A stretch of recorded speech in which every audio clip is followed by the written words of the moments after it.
you know who builds the boats and runs the trains? And who loves whom in lovers' lanes? Do you know who rules the skies and the earth beneath? And who digs for gold and fills it in their teeth?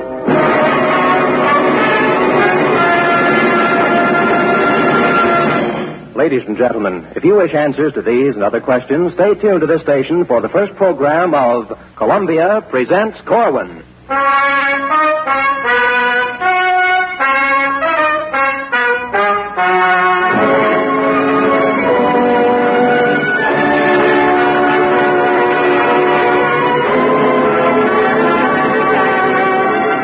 Tonight, in the first of a special limited series of 8 broadcasts for CBS, Norman Corwin brings you Unity Fair, a carnival for your living room starring the common man in conjunction with Alfred Drake, Groucho Marx, and Keenan Wynn. Yes, Unity Fair, featuring rare exhibits never before seen on the ground or heard on the air, including music by Burton Lane and Earl Robinson, with special lyrics by E.Y. Harburg.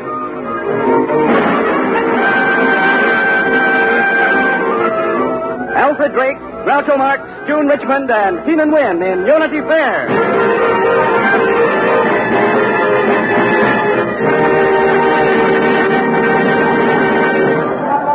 All right, step right up here, folks. Move up close here. Get right on top of that old loudspeaker, folks.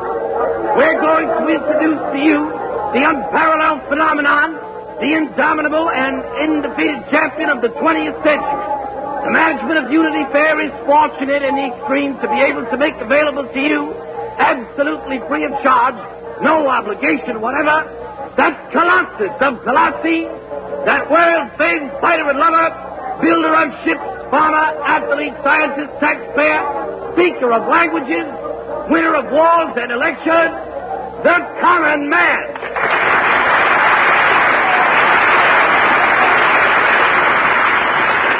Hello, everybody. Will you kindly tell us something about yourself, CM? Why, sure. Who are you? I'm one of the people. Oh, one of the people. Well, how does it feel to be one of the people? Feels good. Feels good, does it? Match. You think it's smart to be people? Yep. Can you back that up with evidence? Yep. You can? How? Well, just sound A and make room for some of us folks to sing it. Well, who's us? Us people who it's smart to be. Okay, go ahead. It's smart to be people, smart to meet them every place, smart to be part of the human race. It's smart to be people, joyful I can now rejoice. People are now our public choice. They used to stand in breadlines, but now like dukes and earls, you'll find them in the headlines right there with glamour girls. It's smart to be people, that's the only victory plan. Join up or be an also rad. It's the coming thing to be the common man. Who builds the boats and runs the trains? People! People! And who loves who in lovers' lanes? People! People! Who rules the skies and all the earth beneath? People, people, people! Who digs for gold and fills it in their teeth? People! People! Who plants all the corn and all of the clover? Who make motor cars? And who get run over? Who spend all their lives like no other creatures in blazing bleachers or double features? Who's the backbone of the nation? People, people. Whom pieces of population? People, people. And as that fellow Jefferson once said, it's really quite an art to be people, so let's start to be people, 'cause it's smart to be people. It's smart to be people, smart to meet them every place, smart to be part of the human race. Lincoln was people. Joe DiMaggio was people. George Washington Carver was people. Some of my best friends are people. Why, it's smart to be people. It's smart to be people, joyful I can now rejoice. People are now our public choice. Before the war, we were Chinese. We were Russian. We were French. we were British, we were Scandinavian, then came the Atlantic Charter, and San Francisco. Now we are a people. We used to be inbred minds, but now like Dukes and Earls, you'll find us in the headlines, right there with glamour girls. Extra!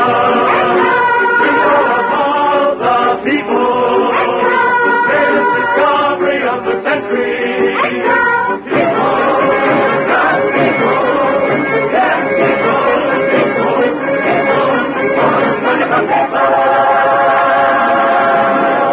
It's smart to be people, that's the only victory plan. Join up or be an old soul ran. It's the coming thing to be the man. It's the coming thing to be the common plain man.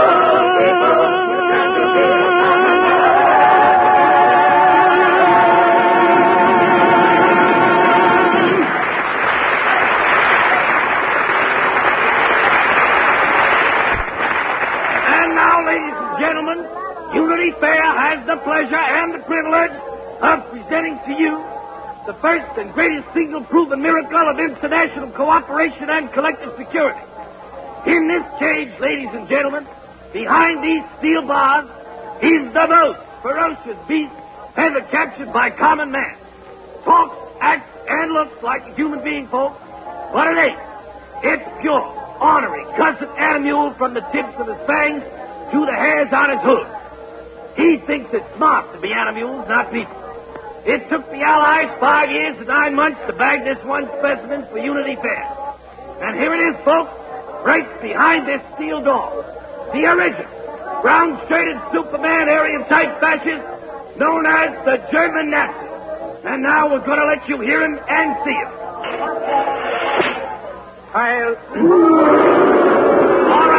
All right, folks, quiet down.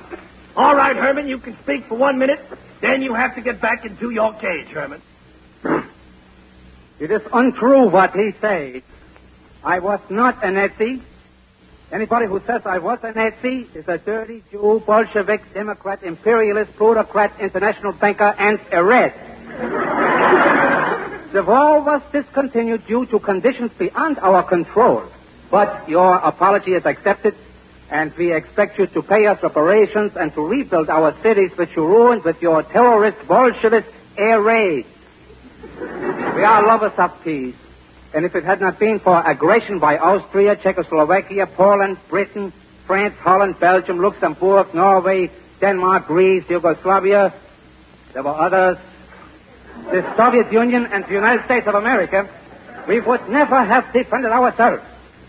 As for myself, I never was a Nazi, I am not today a Nazi, and I never expect to be a Nazi. And Hitler? All right, now, quiet. All right, Herman, back into your cage. And now in this next cage, ladies and gentlemen, the Oriental-type fascist, equally vicious, originator of the improved Greater East Asia Coast Prosperity... Pardon me, my tongue is perspiring. Greater East Asia Cold Prosperity Sphere, specimen of the dangerous species known as Jojo the Dog-Faced Force. With a flip of the electric switch, we open the steel grill to his cage and let you look upon this blood-curdling spectacle who talks, sings, and will, upon occasion, commit harry-carry.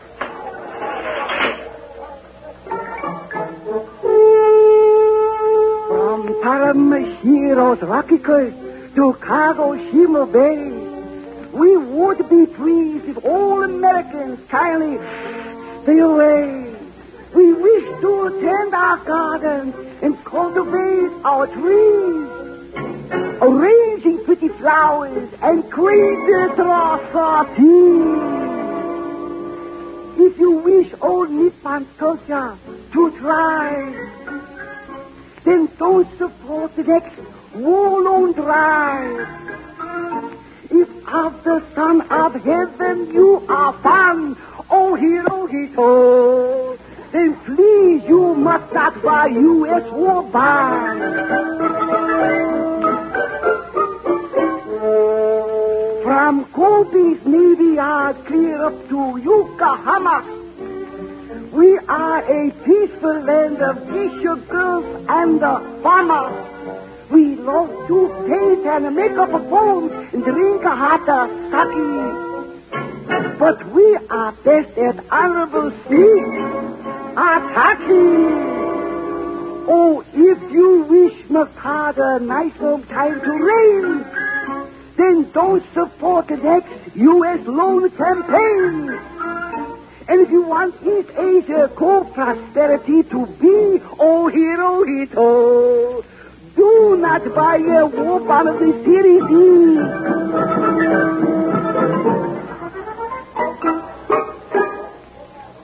And now, ladies and gentlemen, if you'll just step across the midway, we'll take you inside the exotic temple of the oracles of doom, home of the experts of the crystal ball, greatest prophets since Joshua and Jeremiah, the fabulous species of men who eat their own words.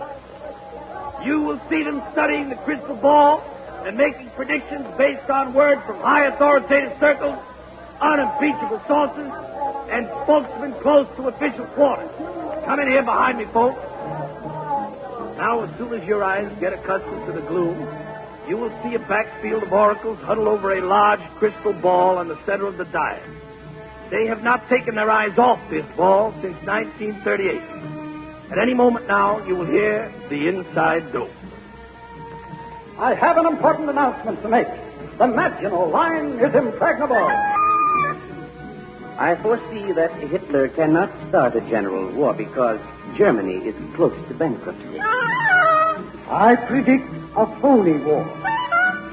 The British will fight to the last Frenchman. The Germans will never get to Paris. The British will never hold out beyond the foggy season.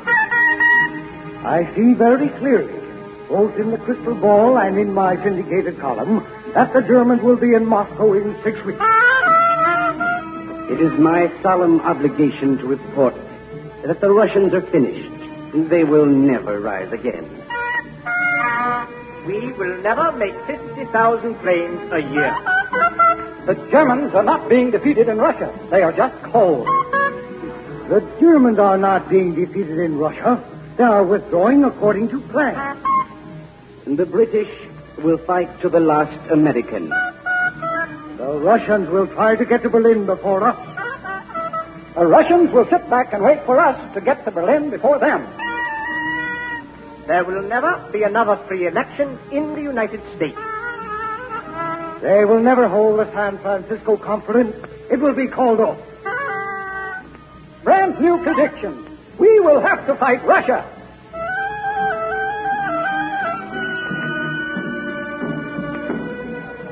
And so we leave the temple of the oracles of doom, where the experts are prophesying the world of tomorrow, just as they prophesied the world of yesterday. All right, folks, just follow the zigzag lines past the temple of oracles to the main exhibit. I've referred to that titanic attraction, pride of the Western Hemisphere, gem of two oceans, spectacle of the age, the great American melting pot. The Army likes to take a crack at the Navy, and the Navy likes to hit the blooming Marines. But the Army and the Navy and Marines will put the B on the son of a gun against democracy. Oh, capital may take a wallop at labor. The CIO may rap the AFL. But the AFL and the CIO are ready to aim their sights on a son of a gun and fight the Bill of Rights. Though our melting pot may boil red hot with 1,000 different tides, though we left and right may have our fight, we all stand hard on the fight to try to be little to sword and pride. Oh, public may roast the old Democrats, but 130 million strong will be. 130 million strong will be very merrily in the love who hates democracy. The son of a gun against democracy.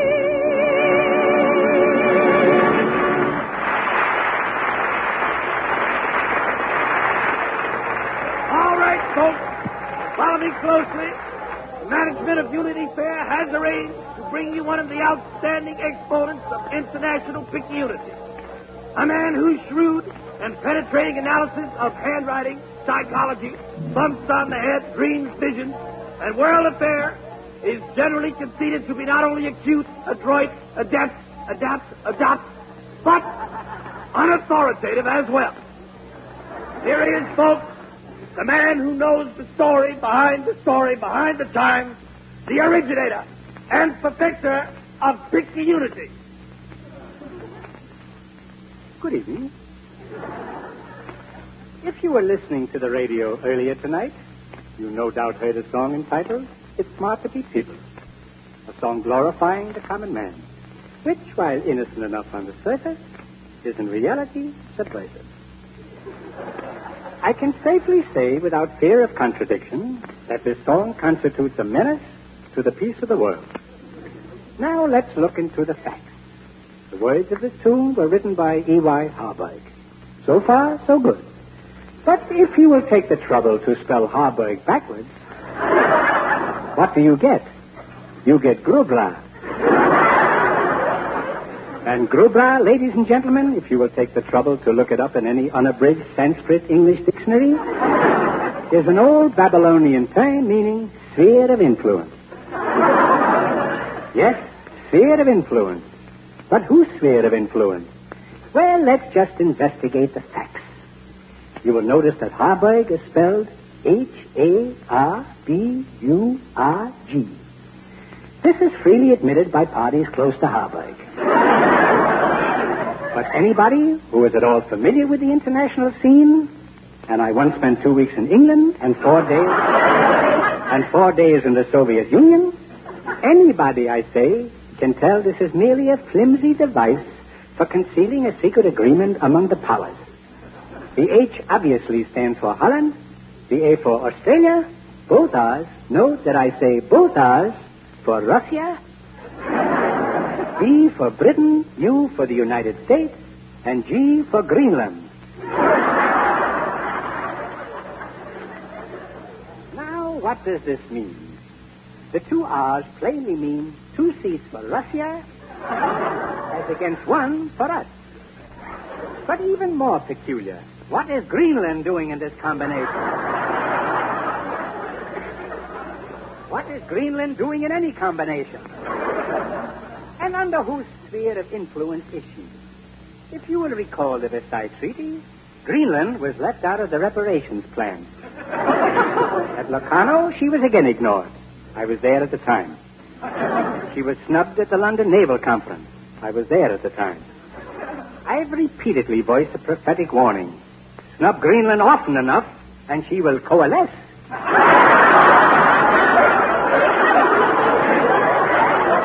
Well, we are paying for this today. Greenland, my friends, may coalesce over the weekend. I was there at the time. But that's not all. When you couple the Greenland threat with a report that Molotov crossed Market Street in San Francisco against a red light, you can readily see that the whole structure of the United Nations is in a very precarious condition. Furthermore, at the conference, a North American delegate, who shall be unnamed, said upon taking leave of a South American, quote, "You go Uruguay and I'll go mine." Unquote. Peruvian, beyond the shadow of a doubt, a split in the original Pan-American bloc. And a split off the old bloc would be playing right into the hands of Saudi Arabia, historic rival of Bessarabia, and the one economic entente in the Balkans whose cordon sanitaire came through the war unscathed. This means danger. At week's end, one thing was clear. The song entitled It's Smart to Be People is no mere ditty. It is a Trojan horse wrestle. And now for a word from our close friend and advisor, an Egyptian mummy. Unji Faruk Kartush. Mumjik Hashmi. Siegfried line is impenetrable. Ashmara Kirosh.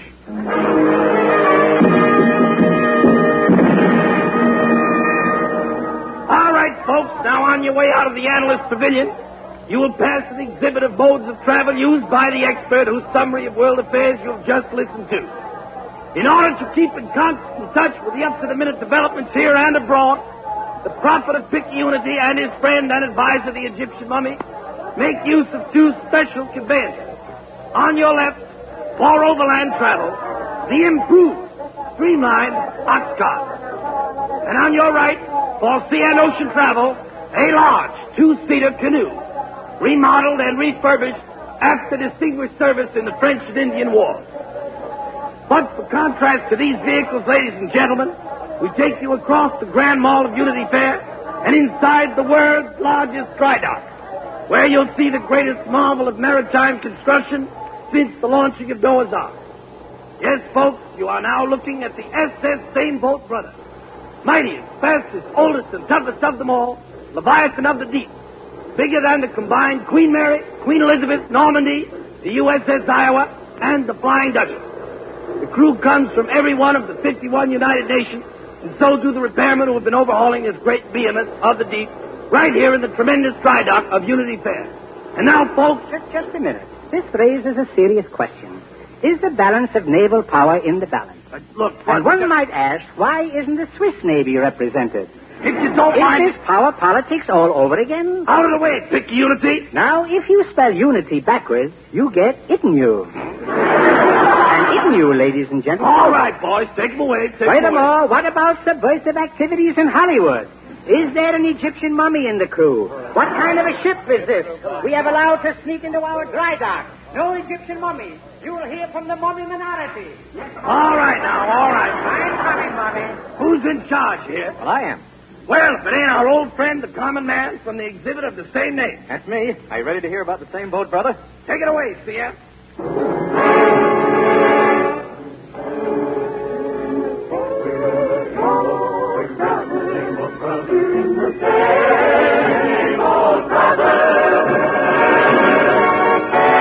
Oh, the Lord looked down from his holy place, said, Lordy me, what a sea of space, what a spot to launch the human race. So he built him a boat for a mixed-up crew, with eyes of black and brown and blue. And that's how come that you and I got just one world with just one sky. We're in the same boat, brothers. We're in the same boat, brothers. And if you shake one end, you're gonna rock the other. It's the same boat, brothers. Oh, the boat rolled on, storm and breeze, past many a rock and many a reef.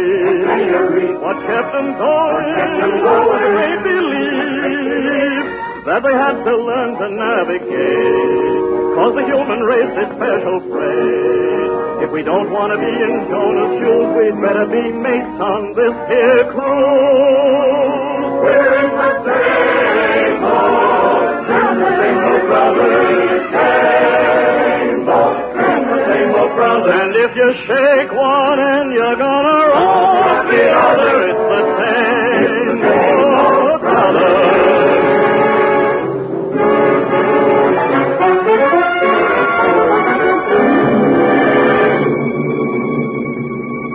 The boilers blew somewhere in Spain.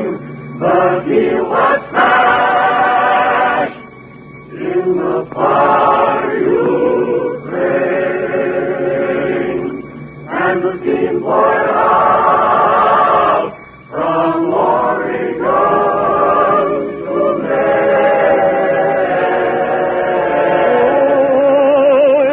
Some time for the crew to learn what's bad for the bow ain't good for the stern. If a hatch takes fire in China Bay, Pearl Harbor's deck's gonna blaze away.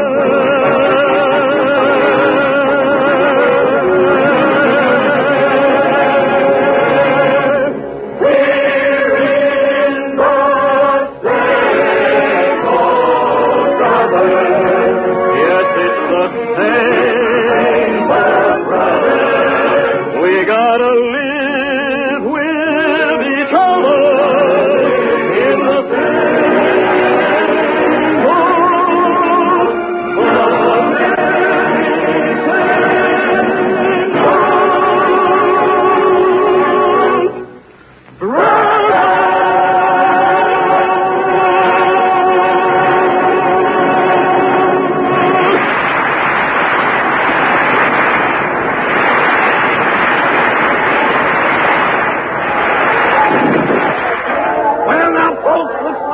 To leave the International Air pretty soon, so we suggest you take home a souvenir of the fair.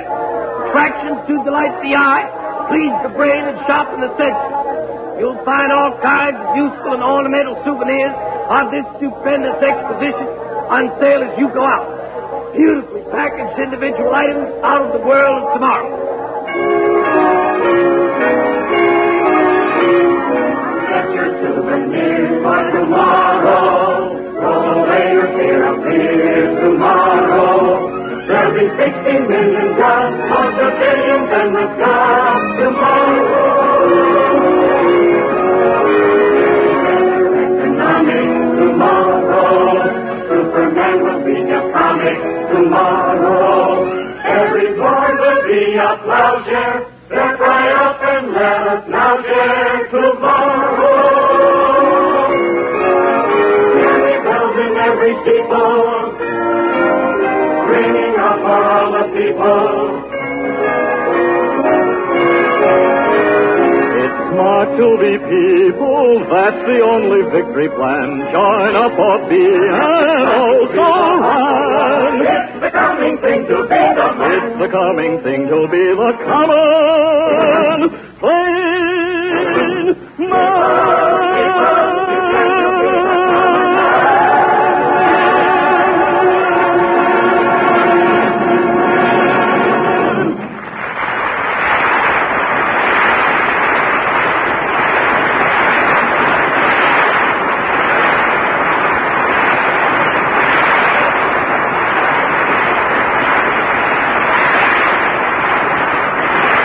Studios in Hollywood, you've been listening to Norman Corwin's production of Unity Fair, first of a limited series of 8 CBS broadcasts under the familiar title Columbia Presents Corwin.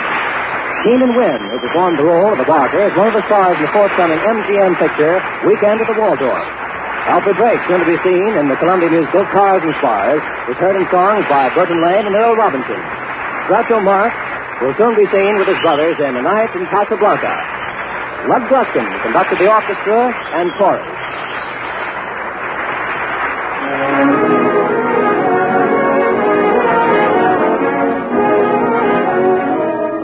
This is CBS, the Columbia Broadcasting System. WBNS Columbus. This is CBS, the Columbia Broadcasting System. WBNS Columbus. Ronald Coleman in Norman Corwin's Daybreak.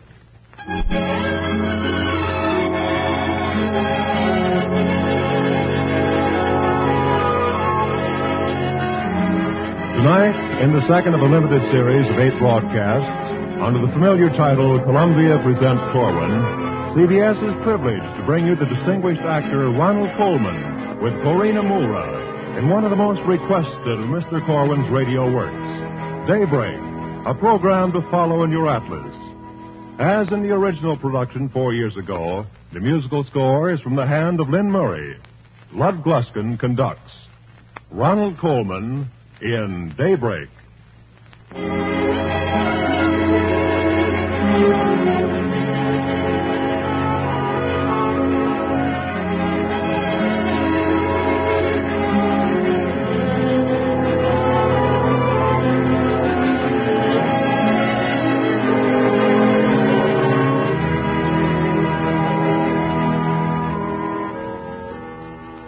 A day grows older only when you stand and watch it coming at you.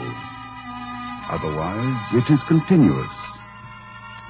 If you could keep a half degree ahead of the sunup on the world's horizons, you'd see new light always breaking on some slope of ocean or some patch of land. A morning can be kept up with by trailing night. This we shall do. Where we begin, we shall return to, circling the earth meanwhile.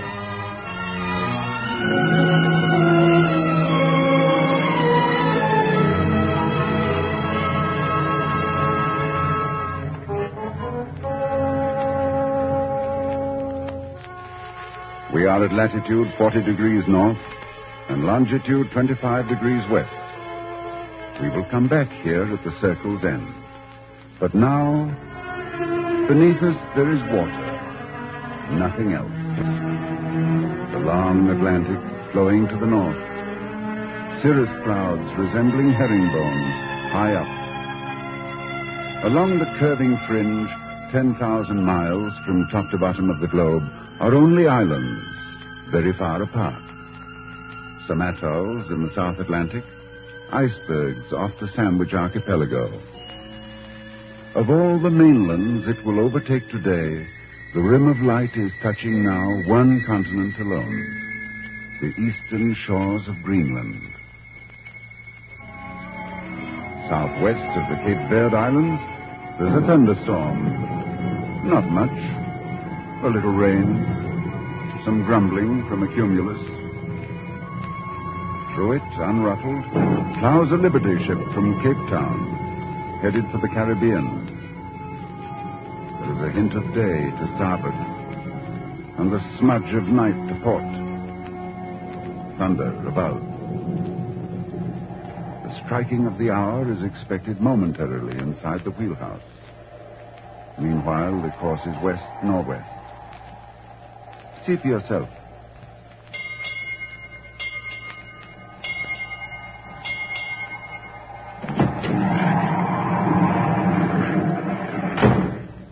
Okay, Johnny.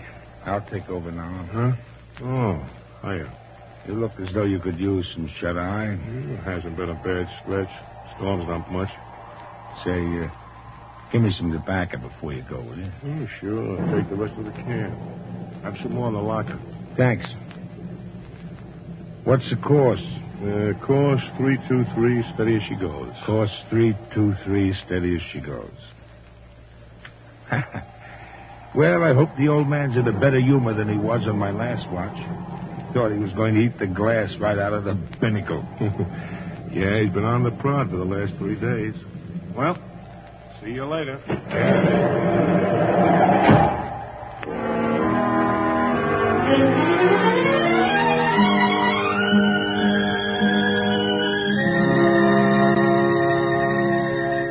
The ship's 100 miles behind us now. As quick as that. The thunder also. The sun's antennae reach another 5 degrees yet west of Greenwich. Nothing now but water, south of Greenland. Clear down past the humid zones of the equator, down the easy ground swells to the barriers of ice in the Antarctic. That dark shape coming toward us is the bulge of South America, the coastline of Brazil. Now you can smell the spices in the offshore breeze. That's Pernambuco over there. The green light way below us is the airport at Natal. Now, in succession, come the mountain ranges, like slow-turning gears. That string of lights is Rio. The coast spreads wider, north and south, and for the first time, you begin to sense this is a continent, rotating hugely toward the sun. The endless forests in the Mato Grosso, they're tipped with light.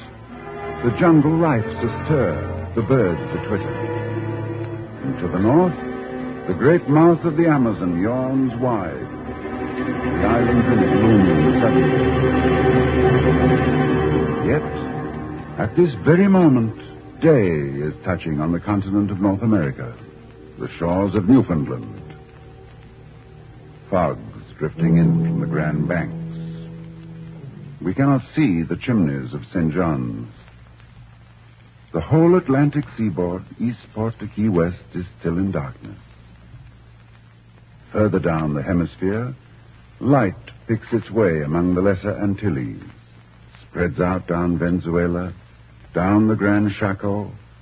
the pampas of the Argentine, stirs sleepers in their sleep in Buenos Aires. In the Sertallo of Bahia, beyond the reach of tourists and authorities, the forbidden dance of the Macumba pauses, while a priestess invokes the spirit of the dawn.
Further in the jungle, where the Negro River cuts a swathe, the tropic black is still unbroken.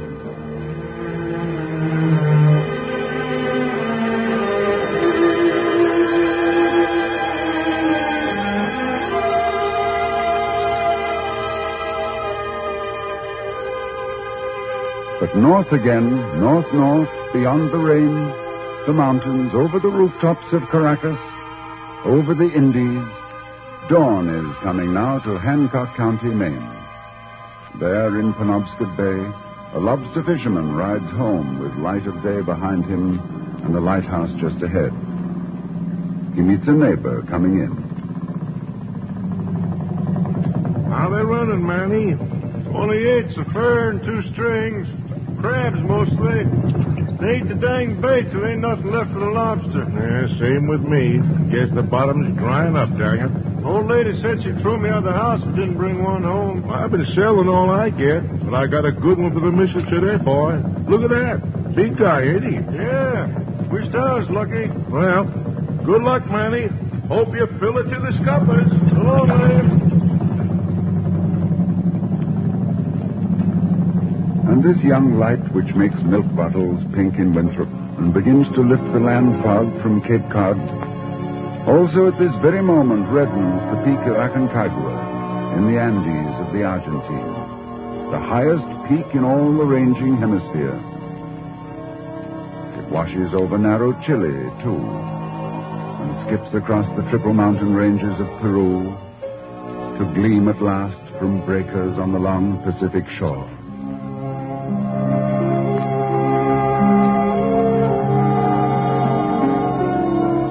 Cape Horn and Sandy Hook are tinctured now.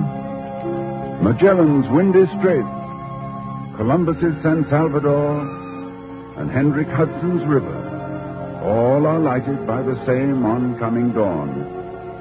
The highest mountain and the highest building meet the morning in the same hushed moment. 34th Street in Manhattan is awash with prophecy of day. A little north by east of where the Empire State is, underground at Madison and 53rd, A shore-leave stranger in Manhattan tries to find his way.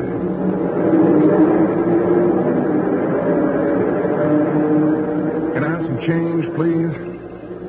Can you all tell me what train that takes for the George Washington Bridge? Well, let's see. Go down to first level, take any train. If it's an F train, get off at the next stop. 50. Look, mister, I want to go uptown. Yeah, Mac, but these trains all happen to go downtown, so you have to change, see? So get off at 50th and 6th Avenue, then cross over to the uptown side. Then take a train marked D and get off at Columbus Circle, 59th Street. Then wait for an A train on the same track, and that'll take you right to the bridge at 179th Street. Change at 50th and 6th Avenue. Take a train marked D to Columbus Circle. And then... Then the A train to 179th. Oh, yeah, A to 179th Street. Thank you, mister. Hey, wait a minute. That's only for one of the trains. If the first one through here's an E train, take it down to 8th Avenue and 42nd Street. You mean I have to go downtown before I can go uptown? Well, you have to get hungry before you can eat, don't you? Yeah, but I don't see what that... Well, all right, then. So go to 42nd Street, cross over, catch the A train the same as before.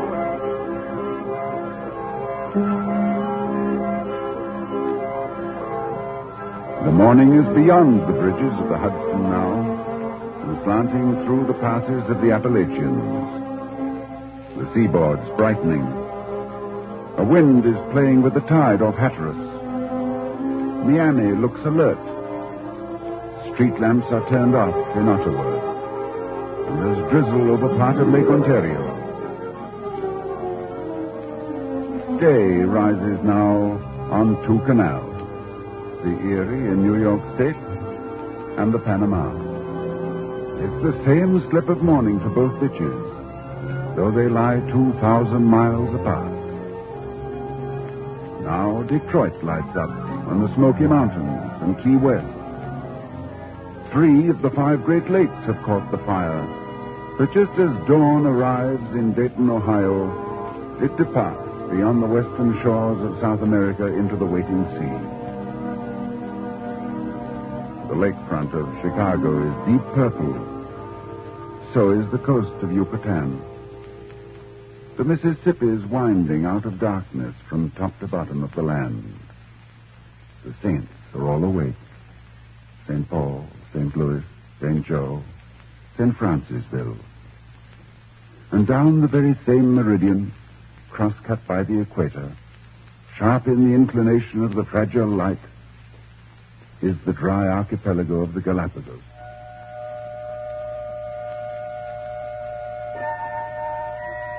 It's snowing now on mystic Boothia, the northernmost peninsula of North America.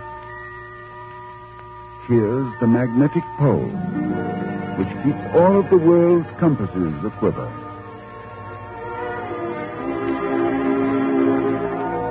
While Boothia is freezing, there's a light dew brewing west of Omaha, warm winds of Dallas, and gray-green reflections in the water at the docks of Vera Cruz.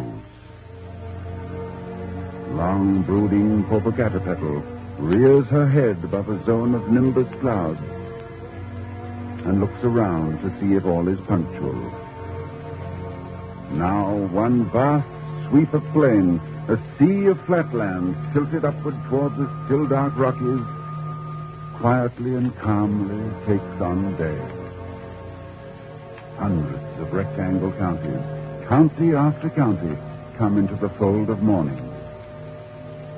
In the town of Guthrie, Logan County, Oklahoma, on the porch of a house near the cottonwoods, a boy observes the heavens getting pale. Daddy? Hmm? You sleep? Know something, Betty? I never been up all night in my life before. Me neither. When a fellow likes a girl, he likes to sit up with her. Well, if a girl likes a fella, it's about the same thing, isn't it? I mean, in the same way, sort of. Yeah. Gosh, it's all one and the same thing, no matter how you look at it, I guess. Positively. I agree with you. Ain't the sky pretty, though? It's breathtakingly beautiful. Wouldn't it be nice if we could do this every night? It would be divine. You really mean that, Betty? Absolutely. Gosh. Thanks. I didn't expect you to say it would be divine. That's saying a lot. Well, I don't take back a word of it. Well, gee, Betty. Thanks a lot.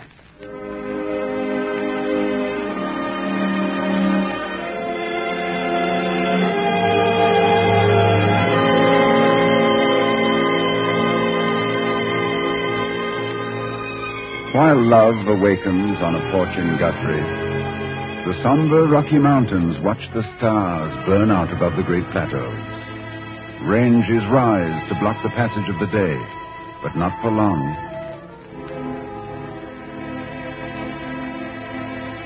Dawn vaults these mountains with the Spanish names, spreads out on the square states, rolls over into Arizona. At Albuquerque, last night's New York plane has taken on some breakfast boxes for still sleeping passengers who will awake above the desert and drink orange juice at 7,000 feet. The charts have all been checked, the weather verified, the pilot gone up front, the stewardess has closed the door. Next stop, Los Angeles.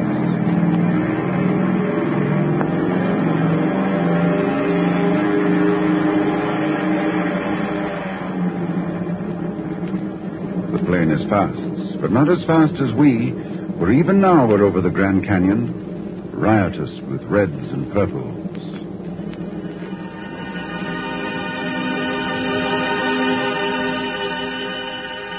Up and down the latitude, Death Valley comes to life. Mount Whitney yawns and stretches. Ancient redwood trees look up with boredom at another day. An owl screams in the woodlands of Yosemite. The sea fog sitting on Los Angeles, but Palos Verdes and the top of Catalina float above the mist. Rain in Seattle, heavy in Snohomish County. Routine fog in San Francisco, lifting. In a cafe on the Embarcadero, the dregs of night still linger. Sorry, Mr. Stewart, but you'll have to go home. We're going to close up now. Go on away, little man. I'm the greatest composer since the days of Yashimashi. Oh, look, I got to close it up. The cops will take my license if I don't. Be a good guy, will you? It's getting late already. Look, see? Just one more piece. Staccato and Fugue by Johann Sebastian Strauss. One more. It's what you said before. Yeah, but this time I'm a man of my word, Ricky boy. I'm the man behind the man of my word. See? Just one more. Well, all right. Just this one. Just this. Now take it easy, Rick, old boy. And you sit and listen.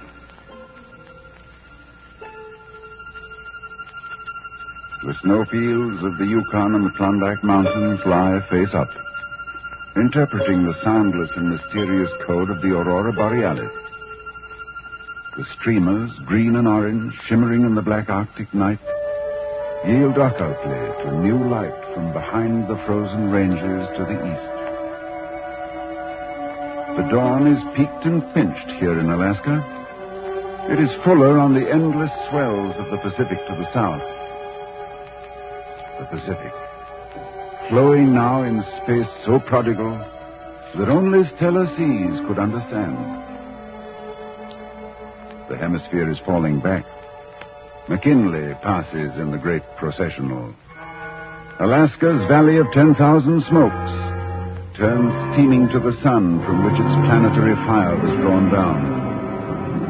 The roar of Katmai, angriest volcano of them all, abates none, scorning the eruption of such placid stuffs as mornings.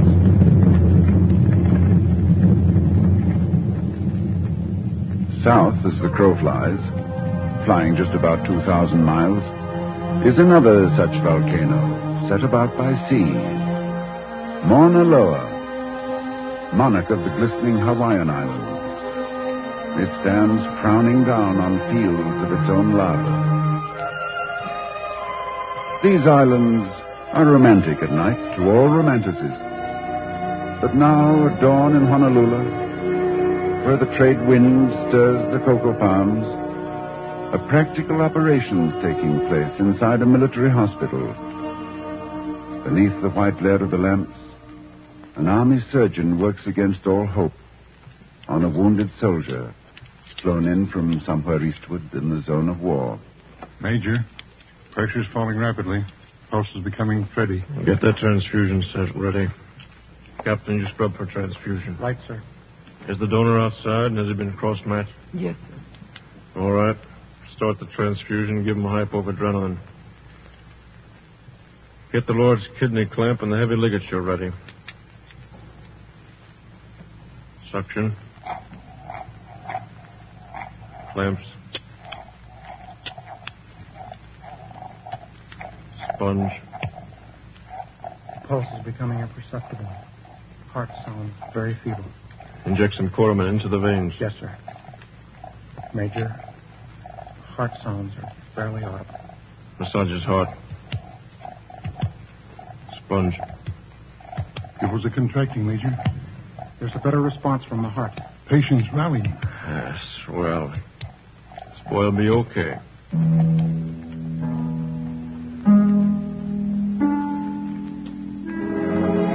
Northward, at the moment of this dawn rescue, the Knights pushed back entire from the face of North America. It's west of Bering Strait now, in Soviet Siberia, pursued across the stepping stones of the Aleutian Islands.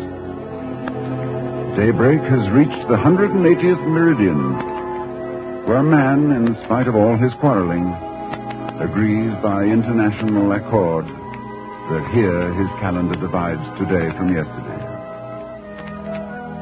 A transport headed for San Pedro crosses this imaginary line. On B deck, the Australian bride of an American infantryman heading east to her new country is alert to greet the moment. Do you mean we're crossing at this very moment, Lieutenant? Yes, ma'am. Oh, it's so thrilling. Just think, a minute ago it was Sunday. Now it's Saturday. Yes, ma'am. International Dateline. Well, does that mean we're a day ahead of the rest of the world? No, where'd you get that idea? Well, that's true, isn't it?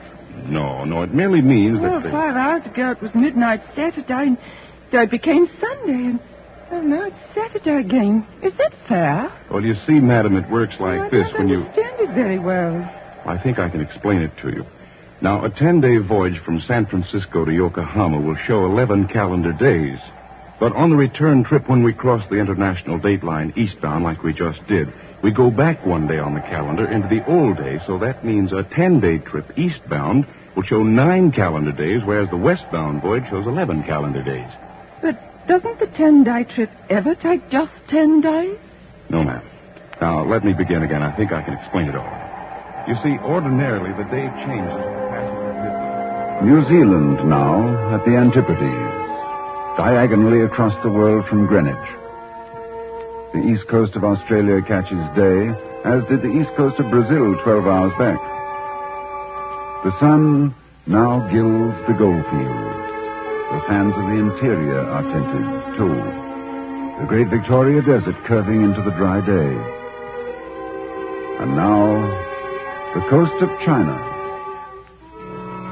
Night trails its kites across the Philippines, the Dutch East Indies, Borneo. This is the bleak meridian of trouble. Men at war. The red pinpoints in the ragged air are flak. The great blue flashes below, bomb bursts.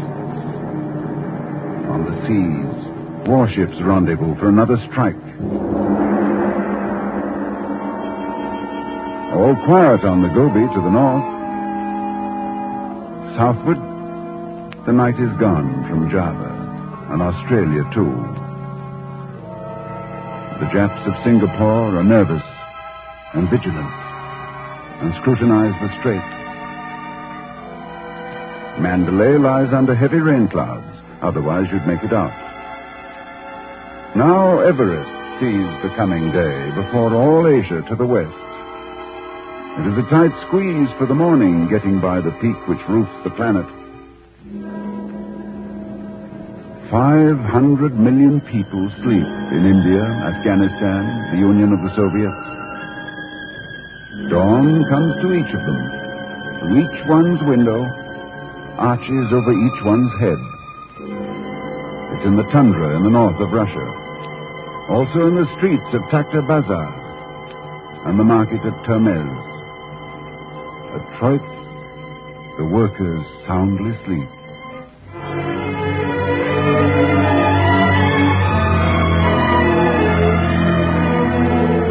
Now in a sweeping arc, the dawn cut through 3 continents.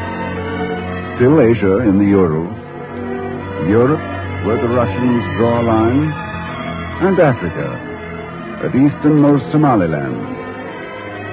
The same light spans the Caspian, the Persian Gulf, the wildest desert of Arabia. The rim moves on to Finland now. At the same time, it crowns the Pyramid of Cheops. In the scarlet break of day, the tombs of the Egyptian kings are tipped with red lights, warning airplanes. Civilized Europe starts up from a fitful sleep, still haunted by the agonies of war.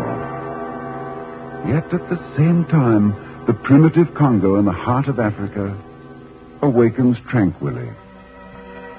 The morning, being a celestial thing, cannot begin to comprehend. But this was the bloody corridor. Norway, Poland, Germany, the Balkans, Libya. Great camps and barracks in each land anticipate the day. But to the fields and lakes and rivers and the partly stormy sky, it's all the same.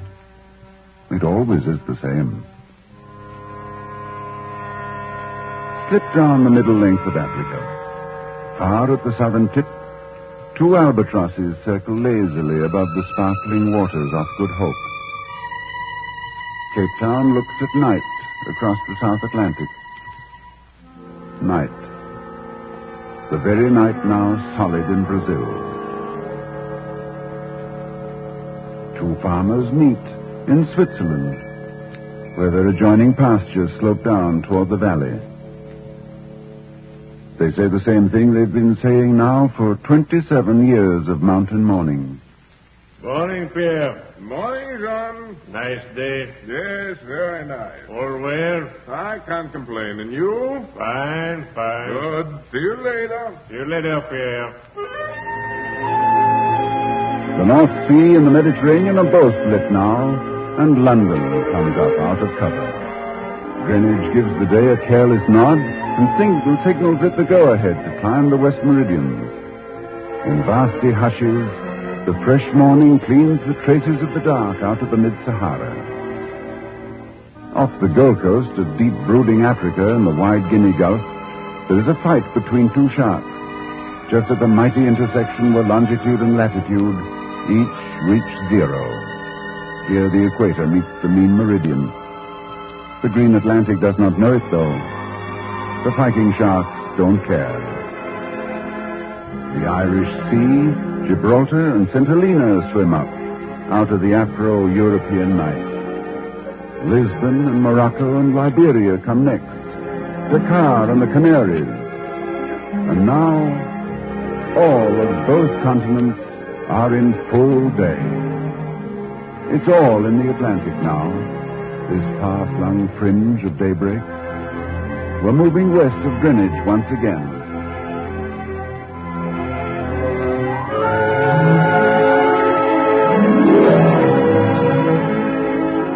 Now we are back at latitude 40 degrees north and longitude 25 degrees west. And this is where we started. Beneath us, there is water, nothing else. The long Atlantic flowing to the north.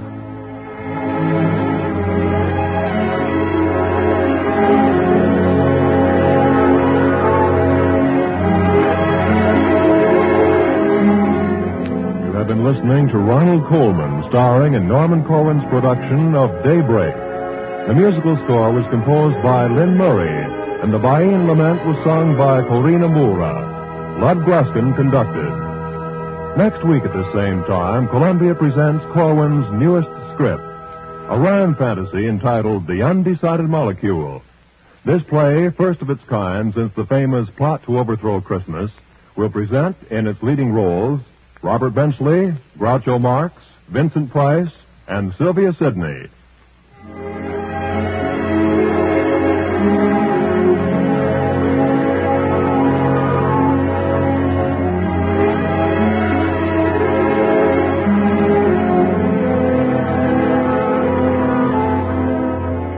This is CBS, the Columbia Broadcasting System.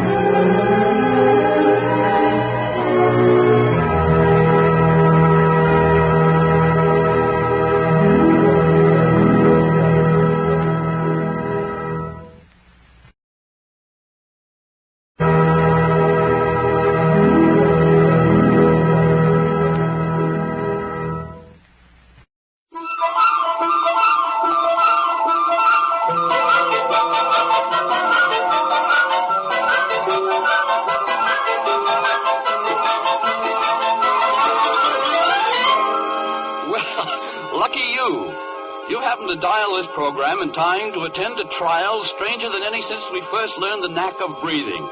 And that was a long time back. The poor folks listening to other stations will lose all this. But congratulations to you for being no such fool as to miss the undecided molecule.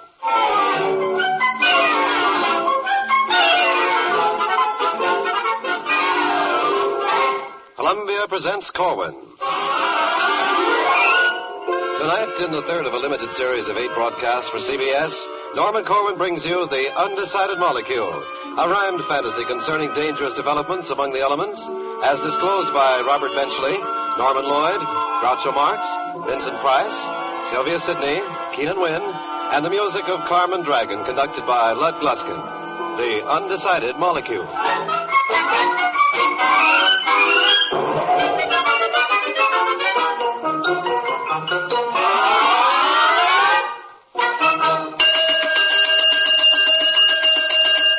Oh, dear. The cosmic alarm, which means I fear some woeful harm is afoot or a wing in the universe. Some deplorable thing, some active curse, like a falling sky, or a new star cluster been banged up by a clusterbuster. Sounds to me like a dried-up sea, or another ice age for a spell. Nor maybe it's only a freezing hell. On the other hand, it might possibly be that Hitler is alive and well. But after all, there's no point guessing. If it rings again in a manner pressing, I'll answer the interstellar phone. I wish they'd leave a feller alone. Why, only last eon... Hello. Yes, this is he. What? Who? What's that? Say that again? But where? But how? But why? But when? Individually and solely? Now, wait a minute. Take it slowly. It did. Oh, no, not that. Holy jumping Jehoshaphat. I'll call a session right away. You bet. Uh-huh. Mm-hmm. Okay. Oh, grunt. Oh, moon. Oh, damn it. We are faced with a calamity. I must be cool as liquid air. Hold on. Who's that? Who's pulling my hair? Why, it is I. What am I scary at? Nonsense. I'll phone the Secretariat. Oh, dear, I am in such a tizzy. The obvious rhyme, the line is busy. I'll try again. There's no harm trying. Oh, I'm dying, Egypt. Dying. Hello. Say, this is the 5th VP in charge of physiochemistry. Now, listen here. An especially perky molecule has gone berserk. It has refused to be confined, incorporated, or assigned to anything. It simply sits with a calm expression, and it knits. Now, by all means, we must prevent such an utterly dangerous precedent. One holdout molecule, unpent, can cause the cosmos' great ferment. We must arraign this beast and try it. The charge?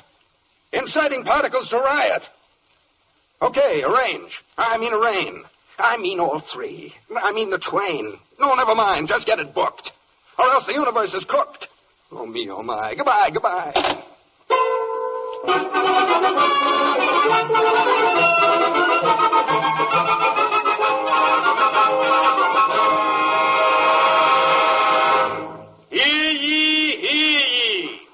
Court of Arbitrations and Adjudications of Physiochemical Relations, Department of the Interior of the Atom, Criminal Sitting, Division of Investigation, Charge, Countercharge, Accusation, and Confession is now in session.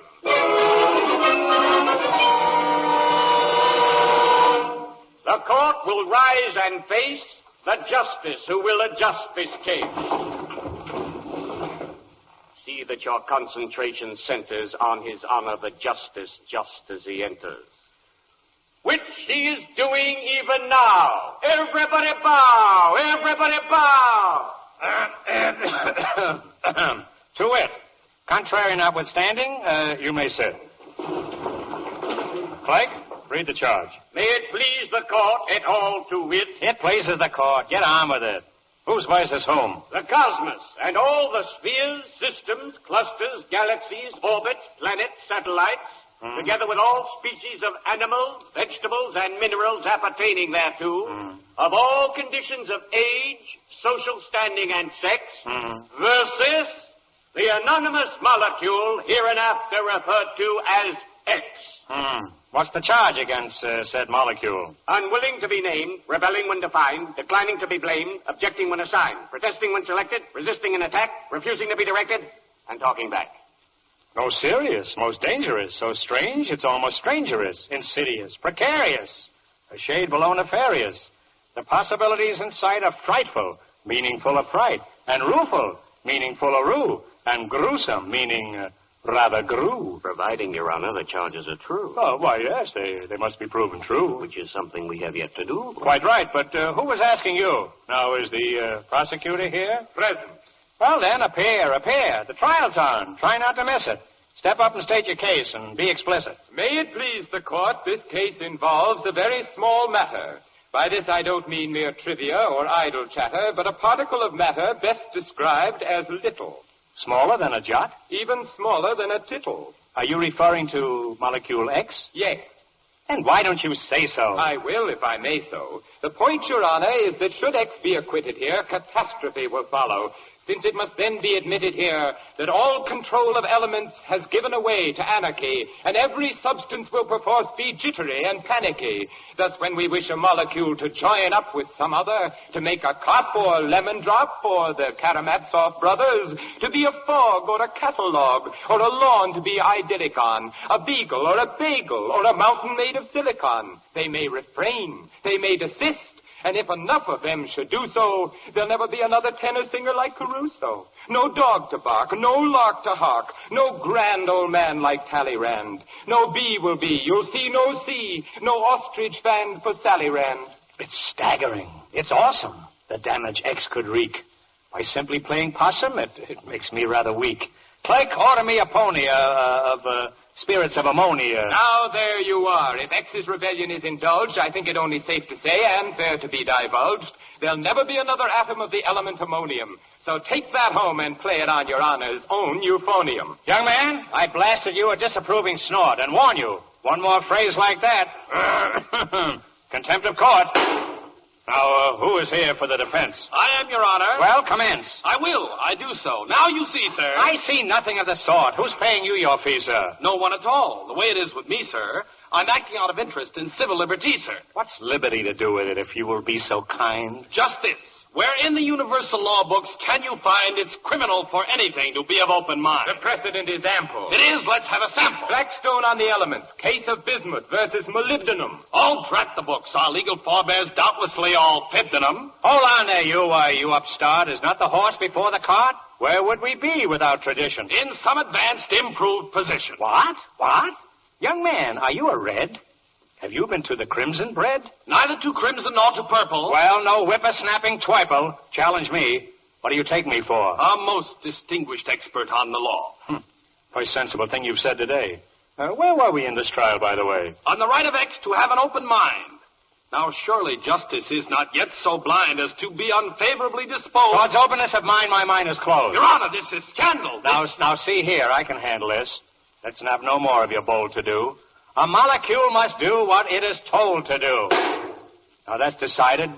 Suppose we break for lunch. I'm famished. Been a tiring day. I sure would like to crunch. A nice fresh salad bowl of crispy, tangy hashish. Your Honor, I cannot refrain from calling you a fascist. Contempt of court. Blake, find the counsel for defendant, please. He has the brass to charge the bench with having fascist tendencies. Ridiculous and ludicrous. Make it a heavy fine.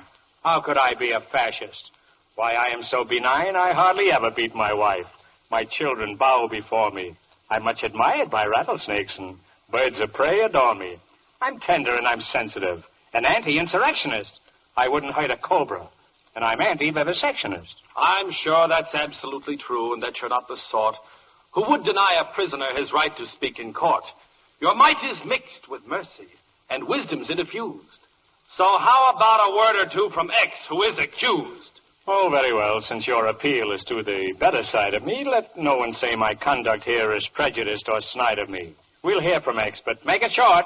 Where is the little dope? Right here beneath this new electronic super microscope. Swear him in. Put your right hand on the atomic table and say as loud as you are able, I do solemnly swear to tell the truth, the whole truth, and Buzz was the Muzzawalla, Buzzawalla, Hutset, Fluga, Buga, Putt, Putt, Scuttlebutt, and nothing but the truth. So help me I. Now testify.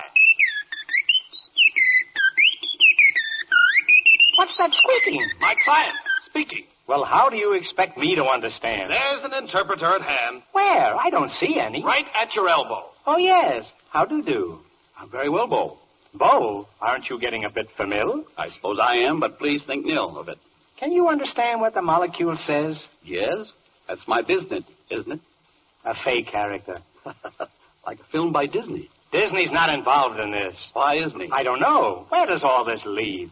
Nowhere. Then please proceed to interpret X for the court of Lex. Lex is Latin for law, I guess, which shows I, too, enjoy access to more than one tongue. I'm a giant intellect. Now, let's hear your client. Proceed, if you will, Mr. Molecule. Let your story fairly leap from you. Oh, come on, we're waiting now. The court wants to hear a peep from you.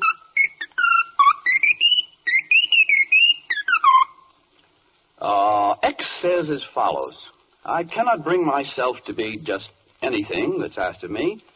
I cannot chide my inner soul. I must confide I've set a goal. I've thought it through and cannot bear to be shampoo for oily hair. My spirit sings, my fiber spiels of nobler things and high ideals. I'll fairly bust my heart within if I am just an onion skin. I worry some. What's drearier than to become bacteria? And when I've tried hard to obey, my conscience cried, but hold, but stay. A worm for bait? I have my pride.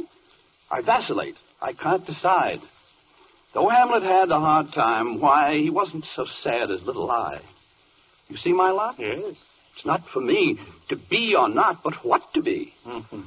My plight inside is bona fide. I can't decide. I've never been so touched or moved. I sniffle and I blubber. I thought my heart was made of steel, but it is made of rubber. Poor little thing, tormented so by dreams of the eugenic. Oh, fiddlesticks, this molecule is but a schizophrenic. How is it that in all the time since matter first appeared, each separate iota has loyally adhered to universal law without a solitary beef? Beef? Until this pipsqueak came along. Now suddenly there's grief. The heavens shake and earthquakes quake and oceans heave and slither. And dogs and cats and acrobats are in a frightful dither. A timid snip has lost its grip and whines of its neurosis. If you condone this freak, you'll reek of moral halitosis. I strongly urge your honor, purge X to its smallest decimal, or else the infinite will bow before the infinitesimal. You're right. What was I thinking of to pity young Schlemiel? I thought my heart was fairly soft, but it is made of steel. I shall not spoil this molecule by sparing it the rod, and so I sentence it to die before a firing squad. Perhaps a little torture first, like singeing at the stake, and drops of water on the head.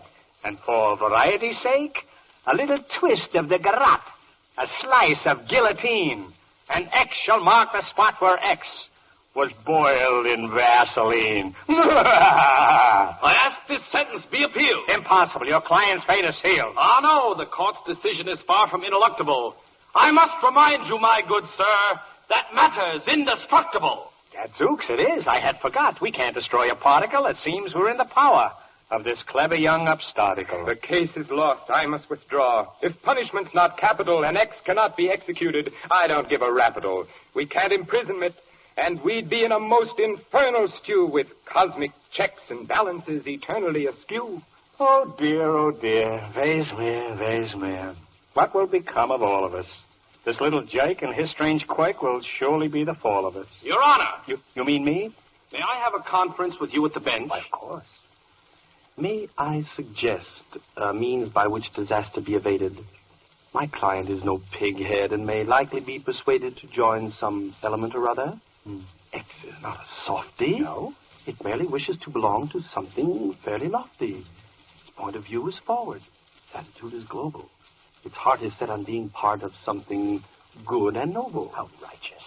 So I suggest you demonstrate, and this will never hurt you, that being this or that or t'other has a point of virtue. Well, how do you propose we do it? I have a plan. I was coming to it. Invite a representative of each important kingdom. You mean like Dempsey for the ring, or Artie Shaw for swingdom? No, but you're warm. A lion for the jungle, or an eagle for all wingdom? Keep on. Remember, 3 of them, and 1 for every kingdom. Oh, I know. Animal and mineral and, I forget the third. The vegetable kingdom. Why, yes, of course. Absurd. That's splendid. We could get them here, and each could make a pitch. And X could then make up its mind to which it wished to hitch. I'll call a recess in this trial while we round up a trio. Meanwhile, some music. Clerk? Yes, sir. Can you sing Solo Mio? No, but the court musicians would be very glad to play for you. Where's the conductor? I'm right here. Is everything okay for you? You bet. Shall I begin, Your Honor, with a prelude by Stravinsky or toccata for the G-string by the famous brothers Minsky? Have you anything around that Dmitri Shostakovich wrote? Oh, yes. A Passacaglia, and I'm sure that you will love it, not. I've changed my mind. I'll have a slug of music by Lynn Murray. The one he calls Wer leerde Nacht, One Chicken Mitten Curry. Is that title correct? Yeah, I fear it is. Okay, then, play it. Here it is. 1, 2.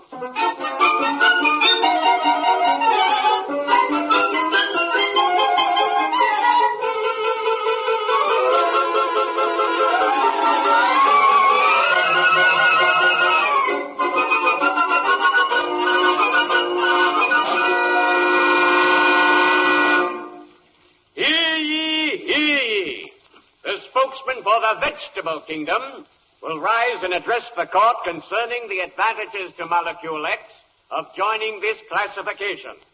With handy allusions to paleontology, plant psychology, stems and flowers, roots and fruits, and outstanding examples of horticulture and botany, if he's got me.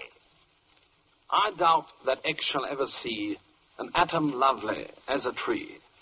Why, nothing has got quite the charm of the most ordinary palm, with coffee beans and turpentine, and grapes which make imported wine.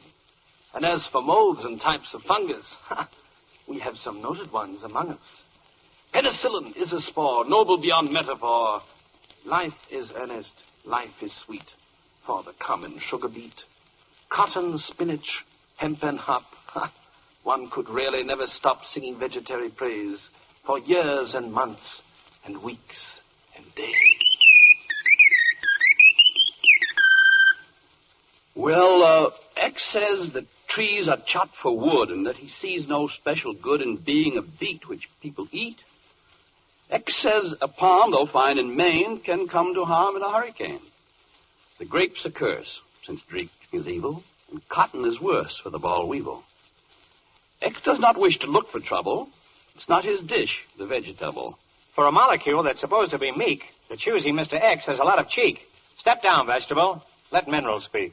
The spokesman for the mineral kingdom will address the court concerning the advantages to Molecule X of joining this classification, with allusions to metallurgy, gypsum, filiform silver, motor cars, nickel bars, pickle jars, and manganese. Please.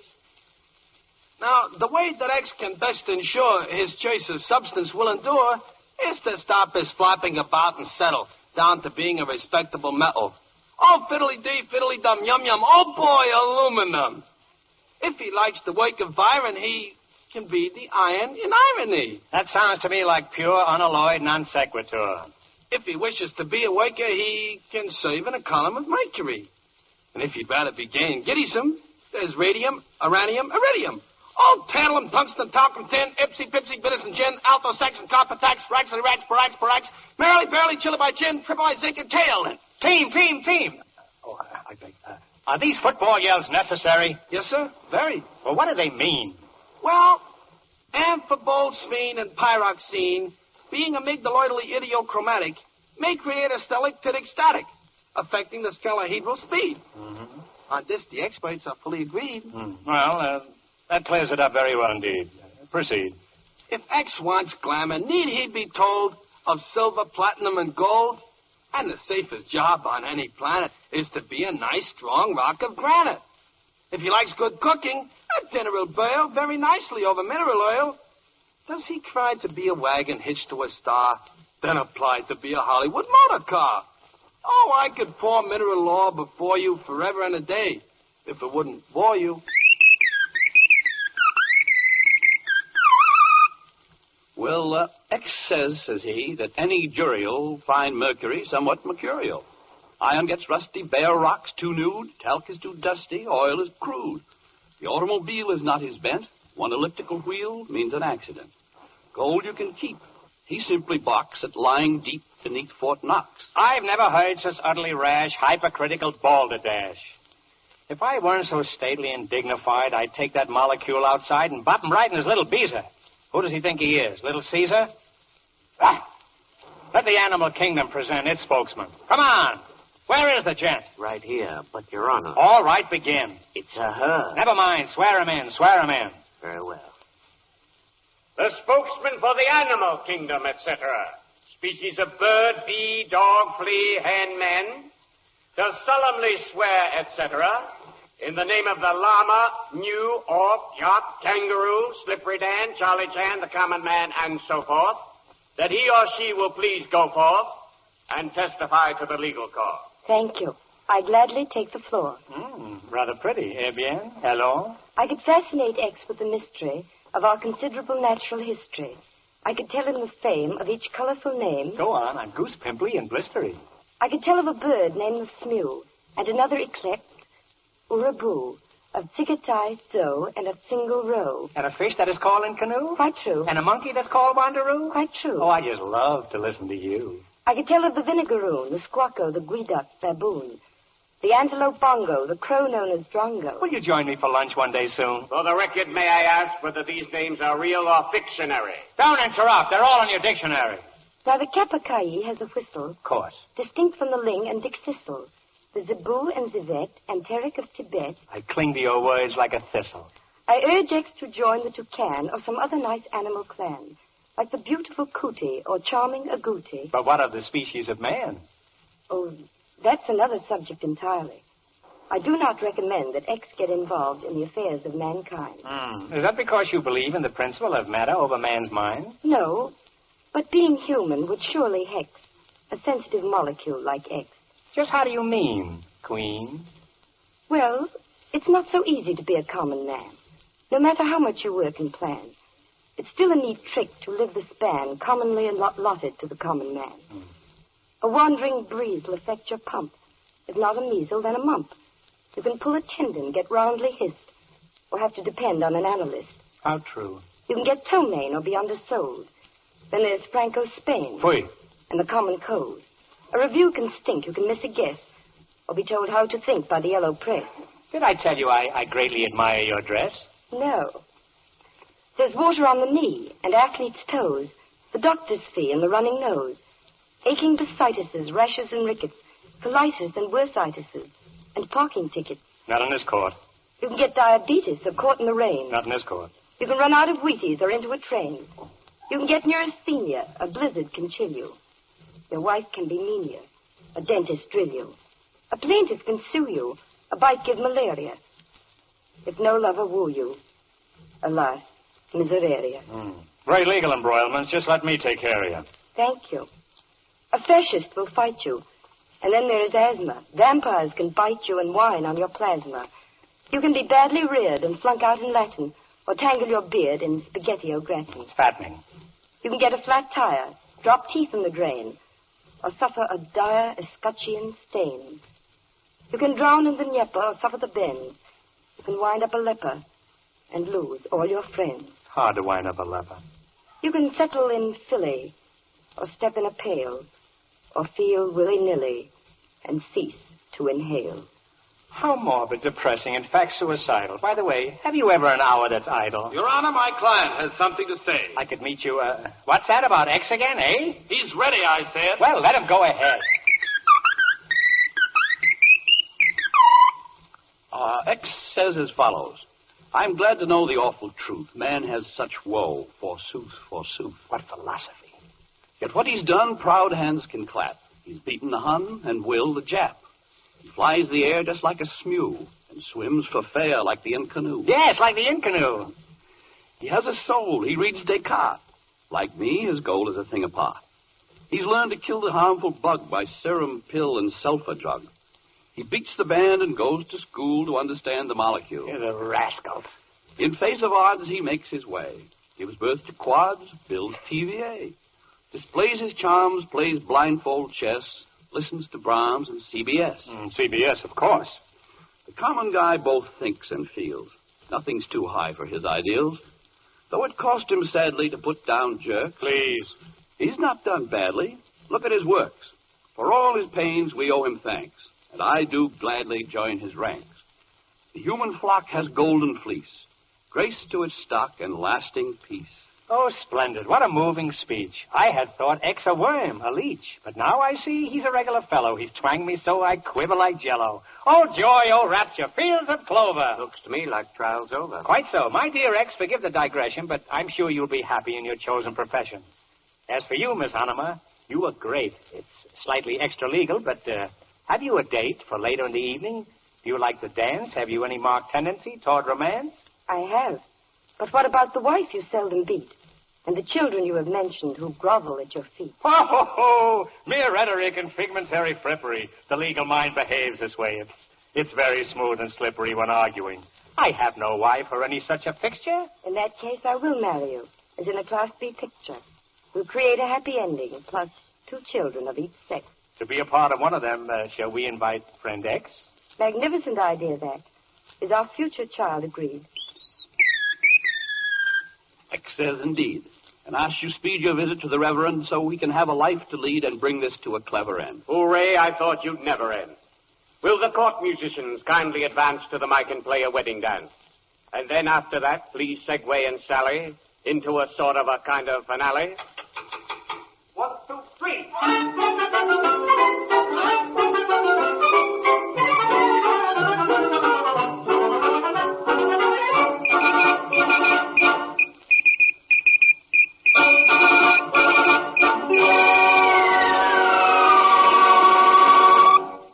You have been listening to The Undecided Molecule, a rhymed fantasy written and directed and produced by Norman Corwin for CBS as the third of 8 programs in the series Columbia Presents Corwin. Carmen Dragon composed the music. Lud Gluskin conducted. That gifted man, Robert Benchley, appeared as the interpreter for the molecule. And you can see me soon in the Paramount picture, Duffy's Tavern. It was Norman Lloyd who did that wonderful work as the highly competent official clerk. Quiet. Oliver Wendell Groucho Marx appeared as the judge. And I'm going to be together with my brothers on the stage and screen again in A Night in Casablanca. Some one of these nights. Good night. Vincent Price as the prosecutor was convincing and smooth and even slick. And you can catch me soon in 20th Fox's Dragon Wick. It was Sylvia Sidney who convinced the molecule that being a human being can be fun. And if you'd like to see more of me, I'm appearing in a new film entitled Blood on the Sun. I, Keenan Wynn, in sound mind and body... I object. Performed as the counsel for the defense of Molecule. And to give you an idea how versatile I am, I was also the spokesman for the vegetable mineral.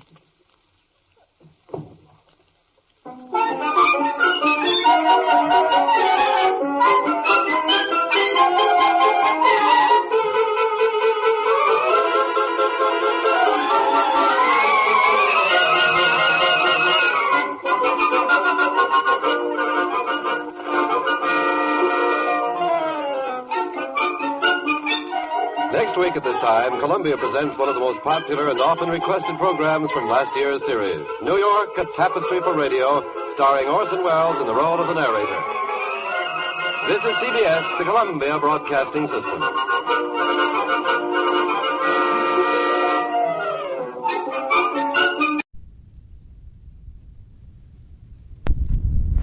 Well, you voted for it, and here it is.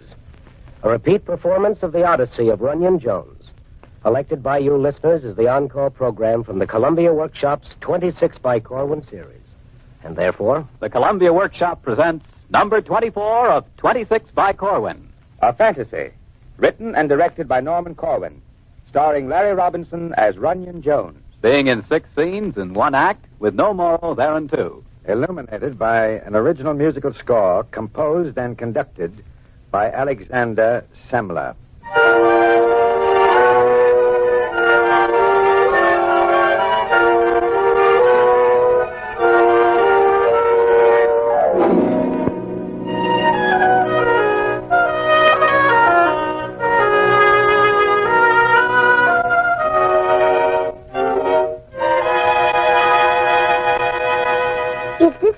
Of lost dogs? Yeah.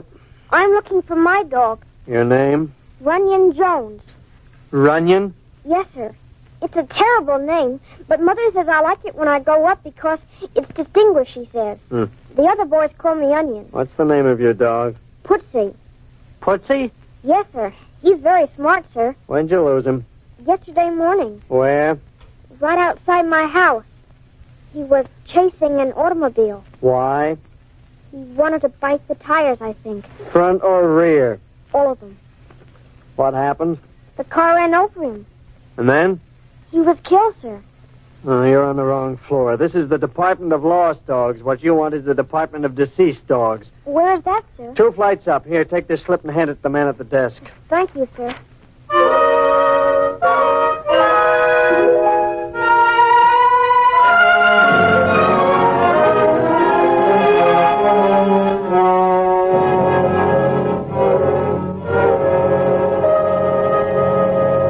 Is this the Department of Diseased Dogs?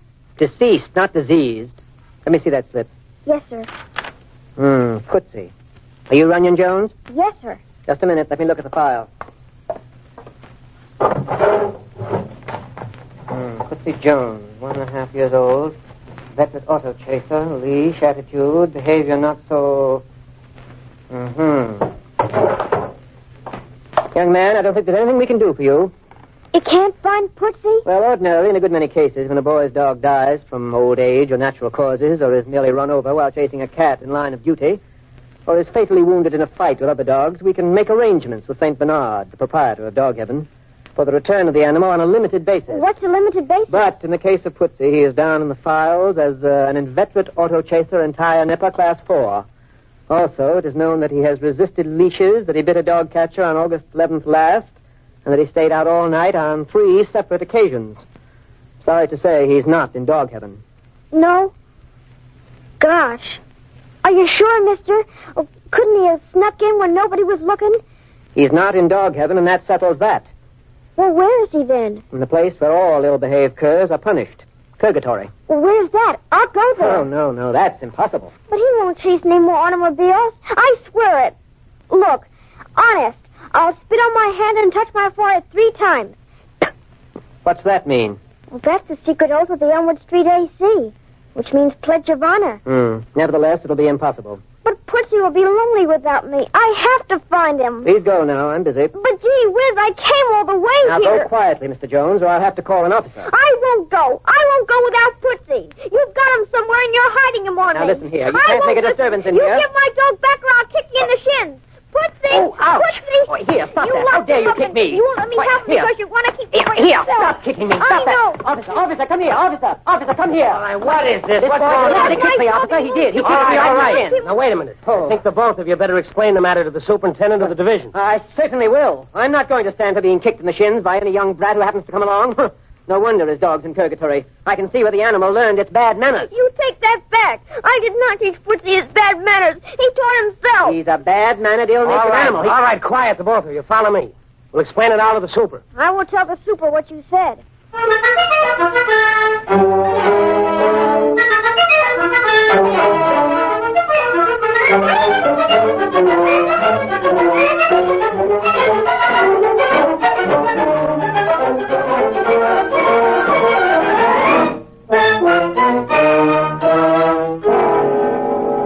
see. Well, there are things to be said for both sides. Now, first of all, I suggest that you two shake hands and apologize to each other. Well, all right. I'm sorry I kicked you in the shins, mister. Oh, that's all right. I may have possibly lost my temper a bit, too. Yes. And now, Mr. Jones, let me explain what the clerk was trying to tell you. We do not keep any dogs here on the premises. The most we can do is to refer applications to the right parties. It so happens we have connections with Dog Heaven through our good friend, St. Bernard. But, unfortunately, there is no contact whatsoever, none at all, with Purgatory. Well, isn't there any way of getting to Purgatory, sir? Because I'll go myself if you only tell me how to get there, sir. I got here by myself. Clerk, there's obviously quite an attachment to the dog in this case. He was attached to a leash, but he kept breaking away on account of he liked to run fast. Yes. Now, Mr. Jones, I think you're a likely lad, and so I'm going to tell you frankly that the chances of your ever getting Pootsie back are very, very slim. They are? Why is that, sir? Because Purgatory is a great, great distance away and extremely hard to get to.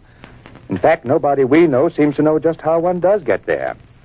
But if you're determined to try to get Pootsie back, and you're willing to take risks and chances... Yes, sir, I'll do anything. Gee whizzikers, if you only knew Pootsie. Then I'll tell you how to get to somebody who may know somebody, who knows somebody else, who can send you to the right place so that you might be able to find out how to set out for Purgatory. Gosh, would you, sir? Oh, glad to. Clerk. Yes, sir. Get me Form 5, the blue slip. And also applications for the interdivisional visa and interdepartmental passport. Mm-hmm. And clip on the transfer coupons and the pink manifest. Yes, sir. Now, Mr. Jones, this is what you do. There's only one person I know who can possibly set you on the right track, and that's the head of the Division of Time. We call him Father Time. His place is quite far, and you'll have to make several changes before you get there. That's what all the tickets are for. Should I say you sent me? Oh, that won't do much good. He's very busy and won't have much time to talk to you. Tell him quickly what you're after, and if he can assist you, he'll tell you quickly. He hates to waste time. The paper, sir. Oh, very good. Mr. Jones, will you fill out this blank? And sign these two while I stamp these documents. Yes, sir. Clerk, yes, sir. see that he gets put safely on the golden escalator with instructions to change at the Enter Heaven Junction for the Nebular Express. Wouldn't it be better for him to take the westbound Taurus special? That crosses the meridian 2 light hours ahead of the Neb. Yes, but then he'd have to wait at Asterion for the ecliptic local. It's better the other way. Maybe you're right. Have you finished, Mr. Jones? Yes, sir. I got an ink spot all over this sheet here. Will that make any difference? No. Well, Mr. Jones, I guess that does it. Thank you, Mr. Superintendent. Gosh, Pootie's sure going to be glad to see me. Don't be too sure you'll find him, because you're liable to be disappointed, you know. But good luck anyway. Thank you. Now, young man, if you come with me, I'll see that you get on the golden escalator. All right, I'm coming.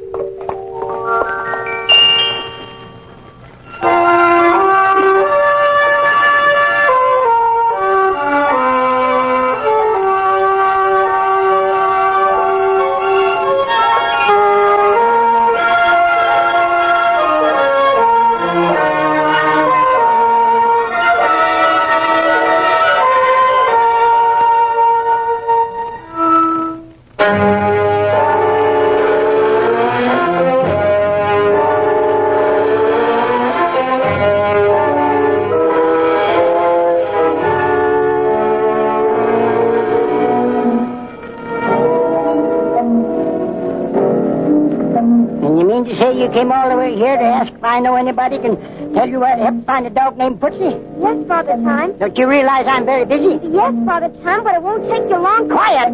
I've got to listen for time signals. Aha! That means that the eclipse of 3 moons on Jupiter was right on time. He was a little dog, about so big. When you hear the time signal, it will be exactly 1:30 on Uranus. That was 37 thousandths of a second late. I must make a note of that. We'll have to make it up in the year 7,302,000,000. Now, what was you wanted, little man? Well, sir, could you tell me how to get to Purgatory? Because my dog... Oh, yes, sir. Was he a delinquent dog? No, sir, a mongrel. When you hear the musical note, it will be the 172nd millionth anniversary of the birth of the first dinosaur. Remind me to send an anniversary message of felicitations to M.N. What'd you say, sir? Oh, so you weren't paying any attention? Yes, I was, but I only came... Never mind. What'd you say your dog was? In Purgatory. I just want to know how to get there. Ah, well, now, the only way, My, look at that green clock. It's getting on towards morning on Neptune already. Now, who's that calling at these hours? FT speaking. When you hear the signal, the time will be... Oh, you know what time it is. Well, why didn't you say so in the first place? What are you wasting my time for? What do you want? You need a shipment of sand for the Pleiades. Why? What? How can you imagine that, Mr. Bones? He says the sands of time are running low all through the archipelago of the Pleiades. All right. We're digging some new pits on Betelgeuse. Get your order in 2 shakes of a lamb tail's comet. Goodbye. I just got some sand in the system. It's, Well, now, what are you doing here? Don't you remember, Father Time? I'm the one who's looking for my dog. I came... Oh, yes, Mr. Bones. Jones. You're from Earth, aren't you? Yes, sir. Well, then I want you to know that I am heartily ashamed of the kind of time they have down there in Greenwich. Yes, sir. And I want you to understand why. Yes, sir. Because it's so mean. It's pretty mean time. Yes, sir. And now about you and your dog. I don't know where Purgatory is at all. It used to be on Sirius, the dog star. But the neighbors on Purud and Merzim and Adhara complained about the piteous howling and whining that came from there, so they had to move. Oh, why was there howling and whining? Because all the dogs in Purgatory are tortured, of course. Does it hurt them bad? Well, naturally. What a question. Why, I've heard the fleas in Purgatory as big as a lion. That's only one of the attractions. Oh, well, is there some way I could find out how to get there? Well, now, the only one I know who could possibly help you is M.N. M.N.? Hey, don't you know anything, lad? Mother Nature. Oh. Well, there goes the vernal equinox on Aldebaran. Now, Mr. Putsy... No, that's my dog's name. Quiet, Putsy, quiet. Now, here's how you get to M.N.'s place. First... When you hear the note of the bass boton, that will be time for all visitors who were not invited to get ready to leave.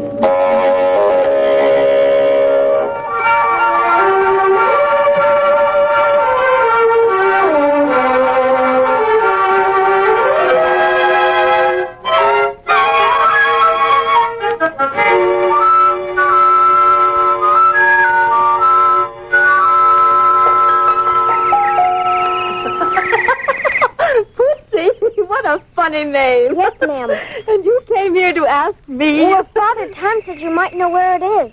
Well, I don't, little boy, but let me think. I'll tell you who might. Just off the main skyway between Castor and Pollux, before you get to the red light of McBuddha, there's a harpy. Excuse me, Mrs. Nature, but these papers have to be signed right away if you want to get them on the Solar Limited. Yes. Excuse me, Runyon. Yes, ma'am. Formal complaint about an earthquake in California. Test specimen of a new metal for the mountains of East Orion. New species of ant for the Antilles. Replace 2 worn rings on Saturn. A petition of 26 butterflies of the order of the Lacquera. You from Betelgeuse? No, ma'am. I'm from Des Moines. Looking for a job? No, ma'am. I want to find my dog. Oh, Purgatory? Yes, ma'am. Too bad. No chance. Butterbeans. Rain wanted in the Panhandle. There, that's finished. Here, Blossom, take these and see that they... Wait a minute. What's that you have in your hand? That's a vacuum bottle, ma'am. Just some warm nectar in case I get hungry on the way. Don't you know I abhor a vacuum? Give me that. Now, Blossom, don't let me lose my patience with you again.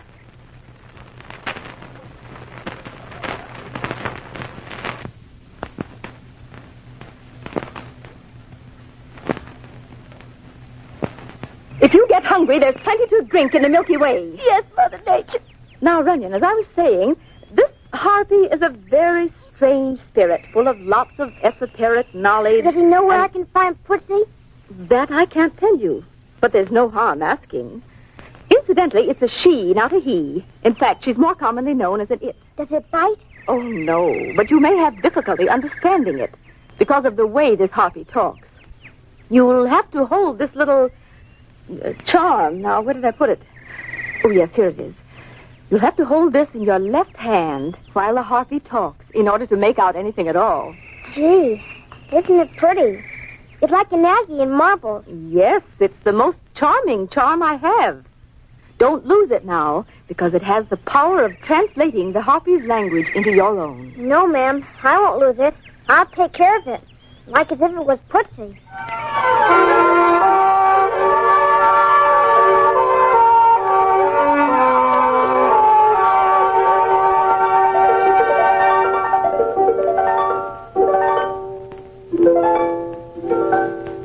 Yes, sir. Yes, ma'am. Yes, it. Pussy.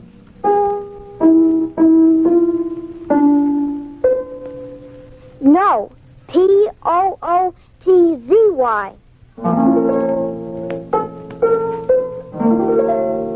Chasing an automobile. Yes, sir, a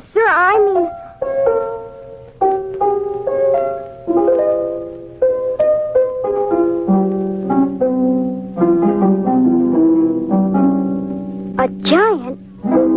But does he bite?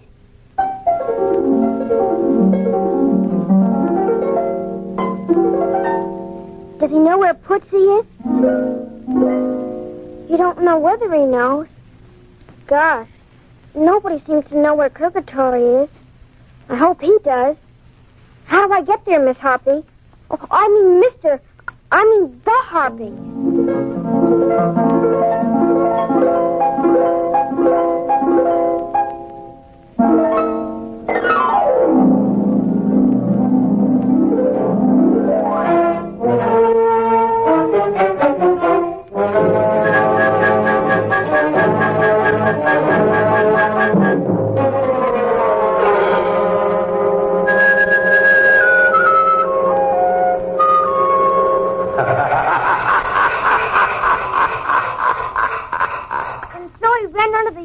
Before I could get him, Mr. Giant, and that's how he got killed.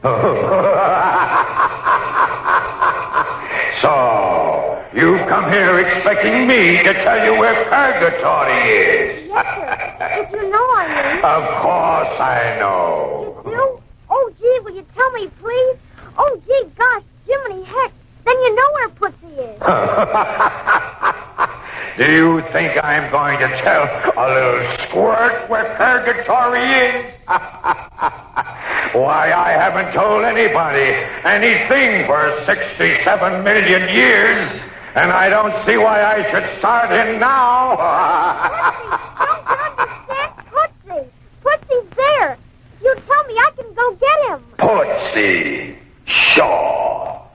I don't care if Tootsie's there. Now, beat it, small fry. I got worries of my own. Me with 2 heads to feed and 4 sets of teeth. 2 uppers and 2 lowers to clean every night. Go on, beat it. Please, Mr. Giant, please. What did you ever do for me? Nothing, but I'll do anything you want me to if I can get Pussy back. As if you could do something for me.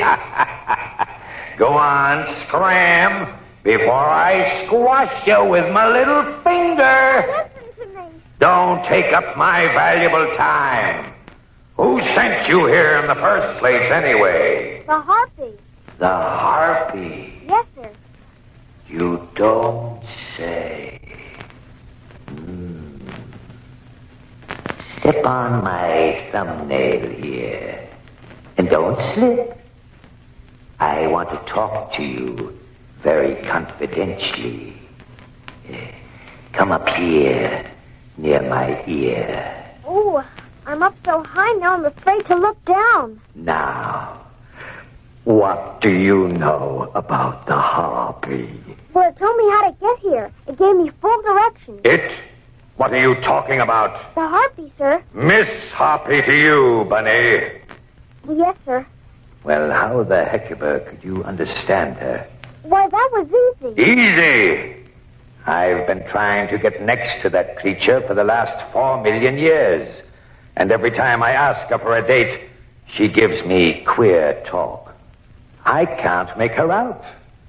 I think she's stringing me along. You mean she talks like this?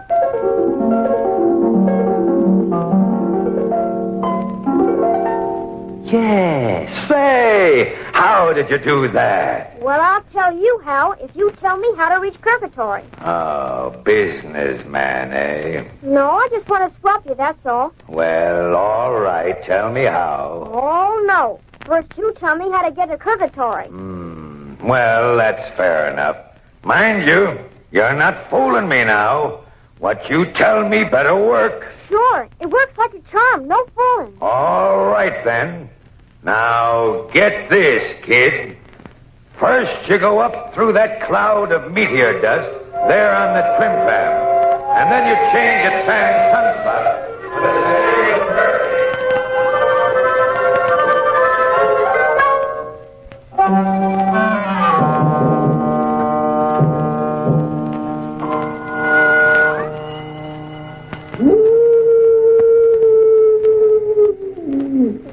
What was that?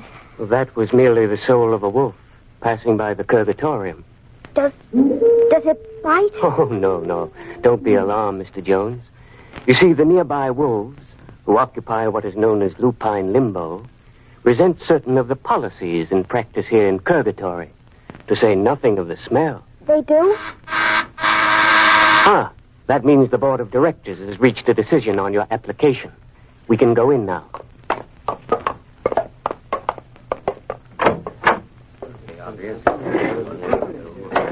All right, gentlemen, be seated. Mr. Jones, will you sit here? Thank you. Gentlemen of the board, this is Mr. Runyon Jones of Earth, who has requested to be reunited with his dog Putsy, number 17,006,012, we have just discussed. Hello. Jones, we have gone into this matter most carefully. That's good. We fully appreciate the pains to which you have gone and the trouble Oh, it was nothing. the trouble you've taken. We're also aware of the unusual devotion you've shown the said Putsy. And all these factors have entered into our decision. Yes, sir. Then can I see Putsy and have him back? The unanimous decision of the board of directors is that you may not. What? You mean I can't... Sorry, but it's entirely contrary to the established rules and regulations of the institution. We made an exception for you. It might lead to all kinds of complications. But can I see Putsy for just a minute? Sorry, Jones.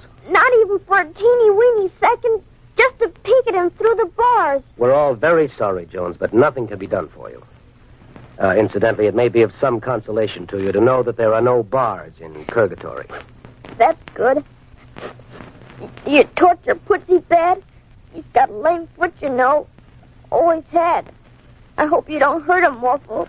Where did you get that idea? Now, just a moment, Jones. I'm proud to say that we do not torture any dogs in Purgatory. Where did you get that terrible idea? Father Time told me. Oh, Father Time. Don't take stock in anything he says, Jones. I shouldn't like this to get back to Father Time, but between you and us, strictly entre nous, that job of his seems to have got the better of him. He's more or less known as a crackpot. Yes. That torture talk is nonsense. Yes, indeed. Well, we've got a big docket to clear. Hadn't we better show Jones how to get back to the Sidereal ferry? Yes. Jones, I'm afraid that closes the case. Sorry. This way out, Jones. Can I say just one more thing, gentlemen? Well, you'll have to make it fast. Putsy is a good dog. He didn't mean to bite no tires. He just wanted to race the car to show me how fast he could run. And he could have run faster if he wasn't lame in the leg. And the time he bit the dog catcher, the big bum... Jones, that's no kind of language. Well, he was a big bum. He hurt Putsy, and Putsy wasn't doing no harm to nobody. He was just chasing a cat. And about his staying out all night, well, that was because he saw me talking to Eddie Mazur's bulldog, and he got jealous. You can't blame the dog for that, can you? Honest, Putsy is the best dog in the world. Or else would I have come all the way for him? What about the day the auto ran over him and killed him? Didn't he break away from your leash? No, sir. The leash broke. Are you sure of that, Jones? Jones? No, sir. Uh-huh. Then the said Putsy did break away. Yes, sir. Well, there you are again. Please understand that we are sorry, but there's nothing that we can do. Next item, gentlemen. This way out, Mr. Jones. Goodbye. And tell Putsy Yes, I'll tell him. Goodbye. Goodbye, Putsy. Can you hear me? No, he cannot.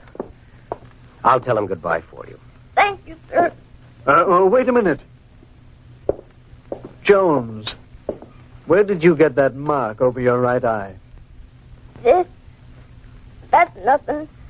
I got that in the accident. What accident? When I tried to prevent Putsy from being run over. And? And nothing. Well, didn't you reach Putsy in time? No, sir. Almost, but you see, the car ran over me first. Yes, sir. That's how I got killed. Well, now I, just a moment, Jones. Gentlemen, this changes we have Yes, it puts an entirely different light on this. The seventh clause in the priorities ruling. Don't you change that? No, we can stretch. Indubitably. Yeah, we can stretch that definitely. I think you have the right idea. Jones, the status of the case has changed by the fact that you gave your life to save your dog. That comes under the priorities ruling affecting the seventh clause of the Constitution of Purgatory. I see. Well, bye, gentlemen. No, you don't understand. You can have the said Putsy back. I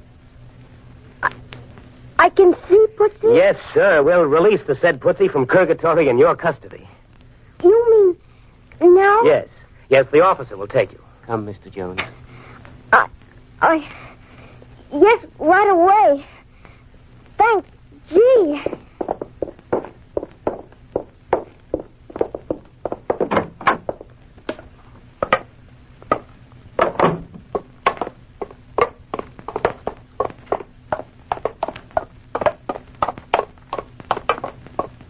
He's down at the end of the long corridor.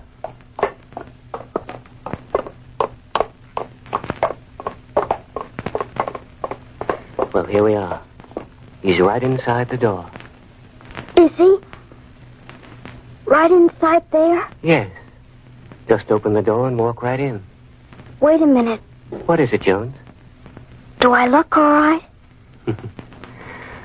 Oh, yes, Mr. Jones.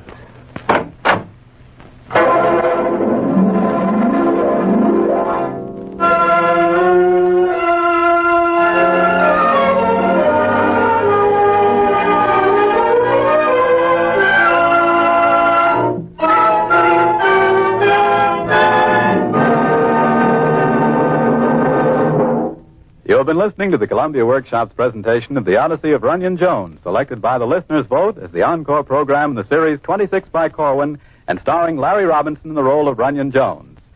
In response to inquiries from listeners, the Columbia Workshop takes pleasure in announcing that the Odyssey of Runyon Jones, as well as several other plays from 26 by Corwin, will be published in book form later in the year under the title 13 by Corwin.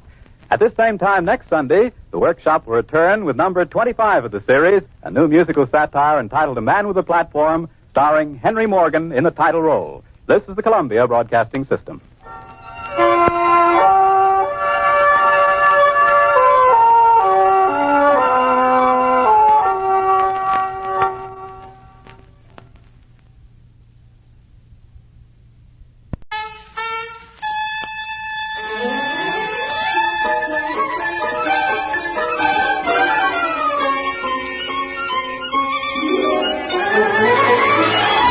Columbia presents Corwin.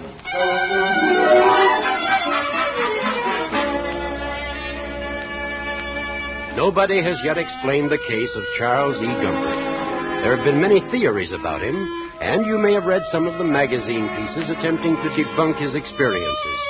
But there are certain things that simply cannot be laughed off. And the case of Gumpert is one of them. It still baffles science. We'll tell you what we've been able to find out about it.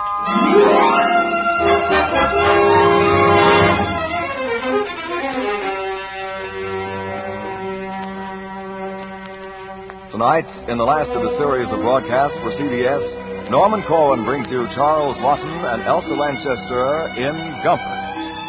The musical score is conducted by Lud Gluskin. Charles Laughton and Elsa Lanchester in the Norman Corwin production of Gumpert.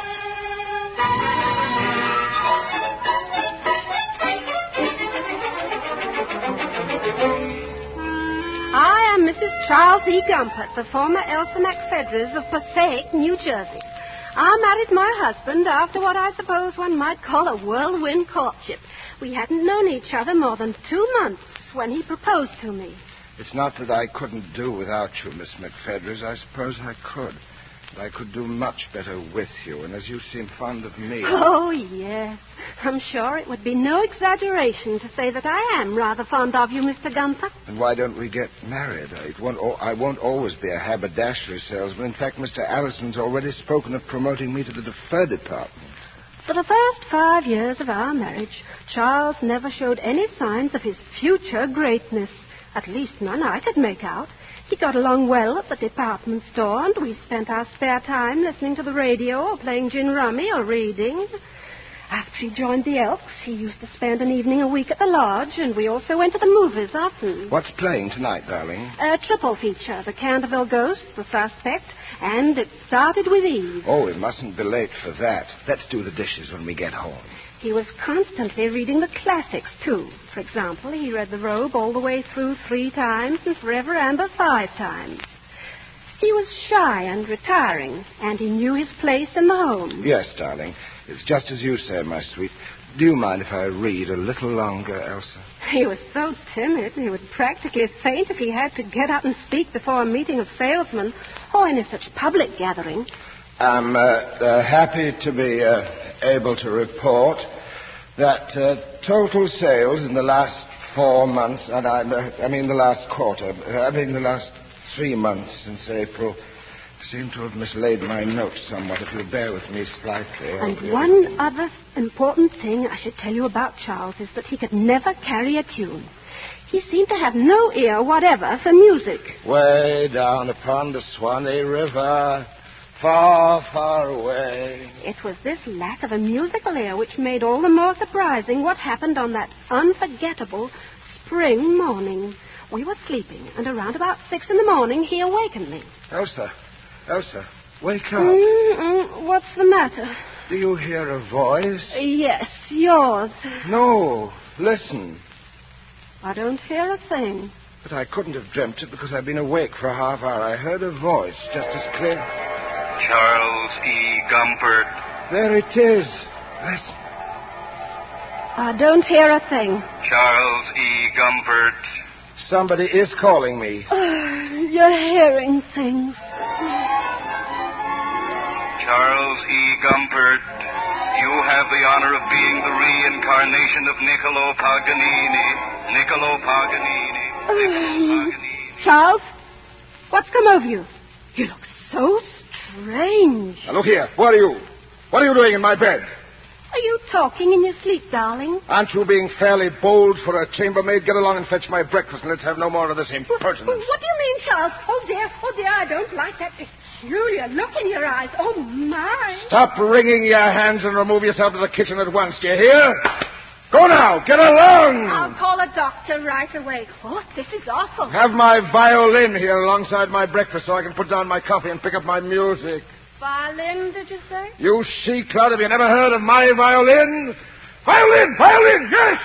Violin! Charles, are you sure you're feeling Take that, you idiot! Oh, you tried to hit me. And with the vase Alice Nielsen gave us for a wedding present. Breakfast and my violin! Yes, Charles, yes. Breakfast and your violin. I thought Charles had gone quite mad. But in order to humor him until I could call for help, I quickly got out of the cedar closet the old violin which my Uncle Angus had left me years ago because he had nobody else to leave it to. About time. Here, give it to me. Seems to me I have better instruments than this. Where is the Guarnerius? Guarnerius? Must you forever repeat what I say? Guarnerius, Joseph Guarnerius, where? Oh, I could try to reach him on the telephone. Oh, you stupid, hopeless wench, clear out! I want to play. Very well. I'll get out.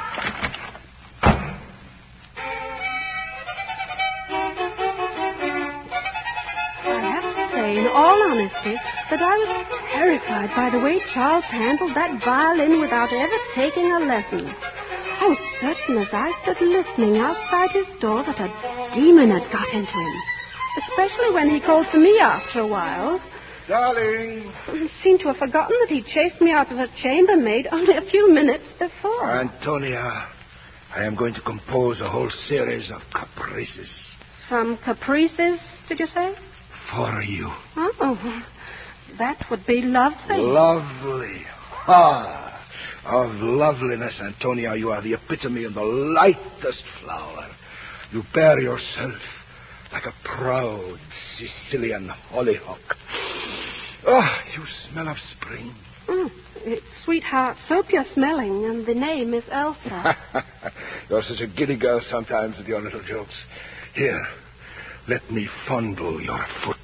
Charles Gumpert, what on earth? Stop tickling my feet. Antonio, you grow more beautiful by the hour. Whether to fold my Guarnerius under my chin or hold you in my arms all day long is one of the most agonizing decisions a man could ever be required to make.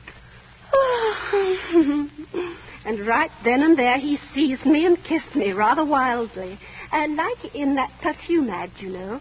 And to be perfectly frank, I began to wonder whether he was just coming to his senses rather than losing them.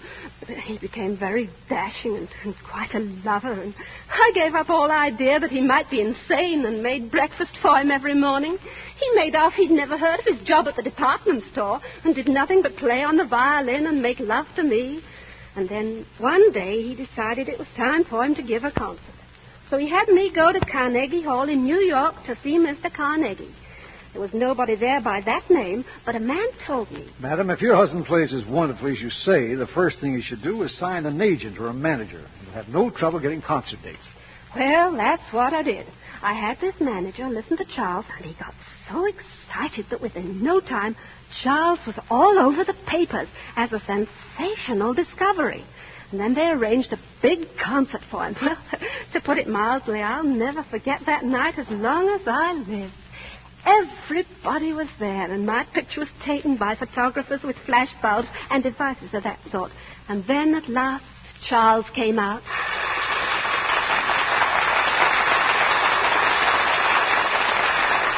And he went into his first number on the program.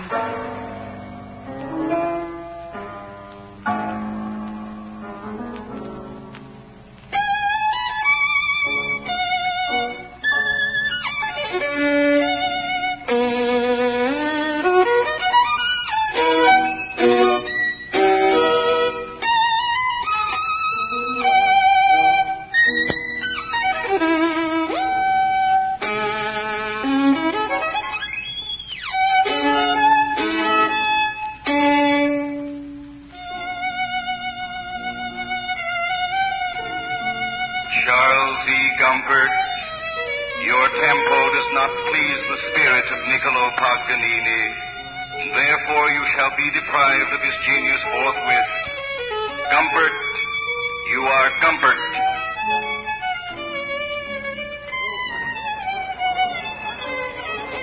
Oh, fudge. I can't seem to remember what comes next. What am I doing here in front of all these people? I've got a violin in my hand. Elsa! Elsa!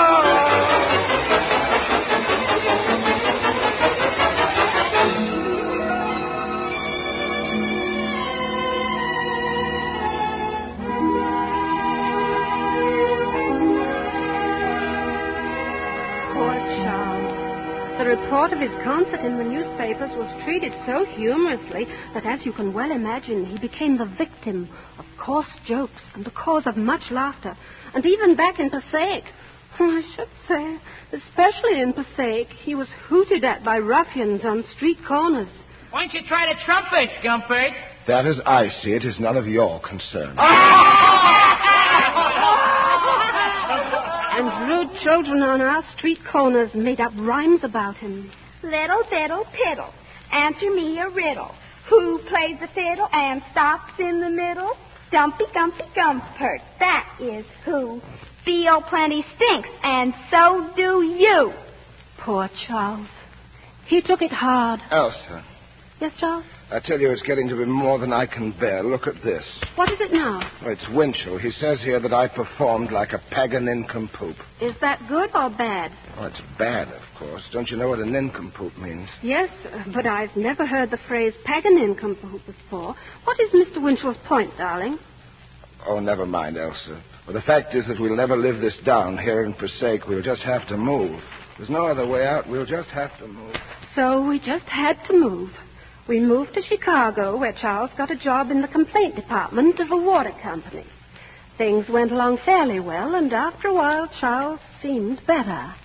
Although I rather missed the passionate outbursts of his musical period, if you know what I mean. And then one night, while we were at dinner, he was saying...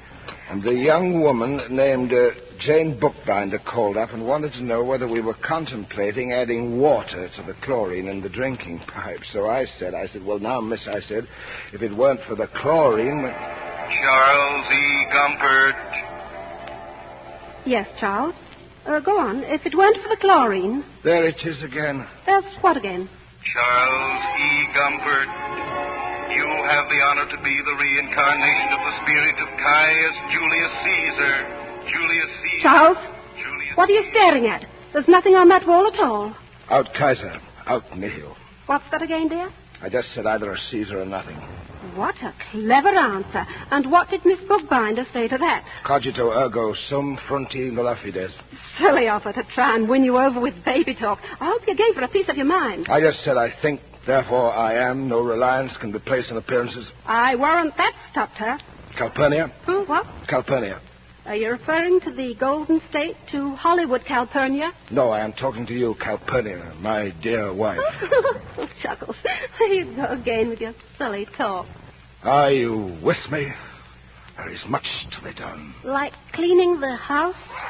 Cleaning the house, indeed. Well said. In partibus infidelium carpe diem. Calpurnia, the state is overruled, is ruled by democratic weaklings. There are men in the Senate who believe in representative government. No tyrant is safe. I must be up and about in the world. The house will be cleaned indeed. Where are my fasces? Where's my toga? I think you left them in the bathroom. Mummus is the word. I shall meet tonight with friends, Chicagoans, countrymen. Oh, well, Jaffies are coming over, and also Mr. Ginsvogel. Out and... Kaiser, out nihil. I was never quite sure whether in saying that he was referring to the German Kaiser or to Henry J., the shipbuilder, but he used to say it quite often, mostly to himself. Out Kaiser, out nihil. At any rate, Charles began to act very strangely. He fell in with desperate characters who called themselves Silver Shirts, Black Legionnaires, and Christian Fronters. He said they were his people because he was the original fascist, and if he could rally them together and knock some sense into them, they would eventually make him Emperor of the Americas. It seems absurd now, of course, but at the time, I must confess, the thought of being an Empress of the Americas did rather attract me. Well, one night, I went with Charles to a secret meeting. I was astonished to find out what a forceful character he was, and what colorful lies he could make up. Fools! You are all hands and stomach slogans and shirts. Forever shooting off your mouths at captandum vulgus. What do you mean, Gumpert? What we need is action, not filibusters. Out Kaiser, out nihil. Who's that? Did I not drive Bibulus from the forum and make him a prisoner in his own house? No kidding. You done that? Did I wait around for resolutions to be passed before selling the people of the Aduacti wholesale into slavery? Well, if you're so smart, Gumpert, what do you propose to do in the way of action? Well, since you're so stupid, tempora mutanta no set mutamur inilis. I'm with you. Me too. For instance, when I was in a tight spot once, I massacred in cold blood the whole Senate of the Veneti. And I also had Acco, chief of the Senanes, flogged to death. Hey, you know your way around, Gumpert. You've been mixed up in them gang wars. Gumpert's got background. No question of that. Yeah, background. That's what he's got. Background, you pipsqueak fascist, you. What a tub of sawdust you had in Italy. Benny was pretty good while it lasted. Hung up by the heels like a stuck pig. And Hitler, he wasn't fit to touch the hem of my toga. Oh, is that so? Do you realize that I twice crossed the English Channel and invaded Britain? When was this? Post hoc ergo propter. Yeah, that's right. Yeah, I think I remember reading about that. I was named dictator 4 times. Okay, Gumpert, we know you're good, so what do you want us to do? Follow a man of decision. Follow a man of action. Follow me! Hey, he's got something there. Okay. We follow you. Yeah. Follow the leader. All right, then. Listen. We organize first as the Toga Shirts. Next, we enlist the support of a great newspaper. We already got the support of a great newspaper. I know the one you mean, and it's better than nothing, but that's only a beginning. All right. What do we do after that? Then you build a statue of me and carry it. Wait a minute, boss. Wait a minute. Where are we going to get the dough to build you a statue? Where did the Romans get the money to build a statue of me in the Temple of Quirinus, the one with the legend to the unconquerable god? Charles E. Gumpert. If you small-time, quizzling-type shyster fascists would only begin thinking in terms of the big leagues, you'd be getting somewhere. Think of Tyson, Krupp, Mitsubishi, I.G. Farben. We never heard of half of them guys. What a pack of blithering, craven, gutless, obsolescent jerks you are. Who, us? I am almost tempted not to put my master proposal before you. Oh, what's your proposition, Chief? Charles E. Gumpert. What I am proposing is fascism, under another name. Good. Oh. We call ourselves the Confederated Volunteer Protectors and Defenders of America the Beautiful Incorporated. We'll start by going to work on the youth and appealing to returning veterans. And then... Gumpert, you have sunk too low to be tolerated by the mortal shade of Caesar. Gumpert, you are Gumpert. Yeah, go on, Gumpert. We're waiting. We're all with you. Well, I was about to say, gentlemen, that sales in the last quarter... No, that doesn't seem to be right. I seem to have mislaid my notes somewhat. Would you please bear with me, Come gentlemen? on, cut the stalling, Gumpert. Yeah, continue where you left off. Well, I seem to have forgotten just where we were. Hey, who do you think you're kidding? Let's get to the question. Oh, was there a question before the meeting? Yeah, I got a question. Look, who are we going to support in the next congressional election? Why, I should suppose the most honest men we can find. Huh? Well, that is, men who believe, as we all do, in good, sound, democratic government and the Bill of Rights, so to speak. Why, you dirty red double-crosser, you. Did I say something wrong? Come on. Wait a minute. Come on. Just a minute. Let me out. Elsa!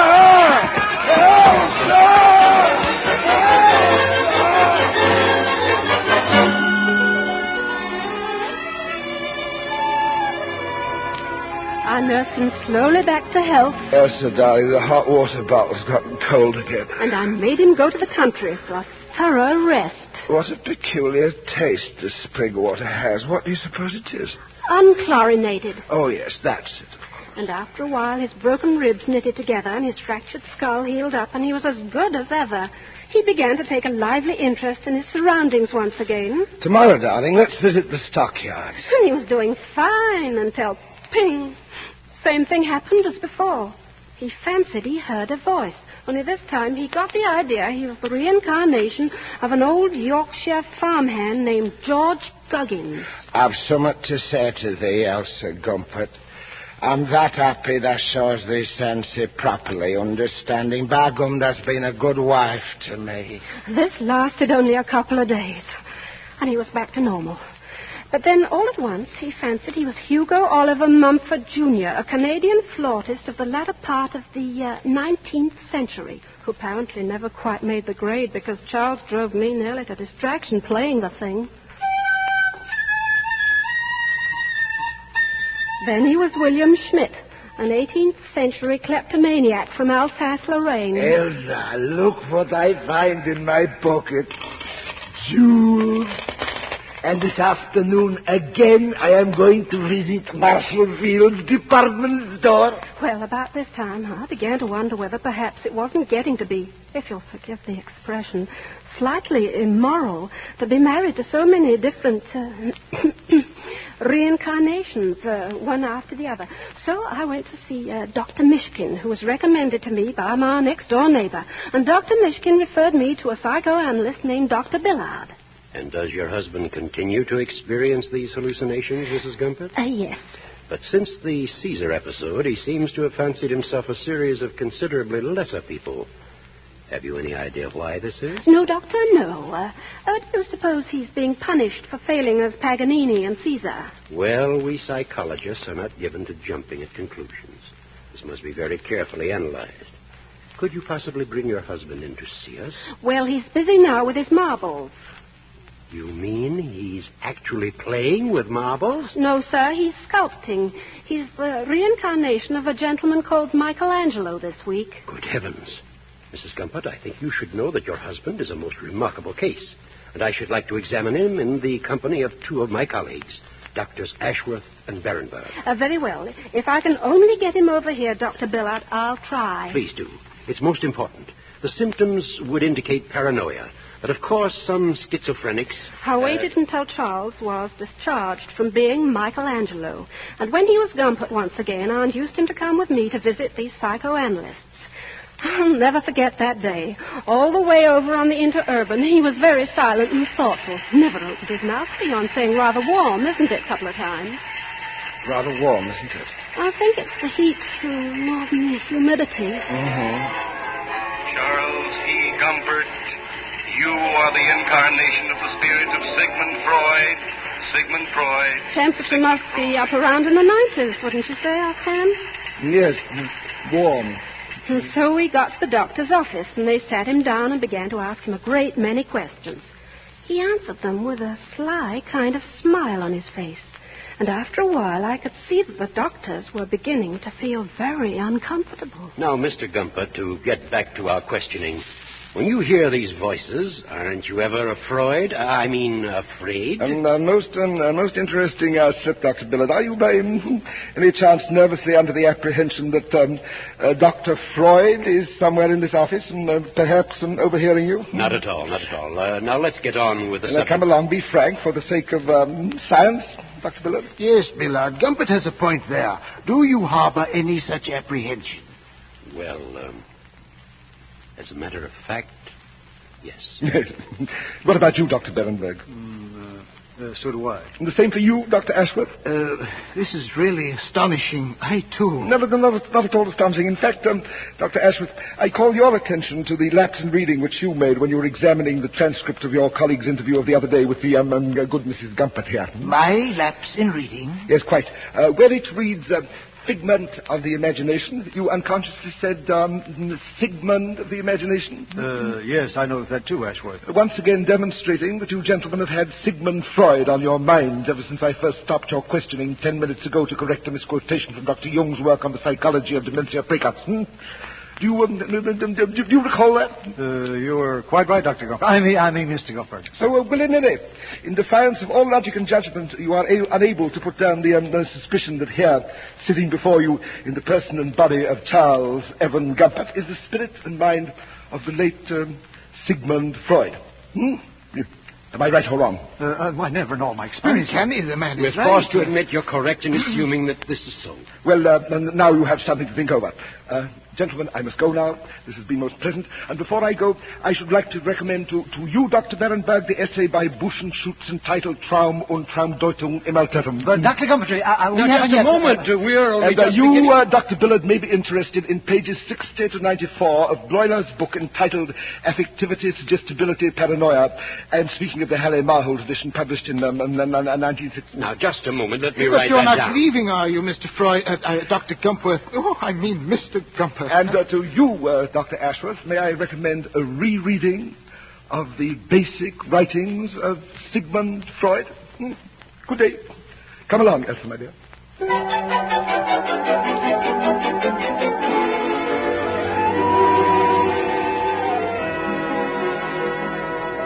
There isn't really very much more to tell. After the Freud business, the psychoanalysts took such a deep interest in Charles, they began paying us social visits and bringing all kinds of scientific gentlemen with them. This is Sir Joshua Losey-Cleghorn, the eminent archaeologist. How do you do, Sir Joshua? You seem well preserved. How do you do? And Gerald Weisner, inventor of dehydrated water. Charmed. Will you come in, gentlemen?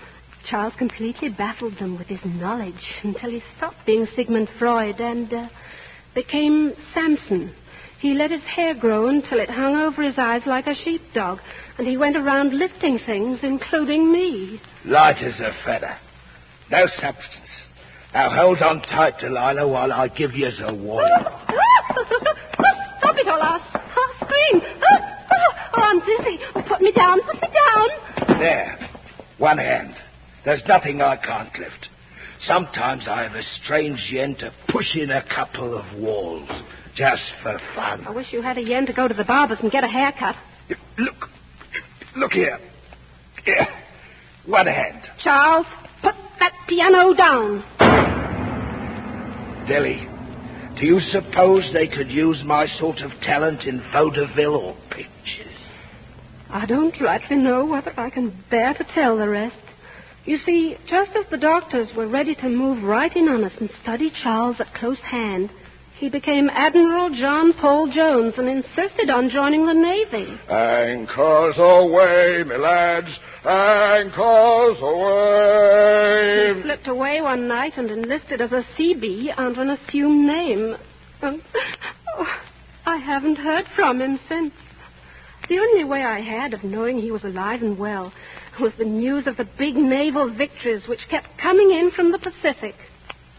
That must have been Charles. I could just imagine him commanding a task force. We will attack in force at dawn.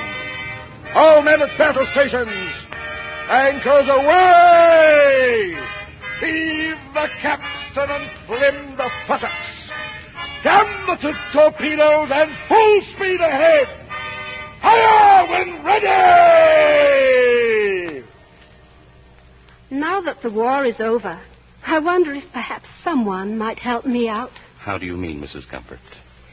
If anybody listening into this should by any chance run into a sailor, a short, fat man with a thoughtful expression on his face who knows all about selling neckties and chlorinating water, would they please let me know? My name is Mrs. Elsa McFedries Gumpert, and I can be reached care of my brother, Humbert C. McFedries, of 261 East Feinschreiber Avenue, Philadelphia, Pennsylvania. I would be ever so grateful.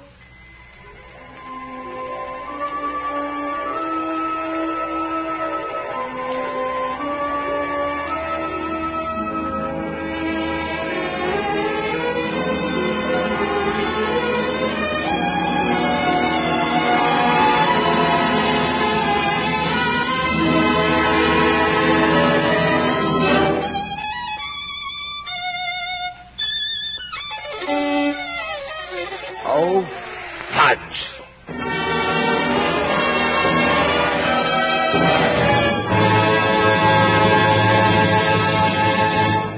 You have been listening to Charles Lawton and Elsa Lanchester in Gumpert, a new comedy written, directed, and produced by Norman Corwin for CBS as the last in his series of broadcasts under the familiar title Columbia Presents Corwin. The musical score was conducted by Lud Gluskin. David Frisina performed as a reincarnated Paganini. This is CBS, the Columbia Broadcasting System.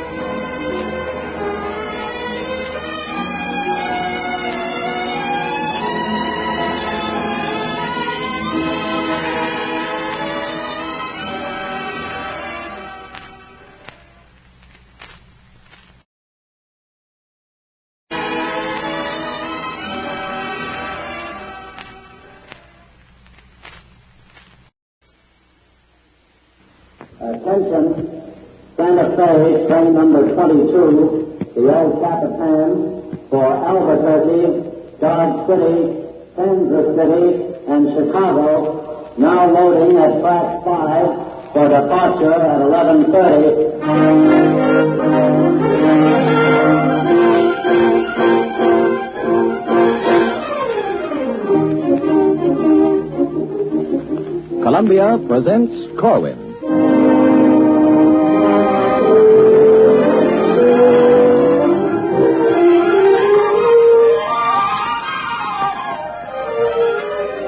Tonight, Norman Corwin brings you his latest play, El Capitan and the Corporal, co-starring the distinguished actress of radio, stage, and screen, Catherine Locke, and the internationally known radio actor, Joseph Julian.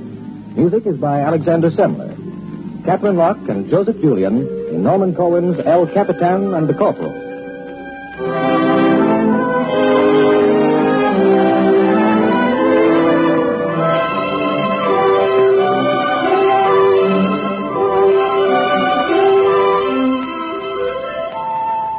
Well, I had seat number 18 on this train, the El Capitan. The way I figured, it wasn't quite right for two people to have the same seat on the same train. So I said to the man who was sitting in it when I got there, "You sure you have the right seat, sir?" He looked kind of startled and said, Why, yes. My ticket here says seat 18, and this is 18. "Well, so does mine say 18. Well, I guess the thing to do is to take it up with the conductor. So we took it up with the conductor and got it straightened out. Seems he had seat number 18 in the next car. Well, I got settled in my seat. There was a little time before the train started, and I was wondering who was going to sit next to me. You see, in all the times I've been riding on trains, I never had a pretty girl sit next to me. This time was apparently no exception, because a guy came along who must have weighed 300 pounds, and he plunked down beside me. Poor fellow had been puffing and panting because he thought he was going to miss the train.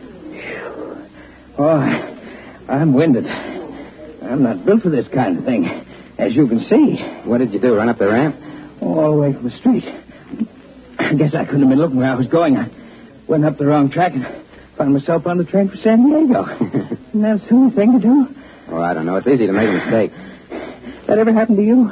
No, I can't say it has. Oh, look at this handkerchief. Wring wet. Boy, I won't catch my breath till I get to Santa Barbara. Santa Barbara? This train doesn't go to Santa Barbara. You mean this isn't the Beaver for San Francisco? Heck no, this is the El Capitan for Chicago. Oh, dear. Oh, my Lord. Will you help me down with that bag? Yeah, sure thing. I went to help the poor guy off the train. I started down the aisle, sort of running interference for him. But before I went 5 steps, I bumped smack into a girl. We collided so hard, she dropped her suitcase and almost fell over it. Will you please watch where you're going? Oh, I beg your pardon. She gave me a look that would wither your left arm. I said to her, "I'm just trying to help a man catch a train, that's all." She didn't answer and went by with her nose in the air. I felt like saying to her, "Don't you know there's a war on?" What's the use of arguing with a dame in a situation like that? So I tumbled off the train with this guy's suitcase. I helped him on his way. Well, I got back on the car. And who was sitting in my seat by the window but this same girl? She looked at me as though I'd just slugged her grandmother. I gave the courtesy right back to her. "I'm very sorry, miss, but you're sitting in my seat." You must be mistaken. The ticket says seat 18. But mine is 18 window. Yours is 18 aisle. In that case, I'll move. If you don't mind. I'd just like to sit in my own seat, that's all. Very well. Excuse it. I moved in and sat next to the window, and the train started. She picked up a magazine and thumbed through it. Now and then looked up out of the window as we mooched along toward Pasadena. But her glance was strictly the impersonal type. It went right past me. No local stops. And after a while, I must have got interested in the pictures in her magazine and started looking at them over her shoulder because suddenly it struck me this girl had a very interesting profile, to say the least. I was in the middle of admiring it when... Well? Well, what? What are you looking at? Your nose. Oh. Does it meet with your approval? Sure does. I'm so relieved. After that, I kept pretty much to myself. Until we left San Bernardino and started to climb through Cayon Pass. And then I volunteered to point out some of the features of interest. I didn't know too much about the country, but I made off like I was an authority and named a couple of mountain peaks that had been anonymous since the Mojave Indians were running the place. She paid no attention at all. Until I said to her, "That one there is called Mount Glickstein." Now, look, who do you think you're annoying? That happens to be Mount Baldy. Oh, it is? Well, maybe you're right. It does seem unlikely they'd be naming a mountain after my commanding officer. You know, you're the least smart Alec I've The ever name's had. Cal, not Alec. Short for Callow, I presume? Short for what? Let it go. I tried not to let it go. But she buried herself in a book. We were past Victorville before I spoke to her again. I finally said, "Look, I'm sorry if I was rude. After all, I didn't intend to bump into you in the aisle. I was helping that fat man off the train." Poor fellow, you know what happened to him? First he got on a train. I'm not interested. Well, all right. If you don't want to accept an apology, why then... After all, if we're going to be sitting next to each other for a couple of days... She simply stared at her book and ignored me. And I shut up, feeling pretty foolish for wasting my time on a cold potato just because she happened to have a cute profile. She probably would never have spoken to me of her own accord if it hadn't been for a little accident just before we got to Barstow. It seemed she wanted something in her suitcase, so she got up and reached for it in the rack. Excuse me. Can I help you there? No, thank you. I can manage. Well, she didn't manage so good because the train gave a little lurch and down went the bag on my noggin. Oh, I'm sorry. I'm terribly sorry. Are you hurt? Well, actually, the bump didn't hurt much at all because the grip wasn't heavy. Yet it made such a loud noise when it dropped on my head, she must have thought I was killed. I played for sympathy, naturally. Are you all right? Here, let me... Yeah, I'm okay. I'm all right. I'm so sorry. Really, I am. What's the matter? Is it bleeding? No. The only thing I'm worried about is an old skull fracture I got 6 years ago. What? Do you think you... Does it feel... Can I do anything for you? No, I'm all right. Well, she was so scared about the idea of my having refractured my skull, which had never been fractured in the first place, and so regretful about the way she had treated me, that she just took right over it. First thing I noticed is she was massaging my scalp. Does that feel better now? Oh, much better. You have the healing touch. I'm sorry if I seem mean, but you must admit you were pretty fresh. But I apologized, didn't I? Yes. I should have accepted your apology. That wasn't very nice of me. Okay, then. Are we friends? Yes, we're friends. The train stopped for a few minutes at Barstow, and we got out and walked around in the hot desert sun. Didn't take us long to get acquainted as to who we were and what we were doing. I found out her name was Betty Frisbee, that she worked on jigs in an aircraft factory in California, and that she was going to... Chicago, to bring my brother back from the Marine Hospital in Markleton. What's he doing there? He was badly wounded in the Merchant Marine. He got torpedoed twice, and the second time he lost an arm, and his spine was broken. Oh, gee, that's tough. Sorry to hear it. He'll never be able to walk again. Terrible. He's done a lot of fighting for a boy his age. Before he was in the Merchant Marine, he fought in Spain. He did? Yes, he was with the American Volunteers. So this is really his second war, huh? No, it's all one war, wouldn't you say? Well, this one really began in 1939, and the other... Surely by now you know better than that. Well, I didn't follow that Spanish war very much. Well, I did. Not only because Sandy was in it up to his neck, but I guess because my own heart was in it, too. What's that? Yes, let's get aboard. This way, Betty. No, that's not our train. That's a Union Pacific train. Oh. If I don't watch out, I'll be doing just what that fat man did. I don't know what came over me. I'm not usually absent-minded. Maybe it was a blow on your head. We returned to the train and continued our talk. Betty asked a lot of questions about me. Are you on a furlough? No, I'm just returning from one. Well, what happens when you get to New York? Well, when I go to a port of embarkation. Oh. Are you married? No. You got a girl? Well, nobody I'm really in love with. How about you? Oh, just about the same as you, I suppose. Yeah? Well, there's a boy at home who wants me to marry him, but I'm afraid we'd never get along. Why? Well, we don't agree much about the world. About the world? Yes, you see, to my way Pardon me, folks. Would you like to get in on a little game of pinochle? Oh, no, thanks. No? I'm sorry, I don't play so. Now, what did you mean? You and your friend didn't agree about the world. Well, the way I see it, there are two main well, let's say points of view about being alive on this earth. Now, you're either an active human being, with all that implies, or else... Well, wait a minute. What does that imply? Well, it implies a certain amount of responsibility. It implies the idea of giving as well as receiving from your country. Hello. Well, hello. What's your name? Oscar Fiddlefuddle. What's yours? Mary Lou Flavor. Well, hello, Mary Lou. How are you? I'm fine, thank you. How are you? Splendid. What's your name? That's where we came in. Where's your mother, Mary Lou? Where do you live? 216 Walnut Street, Ventura, California. Well, you better go to your mother now. You get lost. Goodbye, Mary Lou. Bye-bye. Now, you were saying there are two kinds of people. Active human beings and, what was the other kind? Well, for want of a better word, I'd say, vegetables. Vegetables? Well, how do you mean? Well, I mean, just people who vegetate. They're planted and they grow, and you know just what to expect from them. And if their father was a head of lettuce, that's good enough for them, so they're a head of lettuce. Well, now, what kind of person exactly do you mean? Well, look, I'll give you an example. Let's take the first privilege of citizenship in a democracy. Yeah. Well, what is it? Do you know? Sure. I suppose it's a free press and freedom of religion and the other... No. Those are the dividends of a democracy. I'm talking about privileges. Well, what is it then? Well, the first privilege of a citizen in a country like ours is the right to vote. Oh, well, of course. Well, I call a voter who doesn't vote, well, as far as I'm concerned, he qualifies as a vegetable. A vegetable? Yes, he's vegetating. Voting is the least thing you could expect him to do. Well, I mean, the least he could do is to take a slight interest in his country. Well, when you consider how many men have died just for the simple right to vote, which we take so much for granted, when you consider how little trouble it is to go to a poll, then you look around at a person who stays at home on Election Day and you say, there goes a cabbage. Because, well, after all, what's all the jollity about? Looks to me like a wandering minstrel show. Just some soldiers and sailors on their way to the smoker, I guess. Wait a minute. Listen to this one. This guy says to another guy, see, he says, did you ever have an accident? So the other guy says, no, but a dog bit me once. And then the first guy says, well, wasn't that an accident? So the second guy says, heck no, he did it on purpose. Where were we? I'm talking about voting. You see, to me, that's only one way of expressing what I call a basic interest in being alive.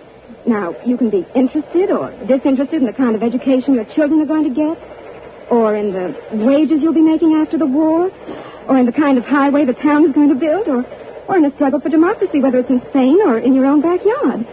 Now, the trouble with... What are you looking at? Your eyes. You have very beautiful eyes. You haven't been listening to what I've been saying. Sure. Nothing you've said so far, alters the fact that you have very beautiful eyes. Excuse me. Betty. Where are you going? Betty! Betty! People turned around and looked at me. I felt sort of foolish, so I stayed in my seat for a while, pretending to read. Then after a few minutes, I got up to look for Betty in the smoker. She wasn't there. I went through the train twice looking for her. Couldn't find her. So I guess she must have gone in the ladies' lounge.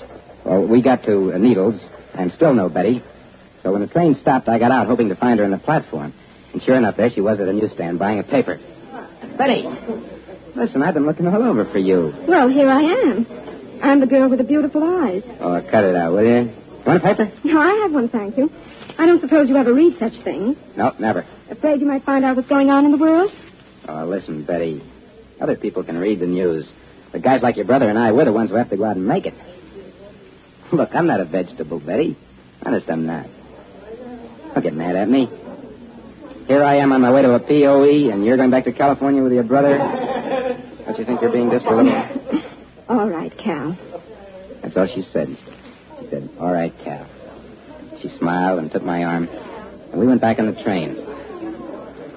Well, we got hungry around Kingman, Arizona, and went in the diner and had the 90-cent meal, which she insisted should be Dutch. Then we returned to our car. As we opened the door off the vestibule, we found there was a sort of concert going on. One of the passengers had unmasked the guitar. There was a whole cluster of people around him, listening in silence as the El Capitan streaked along in the night. That was wrong was to keep you from the foggy do. Hey. Do you know Lord Jeffrey Amherst? Yeah, no, I don't think College Holmes. No, hey, listen, how about the road to Mandalay? I could think loud enough there. Keep those bottles quiet. I think I'll sing one, the favorite of my girl. It's called Black is the Color of My True Love's Hair. Black is the color of my true love's hair. Black, black, black is the color of my true love's hair. After a while, we returned to our seats and listened from there. Most of the lights in the car were low now. Betty's eyes had a dark glow, which made them seem even more beautiful than ever. What are you thinking? Oh, I was just thinking of a place in the world for this, too. What do you mean? For what, too? Oh, for love, songs about love, for singing. I'd hate to think what the world would be without it. Well, it's not so hard to imagine. Just look how it is in Germany. Why, love in Germany is under the control of the Nazi Party. They tell people who shall breed and who shall be sterile. I don't think it's hardly possible for a fascist to be really in love. You know that? I mean, not if he's been brought up to believe a woman belongs only in the kitchen and the nursery. Isn't that what the Japs and the Nazis think? Yes, it is. Betty put her head on my shoulder. After a while, she went to sleep. I took one of her hands in mine. I guess that was all right with her because when I moved her hand, she opened one eye sleepily. The corner of her lips smiled at me. She went back to sleep. After a while, I fell asleep myself, with the guitar and the wheels still singing in my ears.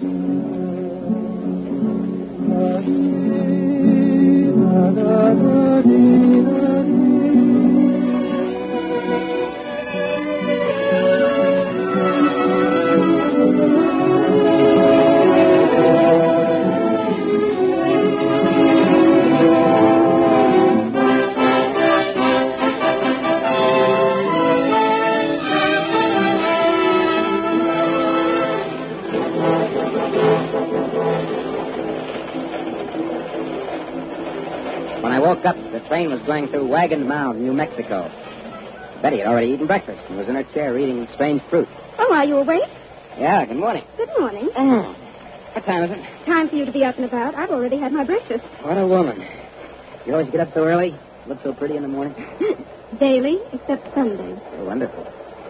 Excuse me while I straighten my beard off. You're excused. For a day that started off so good, I suffered a great many annoyances. In the first place, the car we were in got so chummy that everybody was practically sitting in our laps, including young Miss Slazak of Walnut Street, Ventura. What's your name? I told you yesterday, Fuddle Fuddle. Why? Then a girl going through to the diner spotted Betty. Betty! Miriam, Betty! And it had to turn out they were classmates from college. Miriam, I'd like you to meet Corporal Hollister, Miriam Maisley. How do you do, Miss Maisley? How you do? Betty, how are you? They sat and gabbed for hours about their old school days. Believe me, there's nothing more boring than for a neutral party to hear about Bud Phillips, who's in the South Pacific, and Bob Lee, who's just written a book on television, and Gazella Cronkite, who married a furniture salesman from Far Rockaway. I hear she's expecting. No. And Miss Maislish, of course, came along to lunch.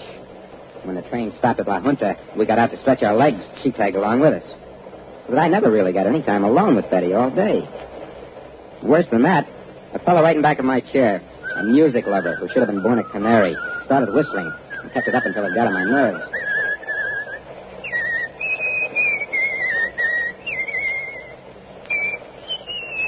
I went into the club car to get away from him. And everybody had all the regular magazines already, so I read the Railroad Age and the Standard Book of Timetables.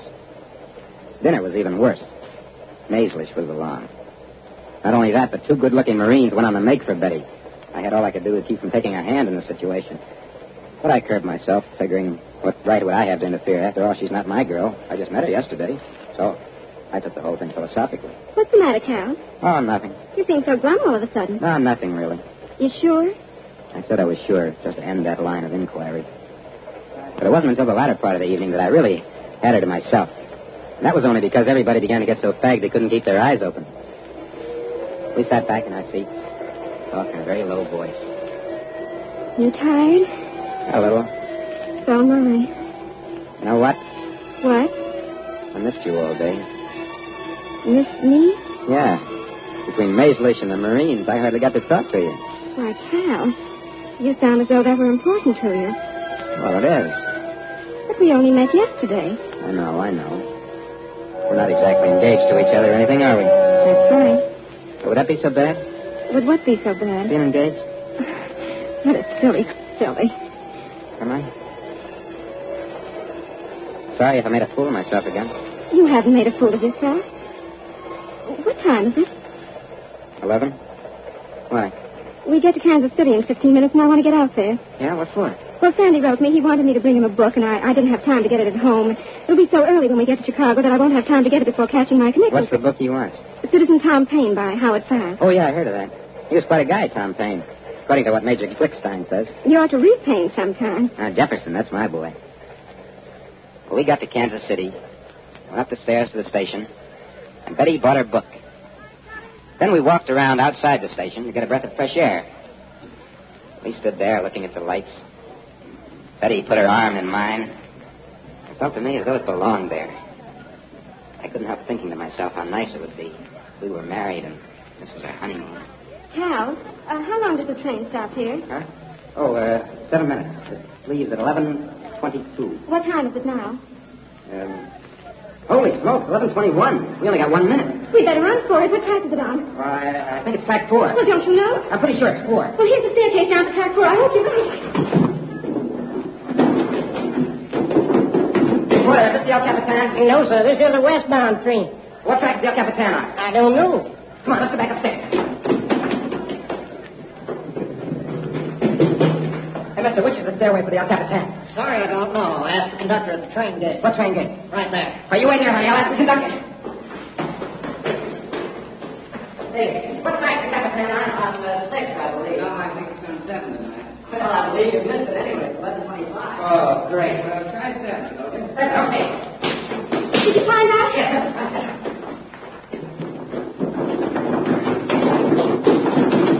Hey, Porter, what train is this? El Capitan eastbound. Oh, thank goodness. We staggered on our car, winded and disheveled. And thank our stars the train hadn't pulled out on time. But to top it all, that train just stood there another 20 minutes.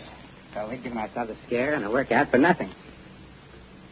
Well, it was about midnight when the train got underway. And we were pretty tired. And Betty slumped down and put her head on my shoulder and went off to sleep. She looked so pretty with her head on my shoulder and her hair smelled kind of nice, you know. And I guess I felt pretty sentimental toward her. Although it was true, we had only met yesterday. I stayed awake for quite a while. Then I must have dozed off because the next thing I knew, I was suddenly aware that light was just beginning to come up in the east. The train was slowing down to go through Streeter, Illinois. The car was quiet. I looked at Betty to see how she was doing. To my surprise, I found she was wide awake. She was looking at me out of those big eyes. Good morning, Corporal. Morning, Betty. Don't you sleep? I slept some. I've been thinking a lot. So have I. About what? About you. What about me? Sorry we're not going on together after Chicago. Want to know something? What? So am I. Are you, Betty? Yes. I like you. I squeezed her hand a little. Sat there without saying anything. Just watching the sky go from purple to pink. Finally, I said to her, Betty. What? I'd like to ask just one thing before we get to Chicago. Because I know you'll have to rush to make your connection. What is it, Cal? Can I kiss you just once? She looked at me for a moment without saying anything. Then she put her hand under my chin and drew me toward her, and she kissed me. Well, I don't know how to describe it exactly, but all kinds of things suddenly began singing in my head. Lines of poems I learned in school and thought I'd forgotten, and there was a kind of music, too. And all the time the dawn was coming up in the east, and there was a glow outside that seemed to go along with the glow inside me. I couldn't really trust my Adam's apple for a while, so I didn't say anything. Do you think you'll remember me after today? Well, I don't know about after the war, but that kiss will carry me through the duration. You're a sweet boy, Cal. I suppose it's silly in war to say, take care of yourself to a soldier, but, well, I guess it's more or less in the hands of God, isn't it? God and Major Glickstein. Nevertheless, you be careful. I'm coming back, Betty. You know who I'd like to see first, right? I step off the boat? You. I'm glad you feel that way. I really am. Just you don't go getting yourself hitched to some vegetable before you give me a chance, now, will you? Oh, don't worry. Betty, if I write, will you answer me? Of course I'd answer you. But you haven't told me if... Hi, good morning, folks. We Greetings and salutations. Good morning, Miriam. Good morning. Well, we get in 10 minutes. You got all your stuff together, Corporal? Yeah. How much time you got to get over to the other station, Daddy? Half hour. None too much. No. Oh, look, isn't this a cute kid? Good morning, young lady. Isn't she cute? Hello. My name is Fiddlefuddle. Goodbye. Goodbye. Chicago, please make sure you've left nothing behind. We got off the train, and I helped Betty with her bags. And on the sidewalk there in front of the Dearborn station, I said goodbye to her. Goodbye, Cal. Good luck. Come back. Goodbye, Betty. Tell your brother Sandy I'm going over there and avenge that lost arm. Tell him I'm going to help finish that job he started in Spain. And tell him I love his sister. I'll tell him all that. Goodbye, dear. She smacked me right on the lips. Turned and ran and got into a taxi and disappeared inside. I stood there, rooted to the intersection of Polk and Dearborn Streets, looking after her. And it must have been all of 5 minutes later, with me in a perfect daze all this time, that I realized with a sinking feeling that I hadn't given her my address and I didn't have hers either. I started to run automatically in the direction the taxi had gone. But I stopped after a few steps because I knew that was silly. And then, while I was still wondering what to do, I looked down in my hand, and there was a piece of paper. Plain white piece of paper with some writing on it. So help me, I don't remember how it got there. But she must have put it in my hand when she kissed me goodbye, and I was too dumbstruck to notice it. It said, Betty Frisbee, 7692 North Elmwood Drive, Long Beach, California. At home after the armistice. I put it in my breast pocket and started for the train that would take me to Long Beach, via Germany.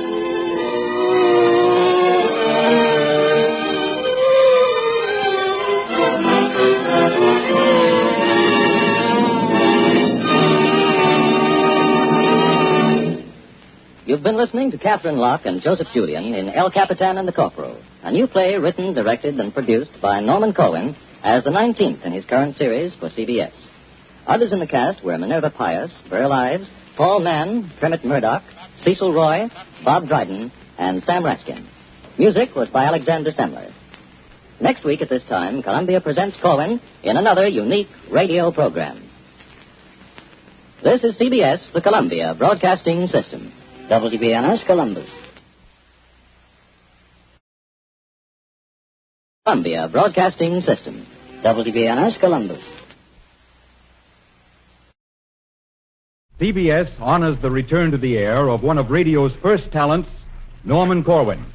Each Tuesday evening during the next 26 weeks on these programs, you will hear music, drama, comedy, fantasy, operas, documentaries, the entire range of the versatile Corwin art which has in the past brought you many familiar radio classics. Tonight, Columbia presents Corwin's movie primer with music by Lynn Murray. This is a movie primer. The most elementary show you've heard. By far. An alphabetical primer. A, B, C, D, and B. Degree by degree from A to Z, our primer will prim the movie industry. The movie industry.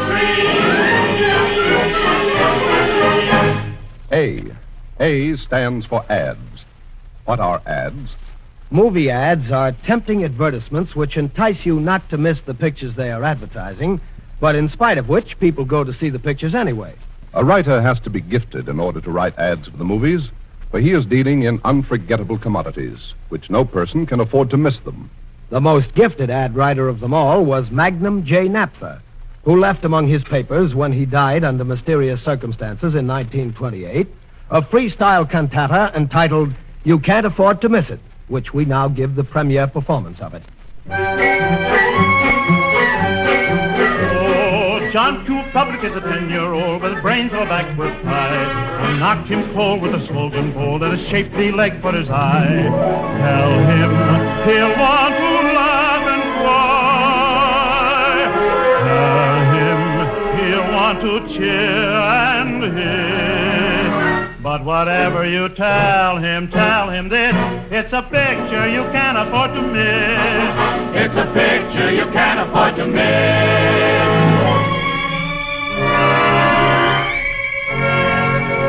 An unbeatable drama of today's immortal brand of courage and love.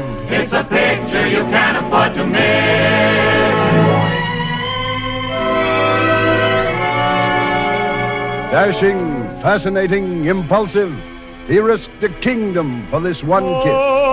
show him a villain with an ugly smirk, and a man and a maid in the park, and a smoking gun in the hands of a jerk, and a passionate pair in the dark. Tell him it's the greatest drama yet. Tell him he'll thrill to every kiss. But whatever you tell him, don't forget, it's a picture you can't afford to miss. It's a picture you can't afford to miss.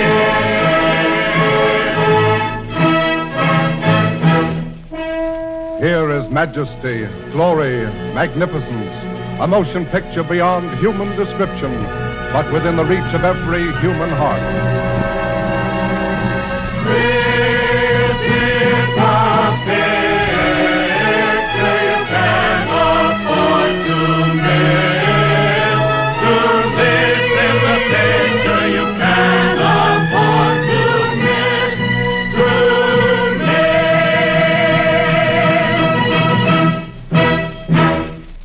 B. B stands for boy. What is boy? A boy is what has to meet girl before he can lose girl and then find same again. Boy meets girl is one of the most ancient and honorable formulas in the movies. This is not only fitting, but true to life. Because if boys didn't meet girls regularly, as a matter of course, where would we all be today? Mostly the formula is boy meets girl, boy loses girl, and boy finds girl. But every now and then, there's a refinement on this formula, as in the case of the picture Random Harvest, see Figure 1, which went something like this. Boy loses mind, boy finds girl. Boy finds mind, boy loses girl. Girl finds boy. Of course, this classic formula of boy meets girl varies in different countries. In France, before the war, one of the favorite variations was boy meets girl. And in China, a very old land whose culture goes even further back than the Golden Age, the ancestral formula is...一马力了西年在不由人一阵阵泪洒胸怀青史上60岁花花世界血拼贵好意思 Hey, wait a minute. You're giving away the whole story. Very sorry. All right, next letter. C. C stands for columnist. What is a columnist? A movie columnist is a columnist who writes about movies and the innermost thoughts and habits of movie people in a most innermost and intimate way. A few columnists have become so famous that legendary poems have gotten to be written about them. As, for example, the inscription found on a movie temple in Cairo near the Great Pyramid of Thebes. Life is just a Bolsky of Sidney Skolsky. But a certain school of columnists is very paternal toward movie stars. They write gabby open letters to stars, which everybody would just assume they were closed letters. Here is a typical open letter offering sound advice to Claire Trevor.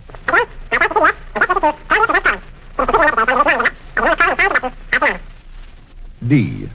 D stands for dialogue. What is dialogue? Dialogue is the things people say to each other in talking pictures. It varies according to who's talking to whom. In Figure 4 below, you will see how the great Russian director Sergei Butadayin of the Dnepropetrovsk Art Theater demonstrates various kinds of dialogue. Now, what is first non-dramatic dialogue in earliest primitive drama? The answer is, who was that lady I seen you was last night with? That was no lady, that was my wife. Now, in cowboy pictures, is must be different expression. Here is cowboys speaking. Clem Logan, I'm offering you a simple choice. Either you come clean and tell us who that lady was you was seen robbing the mail train with last night, or else. Sheriff, reckon I don't mind telling you. That was no lady. That was Tiger Lily Lou. And this for you. But in smart English drawing room pictures, same dialogue is must be also still different. As example, I say, Begley, old sport, who was that lady I saw you making time with last night? I dare say that was no lady, Trammell. That was your wife. Oh, touche, Begley. Well done, old boy. Neat. Thanks, old fella. Here's mud in your eye. Bottoms up. But in a musical type picture is altogether different problem. In such instance, dialogue is lyrics to music.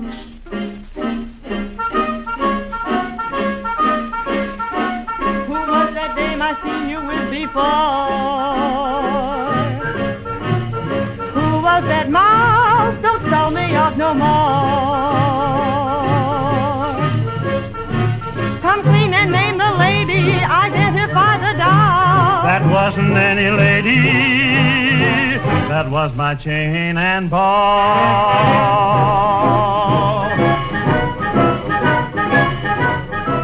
The honeymoon is over, the honeymoon is dead. I wish the lady wasn't her, but it was you instead.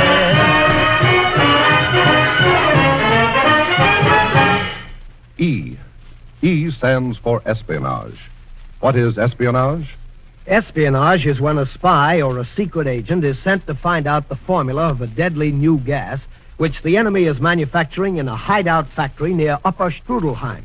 Movie spies get into places where no ordinary spy would dream of getting into. Mostly on account of they are very attractive and have a way with the opposite sex, and also because they are friends of the scriptwriter. F. F stands for fan club. What is a fan club?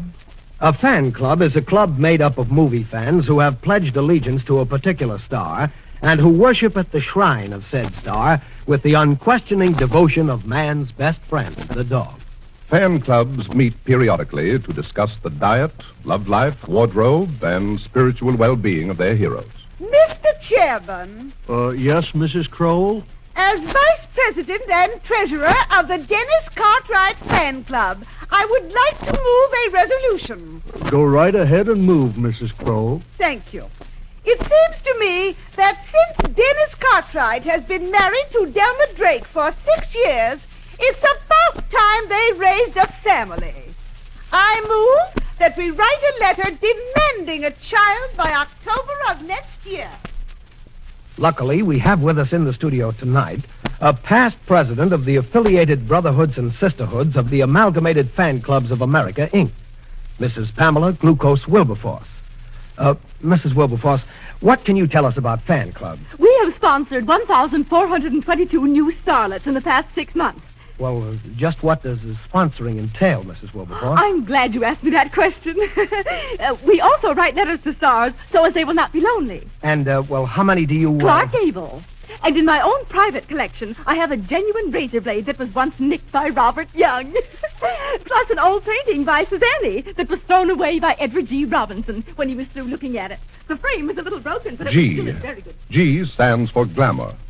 What is glamour? Glamour is a peachy thing which comes from smelling nice and using the right mascara, in addition to brushing your teeth with Glamodent, the toothpaste of the stars. Glamour is made, not born, as may be seen by consulting the case of Bessie Snohomish, 23, of Guppy Inlet, Long Island. My name was Bessie Snohomish, but they changed it to Brenda Snow. They said I was a discovery whose natural, unspoiled beauty was refreshing. But the first thing they done was clip off me eyebrows and stick no ones on. Ask the makeup man. We merely shaved her scalp and gave her a new head of hair. Also, they give me porcelain caps on my teeth, so me smile will thrill millions. And then, of course, we had to lift her ears because they didn't point enough. The left one had to be cropped a little. Then they taught me how to walk and sit down and smoke and speak. I didn't hardly recognize myself when I seen my daily Russians in the perfection room. For one thing, I didn't recognize the way I talked, which was like this. How nice of you to come to see me about your husband, Mrs. Wedgwood. Won't you sit down? I sometimes suspect they dubbed off somebody else's voice for my own. But they tell me your voice always sounds different to you when you hear it back on a phonograph record. I don't know, glamour's a funny thing, all right. H. H stands for Hayes Office. What is the Hayes Office? The Hayes Office is the office that saves you from being corrupted by sin in the cinema. There is a pledge of honor which every censor who works for the Hayes Office must take before he can review a picture.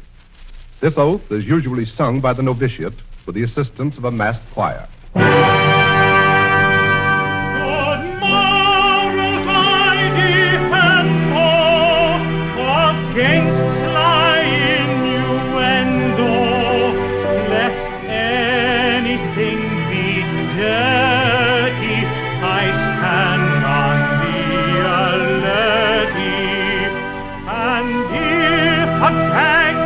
Vile or crass, it shall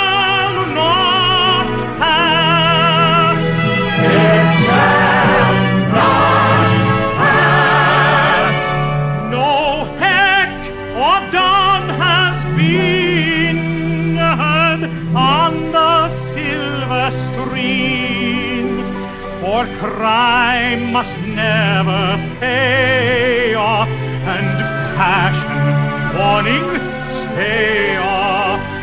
And should there be a low at last, she shall not pass.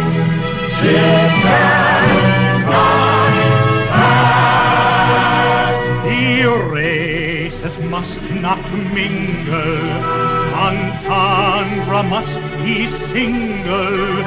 A fiver will be better if no girl wears a sweater. And if a kiss has too much mash, it shall not catch. It cannot match the thing that it cannot match. J. J stands for journalism. What is journalism? Movie journalism is when the hero is a star reporter with complications. The most remarkable movie reporter in history was Herbert W. Dupuy, Jr., a tall man of about 40 with thinning hair. Luckily for us, Mr. Dupuy is in the studio tonight to tell us about it. Yes, sir. Here I am. Mr. Dupuy, is it true that you never wore your hat on the back of your head? Yes, it is true. And you didn't have a cigarette hanging from your lower lip while you typed your big story? Never. They never called you Scoops, Dupuy? No, sir. They never held the presses for me either. You mean to say a city editor never said to you, Dupuy, this story will blow the town apart? Nope. What's more, I can type with 10 fingers. Is that so? And I was never in love with a girl reporter in a rival paper either. Dupuy, I admire you. Can I personally buy you a drink after this show? I never drink anything but milk with the chill taken off. You're a wonder, Dupuy. Can I shake your hand? You bet. Put her there. Put her there. Put her there. Put her there. K. K stands for kiss. What is a kiss? Kisses is where movies have it all over radio. Because in movies you can see what you're doing and you don't have to rely on your good ear. There are two main kinds of kisses in pictures, animal and vegetable. The icebreaker, or first kiss, is the more important. Next is the clinch, or vegetable kiss, called so because it is the result of long cultivation. Clinches are more or less a formality in happy endings, and therefore nobody pays much attention to them, and some people even walk out on them in order to catch the bus. But the icebreaker, or first kiss, that's a different dish. There are three principal ways in which the first kiss is executed. First, the shy way, which is proper when the boy is Gary Cooper or Jimmy Stewart, a wholesome American type. He fidgets with his hat or his necktie and sort of beats around the bush. Figure 17. Well, you see, Miss Bemis, Nancy, I was wondering if maybe I could... Yes, Mr. Smith? Well, could I walk you home again tomorrow night if... If what? If you care, just a little bit. But I do care. Just a little bit. You do? Yes, John. Oh, gee. Then he sort of leans from the shoulders and nibbles at her, very pure-like. Next is the impulsive first kiss, when the hero has been under perfect control up to now, but suddenly she looks so beautiful to him that he just plain has to grab her. He keeps her crushed in his arms as long as the Hayes office will permit. It is mostly this type of kiss which young men in the audience make editorial comments upon. The third type is the one-word or reunion kiss. This occurs when the hero and heroine have been separated by Nazis or fate or an earthquake or something. And after they spend 3 reels looking for each other, they are finally reunited. They confront each other in an agony of relief and pent-up emotion and say only one word. Eugenia. Cordell. M. M stands for musical number. What is a musical number? A musical number is when the boy and girl ride out into the desert, followed by Andre Castellanets and a posse of unseen musicians. The boy and girl begin to sing, and lucky for them, the hidden posse has brought along the right song, which they also know the right key and tempo of, by a stroke of happy coincidence. Next letter. N. N stands for name. What is a name? A name is what most fans are attracted to a movie house by. The star is always the biggest name, because a movie fan can dream about a star when she goes to bed at night. But very few movie fans dream about a producer or a director. The billing of names is very important in pictures on account of the most important names always come first. In movie ads, the star gets the biggest type, and the screenwriter gets the smallest. It goes like this. Charles Lawton!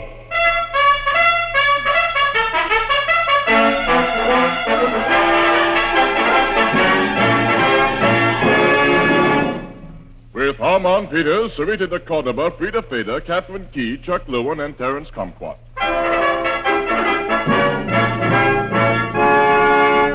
Produced by Harrison Jones. Directed by Sean Dega. Screenplay by Bernard McDougall. Based on an idea by William Shakespeare. O. O stands for Ostrich Studio.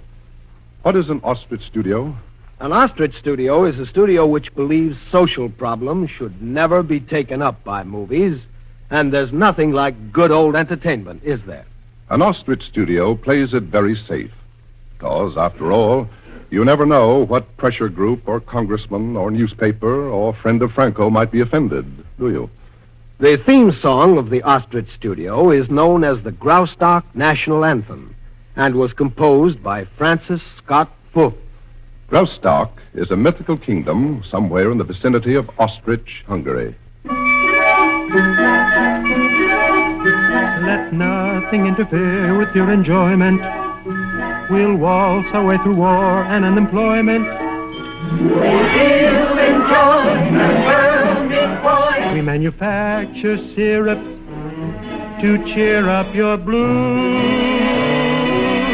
Have you got those? Need a vacation from the world situation. Blues. Oh, those blues. Then cheer up, neighbor, fear no capital or labor. Keep smiling, sweetie, why fret about a treaty? Chin a fella, we give you Cinderella. And you'll never have those headline blues.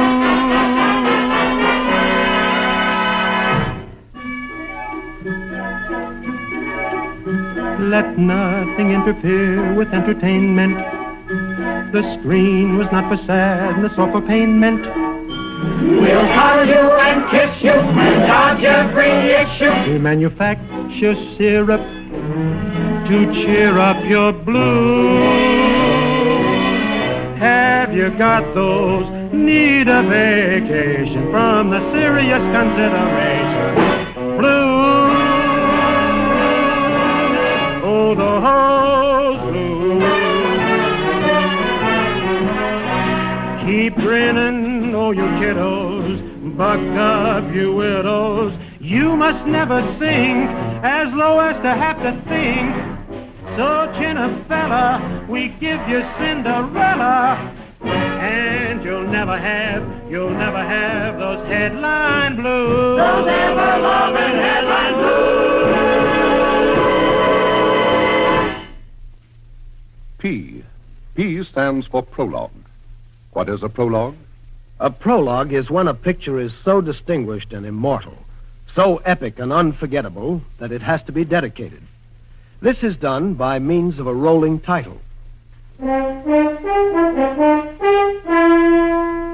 the women who, in the hour of their country's gravest peril, consecrated themselves unsparingly to the task of keeping beautiful, so that our fighting men could come home and find things just the way they left them, this picture is reverently dedicated.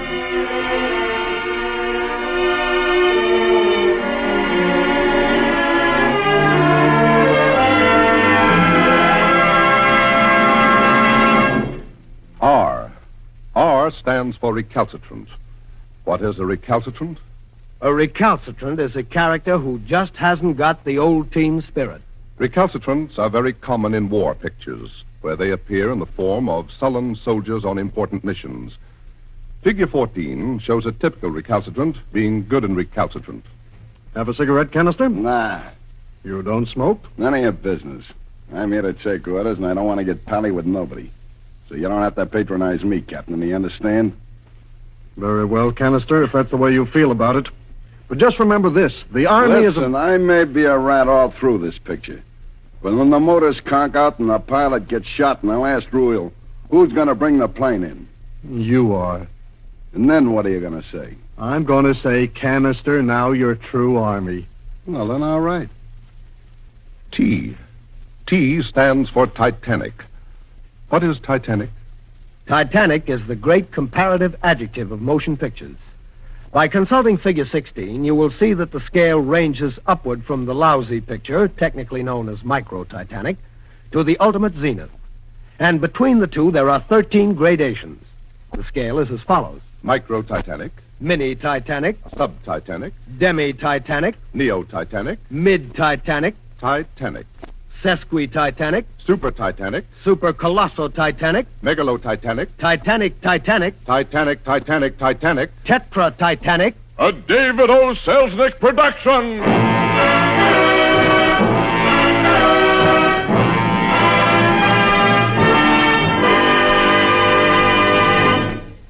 V. V stands for victory. Victory is something you don't kid about, and neither do the movies. This has all been in fun up to now, but we just want to take a serious moment to salute the work that Hollywood has done to advance the war. With special reference to the Hollywood Victory Committee, the Hollywood Canteen, the Hollywood Guild Canteen. Such fighting stars as Captain Gable, Major Stewart, Captain Haywood, Lieutenant Power, Lieutenant Commander Robert Montgomery. Such directors as Colonel Litvak, Colonel Capra, Captain Houston. And to such pictures as Sahara, Action in the North Atlantic, Wake Island, Mission to Moscow, A Guy Named Joe, Corvette K-225. Air Force, This Land Is Mine. Hangmen Also Die. Watch on the Rhine, So Proudly We Hail. Y. Y stands for youth. Youth is youth. Youth is very fleeting in Hollywood, where actors have been known to be all washed up at the age of 3. Now take the case of Baby Mervyn. Baby Mervyn was a famous star, but at the age of 6, he's in the old man's home for child stars. Figure 24A. Oh, well, life is like that. Still, I'm comfortable enough. I get a check every month from the Motion Picture Relief Fund.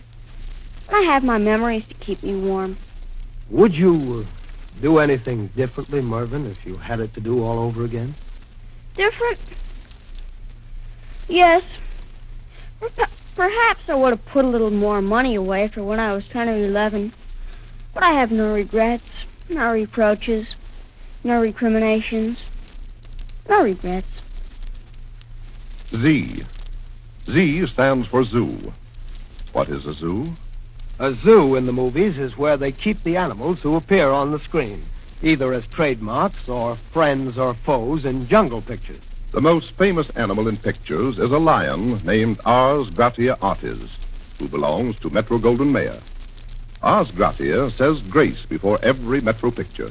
Luckily, we have Ars Gratia here in the studio with us tonight, and we're going to ask him some questions. If he wishes to answer yes, he will roar once. If he means no, he will remain silent and not roar at all. Very well. Ars, will you come up to the microphone? That's it. Now, as a lion who works for the movies, tell us, do you think this was a good program? You beast. This was a movie primer. Fa-la, fa-la, fa-la. The most elementary show you've heard. By far, by far, by far. An alphabetical primer. A, B, C, D, F, E. Having thus come from A to Z, our primer has from the movie industry. The movie.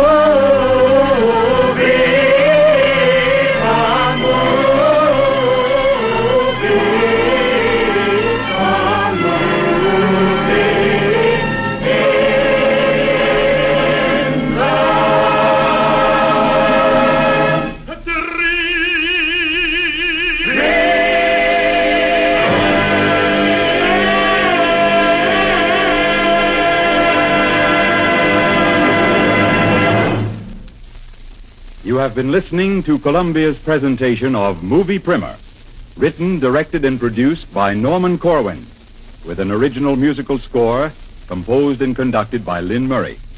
The whole project aided and abetted by Everett Sloan, Minerva Pius, Frank Gallup, Ted DeCorsia, Peter Donald, Tony Marvin, Hester Sondergaard, and Donna Keith. This was the first of a new series of broadcasts entitled Columbia Presents Corwin, to be heard each Tuesday night at this time for the next 26 weeks. Next week, Columbia presents Norman Corwin's tribute to our Czechoslovak ally, The Long Name None Could Spell, again with music by Lynn Murray. President Edward Benish of Czechoslovakia will be heard on the program, speaking from London.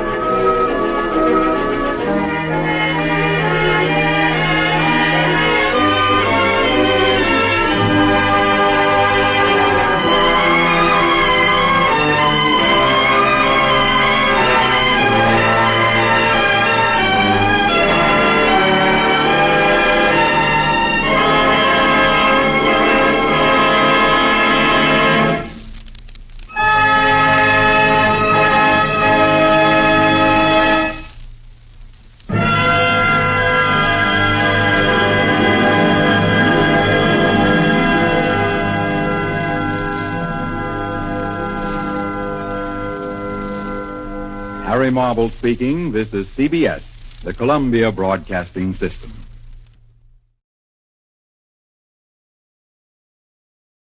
Columbia presents Corwin.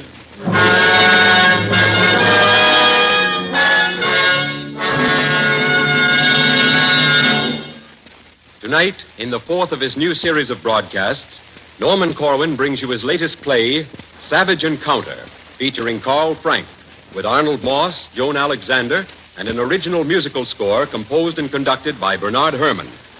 Savage Encounter.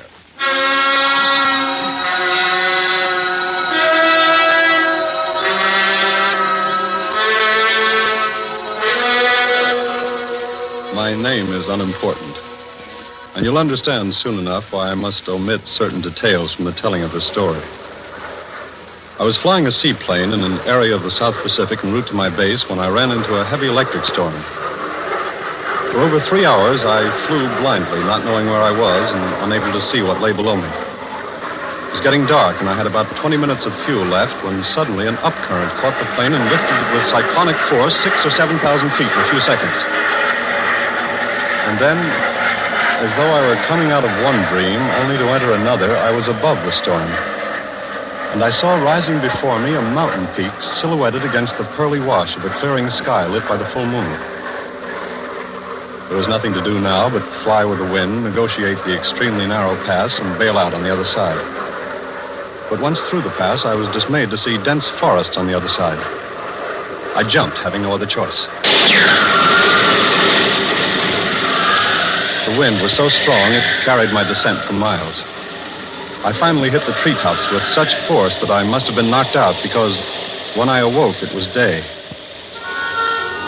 I was in a forest, and there was a green glow all about. Occasionally, a shaft of sunlight slanted through when a tree swayed in the wind. Gradually, I experienced an instinctive alarm, and for good reason. There was something behind me. Something had been in the brush watching me for I don't know how long. I got to my feet, but whatever it was that was standing in the gloom didn't move. I took a step toward it. With a quick movement, the branches between were cleared, and there came forward a native. He was about 7 feet tall, handsomely proportioned, his skin a coppery bronze in the shadows. I addressed him. Speak ye English? He looked at me with fixed expression. I tried again. You know how speaky? You friend, white fella? He came closer, studied the wounds on my face for a moment, and then said an astonishing thing. What dialect of a decent tongue are you mouthing? You speak English. Oh, that's wonderful. I was afraid I might have come down in enemy territory. Oh, say, this is all right. Have a stick of gum? What island is this, anyway? Where's the base around here? Base? Enemy territory? Yeah. What does that mean? Why, don't you know the Japs. You mean you don't? Has your wound diswitted you? This what? Well, whatever this cumbrance around your feet, cast it off and come with me. It's a parachute. I bailed out in it last night. It saved my life. An extern, kindly and familiar, yet a tongue wilder than the chatter of a tree churro leaping the vines. What did you say the name of this island was? Come with me. Come. Follow me. He led me down to a stream along which we traveled for some time. During this, he said very little. Most of the way, he preceded me on the narrow trail and so couldn't speak conveniently. But at one point, he stopped and turned to me with a wide grin. Yes, we speaky English. Where on earth and on what had I stumbled? Was I in a delirium? How else to explain the language of this native? His speech was certainly English, but it was a kind I'd never heard before. Antique, archaic, stilted, strangely formed. We finally arrived at a place which by my own promise and by all I hold sacred I cannot describe to you. It was a fair place, a beautiful place. That's almost the only way I can describe it. It was modest and livable, but above all, there was a dignity of life in that place I'd never seen before. My rescuer and guide took me through curious and animated crowds to a place of assembly where a council was in session. They rose at my entrance, greeted me with silent nods, and listened to my friend's report. He delivered it with high humor, telling how while hunting he'd looked up and seen an odd object descending in the sky. And I thought, what a riggish pollen coming on the wind to breed with trees and make new combines of flora. For we see so much of jesting nature here, fish flipping to the fin tip and birds jocose from sunrim to night peep. I was prepared for some out-country creature conceived upon a mountain riverbed by low-lying vapors. And as he had not been discharged by any cloud that I could see above me, I discounted him a dewdrop. I saw the laughter wasn't at my expense, for they seemed kindly disposed to me, and when my discoverer had finished, the leader of the council came over to where I was standing and took my hand. We welcome you to these woods, to the fruit of our gardens and the produce of our hands. We invite you to take of us and be of us, to convive happily, both in our own name and in the name of Thomas, your brother, whose memory is quick and ageless among our nation. I was too dazed at the moment to make any special note of his reference to Thomas, for immediately the others of the council approached and took my hand, and each greeted me with sentiments similar to those of their leader. Something was said about my needing rest, and I was taken to a cottage overlooking the gardens of the... But I must be careful not to describe too much of this place. Again, for reasons you shall see. I was numb from my head wound and intoxicated by the brilliance of my surroundings, but once I'd had something to eat, I yielded to fatigue and fell into a deep sleep. And as though every level of my consciousness had been affected by this experience, even my dreams, unlike the nightmares of the previous night, were pleasant and full of exotic music.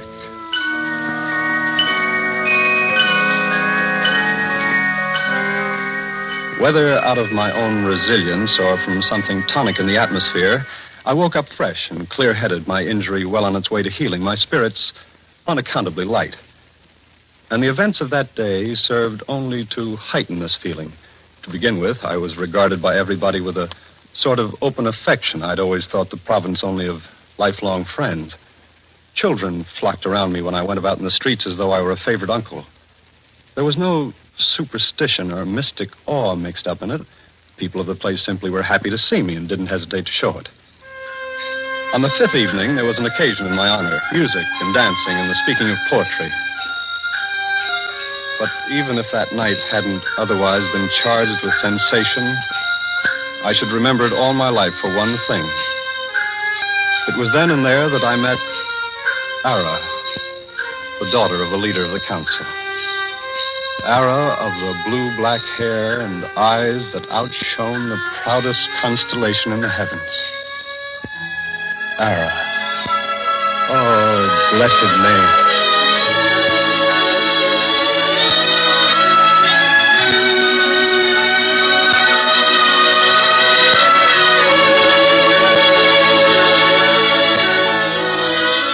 It was Ara who told me about Thomas as we walked by the lake shore afterward, hands clasped. How a man was cast up on the far shores of their island 3 centuries ago, the only survivor of a shipwreck. Tall as we, your color, white-haired. A legend writ of him in after years swore that a cloud sat on his brow. A very cumulative consideration. How he'd been a profound and good and forceful man and a student of the great poets of his time. Yes, Shakespeare and Marlowe and Webster. He bore their sea-soaked pages as a libbird carries her young. Purposefully, tenderly, yet with a haughty and a prideful eye. How he'd found her people so gifted of intellect, so benignly civil, so acquisitive of knowledge that he gave up all thought of returning to his own country. He lived among them, telling them very little of the temporal matters of his own world, but teaching them all the best of its poetry. And so great was their native genius for the spoken word, so complete their fascination in it, that soon English got to be their second tongue. And, growing supple with usage, became at last our elected speech, for we pitched upon it. This, then, explained the peculiar idiom spoken here. Quite as you say, a transplanted language, flourishing like some windblown and accidental seed dropped in a foreign soil. Apparently, Thomas was hitherto the only white man they'd ever seen, and I was, in effect, the first bulletin from the outside world in more than 300 years. Thus, I suppose it was natural they should think me of the same stripe as the sainted Thomas. For my part, I fully reciprocated the kind attitudes they displayed toward me. And as for my feelings for Ara...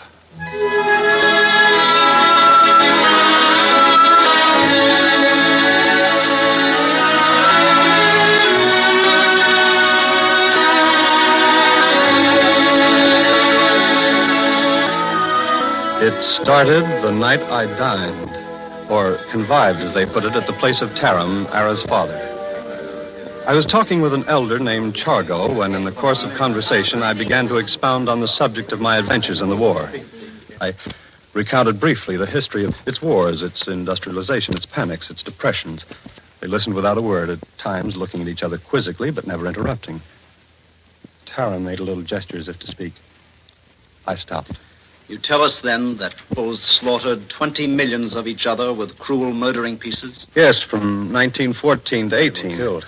And now, today, simultaneous with our sitting here, your nations are at killing once again. Yes, about 20 million killed in this one so far, and it's not over yet by any means. And nothing learnt between?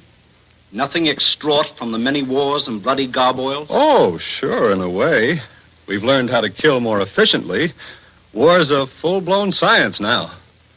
Tell us more. I went on, encouraged by the amazement and astonishment on the faces of my hosts. When I had finished, I sat back, pleased with my account. For a moment, nobody spoke. And then Taram rose. The night is old, and the moon is set.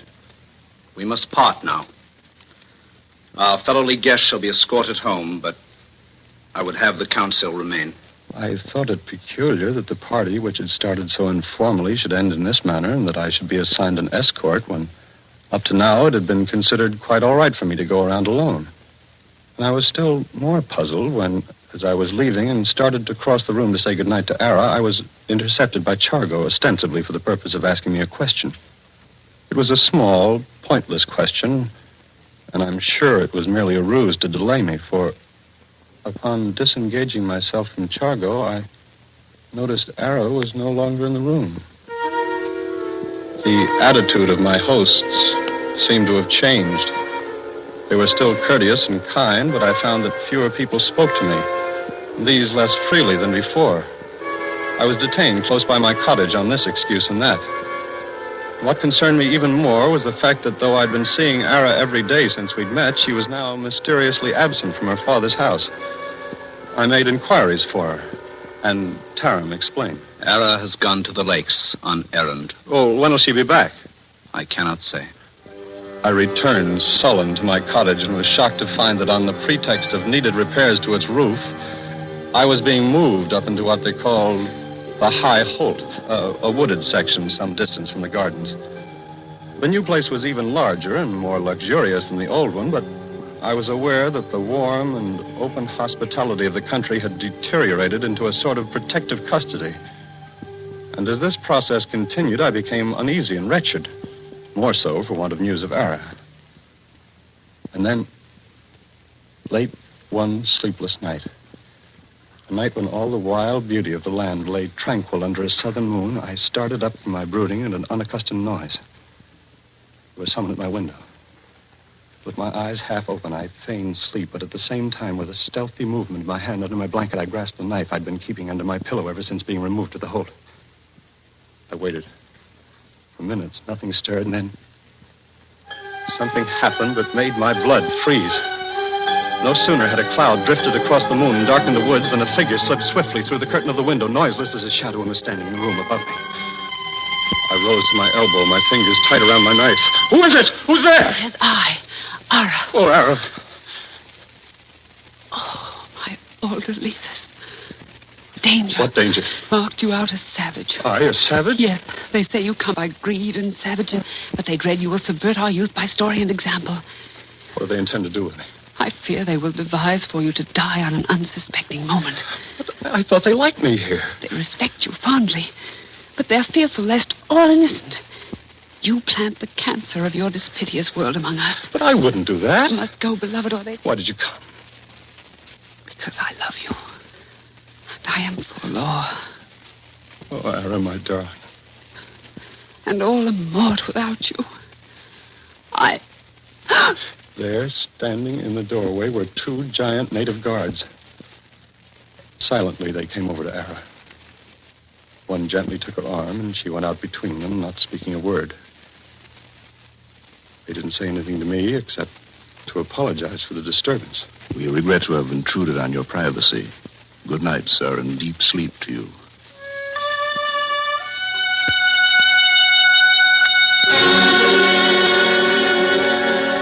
I expected my food to be poisoned, so I didn't eat. I expected to be killed in my sleep, so I didn't sleep. Shall the bed be readied? No, I'm not tired. You have not rested since noonstead, 2 days. I tell you, I'm not tired. I'll let you know when I am. We await your pleasure. I expected them to pounce on me when I walked around the Holt, but nobody came near me. Finally, I couldn't stand it any longer. Guard! You call, sir? See here, I've had enough of this. I demand to see Taram immediately, do you understand? He shall be told. I was sure this wouldn't do me any good, but to my great surprise, later that same day, Taram arrived at the Holt. He was downcast, seemed much older than when I saw him last, as though he'd been through a terrible ordeal. He bore bad news. Arrow was being held for treason, and the council had decided I must die. I asked him what they'd do to Ara. She, too, is under sentence. You made up your minds?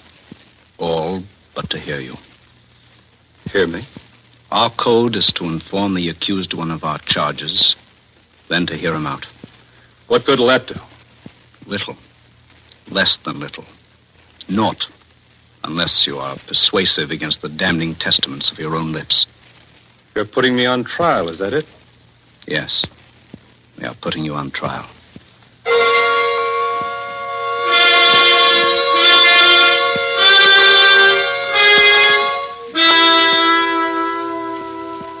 However painful to our ancient hospitalities, do it we must.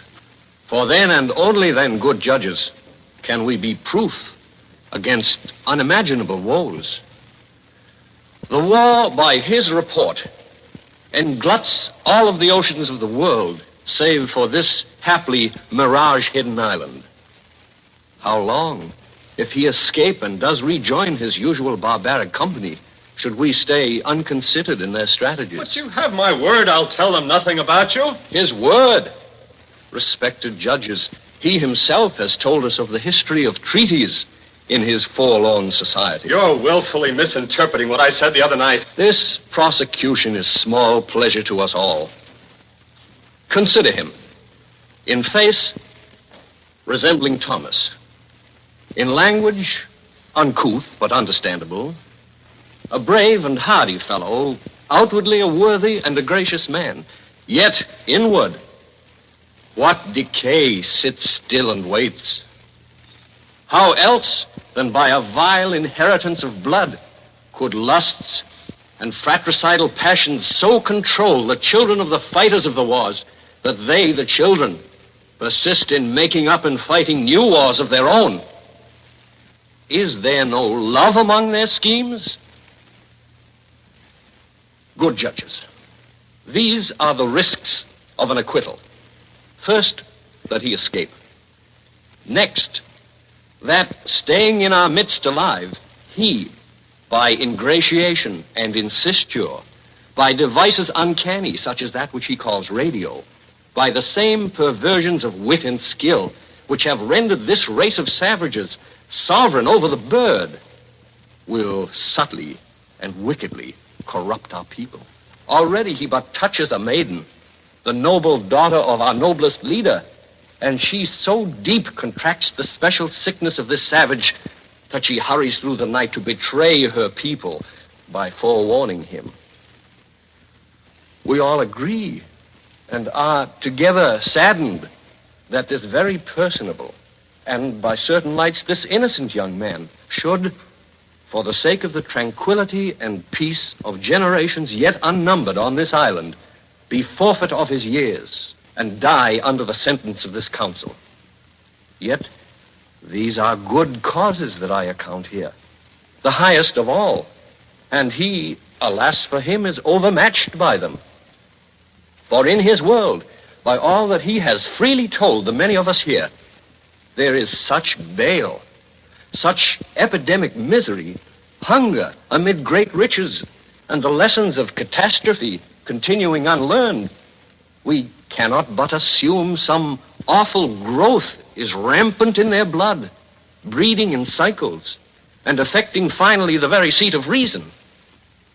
Our guest, so logic and quiescent now, like Thomas of that old and better world, may be the carrier of a black and mortal plague striking the inner organs of the soul. We cannot risk this prospect in our nation. I call upon you to pronounce the edict of his execution in the name of the various peoples by whom you have been here deputed. These are the weights against you, good friend, our guest. We shall listen if you wish to speak. I certainly do wish to speak. First of all, get rid of any idea that I'd willingly stay here if you were to reprieve me on condition I don't try to escape. Because I would try. He pleads the case against himself better than we. I'd try to escape to the very war which you've condemned, by whose conduct you consider me a savage. Why? Because I still have a share of fighting to do in that war. And not even for this sublime island and the dignity and sweetness of your life here would I remain here while other men are dying for a cause which I consider just as sacred as you do your own. Listen. Any fool could understand your caution to keep the thing you have. But let me ask you something. Was it always this way here? Did you come out of the earth complete with laws and culture? It doesn't matter whether you came up from the tadpole or the ape. Somewhere along the line you had to fight.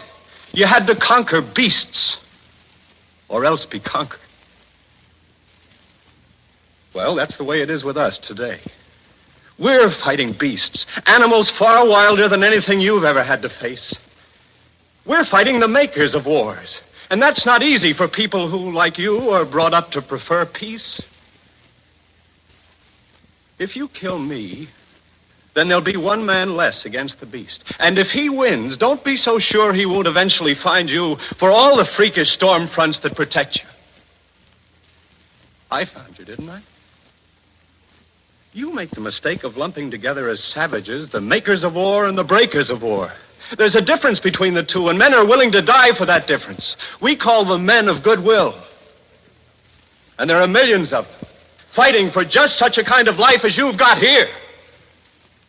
Do you mean to say you deny to others the blessings you have found? Can you mean that you're willing to take but not give? You took what Thomas had to offer and you found it good enough to make a saint of him. Well, I can tell you there are many other Thomases, present and future, who can bring you countless good and wonderful things, and will, after we've finished with the fascists. Before this war, all of our countries were islands like yourself, each one of us cut off in spirit from the rest of the world as you are cut off in fact. But now we're together, and the leaders are meeting.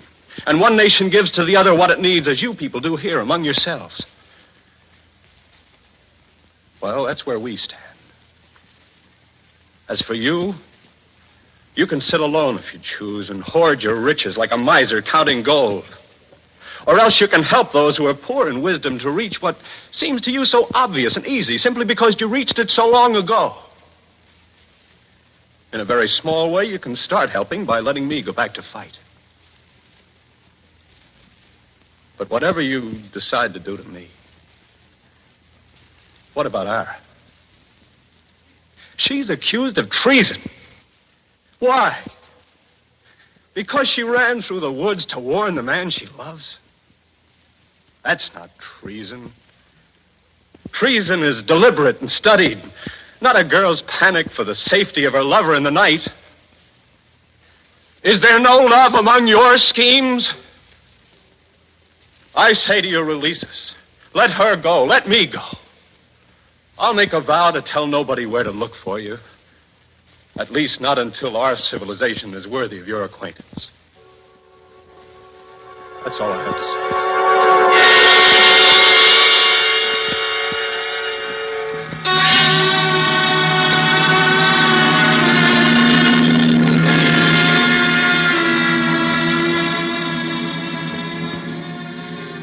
Goodbye, my older leafist.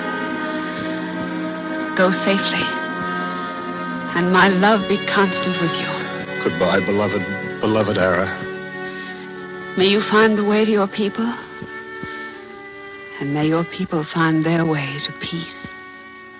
I'll try to come back, Ara. And if I can't, my world will come to you. And it will be a part of me as I'm a part of it. I shall dream forever of the all of you. Once more I fill my eyes with your face, and then I go. All right, friends, a blindfold. Here. Does it bind you too close? Oh, that's comfortable. So, take my hand. And so, blindfolded, I was led up the slopes and through the pass. It was an extra precaution on the part of my host, but quite unnecessary. One day, when all the savagery of inhumanity to man is rooted out, when all the many inequalities are evened up over the whole of our known world, when we have won, I shall borrow a plane. I shall head for a certain quadrant of a certain ocean. I shall look for a storm to get lost in.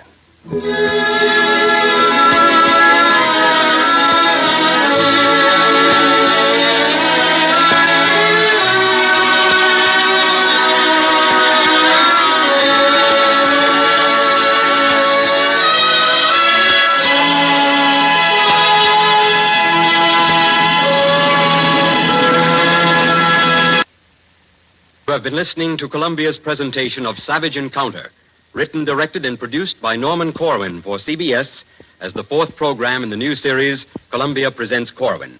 Carl Frank was featured in the role of the pilot, with Joan Alexander as Ara and Arnold Moss, Paul Mann, and Gregory Morton as natives.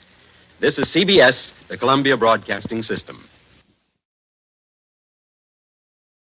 Spacebar and drift in space among asteroids and asterisks.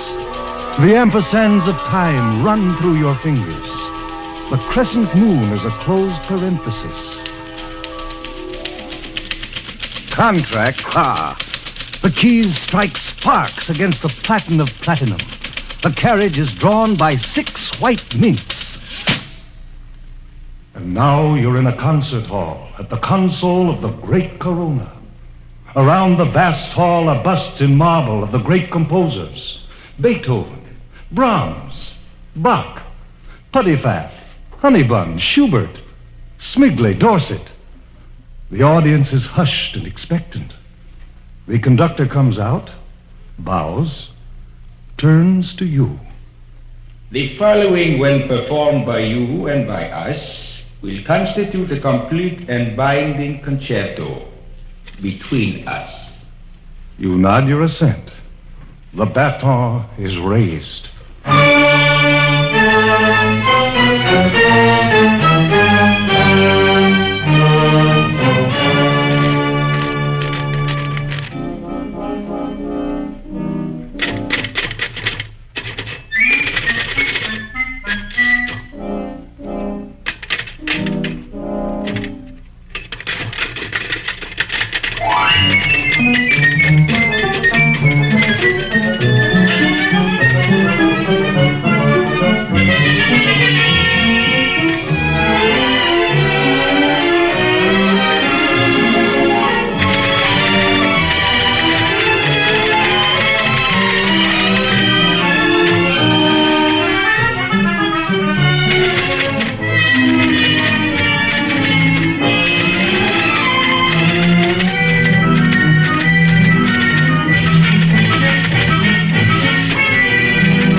That, ladies and gentlemen, was Daydream number 8. Our concerto for typewriter comes in several sizes, including those in 2, 3, or 4 movements. Also, we are equipped to deliver on order a cantata for a cantometer. Next. My name is Humphrey McDougal. Well, how do you do? I'm a cultured and sensitive young man, deeply interested in the arts. I see. And for some time now, I've been worried about the fact that my fiancée seems less and less to care about sharing my enthusiasms. She does, eh? Oh, she prefers to think and talk about movies and crooners and sensational murder trials. Oh, please go on. Well, I think she inherits a questionable values from her father. Very gross and opinionated man with no cultural background whatever. Yes, well, what is your problem, Mr. M? Well, I would like to apply for an intellectual-type daydream in which the girl of my daydreams would be completely versed in the 7 lively arts. Have you got anything like that around? You bet we have. There's a very fine aesthetic daydream, the 24D, which would be very glad to have you try out. It's fully equipped with a cultured father and, if required or desired, 2 spare cultured brothers. Oh, do you mind if I try it? Glad to have you. That's what we're here for. No obligation to buy.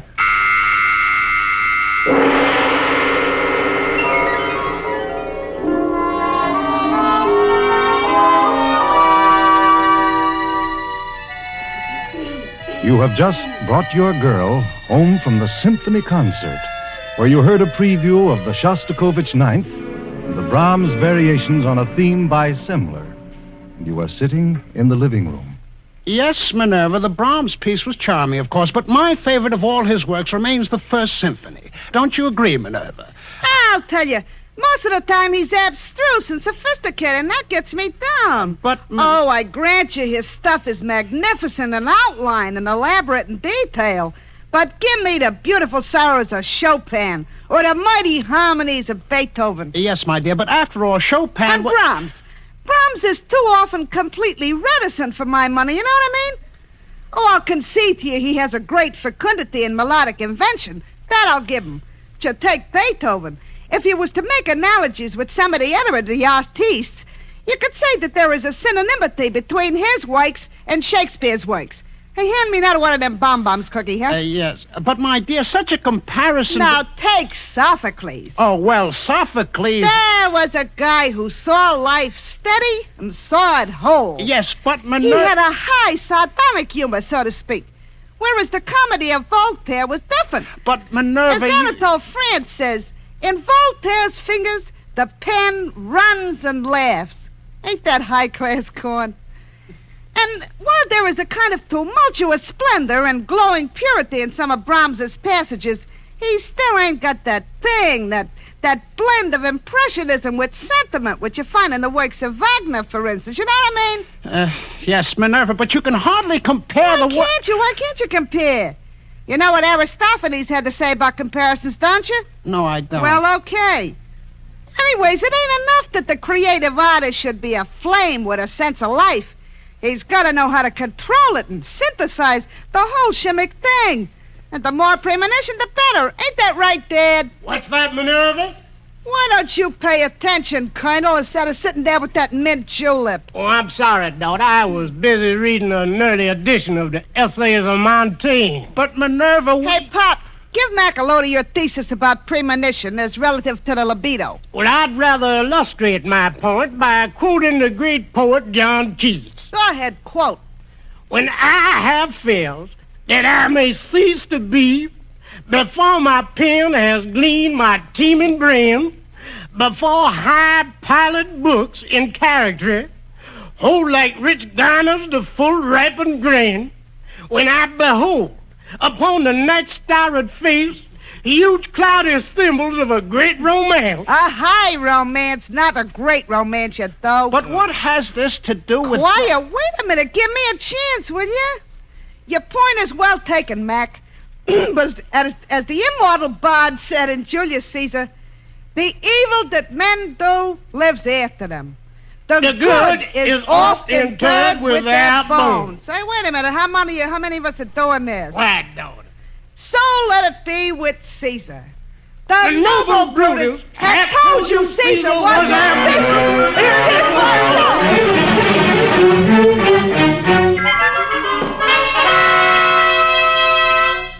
Do you think that's anything you could use, Mr. McDougal? No. And if that's a sample of the kind of daydreams you're carrying, I don't want any part of them. Why, it's insulting and ridiculous, and furthermore... But, my dear man, that's only one of several... I'm not interested. Good day.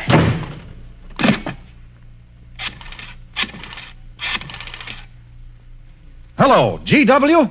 Say, what are you trying to do with that 24D item? Well, no, we just lost a sale. Well, have you heard it? It's terrible. How did the casting get away from you like that? No, I didn't see the memo. Yeah, well, whose fault is that? Bill, the very first thing that you people should look into is the compatibility angle. Why, the dame you had in that sounded like Minnie Pius. Poor guy couldn't get a word in edgewise. Well, it's too late for that now. Well, all right, yes, get rid of the whole line. No, I don't know, maybe Mammoth Studios. Well, no matter how you look at it, it's bad business, and I don't want to have anything like that ever happen in our sales rooms again. Okay. Yeah. Yes, I saw the report. No. Yeah. Okay, goodbye. Yes, sir. All right, send in the next customer. Right away. You'll build a business up from wishbone. You work night and day. You put in overtime on Sundays and holidays. And then your nephew has to mess it up. Is this the executive office of You Can Dream, Inc.? Oh, come right in, sir, and be comfortable. What can we do for you? My name is Steve Chartok, and I run a local elevator up and down all day long. Yes, Mr. Chartok. This can get very dull, as I only go to the 14th floor. And after you've been operating the car for a while, you learn how to do it automatically, so you can practically stop the car in your sleep. Oh, yes, I see. The elevator's always crowded, too, so you don't get to meet people. And consequently, you make very few contacts that can do you any good. Why, yes, Mr. C. And I take it you'd like an occupational daydream? Yeah. I've tried making up my own daydreams, but whenever I do, I miss a floor and get blazes from some passenger. We have just the thing for you. Good. It's known as the 32 Jumbo. Would you like to try it? I sure would.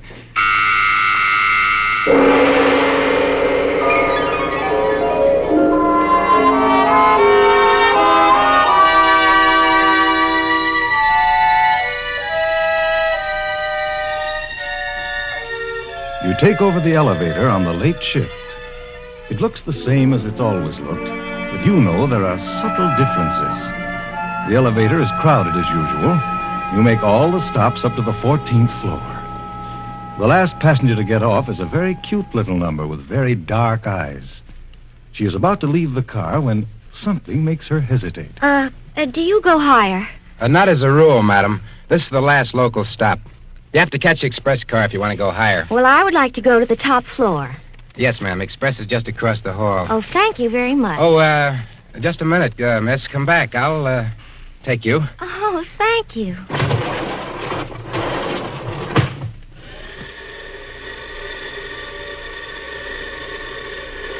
But you've gone past the 25th floor. Yes, I know, madam. At any moment, we'll go through the roof. No, you mustn't. Be calm, madam, and brace yourself. I'm sorry I had to wreck the roof on the way up, but this has been an ambition of mine for a long time. We're rising. We're going very fast. Trust in me, madam. I shall see you through. See how far we are above the city. I'm afraid that's to be expected.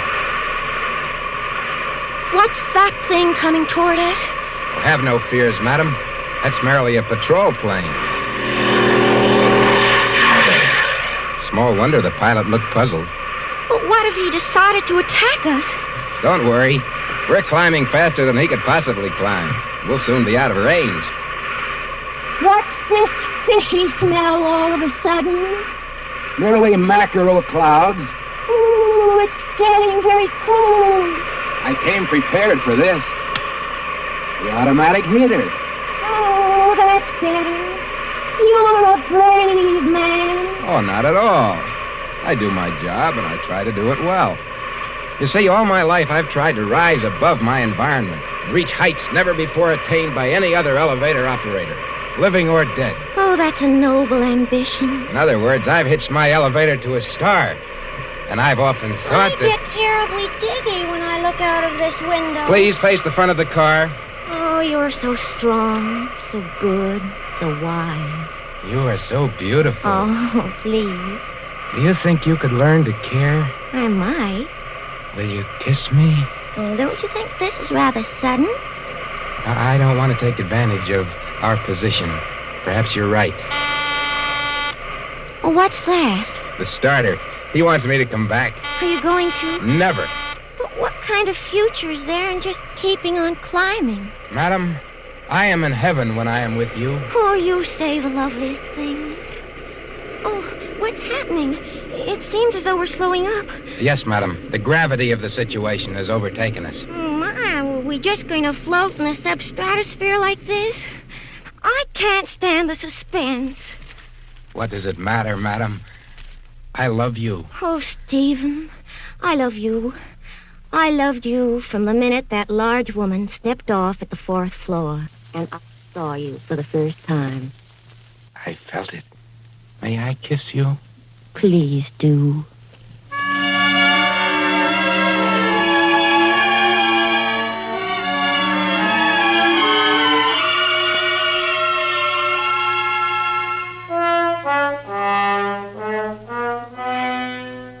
Well, then what happens? Well, then you wake up on the 14th floor.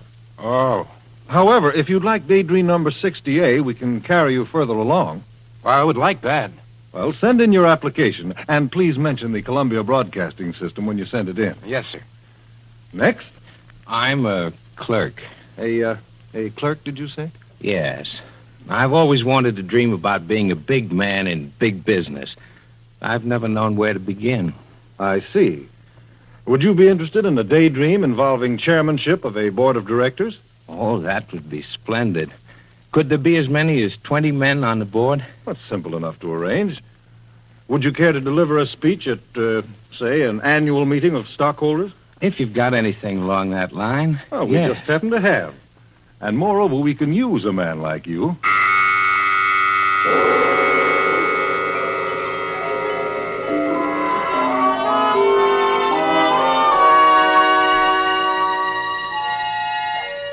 Now look, you are chairman of the board of directors of an up-and-coming institution known as You Can Dream Incorporated. The conference room is full of directors and stockholders. And as you rise to your feet, an expectant hush falls upon your auditors. You start to speak, but you have a frog in your throat. Therefore, you clear your throat. Then you proceed. Gentlemen, we have had a good year. Our capitalization of daydreams has exceeded our wildest, shall I say, dreams. Very good. But let's get serious for a moment, gentlemen. Now that we are a going concern, perhaps this is a good time to examine the nature of our product. Curiously enough, the dreams most in demand are not the novelty fantasies, or even our bargain-priced megalomaniac visions, but the simplest and truest quality dreams designed along the most realistic lines. There's a certain poetic wisdom, gentlemen, in the fact that illusions of grandeur should come so cheaply, while the humblest dreams, those which the masses of the people seek most, should be the highest priced. Highest price, did you say? Yes, Mr. Vandergriff. For to achieve the most basic dreams, men are at this very moment leaving their homes and all they love, to engage their enemies, the despoilers of dreams, to fight, to sacrifice, to die. And for what? For a promise of tomorrow. This, you may remark, is surely a high price to pay for any dream. But what are these dreams so dearly bought? Well, take a look at the catalog marked Dreams Today, Realities Tomorrow. You will see that item number 1 is Victory and Peace. No ordinary peace, mind you, but the very finest, the just and lasting peace. You will notice that the negotiated variety appeals to nobody except a few subscribers interested in Spanish castles built by Franco or in dreams of racial superiority. Both types having become so increasingly unpopular for general consumption that we discontinued carrying them as of the last quarter. Good. Now, if you will examine the lesser dreams under this category, you will find them broken down into very simple components, which we trust will be installed in every home once the main dream has been accomplished. For example, let us consider Dream 2B. 2B is simply the daydream of a job wherein a man can fulfill himself. Nothing fancy about that, is there, Mr. Hammersley? No. Mr. Plotkin? No. Then let our salesman see to it that nobody is without one. Check. And then there is 3W, the wherewithal dream. The wherewithal dream is that in which the consumer is ensured of the wherewithal to guarantee shelter, food, and clothing for himself and his family. It will be important to see that a good stock of this is laid in before the post-war season gets underway, because time has proven that this type of dream has the effect of moving people in the right direction. But this is going to take little planning, won't it, Mr. Chairman? Right you are, Mr. Wamsgans. Now, it is the consensus of the board that the wherewithal should be made available in a handy combination pack with Dream L, which, as you know, is our code for leisure. May I make a remark here, Mr. Chairman? Oh, feel free to make any comment you wish. Inasmuch as leisure is a dream which far too few people have hitherto been able to afford, I hope it'll come as part and parcel of the wherewithal. In other words, the wherewithal should be sufficient to support the leisure. Mr. Wamsgans, you are cooking on high octane. Thank you. Well, now, gentlemen, I just want to conclude with a note of warning. We must face the fact that our inventory will have to be sharply reduced as the fortunes of war improve. We must be prepared to strike a number of items off the books, because the dreams which have up to now seem so remote. Dreams of wherewithal and leisure, together with the modest aspirations of common men for peace and dignity and bread, will be no longer commodities of wishful thinking, but realities of life. In the years to come, men will build new dreams, for it is the nature of our species to progress. And I think it can be safely said that when better dreams are built, we will build them.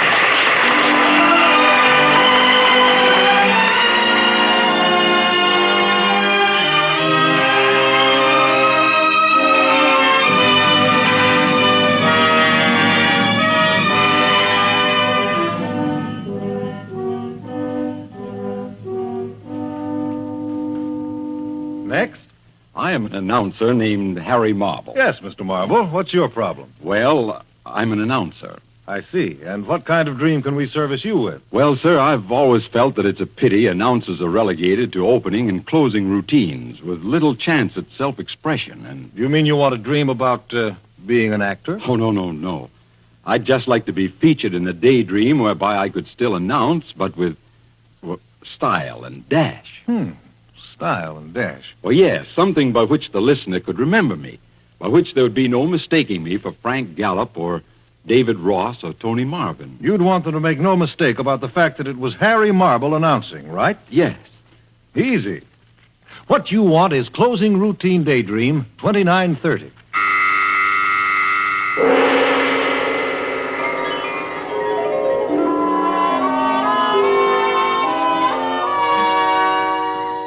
The program is nearing an end.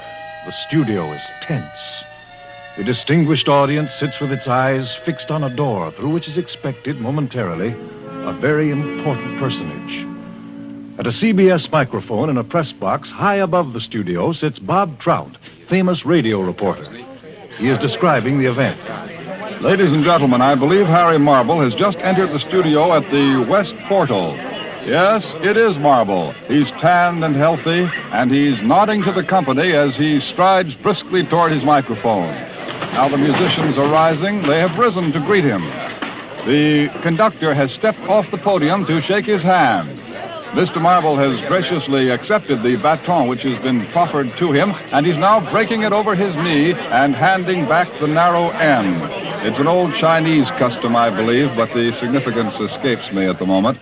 The conductor is bowing, and now Marble has turned and is heading this way. He's just waved to several justices of the United States Supreme Court who are sitting in the audience, and they've waved back. The justices waved right back at him. Yes, there's an air of festivity and gaiety such as I've never seen in a studio. Now 4 actors have stepped up, and they're presenting Mr. Marble with gifts appropriate to the occasion. From left to right, they're a bouquet of flowers, a bronze plaque, there's a loving cup, and a marble urn. Mr. Marble has just pulled a nifty, ladies and gentlemen. In accepting the marble urn, he said he hoped to make it a receptacle for marble earnings. You can see why he's a great favorite here. And now he's continuing his progress toward the microphone, carrying his gifts in one hand and his script in the other. He's a dashing picture with his coattails flapping in the air conditioning system. He's very happy. We can see that from here. And as he nearly tripped over a microphone cable. But nothing ruffles his composure, really. No, sir. Good old Harry. And here he is abreast of the microphone, ready to make the important announcement for which you have all been waiting. Ladies and gentlemen, the next voice you hear will be that of Harry Marble. Very good.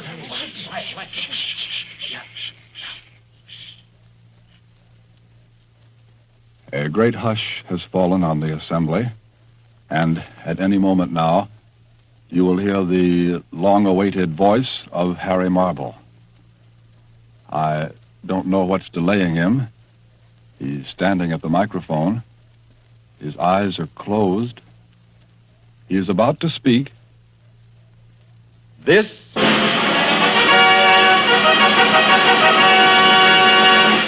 is Harry Marble.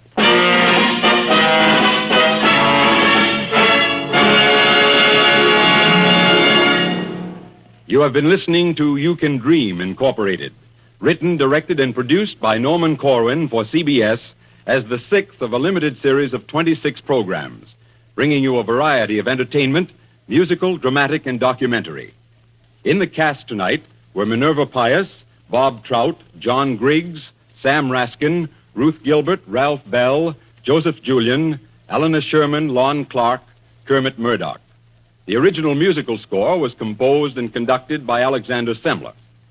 Next week at this time, Columbia presents Norman Corwin's composite biography of an American soldier entitled Untitled. Frederick March, distinguished actor of stage, screen, and radio, will be starred in the production, and music will be composed and conducted by Columbia's prize-winning Bernard Herrmann. This is CBS, the Columbia Broadcasting System.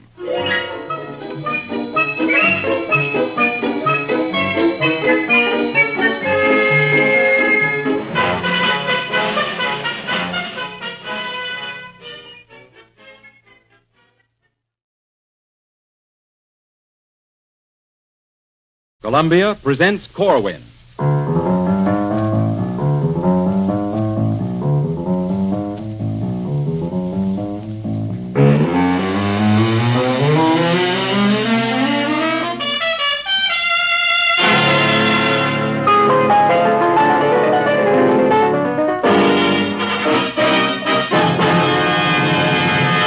Tonight, in the eighth of his series of programs for CBS, Norman Corwin brings you Dory Got a Medal, a boogie-woogie biographical ballad starring Josh White as the singing and Canada Lee as the speaking narrator, with music by Mary Lou Williams, Jeff Alexander, and the Golden Gate Quartet. Miss Williams is featured at the piano, and Mr. Alexander conducts. The story of this ballad is for the most part based upon true facts relating to the life of Mess Attendant Dory Miller, and upon data in the files of the U.S. Navy Department. Norman Corwin's Dory Got a Medal.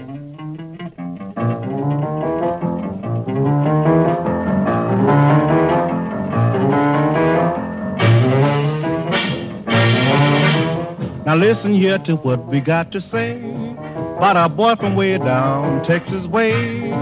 Yes, this here now's a true enough story about a farmer lad by the name of Dory. He was a killer, talking about a guy named Dory Miller. Now Dory was big and Dory was strong. He worked like a horse to keep his folks along. He labored in the rain and he labored in the sun, and he kept right at it till his job was done. Oh, he was a kid.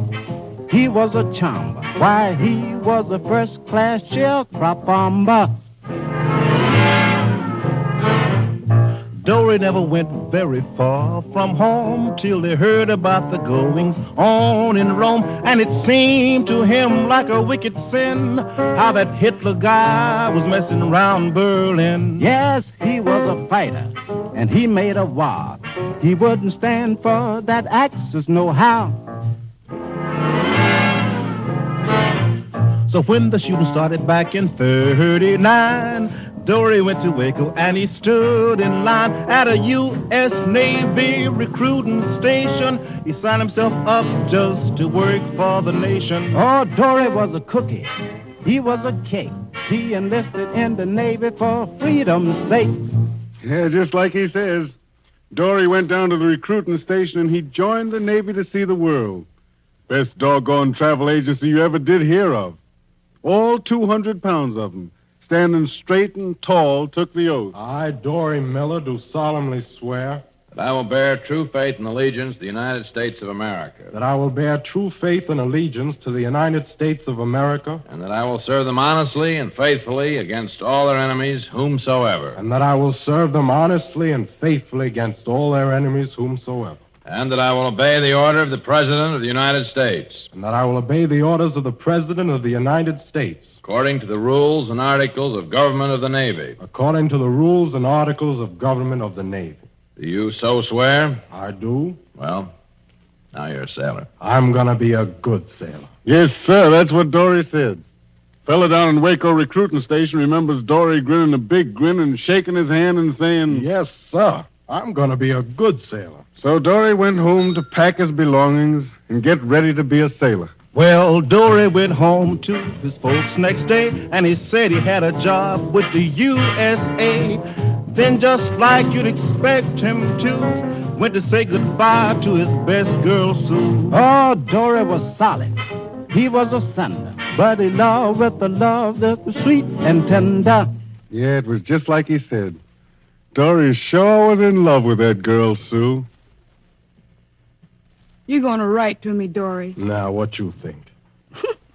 They say that a sailor's got a girl in every port. What are you gonna do about that? I just ain't gonna stop at any ports till I get back home, honey. You gonna miss me? Say, I'm just gonna be all at sea without you, honey.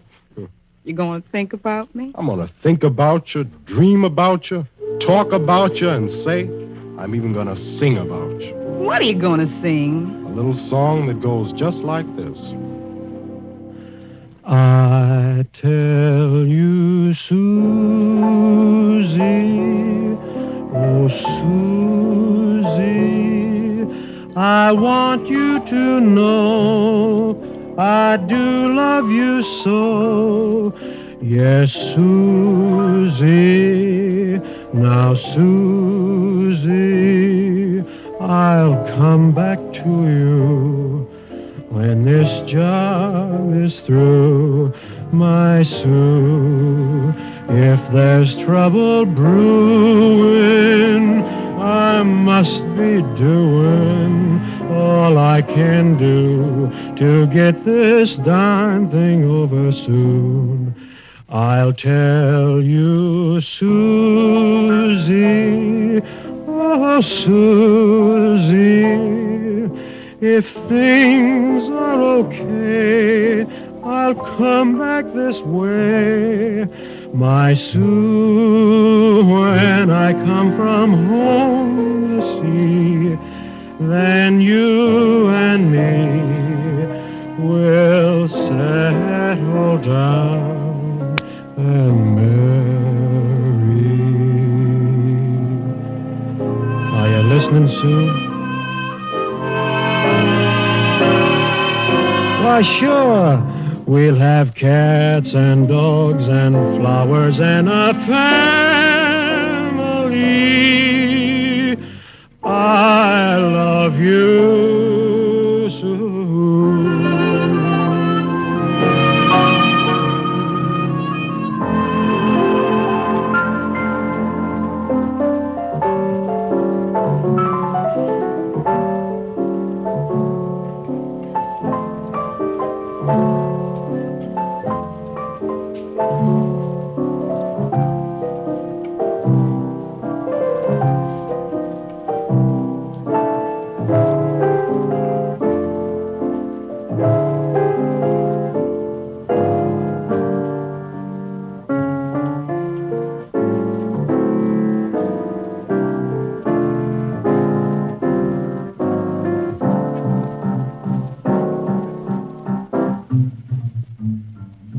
Old Dory took a bus and then he took a train. Went over the hill, across the plain. Long way to the man's house. And he wound up, Lord, on the battleship. Old Dory done his duty as a sailor ought. He took to a ship like a whale to water. Now, Dory wasn't exactly in command, just a third-class mess attendant hand. Many little jobs the fella had to get done, and he never got to practice on the Navy gun. Never was a weak, no, never was a moaner, but a good hard worker on the Arizona. And that's the truth, folks. Dory was a third-class mess attendant on the USS Arizona. But as third-class mess attendants go, he was first class. And sure enough, he was seeing the world. Because the SS battleship Arizona with Dory Miller on board steamed right up into Pearl Harbor and dropped anchor there. Now, in port, Dory took care of things like laundry, which is the kind of things mess attendants attend to. And on his leave, he would stroll around town and maybe buy a few little trinkets to send home to the folks or to Sue. And whenever he had a chance, he would write, Sure, I'm having a fine time. but I wish you were here. Couple of times they say he stopped by one of them penny arcades and made like he was a machine gunner. 50 shots for a nickel. He was pretty good at it, too, considering he'd never handled any real kind of a gun. Wish I could get a shot at that Hitler monkey for a nickel. What Hitler ever done to you, boy? Don't have to do nothing personal for me to want to kill him. He's a mean man, that fella. He's a mean, mean man. You got something there, boy. He sure fit that general description, all right. Okay, then. Now stand back and let me show you how to bring down 4011 airplane. Oh, you got to put a nickel in first. Oh, yeah, here you are. Okay, now give me freewheeling round the elbows.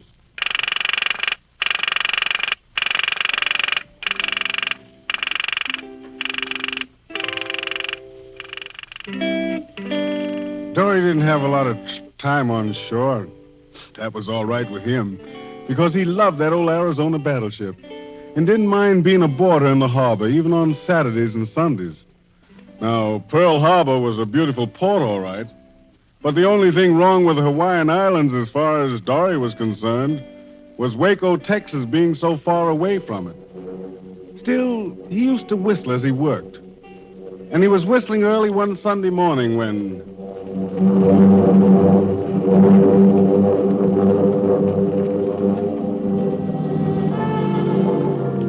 Now Dory was working with some of the boys, collecting laundry when he heard a noise. Sounded like the droning of 1,000 bees, but they were dirty sons of Japanese. The alarm bell sounded and the fight was on. Hell broke loose on that December morn. Dory headed for his battle station. He was in a warlord for the duration. He took a look around and saw the deck was all blown up in a smoking wreck. So he went back to where his captain stood to report for orders like a sailor should. A bomb hit near the third. The captain went down in a pool of blood. Plane came low to attack the ship, but Dory shook his fist at the lousy nip.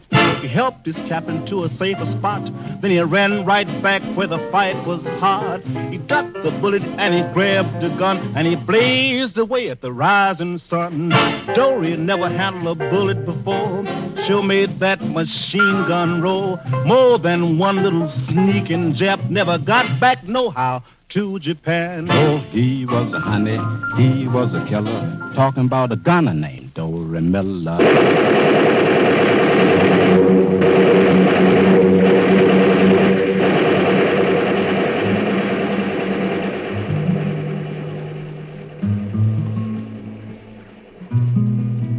Back home, Susie heard the news on the radio, and she went out by herself and sat on the hill where she and Dory were last together. And she thought about her sailor man. Me, oh my, I love him so. Broke my heart to see him go. Now there's a war to give me woe. Dory has gone for a sailor. I pray all day and I pray all night that he comes sailing through the fight. And then when all men see the light, I will have back my sailor.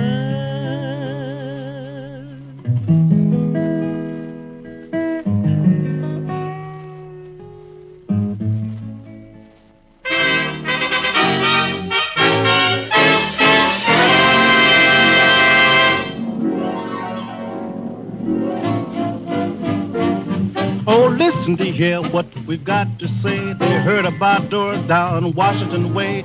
Secretary Knox, the big Navy boss, he gave Dory Miller the Navy Cross. Oh, and Dory was a good boy, never was a sinner. The Navy done made him a medal winner.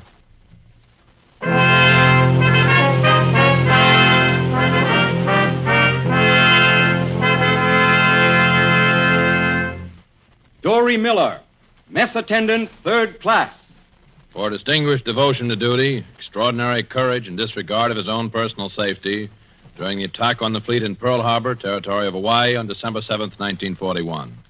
While at the side of his captain on the bridge, Miller, despite enemy strafing and bombing and the face of serious fire, assisted in moving his captain, who had been mortally wounded, to a place of greater safety, and later manned and operated a machine gun until ordered to leave the bridge.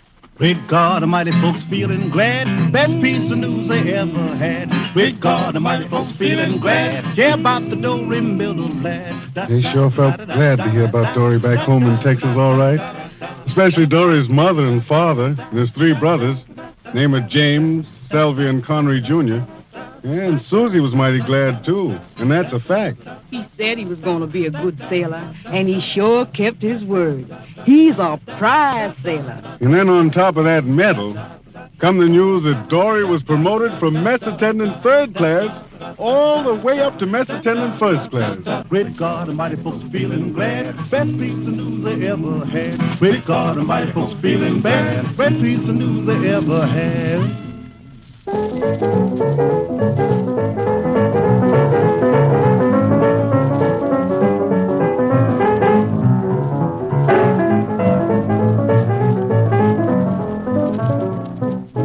Yeah, best piece of news they ever heard.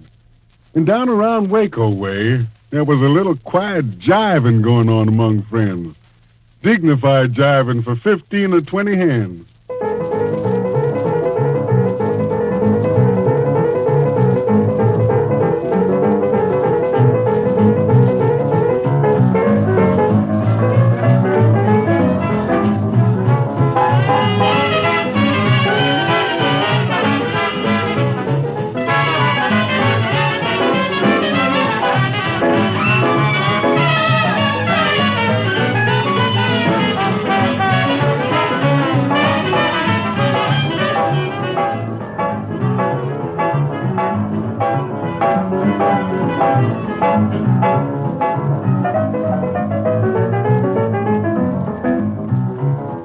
Somewhere out in the Pacific, Dory sat down and wrote a letter home to his folks and told them the latest news. Dear Ma and Pa, Jim and Selvey and Connie, and Sue.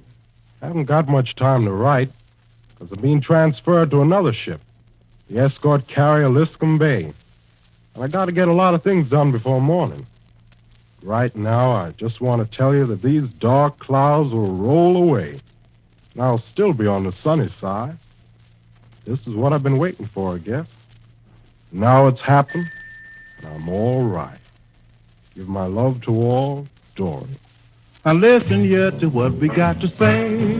Dory went to sea on that Liscombe Bay. It was a brand new ship with a brand new crew and a very important job to do. Some boys were white and some were black, and the smoke poured out of a chimney stack. And she steamed to the north and she steamed to the west, and Dory was proud of that medal on his chest. Oh, Dory loves swing and Dory loves scat, but he hated every doggone fastest rat. Now underneath the water down deep below was hiding a dirty Jap, so-and-so. Her hull was long and her snout was mean, the Emperor's honorable submarine. It was early on a sad, sad November day that sub got a bead on the Liscombe Bay. A Jap torpedo went through the foam, and that wicked tin fish headed straight for home.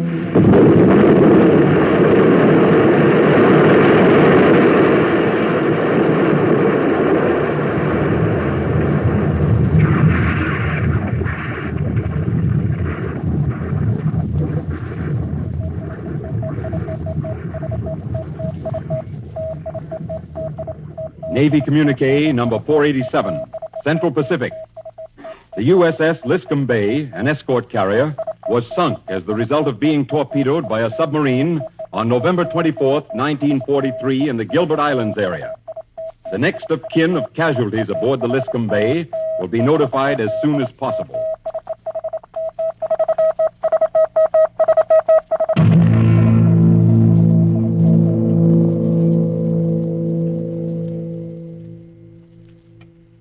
Great God Almighty, folks feeling glad.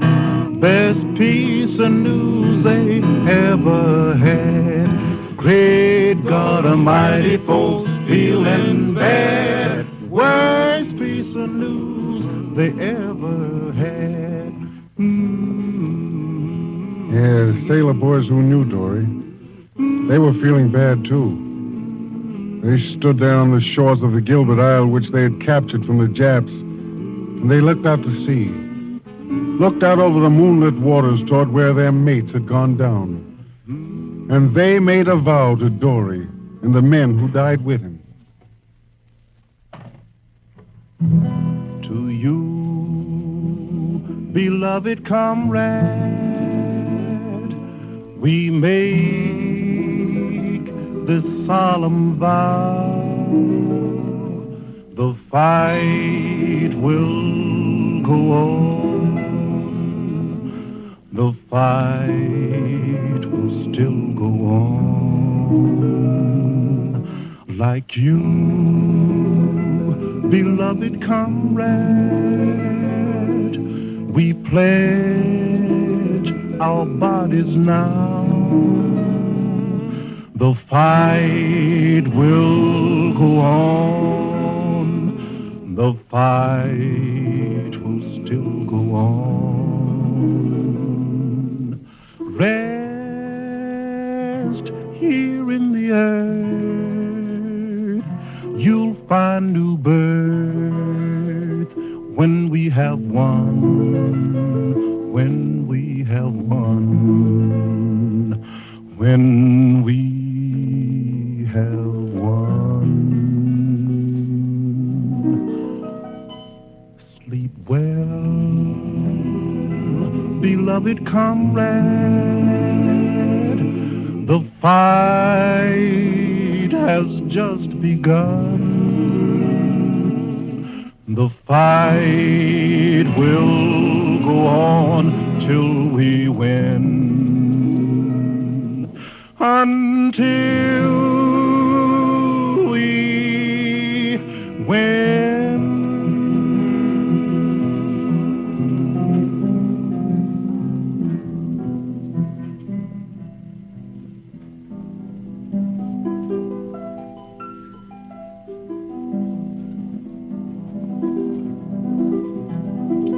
Back home in Texas, they were feeling bad. Father Connery and Mother Henrietta kept on working at their farm. But they didn't have much help now, because their other three sons, Connery Jr., Jim, and Selby, were all in the Army. And on a lonely hill sat Susie, looking out over the farmlands, looking to the west, looking toward the evening sky.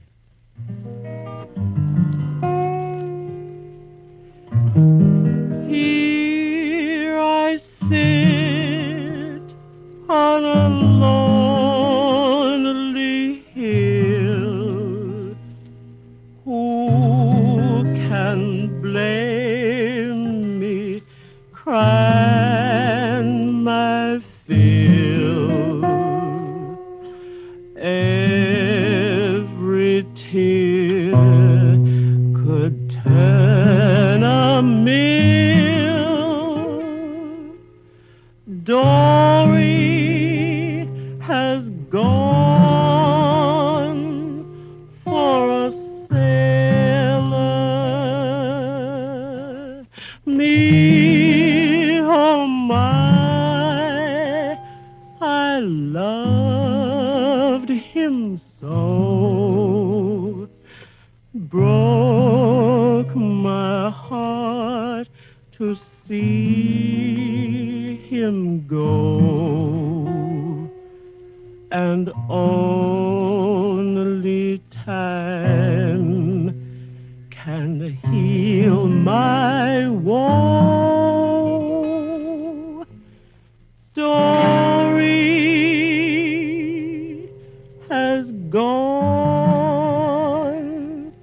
for a sailor. Now my thoughts of work must be, though my heart beats heavily,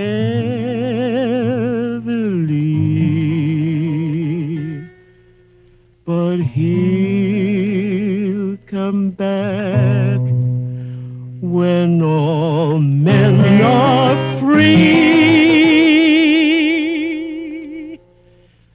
Dory has gone far away.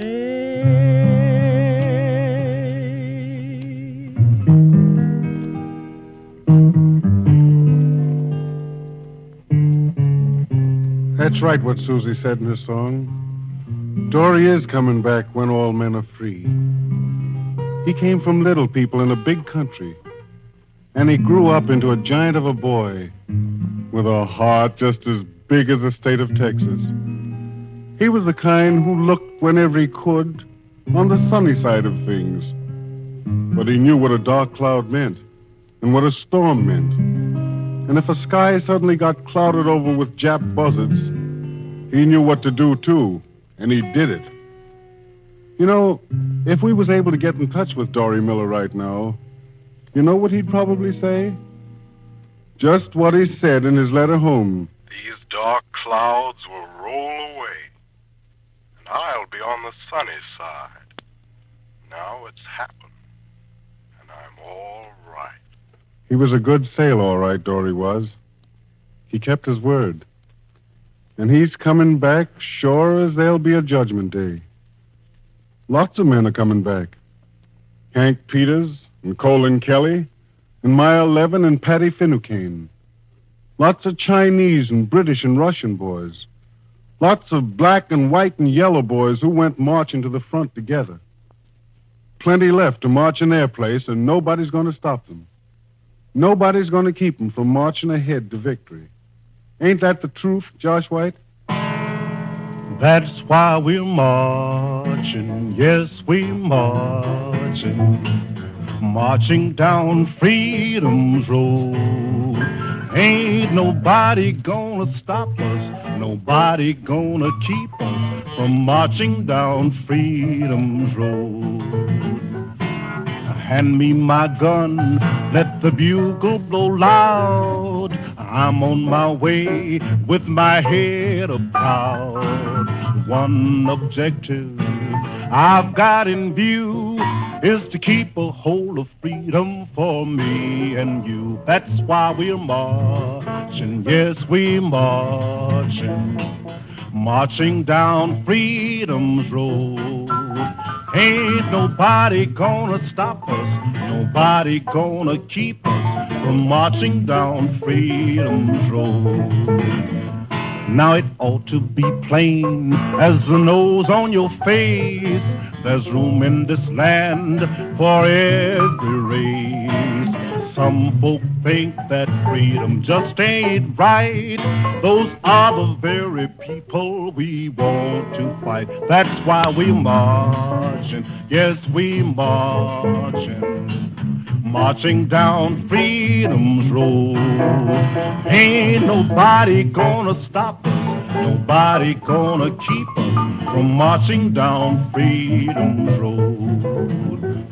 And that road leads right through Waco, Texas, and London, England, and Sevastopol, and the Gilbert Islands.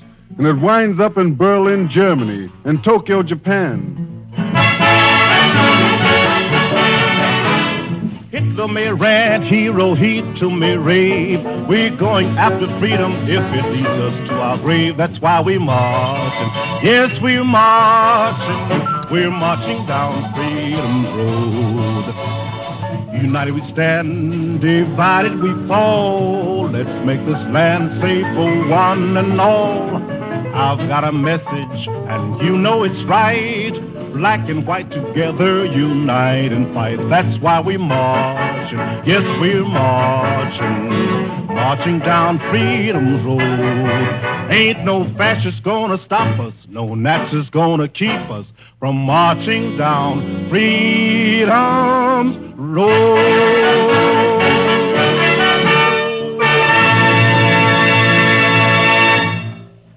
You have been listening to Dory Got a Medal, written, directed, and produced by Norman Corwin as the 8th in his series of broadcasts for Columbia. Music was composed and conducted by Jeff Alexander, with additional songs and lyrics by Mary Lou Williams, Langston Hughes, and Josh White. The song Beloved Comrade was composed by Private Fred Katz, who is now overseas with the U.S. Army. The distinguished actor of radio, stage, and screen, Canada Lee, narrated, and Mr. White sang the ballad and incidental songs. Others in the cast were the Golden Gate Quartet, Laura Duncan, Earl Hyman, Ken Renard, Jim Backus, and Rosetta Lenoir. Next week at this time, Columbia presents Norman Corwin's production of The Cliche Expert by Frank Sullivan, a comic study of old, broken-down phrases which most of us go around using as though they were coined yesterday. This is CBS, the Columbia Broadcasting System.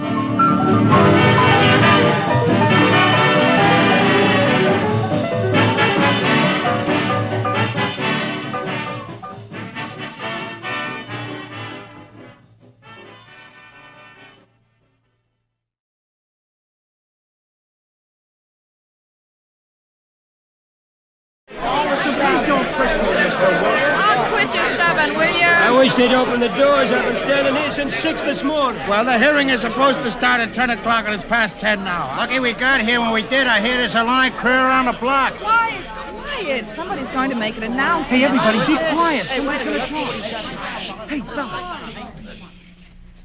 Columbia presents Corwin. So what? Yeah, so what? Tonight, in the 9th of his series of programs for CBS, Norman Corwin brings you his production of The Cliche Expert by Frank Sullivan. The Cliche Expert by Frank Sullivan, with a distinguished actor of stage, screen, and radio, Roland Young, in the title role. And Betty Comden and Adolph Green as star witnesses.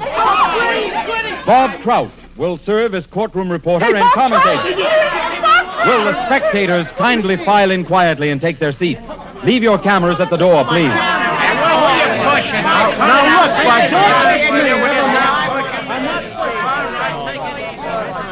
Ladies and gentlemen, this is Bob Trout broadcasting from the radio booth of the court where the hearing of expert testimony by Magnum Arbuthnot is about to begin. Mr. Arbuthnot, as you may have heard, is the world's leading connoisseur of the cliché and twice winner of a Pulitzer Prize for the most hackneyed phrase of the year.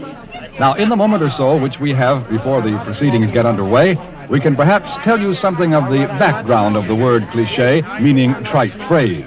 This term comes from the French verb cliché, meaning to stereotype, and in order further to explain its meaning to you, we have invited Pierre Pourboire, the famous French cliché expert and disciple of Arbuthnot, to say a few words before the session gets underway.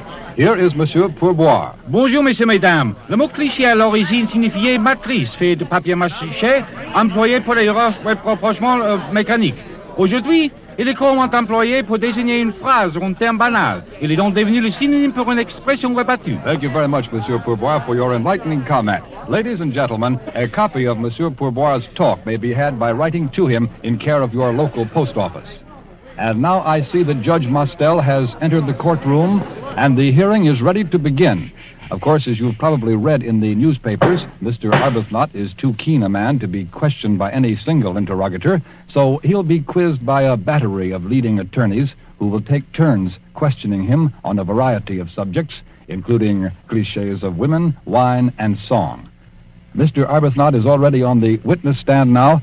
The clerk of the court is about to swear him in, so we transfer you to our microphone suspended directly over the witness's head. You solemnly swear that the testimony you will give the court is the cliché, the whole cliché, and nothing but the cliché? I do. Mr. Todd, the first interrogator, has left the counsel table and has advanced to question Mr. Arbuthnot. Your name is Magnum J. Arbuthnot? It is. You are a qualified expert in the use of the cliché. I am. As an expert in the use of the cliché, are you prepared to testify here today regarding its application in topics of sex, love, matrimony, and so on? I am. Very good. Now, Mr. Arbuthnot, what is love? Love is blind. Good. What does love do? Love makes the world go round. Whom does a young man fall in love with? With the only girl in the world. Whom does a young woman fall in love with? With the only boy in the world. Good. Now, what do they fall in love at? At? What do you mean at? Well, don't ask me. You're supposed to be the cliché expert, not I. Again, what do they fall in love at? Now, let me think. Oh, yes, go at first sight. Correct. Now, who loves a lover?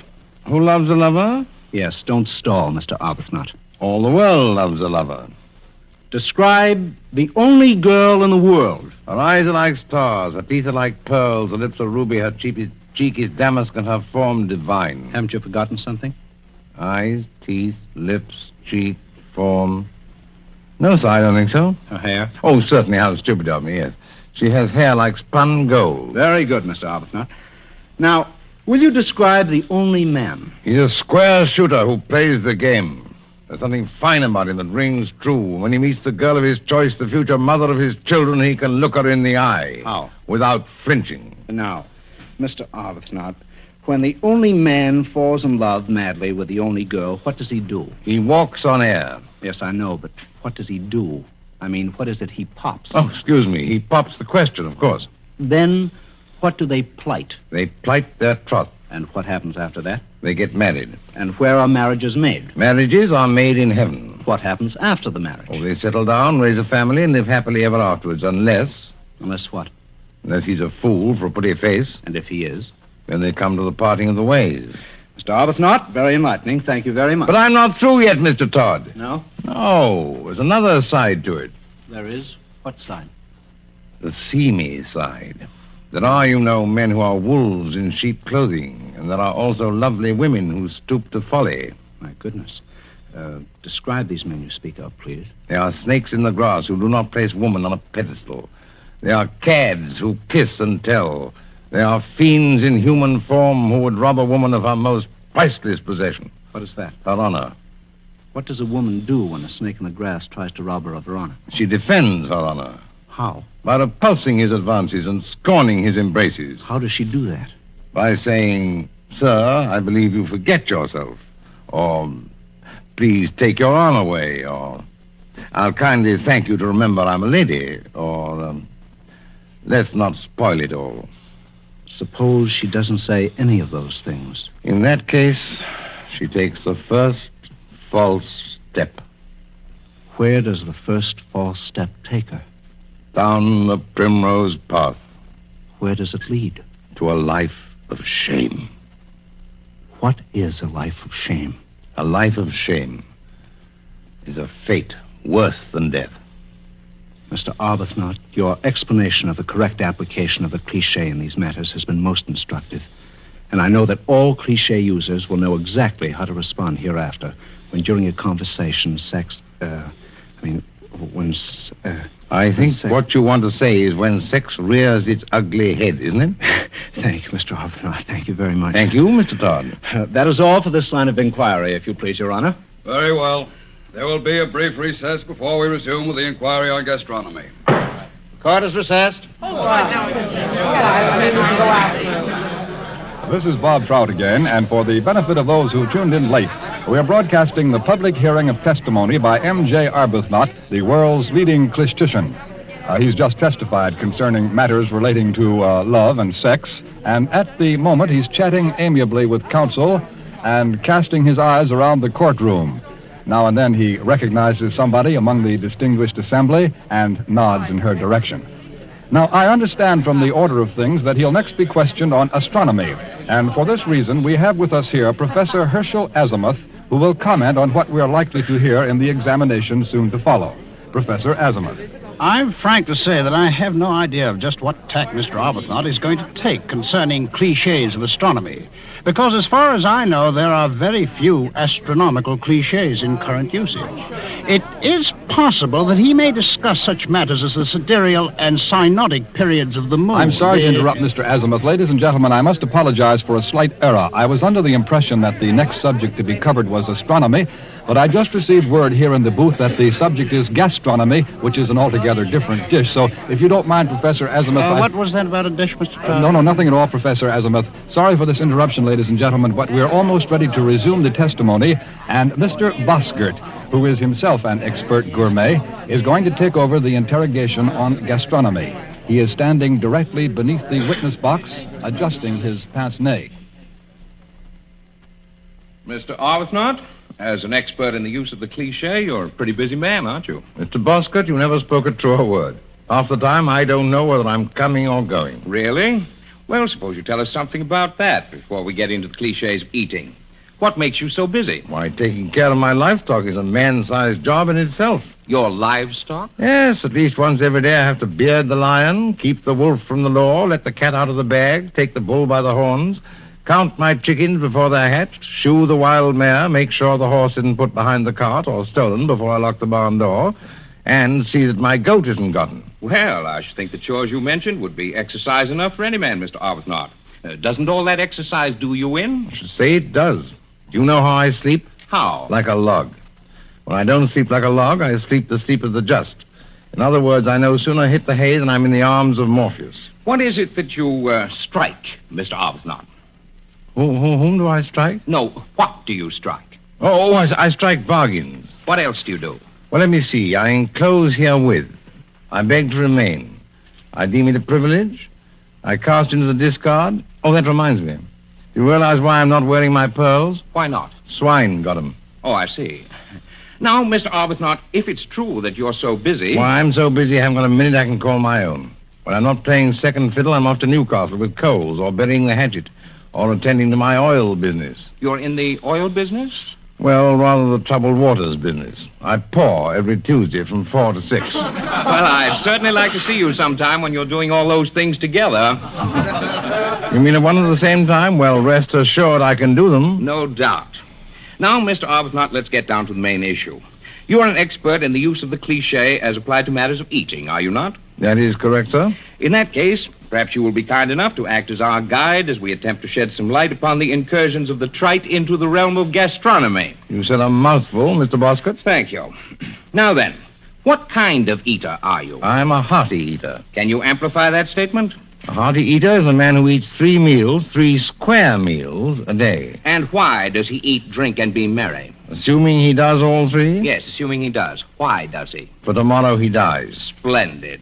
What kind of repast does he like to sit down to? Sumptuous repasts. And what does he do with his teeth? He digs his grave with his teeth. What happens to him as a result? He develops a bay window. A bay window? Yes, a corporation. Mr. Arbuthnot, as a cliche expert, how would you refer to bread? As the staff of life. Now, Mr. Boskert, may I ask you a question? Certainly. You know what a watched pot never does? Yes, it never boils. Right, it never boils. You know that an army travels on his stomach, and that in all musical comedies where a waiter appears, he must have his thumb in the soup? Really? That's very interesting. Now, Mr. Arbuthnot, just one more question and we're through. And it is probably one of the simplest questions that could be put to a cliche expert. What is it? Who ate a hearty breakfast? Who ate a hearty breakfast? Who ate a hearty breakfast? Well, wait a minute, let me see. Oh, that ought to be easy for an expert like you, even though you never have been incarcerated. Just a minute.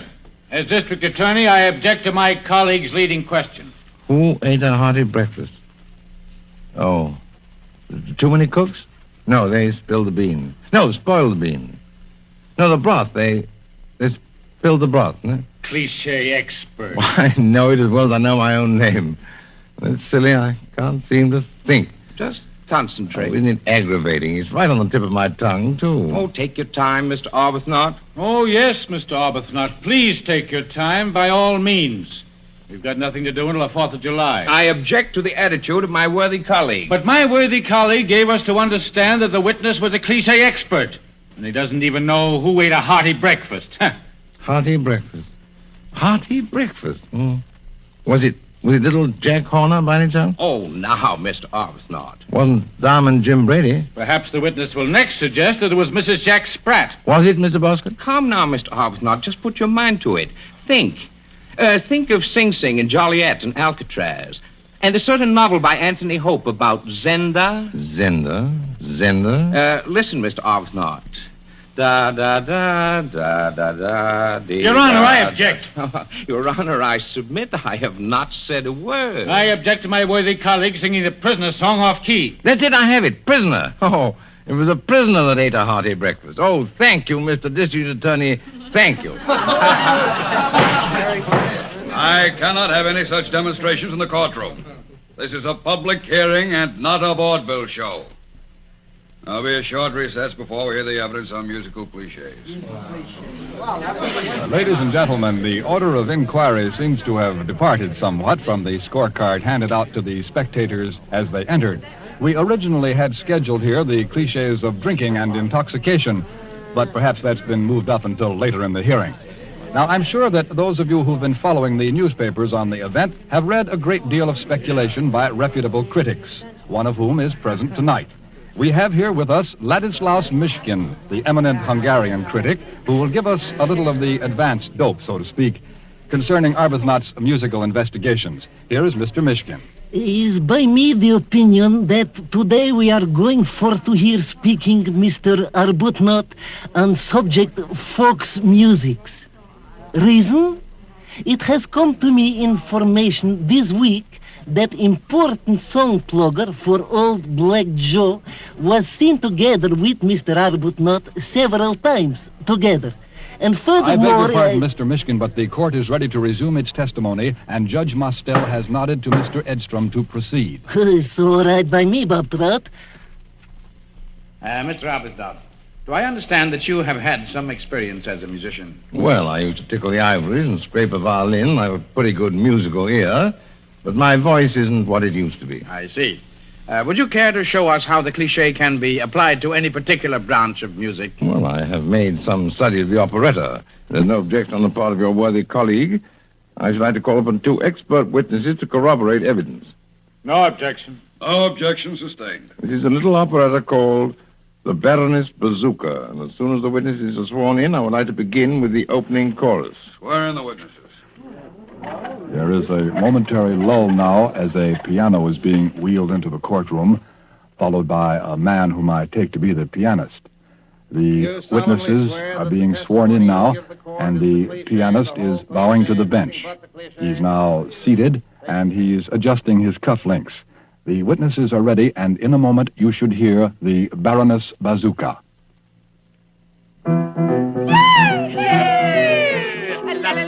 Opening chorus, la la la la la, opening chorus, we're the peasants gambling on the green. Opening chorus, la la la la la la la la la la la la la la la la la, we're the peasants gambling on the green.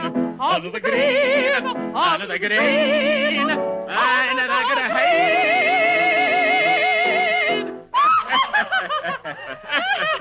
Well, today is the Baroness Bazooka's birthday. Yay! But it's surely a sad day for her father, the old... Yay! Here she is, nearly 48 years old, and not yet wed yet. Yet I know of one who could win her if he chose. Who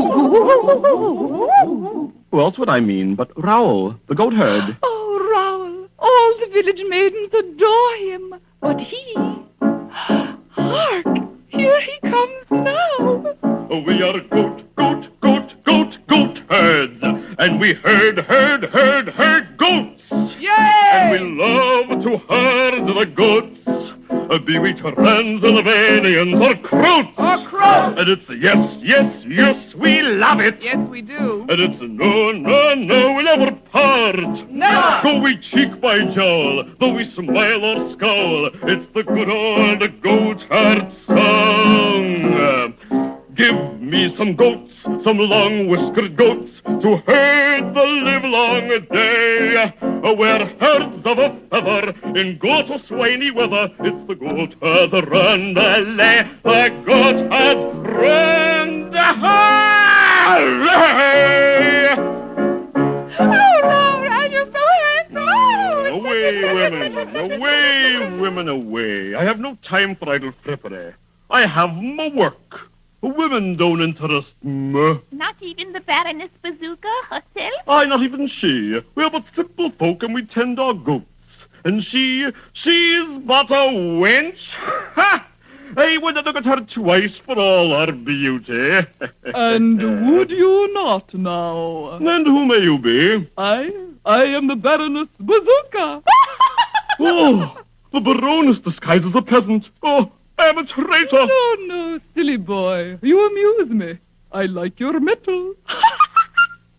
Come here, Goatherd. Oh, Baroness. I'll say no more. Today is the Strawberry Rash Festival, and you shall be my partner for the day. Let the festivities proceed.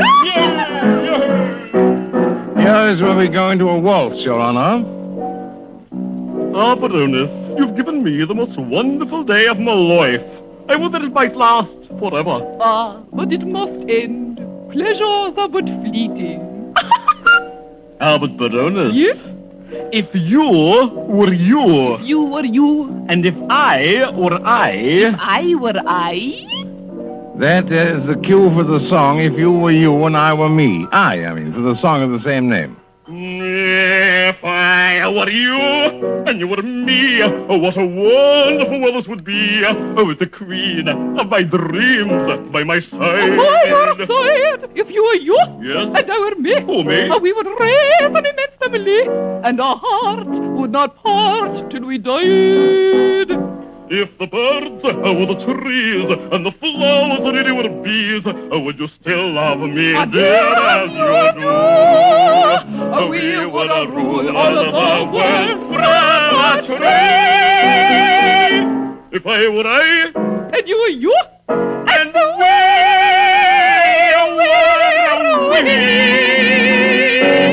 Ah, Baroness, would that you could be mine, just for a day, just for an hour. Baroness, I love you. What? You, a common goatherd? Dare to presume to begin to assume there might be room in my bosom for a common goatherd? Your Honor, I rise to object to the line this hearing is taken. I submit that this so-called operetta is a burlesque and not a cliche, and has no place in this courtroom. Come up to the bench a moment. Yes, Your Honor. On what do you base your objections? I assume that this hearing was to be held for the purpose of giving people some idea of how we go along unconsciously using hackneyed phrases in everyday speech, to hold a mirror up to ourselves, as it were. See ourselves as others see us? Is that the idea? Just a moment, Mr. Arbuthnot. The district attorney is in conference with me. Please don't speak unless spoken to. Very well, sir. I'll keep my own counsel and be sufficient unto myself. Now go on. What were you saying? As I understood it, Arbuthnot is a servant of the public in that he helps to show us how to avoid poisoning the well springs of our speech by the use of time-worn phrases. That is to say, expressions used time and time again. So, since time immemorial? It's brought to my attention that Arbuthnot has been studied at a number of our higher institutions of learning. In what way has he been studied? Closely. No, I mean in what courses? Oh, composition courses on how not to write. No, go on. Now, while the cliches up to this point have been admissible for the most part, Arbuthnot has introduced an element which is not truly representative of the cliche. Case of Sullivan versus By, New York, 1894. Yes, I know. Let's get on with it. And, therefore, I submit to the court that this evidence is irrelevant, beside the point, inadmissible, and irrelevant. All right. Objection sustained. The testimony may be stricken from the record. Well, in that case, I shall have to step down and turn Mr. Arbuthnot over to Mr. Berenberg. Your witness, Mr. Berenberg. Thank you very much. If it please your honor, at this time I should like to go into the matter of cliches relating to beer, wine, intoxicating liquor, and alcoholic beverages. Proceed. Mr. Arbuthnot, I shall begin with a hypothetical question. Yes, sir? Assume a man has been overindulgent or has drunk more than is good for him, or let us say he didn't know when to stop. Yes? Now also assume, if you will, that this man is on his way home and is proceeding somewhat unsteadily toward his destination. What type of interjection could we expect of such a man in such a situation? He would undoubtedly say, we won't go home until morning, but it's always fair weather. Whoopee. Where do we go from here? Now, Mr. Arbuthnot, I don't want to appear to be critical, but that did not seem to me to be a very good reading. Not exactly in the manner to Well, a man who had taken leave of his senses under the influence of demon rum would express himself. Do I understand you wish me to impersonate the manner of the speech as well as the speech itself? Yes, that's what I was getting at. Very well. We won't go home till morning, for it's always fair weather. Whoopee! Where do you go from here? I'm plastered. I'm skished. Are you trying to convey to me that you are stinko? That's it. That's the mot juste I was just searching for. We would not only be that, but also under the weather, the table, and the influence. Would you say that he's also half seas over and 3 sheets in the wind? Yes, he's in his cups and not himself. Returning to your characterization for a moment, who are you? I'm Queen of the May. Oh, I've got a snootful. I know whether I'm coming or going. I can hardly walk. I'm drunk as a lord, and I'm feeling pretty good. Mr. Arbuthnot, you certainly talk like an expert in the use of the cliche as applied to the flowing bowl. I do, for I am. I'm not only an expert, I'm a recognized expert. I'm a barfly, a lush, a tank, a sponge, and a rumhound. I go on binges, benders, sprees, and jags. In other words, I like to partake of liquid refreshment. All right, that's fine. Now, let me ask you why, in terms of the cliche, do you drink, Mr. Arbuthnot? For 3 reasons. To drown my sorrows, to cure my cold, and to wet my whistle. Mm-hmm.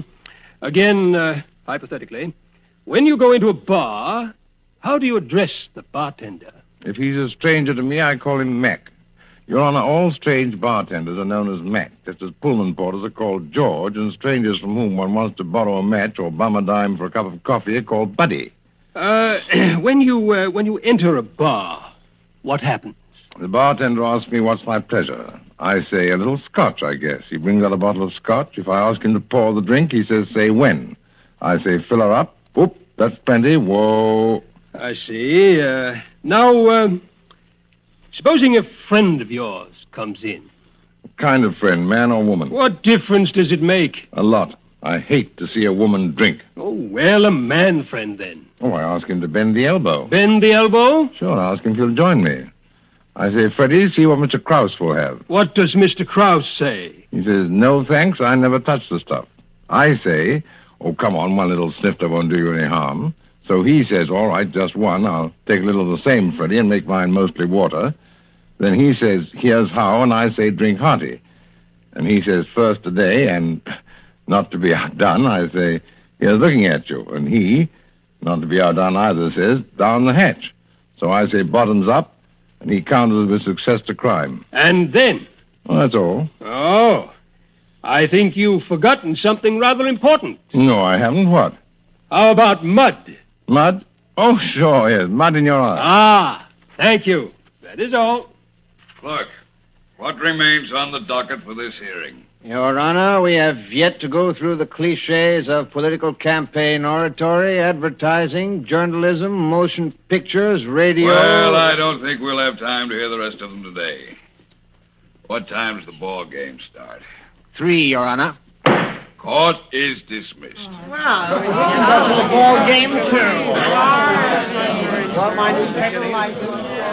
Well, ladies and gentlemen, it appears that the opening session of the public hearing on cliches has been adjourned earlier than we anticipated. Now, I'm going to see if we can't get Mr. Arbuthnot to the mic to ask him a few questions. He is, at the moment, surrounded by admirers and autograph seekers, but one of our men has just whispered in his ear that we hope to have him here in the radio booth, and yes, apparently he has consented to say a few words, and he's coming up the aisle toward the booth now. In a moment, we will hear from Mr. Magnum J. Arbuthnot, the world's premier authority on the cliche and holder of the seldom conferred cross of the Order of Michael the Brave, with palm, bestowed upon him in a happier era by Hakem Iescu, the former Prime Minister of Romania. The cliche expert is just entering the booth, and here he is now. How do you do, Mr. Arbuthnot? Good evening. I wonder if you'd like to say something to our CBS listeners concerning the... Hello, Mom. It was a tough hearing, but I'm all right. Do my best to Katie and Sam and tell them I'll be home as soon as the hearing's over. Now, as a cliche expert, Mr. Arbuthnot, do you care to say anything about the program on which this hearing is being broadcast? Oh, you mean Columbia Presents? Yes, sir. Well, I like it all right. I'm afraid it's over the heads of people in Bangor, Maine, and Wichita, Kansas. Have you ever been in Bangor, Maine, or Wichita, Kansas? Well, In words of one syllable, no. I gather that you like it, but you feel it's over the heads of other people. Is that it? Yes, I get it, but, well, now take my grandmother, for instance. Oh, how is your grandmother? Very well, thank you, but you must remember that the average mental age of the listening public is... Well, there's some dispute about that, I think, Mr. Arbuthnot. In the meantime, do you care to make any statement on this? Another thing, Mr. Trout. I've been listening to this series. I noticed you very often end your programs the same way. How's that? Something like this. You have been listening to Norman Corwin's adaptation of The Cliche Expert by Frank Sullivan, with Roland Young, distinguished actor of stage, screen, and radio, in the role of Magnum J. Arbuthnot. Yes, that is right. That's right, all right. Now, what's your point? Why do you have to say distinguished actor of stage, screen, and radio? I listened in last week, and Canada Lee was distinguished. Week before that, Frederick March was distinguished. How can there be any distinction if everyone's so distinguished? Well, you see, Mr. Arbuthnot, it's a phrase which is more or less commonly used in radio. Exactly. It's the cliches I'm talking about. That's what I'm here for. Well, of course, you understand. Now, what else do you have on that slip of paper? It says the Baroness Bazooka was written and performed by Betty Comden and Adolph Green of the Reviewers, and the orchestral music was composed and conducted by Lynn Murray. What orchestral music? Oh, I'm sorry. That's next week. What's next week? Next week at this time, Columbia presents Cromer. Who? It's the name of a town in England, and also the name of a broadcast which Corwin wrote when he went to Britain for CBS in 1942. What distinguished actor is going to star in Cromer? Joseph Julian, distinguished actor of radio, who originally narrated the series from London. And one more thing. You mean, and that's not all? Yes, and that's not all. Cromer is to be the first of a trilogy of broadcasts on cities. Trilogy? Yes, 3 broadcasts. Oh, a trio, you mean? Isn't that a lot of broadcasts on the same idea? I always say 2's company and 3's a crowd, you know. Well, perhaps that's beside the point, Mr. Arbuthnot. We were discussing the matter of signing off the program. You mean bringing the program to a close? Right. I've given that considerable thought. What you usually say is something like this. This is Roland Young speaking, right so far? Just what the doctor ordered, thanks. And now to conclude... May I have just one last word, Mr. Trout? Well, go right ahead. This is CBS, the Columbia Broadcasting System.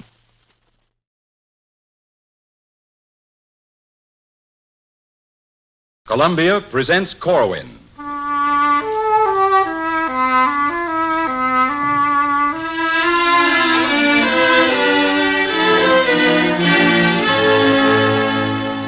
Tonight, Norman Corwin brings you Cromer, the story of a small town in a big war. This program, number 1 of a trilogy dealing with cities and towns, was first produced shortly after Corwin made a trip to Britain for CBS in the summer of 1942. And tonight, as 2 years ago, Joseph Julian narrates. The musical score is composed and conducted by Lynn Murray. Norman Corwin's Cromer.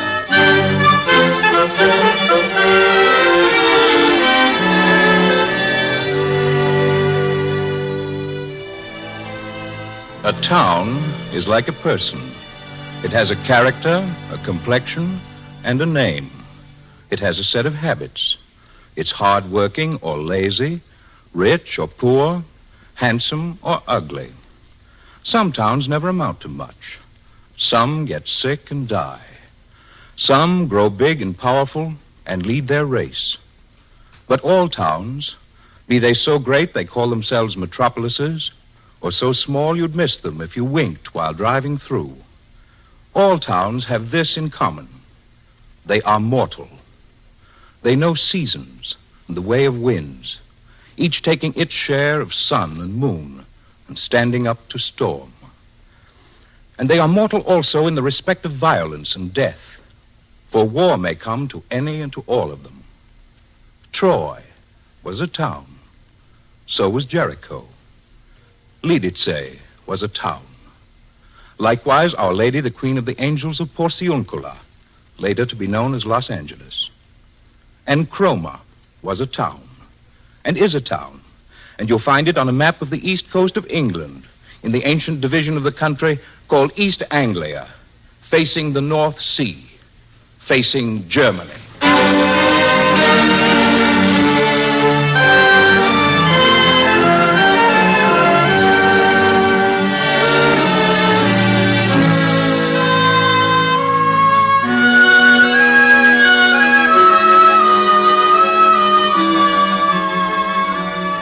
set out by train for Cromer one sunny September morning, leaving from a station in the east end of London. Incidentally, you spell it with a C, not a K. Cromer, Cromer. The things you notice on a train ride in a frontline country are no different from what you notice on a train ride anywhere. Small talk overheard, the beard on the man sitting opposite, the pattern of the holes punched in your ticket by the conductor. Change at Cambridge for Cromer. Yes, I know, thank you. Little differences in railway manners, such as etchings on the walls of the compartments, and the fact that when the steward comes through to announce lunch, he doesn't yell, "First call for lunch," but says, "Those requiring lunch will please go forward to the dining coach." a lot of unimportant things stick in your mind. In the smoker, for example, I overheard two officers, a Canadian and an Englishman, talking very earnestly. Do you suppose they were discussing the war, or the Commonwealth of Nations, or sports, women, horses, books? Not at all. They were saying, "But what does Coca-Cola taste like? Coca?" Well, no, it's sort of hard to describe. Does it taste like ginger? It's more like molasses. No, that's not right either. What's the other drink like? The other? Well, I don't really know how to describe that either. Does it have a peppermint taste to it? No. It's about the same, almost. I think. things like that you notice. They make up a journey. Also, towns and cities and fields freshly plowed, aircraft overhead. And, of course, you notice the weather, which changes every 15 minutes like morning radio programs. When I got to Cromer, it was raining. I checked into the police station, which is considered good form for all visitors. Otherwise, you're liable to be pinched. May I see your passport? Handed the officer the original passport, which the State Department of the United States of America gave me as a farewell present when I left for England. He fanned through it, studying all the visas and rubber stampings. Now, if I may see your national identity card, that's all I'll trouble you for. No trouble at all. Nothing like making sure, is there? If you lived 45 minutes flying time from a Nazi airdrome, you'd want to make sure who was poking his nose into your business, too. These are all right. Where are you staying in Cromer? I've got a reservation at the Red Lion Hotel. I see. Thank you very much. Hope you have a pleasant stay. Thank you. Good day. Which it wasn't, believe me. It was a miserable day. I plodded through the murk to the hotel, hardly noticing the town and the bomb damage as I went. And when I reached the Red Lion, which was standing proud and wet on Cromer's East Cliff, I found that its name was not the Red Lion, but Ye Olde Red Lion. And this was a disappointment because somehow I never expected to meet up with Ye Olde spelling ye in England. I thought the only place you found that stuff was in the tea shoppies, the fancy hamburger joints on the state highways in New Jersey. Well, anyway, after I registered, I went upstairs, hoping to kick my shoes off in a warm room overlooking the North Sea. The chief mate of the Red Lion preceded me. Here is your room, sir. Bathroom's down the hall. It wasn't a warm room, it was a cold room. It didn't overlook the North Sea, it overlooked a brick wall. Have you no rooms facing the sea? No, sir, we've closed all the front rooms. Closed them? Yes, sir, shut tight. What's the matter, ghosts? No, sir, on account of the blackout. How do you mean, on account of the blackout? Well, as there's no way of checking from the waterfront to make sure there's no light coming from windows facing the sea, we're not allowed to rent rooms facing the water. Mm-hmm. I hadn't thought of that. Yes, sir. Well, good day. You know how it is. You get in a place and right away you want to see what it looks like. I put on a raincoat and went out of the Red Lion into the gray day.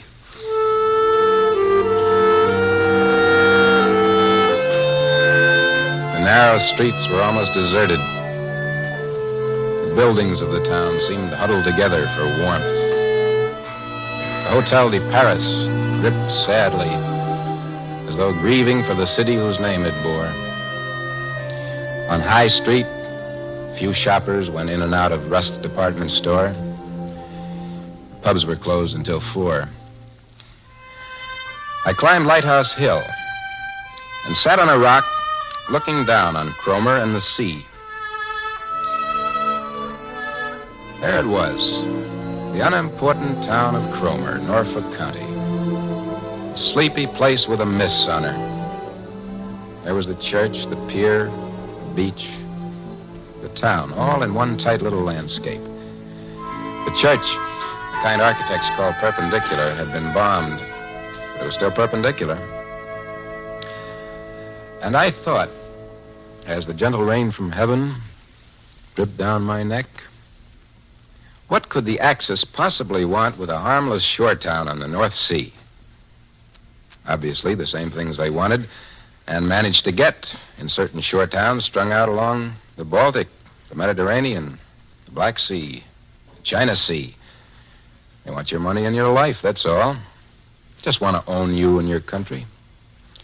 What they got in shore spots like Trondheim and Manila, they'd like to get in Cromer and points west. Well, by this time, I was cold and wet enough to leave Lighthouse Hill, which I did, in search of a pub. First one I came to had a sign over the door. Courage, fully licensed. Name of an ale manufacturer who owns a chain of pubs. Maybe their ale gives you courage. I couldn't say. I happen to be drinking milder stuff. What's yours, please? Mild and bitter. Mild and bitter? Right. I leaned on the counter. Pretty soon a man came in. Middle-aged, looked like a businessman. He ordered ale, stood alongside for a bit, and then, marking me for a stranger, he started a conversation. It's a very simple way to do that, and it's based on the universal taste for tobacco. I say, would you like a cigarette? Oh, thank you very much. We fell to talking, and it turned out he was a native of Cromer. He was proud of the town. Ah, you should have seen this town in summer, before the war. Wasn't a season went by we didn't handle 75,000 people here, including transients. That's so? Oh, yes, yes. Our 8 biggest hotels used to be jam-packed from June to September. The autumn rain kept beating down on the roof as he talked. Made it hard to imagine Cromer ever having been a busy and sunlit town. But he revived it, gave it life, lighting up that dim pub with his account of concerts on the pier and the pavilion crowded with fun makers, and the putting greens and the bowling lawns doing business far into the night. Excellent bathing here, too.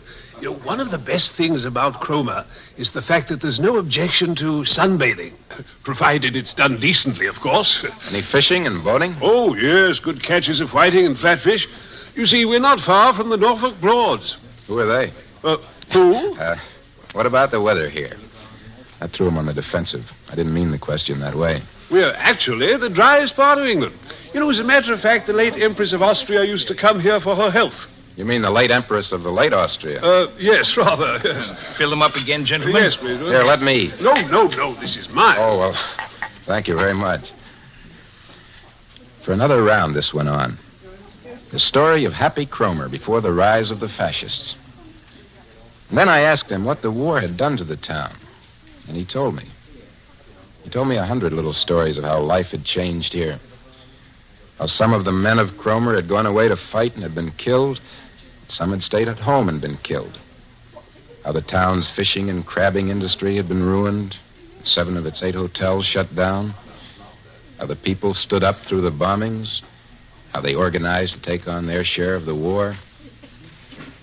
Then he lowered a glass of ale and said to me, It's been a big job for a little town. We took our beating just like London and Coventry and Swansea and all the rest. And I think we've done pretty well, considering. He looked at his watch and decided it was time to leave. I left with him. The proprietor waved a friendly dish rag at us. Well, good night, gentlemen. God bless. Good night, Tom. Good night. For a couple of minutes, in the gathering dusk, we walked without speaking. Cromer was still after the rain. Only the sound of dripping eaves. A far-off bus starting up in low gear.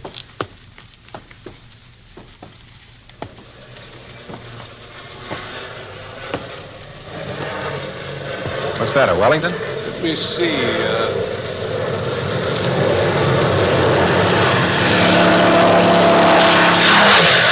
No, that's a Beaufighter. Not making any local stops, is he? A very fast ship, Beaufighter. You get many alerts here? Well, we've had our share. Sometimes the Jerrys come in low to avoid detection and drop bombs before we have a chance to sound an alert. Must make you feel nice and secure. Don't worry. We do the same to them. I hope so. Incidentally, did you know that Cromer's the nearest point in the British Isles to Germany? Is that a fact? Yeah. My geography must be all screwy. As a matter of fact, I thought Hey, this place got a whack, didn't it? Yes. Whole family wiped out here last July. What a mess. Man and his wife, her mother and father, 2 children, all killed. Gosh. I'd seen acres and acres of bomb damage in London, but they were all tidied up like the ruins of Pompeii by the time I got there. This was my first close-up of a house, just as it had been left by a high-explosive bomb. Would you like to walk on the ruins? Well, if it's all right to do so, Certainly. Come on.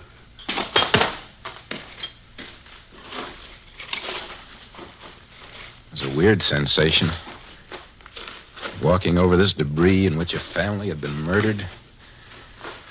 There was a torn black slipper, woman's leg of a table, picture frame, pie-shaped fragment of crockery plate, head of a doll.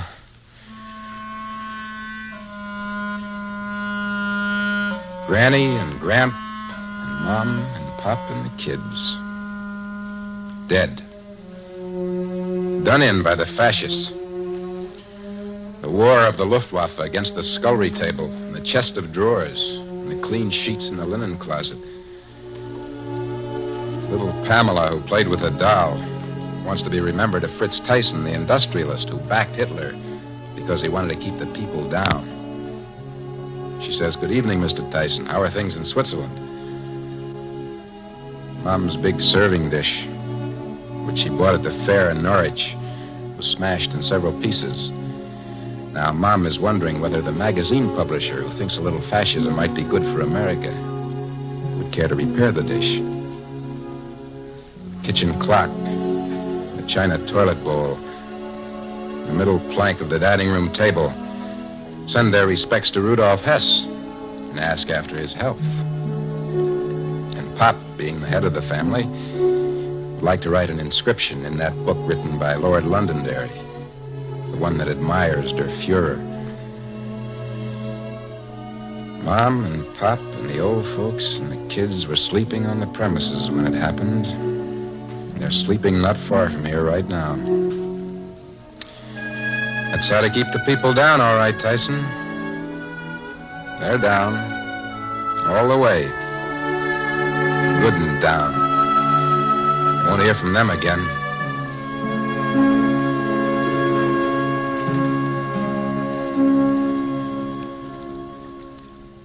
It was dark. A few stars were showing through broken clouds. Weather was clearing. Said goodbye to my friend and went back to the hotel for dinner.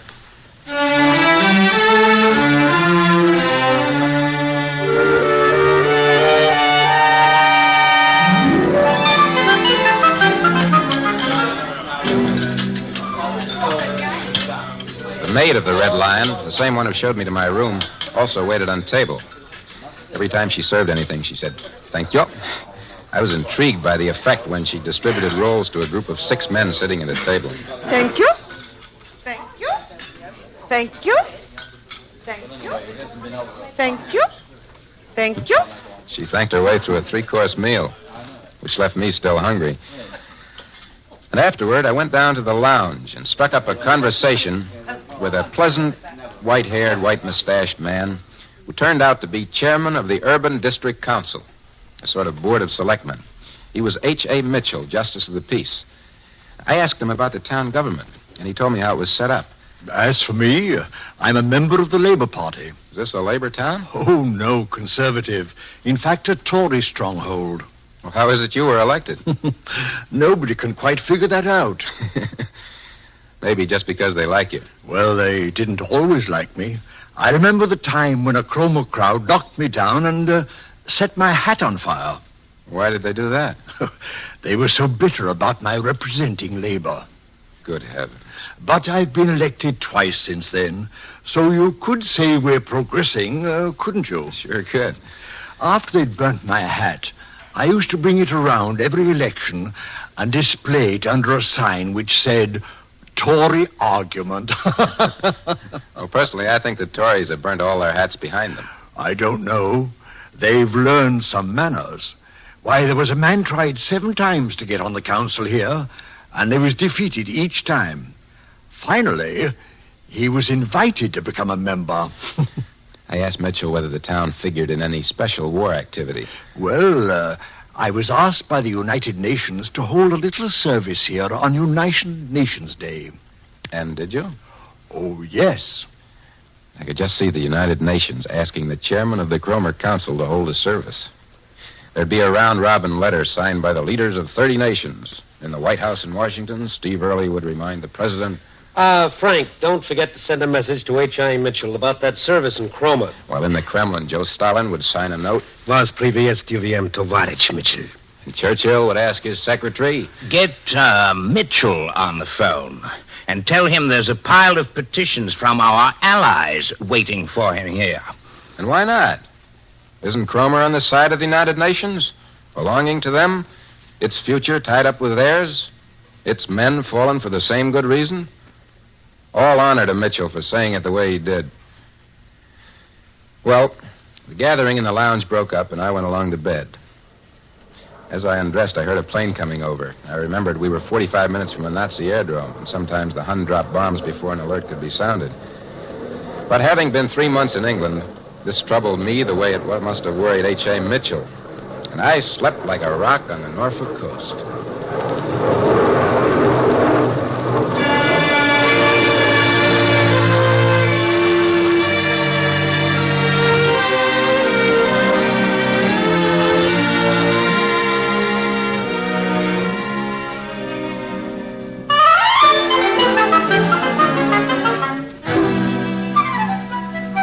Cromer was a different place in the morning.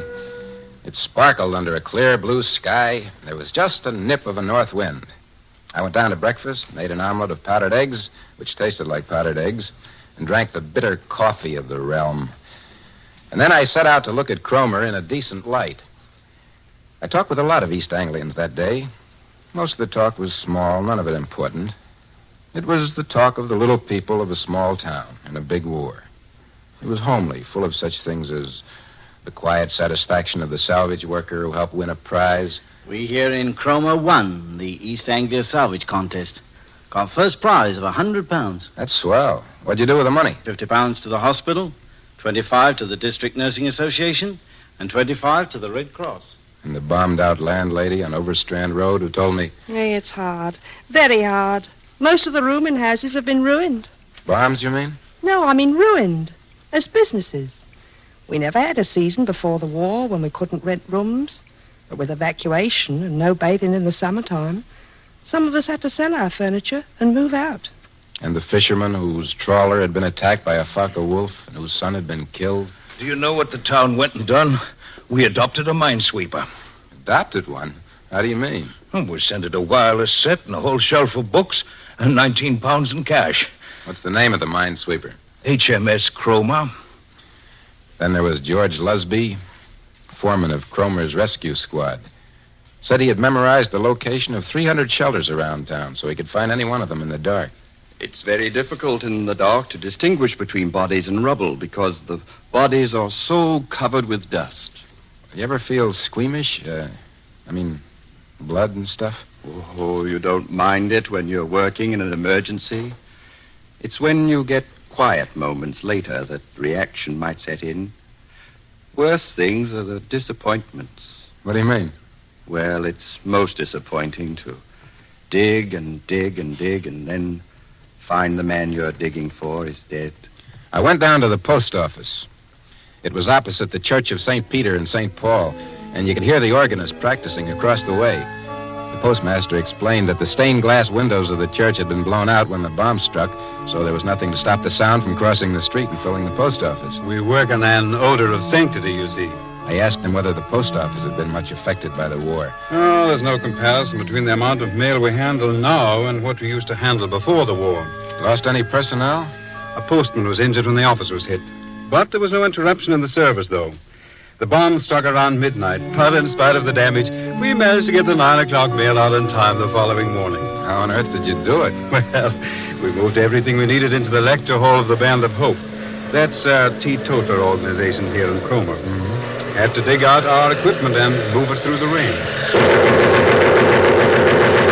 What's that? German plane attacking? No, that's just a Spitfire. Gunnery practice. See, you can see the plane ahead of him, towing the target's lead. I watched this for a while to the accompaniment of Ye Holy Angels Bright from the church organ, and then I left to keep an appointment.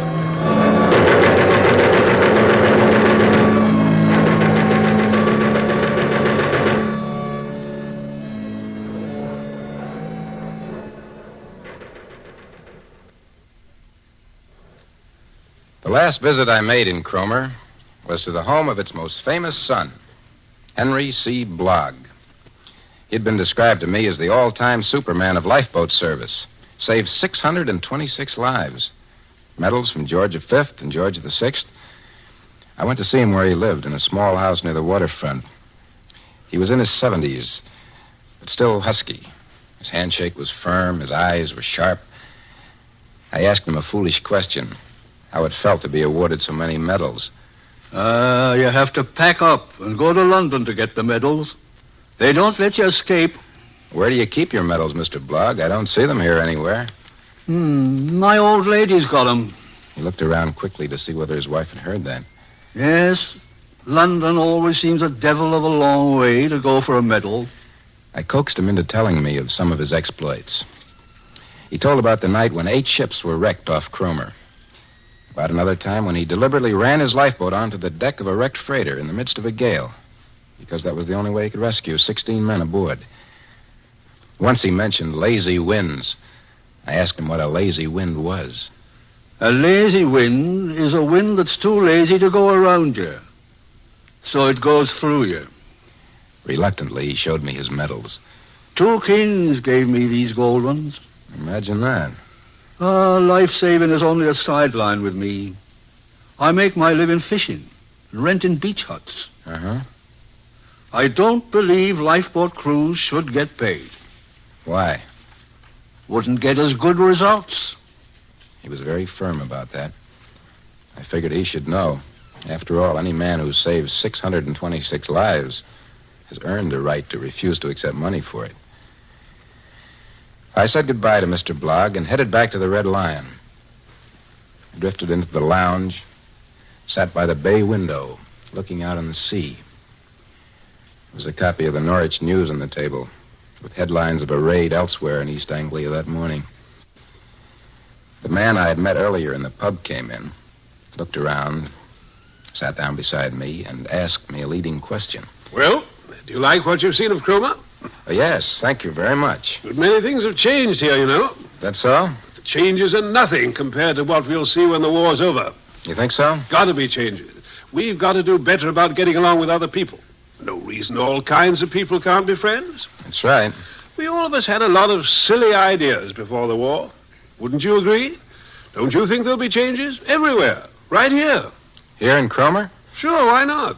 What's the matter with Cromer? Oh, nothing. Nothing's the matter. All I can say is that if there aren't changes in Cromer after the war, I mean good things, better things for everybody, then we've just been wasting our time, that's all. If not, I say Cromer's just wasting its time. At that point, his eye happened to fall on the Norwich News, and he picked it up, got lost on page 1. I returned to the big window. It was getting dark in the east. The European night, with all its menace and secret movement, was even now over the country of the enemy. About a half-mile offshore, some cargo ships rode at anchor.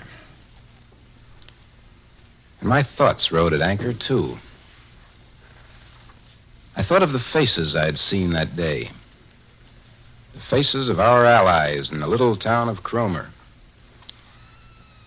And I thought of what they'd said to me. Cromer won the East Anglia salvage contest. Oh, you don't mind working in an emergency. It's when you get quiet moments later that reaction might set in. 2 kings gave me those gold medals. Better things for everybody.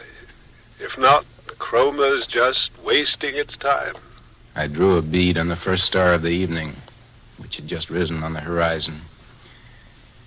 And gazing at it, I wondered about the biggest salvage contest of all time, and who would win it. I wondered whether, when the world gets quiet moments later, a new brand of reaction might set in, and whether anything was being planned ahead to avoid that. I wondered whether maybe, in some golden day, humanity itself might rate a medal from the greatest of the kings. Sorry, I've got to do the blackout. Excuse me. I don't know what it was that made me ask the maid, but I turned to her in sort of a trance and said, "You don't think Cromer's wasting its time, do you?" She looked at me greatly puzzled, moved away saying, No. I don't suppose it is. And I've thought about it since. And the more I think of it, the more I'm sure that Cromer's not wasting its time.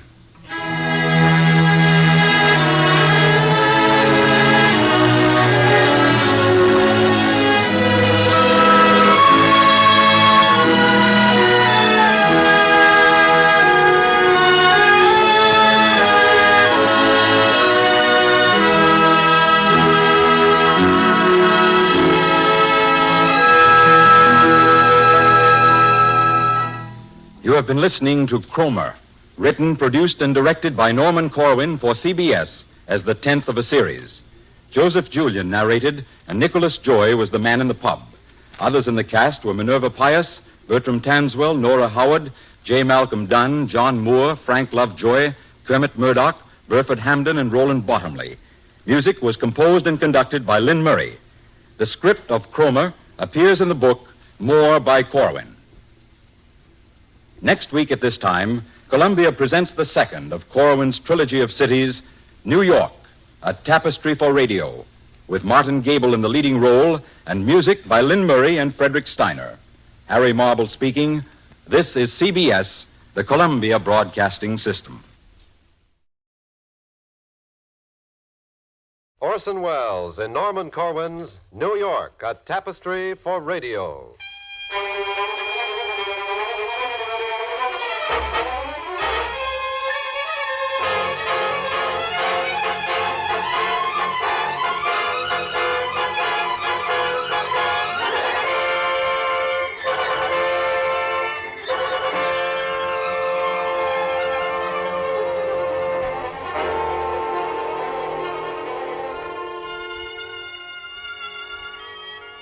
Tonight, in the fourth of a limited series of 8 broadcasts for CBS, Norman Corwin is privileged to bring you Orson Welles as narrator of one of the most widely requested of all Corwin's programs, New York, a tapestry for radio. The original musical score is by Frederick Steiner, and the orchestra is conducted by Lud Gluskin. Orson Welles in New York.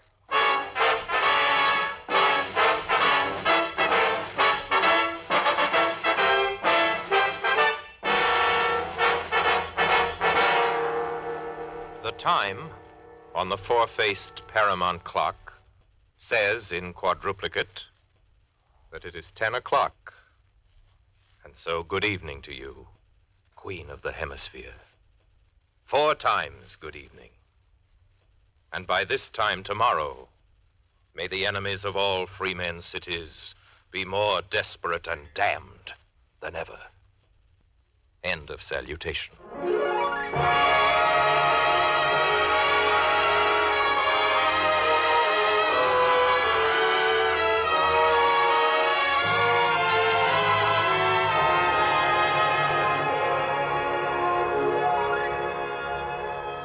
Let us acknowledge that you have a handsome profile, City of New York, and get that over with. Long ago, you were voted the city most likely to succeed. And tonight, the 12th generation of Americans salutes you with special reference to the populace, which takes you for its lawful address. The Manhattanese, Brooklynese, Astorians, Jamaicans, Bronxites, who think the rest of the world is all right to visit, but who wouldn't want to live any place but here. This tapestry, being dimensioned by a half hour of your time and the arbitrary limits of the city, has for its warp the avenues, and for its weft the crosstown streets. The shuttle, traveling back and forth, as you'd expect, between Grand Central and Times Square. As for loom, that's what ships do on the horizons of the city practically continuously, in which connection, God bless our Navy and the ships of the Merchant Marine, as well as the Port of New York Authority and sailors of the National Maritime Union, 346 West 17th Street. So much for shuttle, loom, and weft. Regarding individual threads, you will have to follow them by listening acutely. For there will be excursions and motifs, snatches of native song and speech, time signals, bulletins, reflections, and footsteps, to say nothing of the retirement of batters at first base and of ballerinas from ballet at the age of 40. However, the main design is in the middle and will be clear enough when you stand back and see the whole. The people of the city are the main design. The names in the directories, but for the grace of whom the place becomes an empty mesa and a pincushion of stone, a petrified island of forgotten dividends and cobwebs in the elevator shafts. What that design is, you citizens of sister cities, you hearers on the plains and uplands, sit still and listen.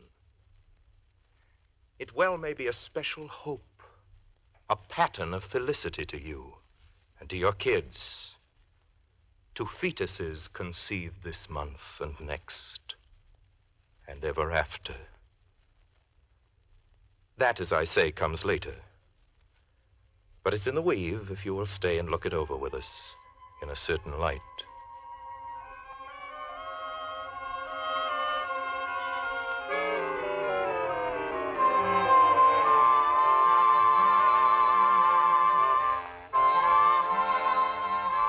Hey, Peggy, look who just come out of that store.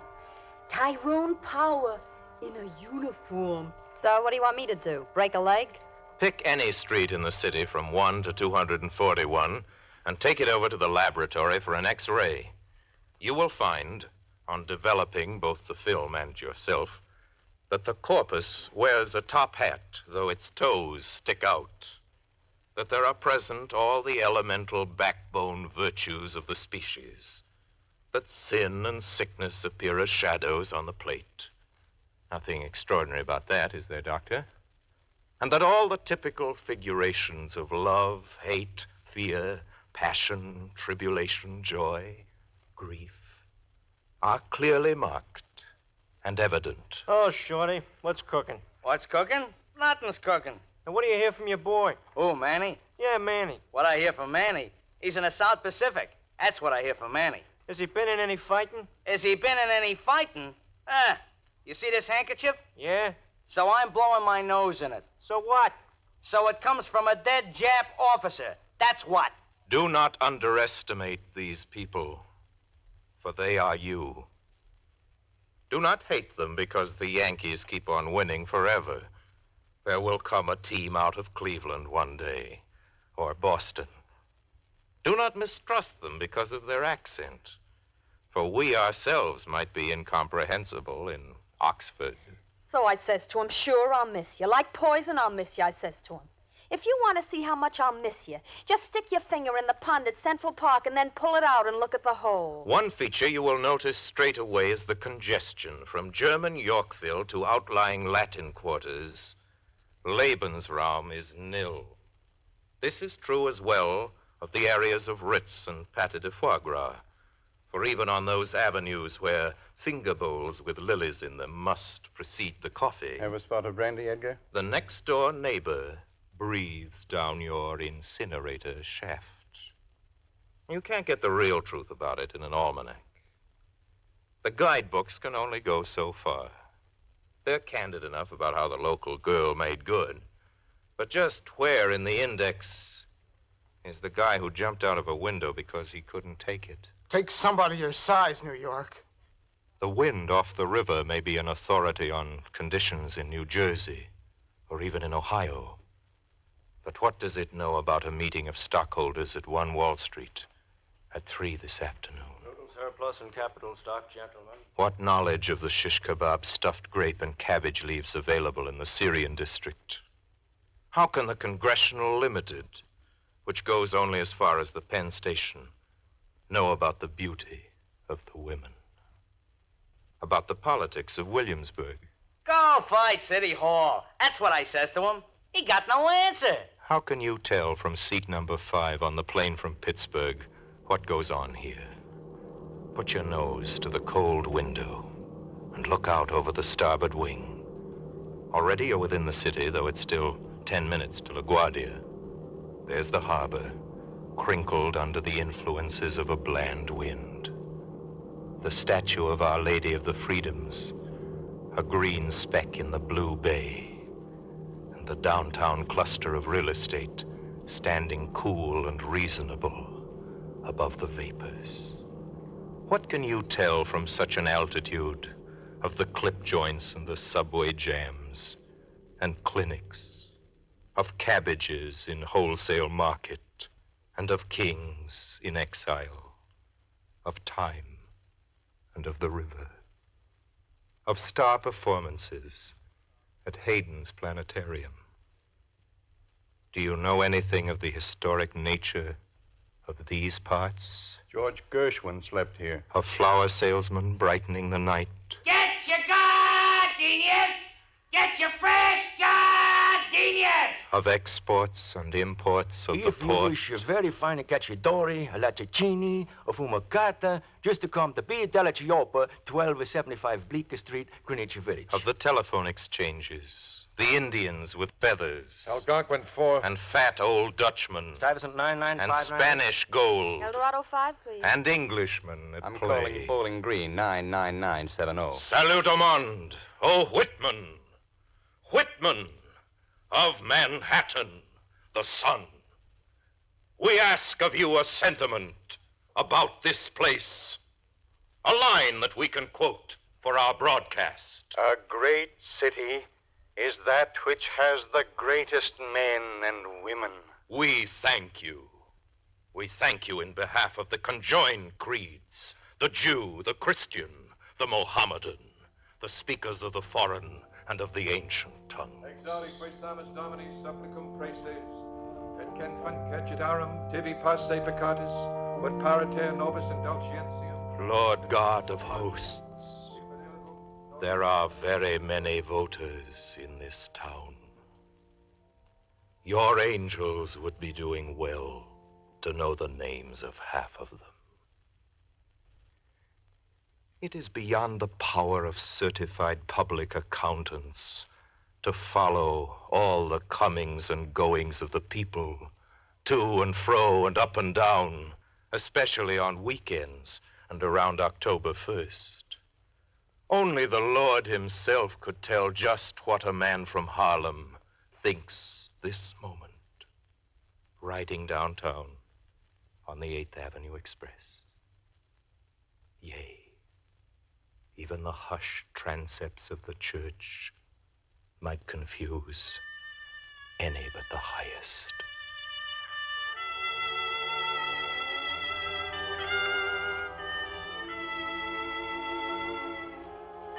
Good night, darling. Will you call me in the morning? You mean I can't come in for a while? No, my mother's sleeping in the front room. Well, let's stay here on the steps a while, huh? But I have to punch a clock on Canal Street at 9 in the morning. Well, how about me? I have to be back at camp. Well, all right, Ted. Just for a little while. Yes. But you'll get lipstick all over. I'll take that chance. The season of spring has returned from a winter in South America. and has already had certain intimacies with the trees of the public and private parks, as well as the flowers and grasses thereof. It has also appeared in various guises, mostly beguiling but occasionally overcast, with prevailing northeasterly winds. However, on sunny days, somewhat hazy in the morning, clear by noon, it stands leering outside office windows. It fishes for pennies in the gratings of subways and is generally pleased with itself, all the way from Canarsie Marshes to the Yonkers Line.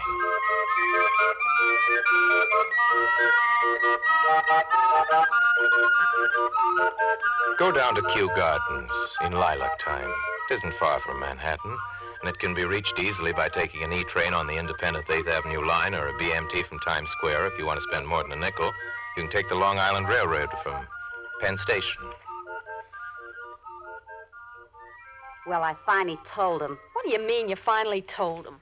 He says I only develop an interest in an individual if he happens to be socially conscious. Believe me, that's some nerve. Personally, I think it's a compliment.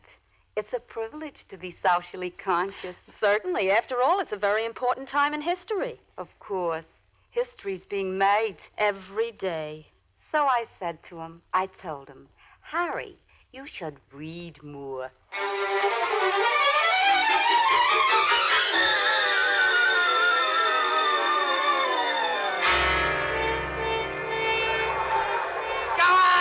Greaseball, where'd you learn to pitch? Italy?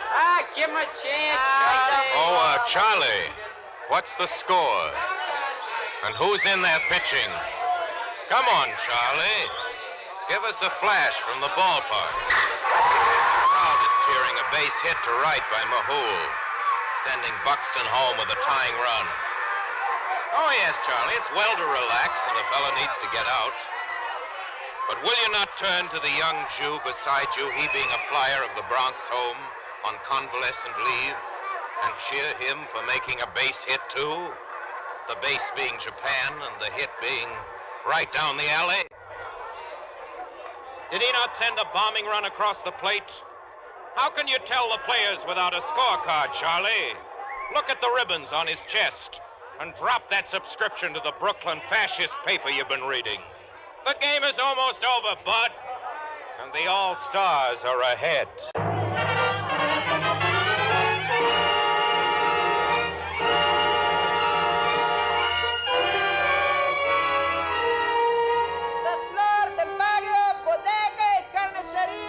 Groceries and meat to you in Spanish Harlem.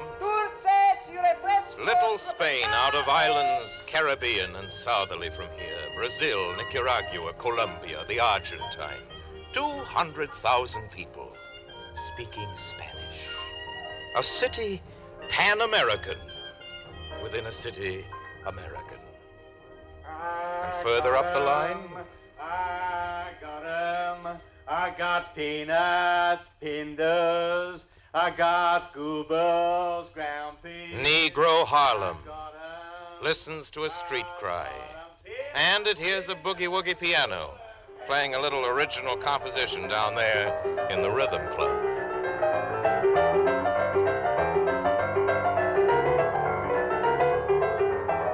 But it ain't just song and honeysuckle, neighbor. It's a place of homes and shops. And it contains the biggest Negro concentration in the world.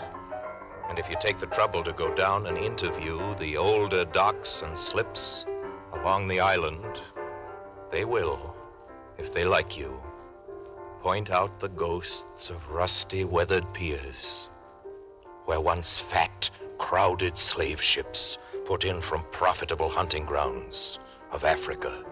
How many wars ago? Off these same Manhattan shores tonight, the warships of the reunited states ride at anchor, and men of Harlem are aboard.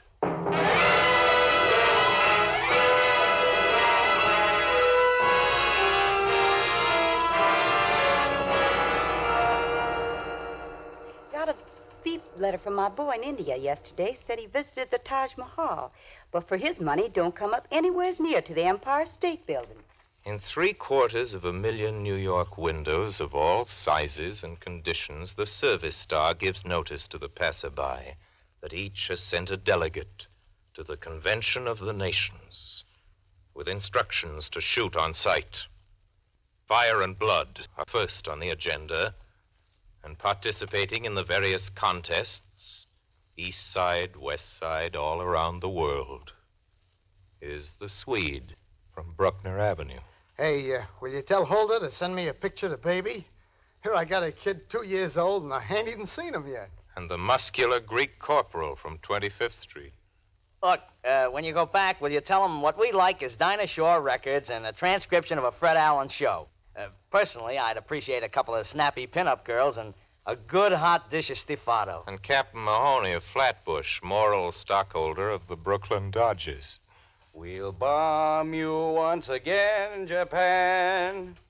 You wish you had have stood in bed. We'll give it to you on the lam. 2-ton shillelaghs on your head. Oh, G.I. Joe of Manhattan, the sun. Your father came to the city on a big white ship, or a dirty tramp, or a cattle boat, and the ship had a name. But you have slipped down the Hudson in the night on a gray ship, nameless. The hour likewise, anonymous. The compass bearing, sealed inside an envelope. The city of immigrants has emigrated to the wars. The borscht and the pastrami, the fine cooking and the smorgasbord patiently await the last communique. Meanwhile, Nostrand Avenue is deeply interested in the westward course of landing barges, and a Staten Island ferryful absorbs the evening paper for the latest dope from Tokyo.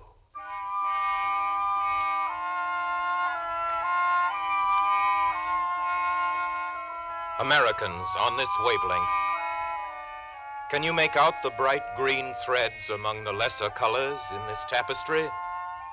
The interwoven hopes of those who turn the turnstiles? The dreams held by commuters to the well-kept lawns of Scarsdale and of Greenwich? Tune in on Sunnyside. Canvass the gas house and the garment districts. Take a poll of visions on Park Avenue, Hell's Kitchen, and the Bowery. You'll see they aren't so far apart. Just hold the hopes up to a light, one at a time. From Lenox Avenue, for instance. I just want my boy to come home, that's all, on his own 2 feet. And with the war won, so's it'll stay one. From Tallman Street near Jay. I'd like to see my way clear to be able to afford a bathtub in this house. From West New Brighton. Won't it be grand to be able to fly in from Westport every morning in a helicopter? From 9th Street and Avenue D above the garage. The whole city. If it only could look like the park along Riverside Drive, huh? Roller skating and handball and tennis courts and grass and trees. All new houses instead of these old tenements. Boy, won't that be something? From Sutton Place south. Just think, Paul, your branch office in Shanghai, 36 hours across the North Pole. Pelham Bay to Liverpool in 12. Can a song of hope be sung by the graduating class of PS 166, arranged for symphonic orchestra and choir, and performed at Carnegie, danced to at Roseland, given the works by Melchior at the Met? Could be, gentlemen, could be. Many a hit tune has come from Broadway. Uptown on the downbeat, lads, and take it away.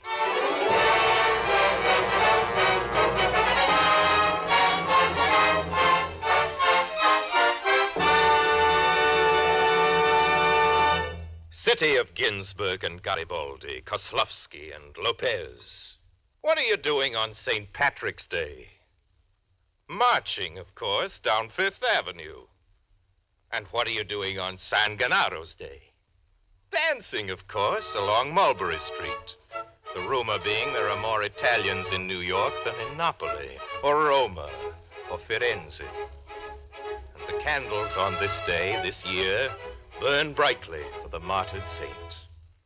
And though the sweetmeats would be sweeter far if Frankie and Pasquale were home from Okinawa, they taste pretty good as they are. Blessed be the Virgin Mary.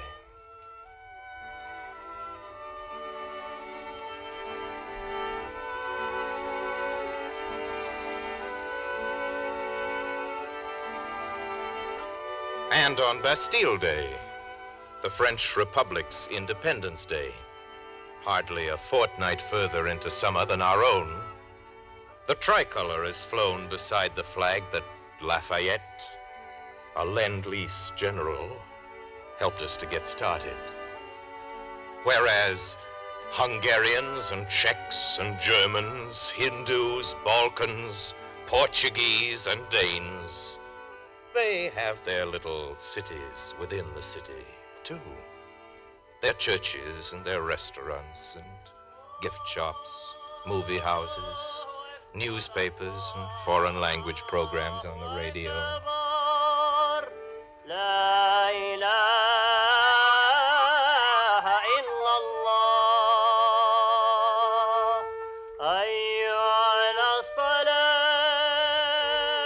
Is there by any chance on the island tonight a visiting fireman from Kansas City who knows somebody in Washington with connections in London? If so, would he kindly take a message to the peace conference, the one that G.I. Joseph of 82nd Street is at the moment still fighting to arrange, and see that there is smuggled in among the representatives the mere hint of the barest memorandum of a notion. Something for their scratch pads to be scrawled upon and doodled over during deepest thought. A mark, a democratic imprint, a U.S. figuration, a Yankee doodle. This is what it is.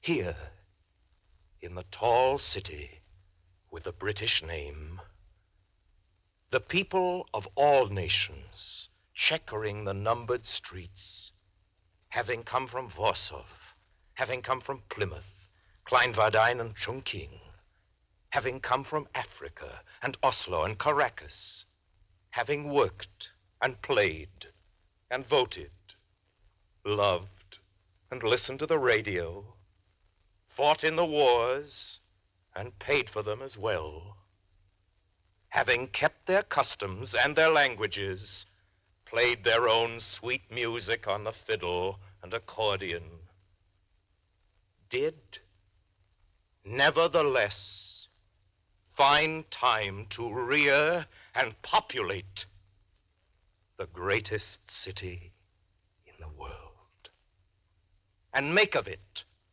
a symbol celebrated up and down the longitudes.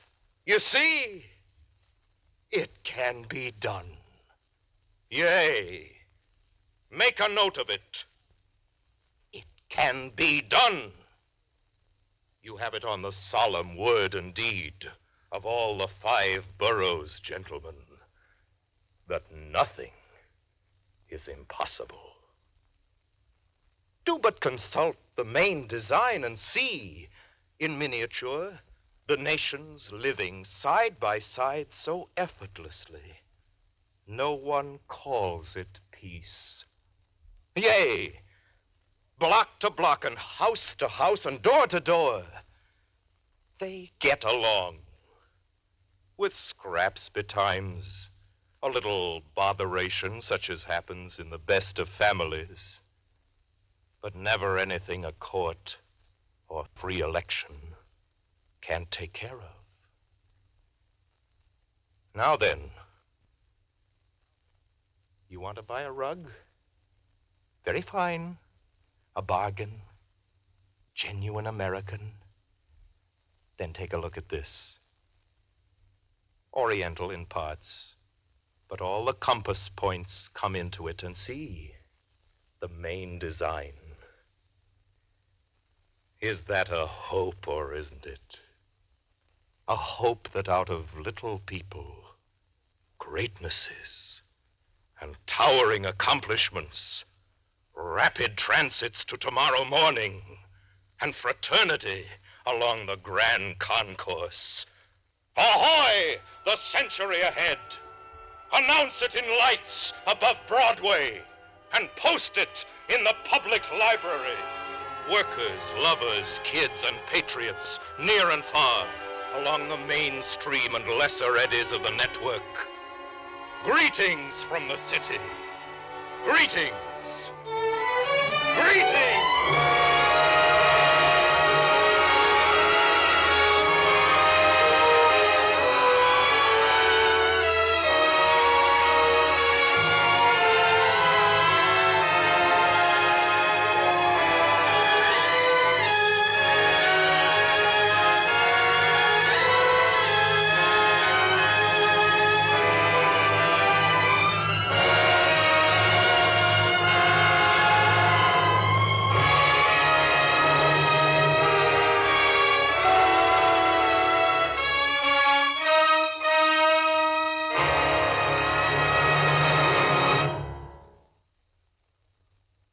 You have been listening to Orson Welles, an especially requested repeat performance of New York, a Tapestry for Radio, written, directed, and produced by Norman Corwin as the fourth in the current series of Columbia Presents Corwin.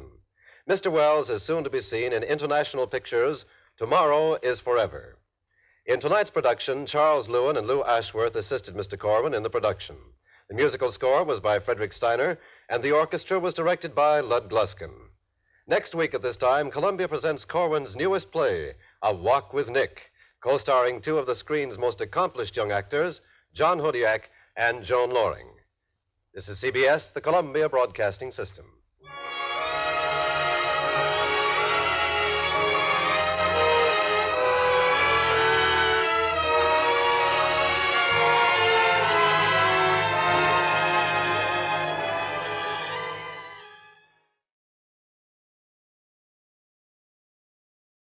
Nice break for Doug Adams, huh? Who's he? He's that young country editor picked by a syndicate to go around the world. Never heard of him. Well, you will tonight. How's that? By listening to the radio. Listening to what on the radio? To Columbia presents Corwin.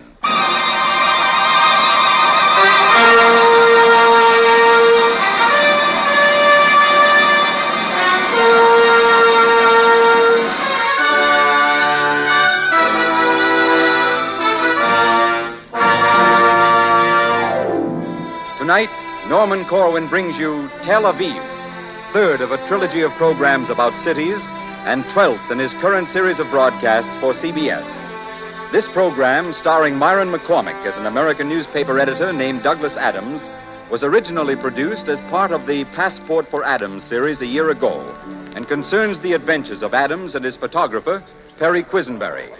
As the story opens, Adams and Quisenberry are in an airport at Cairo, Egypt.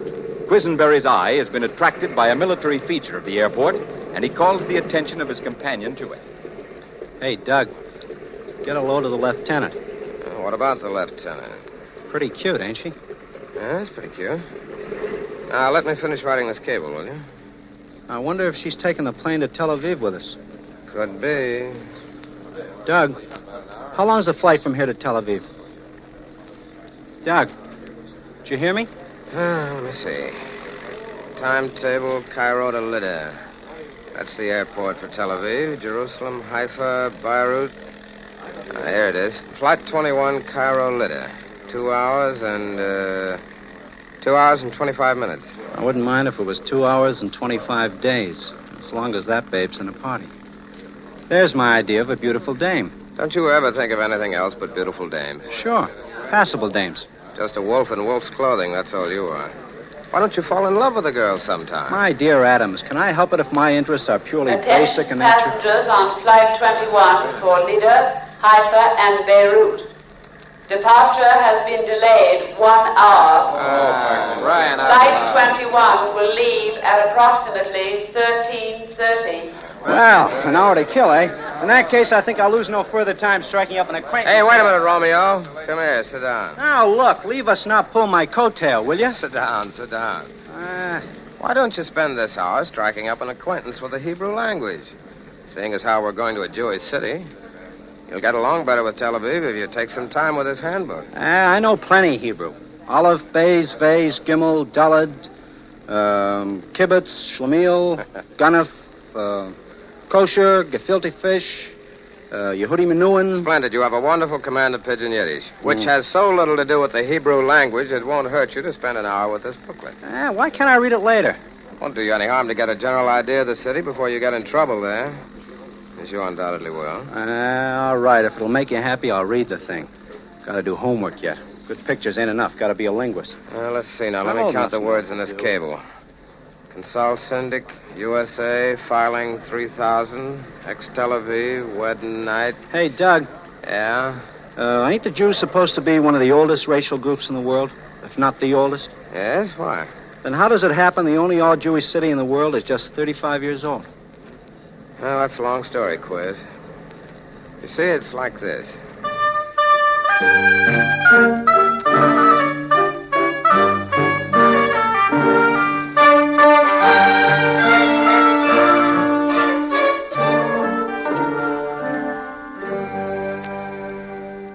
What's the matter? Are you in a daze? Huh? Oh, no, I'm fine. Well, then put down your bag and take off your hat. You're here. You've arrived. I was just thinking about something.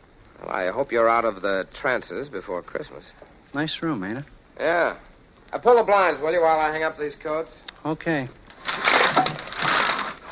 Hey, look at this, Doug. What is it? Practically all of Tel Aviv from this window. Hey, this is a swell view. Did you ever see bluer water than that? And look at that beach, will you? Blue and white. You don't have to fall out of the window, son. Well, look at them white houses against that blue sky. Doug, if you saw that in a painting, you wouldn't believe it. Sure I would. Depends on the painter. Oh, boy, it's like a Technicolor picture. Pantachrome B101. Everything blue and white. Primitive colors. You know, it's kind of symphonic in a way, if you know what I mean. Say, I've never seen you in such a froth, Quiz. What's come over you? Huh? Why? What's the matter? Well, there's a different look in your eyes ever since we landed at Lydda. What's going on here? Why? Come on out with it, Quisenberry. Out with what? Did you fall for that girl officer on the plane or something? Fall for the girl officer on the plane? Now, you sat next to her all the way up from Cairo, looking at her like a lovesick calf. What's her name? Aviva Har-Zahav. Egyptian? No, she's Jewish. She's a member of the British ATS. Sort of a British whack. Aviva. Nice name. Same like Aviv. Means spring. You know, Tel Aviv means hill of the spring. And, you see, her name... What was she doing on the plane? Oh, she lives in this burg. She was born here. She's home on furlough. Lives on a farm with a funny name, which I forget. Why are you so curious all of a sudden? Quiz, look at me. What's the matter? Well, what's so funny? I really believe that you're smitten. Don't be crazy. I just met the girl. She's pretty all right, and we had a fine talk and all that. But... What did you talk about? Oh, how she used to work on the corrective farm here. And collective farm? About how they dance the whore on the Sabbath. That's a kind of a Jewish jitterbug dance, I guess. It happens to be the national dance. And how she used to come in from the farm at night with her family and go to the concerts of the Tel Aviv Orchestra. Guess it's a kind of local swing band, but classy, you know, like Mark Warnell. Yeah, a man named Toscanini was its first conductor. That's right, she said that, too. You really got hit between the eyes, didn't you, Junior? Oh, you're dizzy with the heat, Adams. We just had an interesting chat for a couple of hours, and that's all. You don't have to make a big thing of it, you know. Okay, relax. Okay, you too. Let's unpack this stuff and go down and eat, huh? Then we can go around town and talk to all kinds of people. I'd like to get a good cross-section of this town. Awful lot of colorful people here, sort of a meeting of East and West. I thought the twain never met. Well, they do. They say there are more different languages spoken here than in any city its size in the world. I speak 3 myself. Is that so? English, American, and double talk. Oh, come on, stop dreaming and unpack.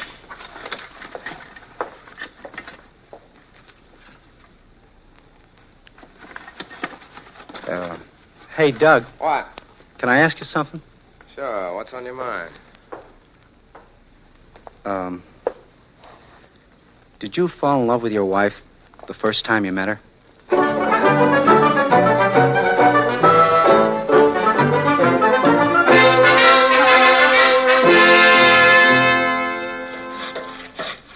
Yes, 80 generations, Mr. Adams. Think of it. 80 generations. Certainly is a long time for a people to be without a home. By the way, Mr. Shamir, did you ever hear of a girl named Aviva Harzahav? No, I'm sorry. You were saying, Mr. Shamir, that your work... Yes. You see, I work with a pick and shovel. I carry bricks on these construction jobs. Huh? It's not easy work. Certainly nothing like practicing law. But something happens to you here. You see things grow. Just how do you mean? Well, this wreck of Allenby. This fine broad street with palm trees and these modern buildings. This was a sand dune when you were still a child. This whole place was desert 35 years ago. Now it's the biggest city in Palestine and the happiest in the Middle East. And, you feel you've been a part of its growth, is that it? Feel? Why, I can look around me in the city and see the very bricks I've carried. See them standing in place, doing their job. Pardon me, do you mind lifting the hod, Mr. Shamir? I'd like to get a picture. Hold it, will you, Quiz? We're talking. Oh, I'm just trying to get a picture, that's all. Mr. Adams, I suppose I'm romantic and sentimental about it. But after all, the work of a bricklayer does sometimes outlast the conquests of kings. I often think about the people who were locked up in the miserable ghettos of Poland and Romania and other countries just a few years ago, and now have shelter and peace and clean air and sunshine in the houses we've helped to build. Sure, I'm happy. Why shouldn't I be happy?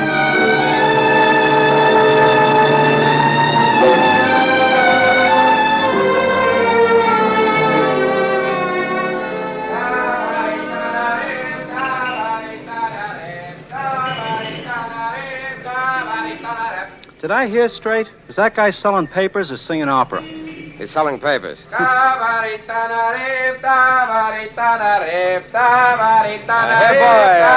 let's have a paper. It's the Davar, Palestine Labor Daily. Hey, good makeup on this front page. Printed all in Hebrew? Sure, what do you expect? Hey, look, pictures of the fighting in Italy. No little Abner or Joe Palooka? Let's see, I guess this is the editorial page. Sport page. Hey! What is... Hey! Hey, what the heck's the picture you doing in there? Hey, look! Look, there's my picture of Liberia with Hebrew captions.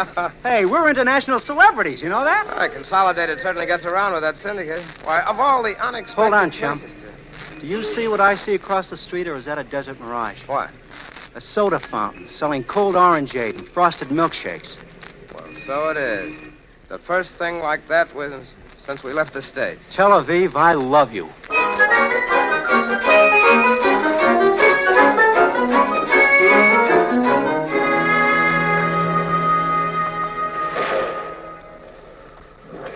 Would you like to go out to where it's less noisy? A tank shop isn't exactly the best place for a quiet interview, is it? No, I guess not. Besides, my nerves are on edge. I almost got run over by a Jeep on my way here. If I knew any Hebrew swear words, I'd have told the monkey driving that thing where But that was an American soldier. He'd never have understood the Hebrew cuss word. That's just the point. He was bigger than me. Well, here we are. Let's step inside the office. Well, that's much better. Now, you were asking about these shops, Mr. Adams. Oh, yes. How does it happen that there's so much military equipment here? It's all war material. You see, this was the chief repair depot for the British Eighth Army in the African campaign. That's so? Oh, many a tank we patched up here in Tel Aviv went back and gave it to the Nazis. We feel pretty proud of our contribution. But I understand under British mandate there's no conscription in Palestine. That's right. Well, are there many Jewish volunteers from here in the armed forces? Over 25,000 and growing all the time.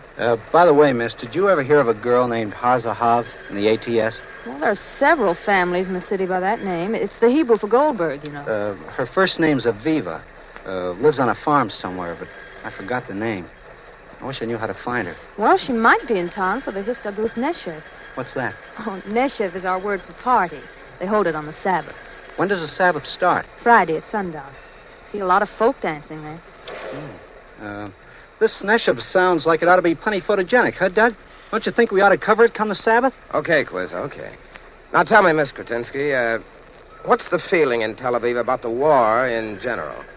I mean about the basic issues, Atlantic Charter, the movement toward world collaboration. Mr. Adams, You say you're stopping at the Gare Tremont? Yes. Did you notice the name of the street that's on?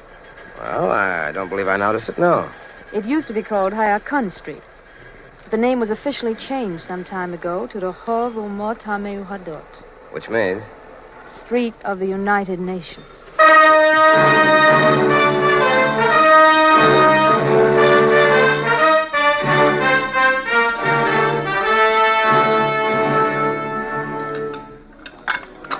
What did you say your name was, Sergeant? O'Shaughnessy.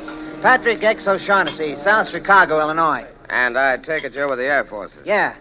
We got an airdrome out near the Lowenthal farm. Matter of fact, our mess hall's in Lowenthal's old barn. Ever meet a farmer named Hazahav? I can't say I did. Shalom, gentlemen. Yes, sir. What'll it be, gentlemen? We've already ordered. We gave it to the other waiter. All right, fine. Tell him to step on it, will you? I'm starved. Very good. Tell me, Sergeant, how do you like it here? I like it fine. You like the people? Yeah. Not many Irish here, but I like the Jewish people fine. There's a non-denominational church they put up here for all the different soldiers. And you want to know something? What? There's no anti-Semitism here. What about anti-Gentilism? Any of that? Hey, as a matter of fact, you know, I wondered about that the first week I was here. But there ain't no such thing. No sign saying white Semites only? No, nothing like that. What about people saying some of my best friends are Gentiles? No, never heard such a thing. And you want to know something else? What? There's a concentration camp for Nazis out in Sorona. That's just outside of town. If I was these Jews in Tel Aviv, I'd shoot them Nazis down like dogs. Every one of them. Take it easy, Quiz. Well, so long, you guys. I ain't very hungry. I'm on my way to a folk dance. Hey, Quiz, come back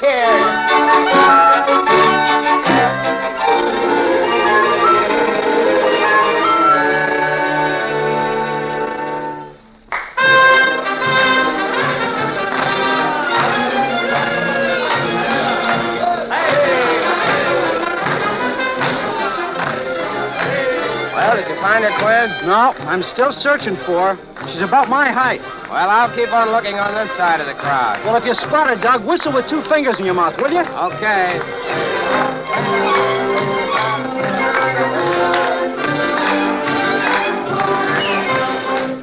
Mr. Quinnsbury. Aviva. Oh, Aviva, say, I'm glad to see you. I've been looking Come all on, over. Mr. Quinnsbury, let's join the dance. Quisenberry. Come on, you'll like it. You really will. Well, I can't dance this dance. It's too strenuous. Oh, that's all right. You'll learn. Well, wait a minute, but I... Hey. Come on.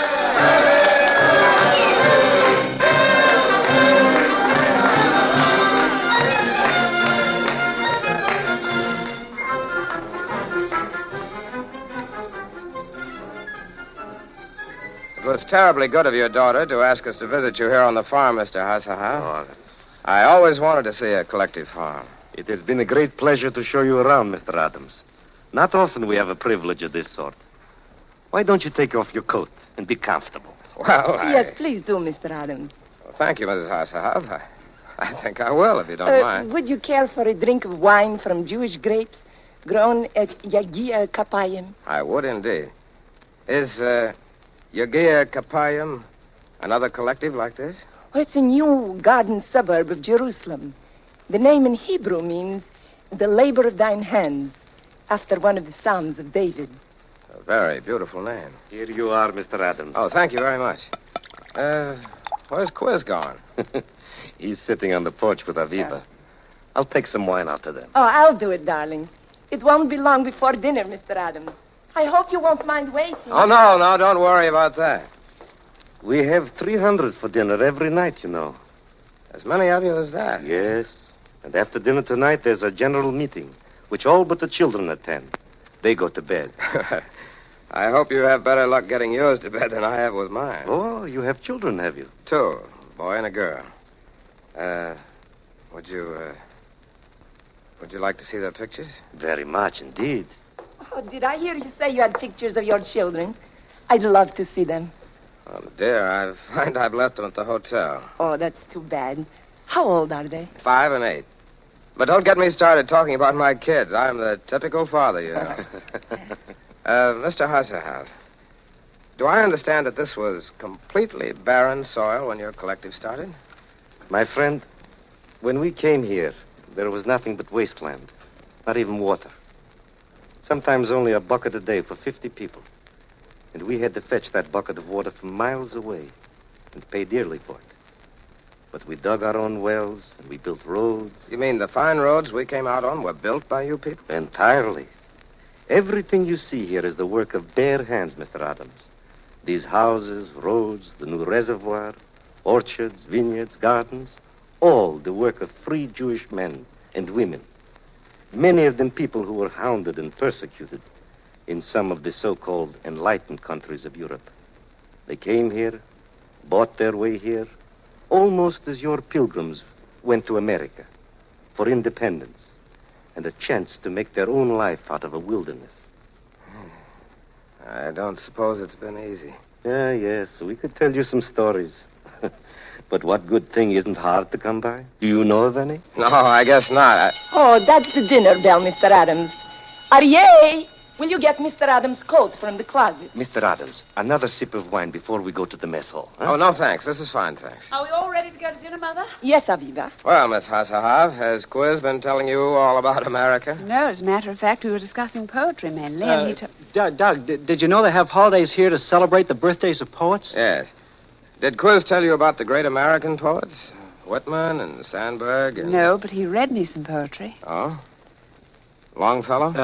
No, Quisenberry.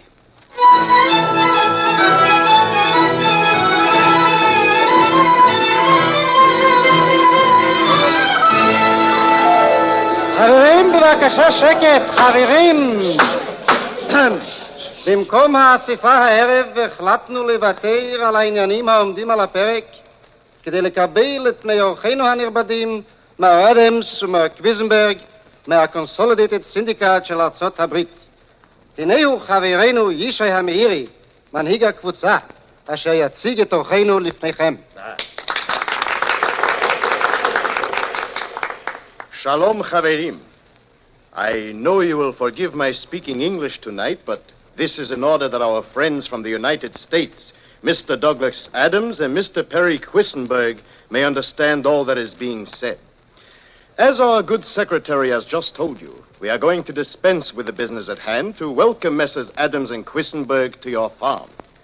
However, I would just like to announce at this time that on Monday, May the 29th, there will be an important meeting of the Histadrut, the General Labor Federation, to discuss the program of collaborating with a Jewish agency in the training of pilots and mechanics for the RAF. And now I'm going to extend the privilege of introducing our guests to Chaver Aya HaZahav, who has been host to them since they arrived earlier in the day. Toda Rabba. Chaverim and Chaverot. Mr. Adams is an American newspaper editor on an assignment to visit the Allied countries to tell his own readers back home how he finds the people of the United Nations.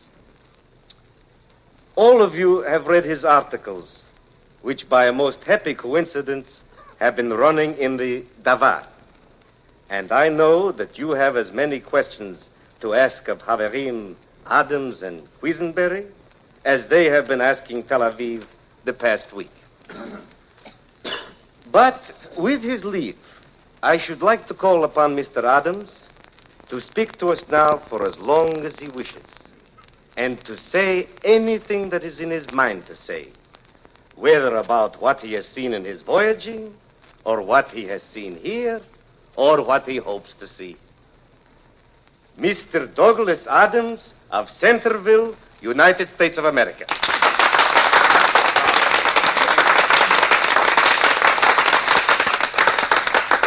Thank you very much. I'm afraid I'm no speech maker, ladies and gentlemen. I have enough trouble expressing myself in writing, where I can at least use an eraser and go back and begin again. And this is a pretty unusual situation for me. But if you don't mind, why, I guess I won't mind either. Mr. Quisenberry and I have been in Tel Aviv and its vicinity for about a week now. And I can tell you that we've been much impressed by both big things and little things. Maybe those are one and the same. I guess they are.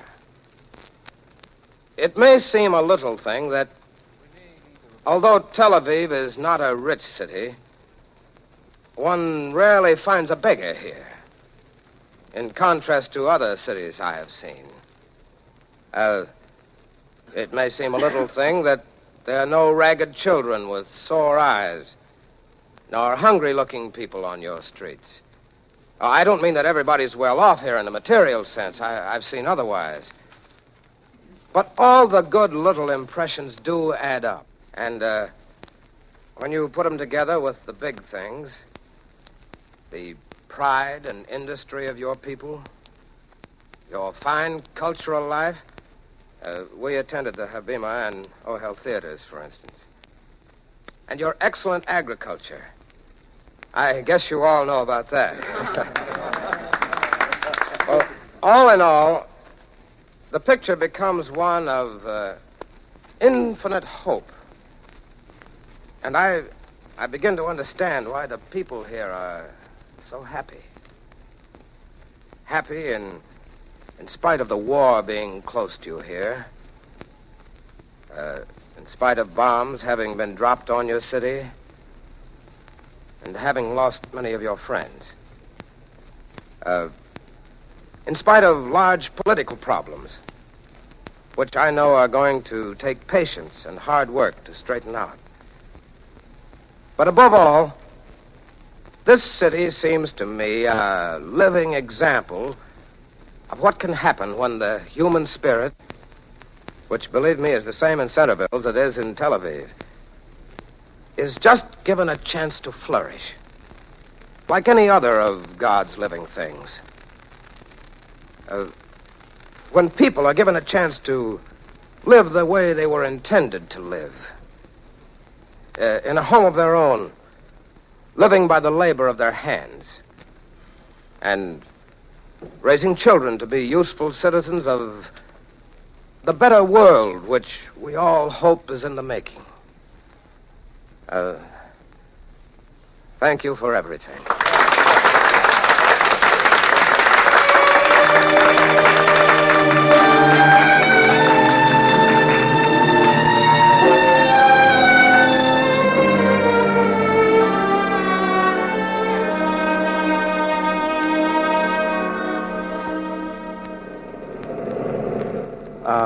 I'd like you to hear another poem, which I wrote last night, Aviva. But your plane leaves in 5 minutes, Perry.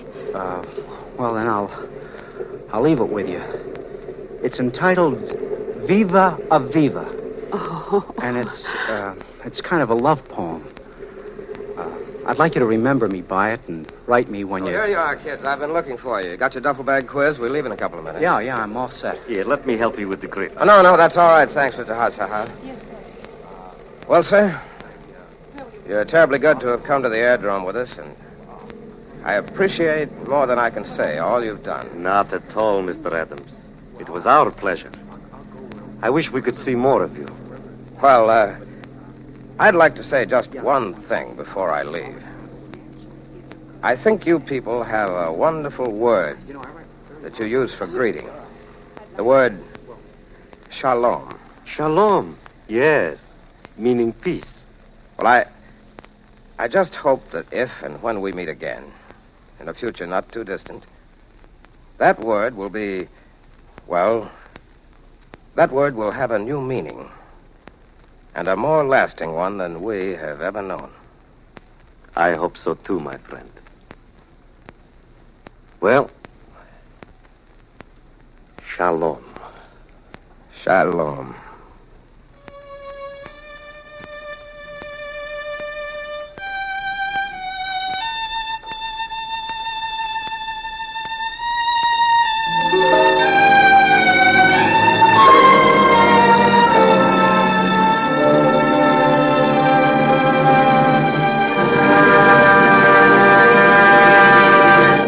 You have been listening to Tel Aviv, written, directed, and produced by Norman Corwin as the 12th of his series for CBS.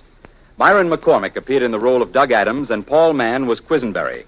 Others in the cast were Joan Alexander, Olive Deering, Margaret Foster, Maurice Franklin, Robert Harris, Joseph Julian, Mordecai Kosover, and Martin Wolfson. The musical score was derived from compositions by Lucien Moravec and Michael Ganissen, and conducted by Bernard Herrmann.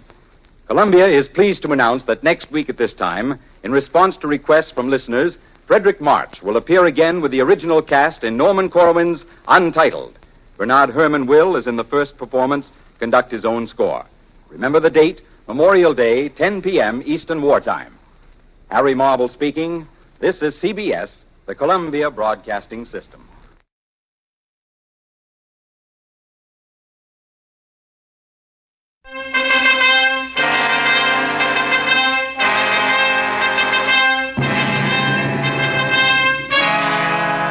Untitled, a new work written, directed, and produced by Norman Corwin for CBS, and starring the distinguished actor of stage, screen, and radio, Frederick March, in the principal role.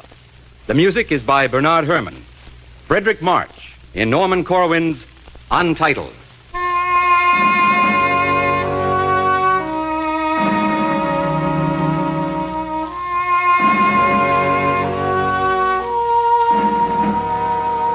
With reference to Hank Peters, he is dead. That much is certain. The fact of his death is common knowledge to himself and to the files of the War Department in Washington, D.C., and has been taken into consideration by his relatives and friends. Perhaps you knew Hank Peters. Or perhaps if you didn't know him, you saw him somewhere and didn't know it was he. It's quite possible. Because at one time or other, he rode on the coaches of the Santa Fe, the Union Pacific, New York Central. He mingled with crowds in depots across the land, and at various times was among the audiences at widespread Orpheum and Low theaters. He strolled on leave down Broadway, Wilshire Boulevard, Wabash Avenue, and the main streets of Killeen, Texas. He frequently ate blue plates at scattered Child's restaurants, was known to have purchased sodas, razor blades, and magazines at Liggett drugstores. And before he was apprenticed to the war, he drove many a mile over many a state highway. So it's quite possible that at some time or other you may have passed him, seen him, talked to him, or jostled in the same crowd with him. Well, anyway, he's dead now. A couple of the boys sorted out his belongings and put them in a canvas bag and sent them home. There wasn't much to send. Wristwatch? Check. Shaving kit? Check. Wallet? Check. 14 American dollars. 14 bucks? 62 lira. What'll his family do with lira? Never mind. Put it down there. Portable radio. Check. Deck of cards. Check. Pack of letters. Check. 4 snapshots. Let me see. Come on. Marksman's medal. Right. That's all. These things were sent home in a neat package. But what could not be sent home were items unassorted and unrelated, which died within his head when he was hit. Telephone numbers, the taste of good hot grub on a cold, rainy day. The image of the evening plane caught in a skein of searchlights over the town, pulling the whole web with it across the sky. The paralyzed newsboy on Maple and Elm, who could barely hold coins in his hand while he counted change. The shimmer and float of summer, and the bright, bare legs of a woman. The posture of his dog, faking exhaustion, lying with his head down on the floor, but watching his every move. Oh, a great many corny things and a few others, including the antique smell of books in the public library, and the moon going down over the shoulder of his girl Marion as they sat on the porch into the hours of the forming of dew. These items, of course, cannot be reconstructed as he felt them, and neither can Hank Peters be reconstructed, at least in the form by which you may possibly have known him. As for his life, there is no straightforward account available, but there are several people who could piece it together, although they cannot always be relied on to give you a true interpretation of the facts. Let us start, then, with two men who saw him last and first. Neither friends nor relatives, but professional men, and thus unprejudiced, this way or that.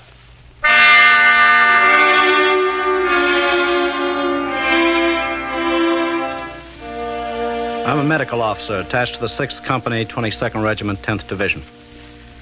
In this coffin, we have reason to believe, is the body of Hank Peters, private first class. I shall read you the contents of his death certificate. Henry Charles Peters, 26, identification number 840-6912, killed in action of the following injuries: abdominal lacerations, lower left quadrant, fracture of the sternum, ruptured spleen, internal hemorrhages, severed right arm. That is all.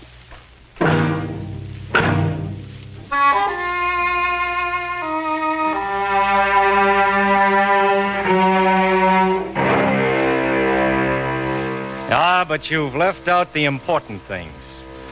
He died also of a broken Hebrew and multiple abrasions of the skin of a Chinese. And where in the report have you mentioned what happened in a little Spanish town in 1938? I am the doctor who 26 years ago delivered Henry Charles Peters. My file says primipara, normal labor of about 6 hours, no complications, anesthesia, ether, weight 6 pounds, 4 ounces.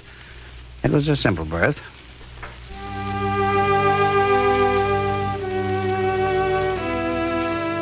Ah, but it was not a simple birth. His mother's womb having inward connections with Scandinavia and the springs and winters of that region. The seed of his father being out of the cross-fertilizations of restless migratory peoples and the silt and backwash of 1,000 continental waters.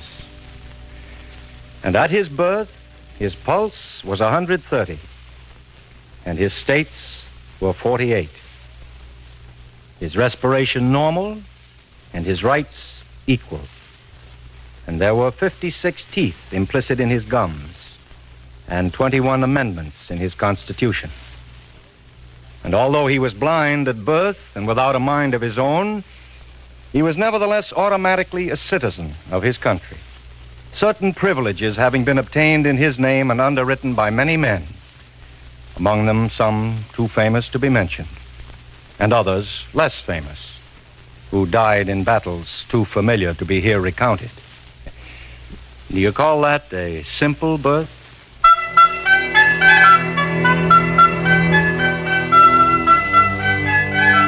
I am his mother. His hair was light when he was born, but it turned dark later. When he was still in knee pants, he got into a fight with some other boys at the corner of our street and got cut with a piece of metal. That's how he got the scar on his chin. He was a dreamer, Henry was, with all kinds of ideas. It seems like he was never one for the girls, hardly, until he met Marion. I remember how I was hoping he wouldn't be drafted, but he went and enlisted. And when he went away to the war, he said he knew exactly why he was going and said he'd be back when the war was over and not to worry. But I worried. Why did he have to get killed? Why did it have to happen to my boy? He kissed me goodbye on a Thursday morning, and the last I saw of him was when he went out the front door, and I hurried into the front room and watched him through the front window, going down the street.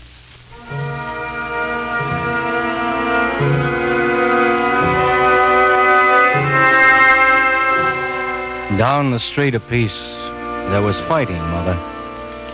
And your boy got hit with a piece of metal. Who will come to the door and tell her why? It was a long street he started down, Mother, all the way on Maple and continuing on Piccadilly and the Nevsky Prospect, winding down around the main drag of Canberra. and connecting with footpaths in the Solomons. There are many mothers and many windows on that street, Mother, and many a turning and a sudden intersection. Where it leads to is, of course, the question of our time.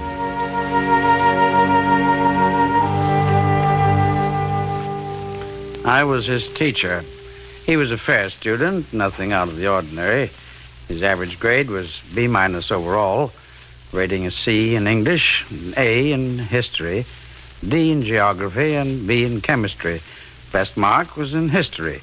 He was in the lower third of his graduating class. That is all that we have in the record.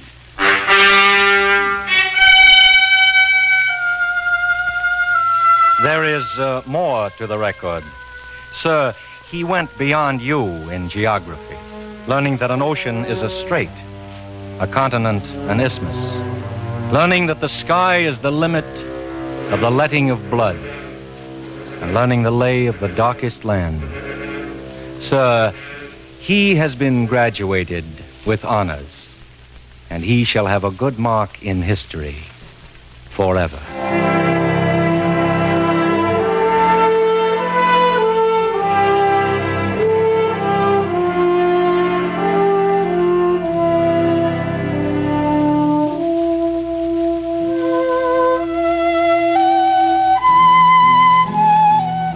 It was I who gave him music lessons.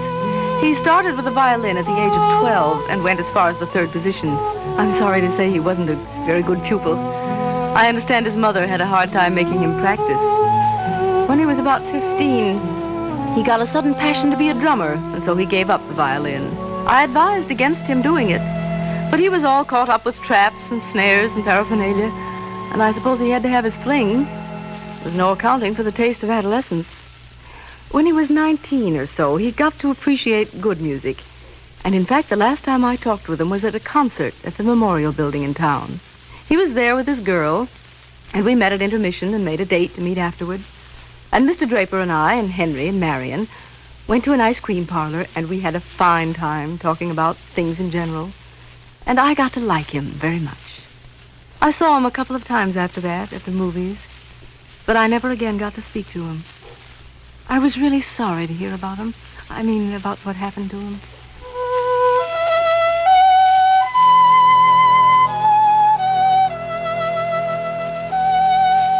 Who was it fiddled while Rome was burning the native huts of Abyssinia? A very respectable gentleman indeed, including old King Carol and his fiddlers three. Paganini Baldwin, Joachim Bloom, Sir Johnny One Note, and choirs of fiddlers, whole companies of fiddlers, nations of fiddlers, senatorial and parliamentarian, all of whom may now sound A's for a dead soldier, and then go into a pavan. Call it None But the Purple Heart.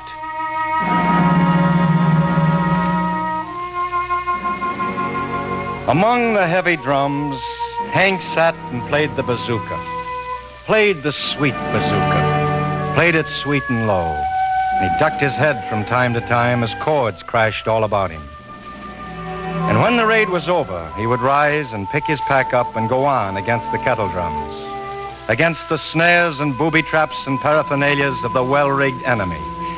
And by such tactics, his and others of his band storming the Appian Hill up as far as the third position, the comfort of a box seat at the Met was being made secure.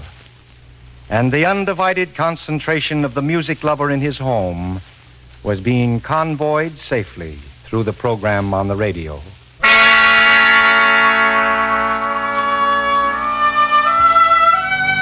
We'd been keeping company for 3 years before the war broke out, and I wanted to get married right after Pearl Harbor. But he enlisted immediately and said he'd rather wait until after the war because he didn't want me tied down to him in case he might get crippled or blinded or something and be a burden to me. We used to go to the movies once a week, depending on who was playing, or to a concert. Occasionally we went dancing at the Palladium on a Saturday night. We were both crazy about photography and used to keep a picture album together in which we pasted pictures of all the places we'd been, All the people who were important to us, like our families. And the boy who first introduced us at a party. Hank became very serious toward the end, though. And he used to talk a great deal about the world and its problems. When Hank went away, I felt sure he'd come back. And I still can't get used to the idea that he won't.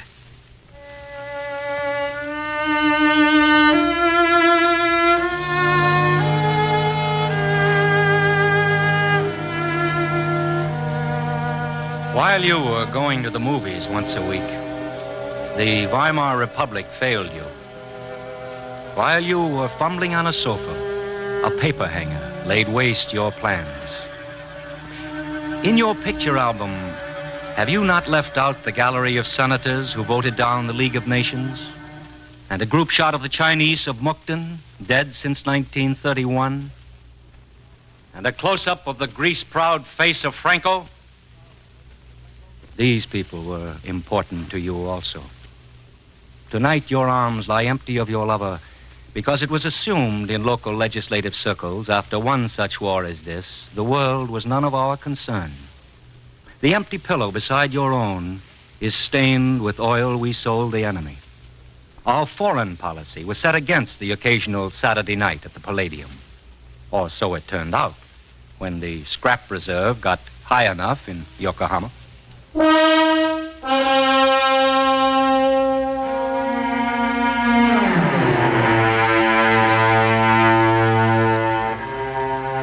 I got a letter from him once, practically telling me how to run my newspaper. He demanded to know why we took the line we did in our editorials about certain fundamental and constitutional things. He accused us of being anti-war and against the United Nations, simply because we hammered away at waste in government and kept pointing out the dangers of trusting our allies too far. He was the type who indulged in the fruitless and misguided pastime of calling names and took occasion in his letter to label us fascists, simply because we took a strong position against the excesses of labor and warned the public not to encourage racial equality among population groups for whom equal rights would obviously create problems that would upset the entire social structure. It was typical of letters we received from numerous victims of propaganda. And so naturally, we didn't print it. Yes, he was the type to trust an ally in all seasons of travail. For in the summer of the year, when the star close by us shone upon the Midlands and the grasses grew exuberantly on the moors, Hank trusted the young men of an ally up as far as 30,000 feet against the finest squadrons of the obviously unvanquishable Luftwaffe. And in the spring of yet another year, when the dandelions in cool disdain of the communiques appeared among the corpses, and spice-carrying breezes from neutral orchards to the south blew softly o'er the ammunition dumps, he trusted the young men of another ally as far as the border of Romania, and still farther. He was also the type to enjoy the excesses of labor as they appeared in the shape of the gun in his hands, as they flew by the hundreds over his head, and as they rolled on tracks and treads down the paths of most resistance. Hank was the type who insisted upon calling a spade a spade. His nose contending fascists by any other name smelled just as bad. He was an easy victim to the propaganda that all men were equally created, this being not especially a doctrine short-wave from abroad, but rather early American.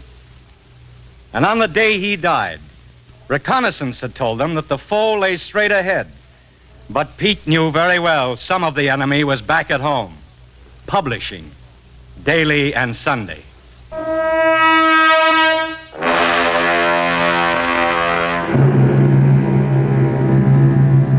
I killed him. It was early in the morning when we shelled the road. I did not see him, of course, because I was miles away. I merely pulled the drawstring which fired the 88mm shell. As far as I'm concerned, it was merely a puff of smoke on the side of a hill. I have nothing against this man personally. I was merely doing my duty for my Führer and my fatherland. the struggle to save the world from the Bolshevik Democrats. It was entirely an impersonal matter. Heil Hitler!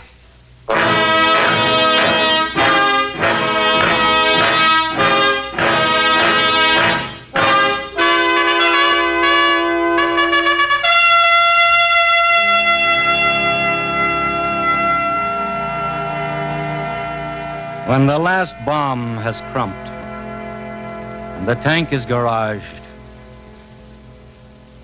when the tape is scraped off the windows in London and the delicatessens of Copenhagen once again break out in green neon, and when the wives and children go down to the station in Council Bluffs, knowing that victory comes in on the 5:45, Mrs. Peters will be sitting alone at the front room window, listening to the bells and the whistles. What will you be doing then, Blitz boy? Where will you be going then, war maker extraordinary?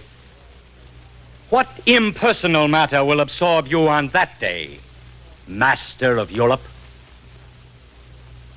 The mother of the smoke puff on the hillside will finger a worn gold star, remembering the son you killed, merely in the name of the mystic of Munich.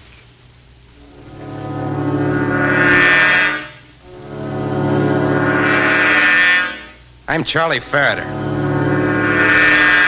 Me and Hank were crawling on our bellies up a slope one morning. There was a stinking big red flash.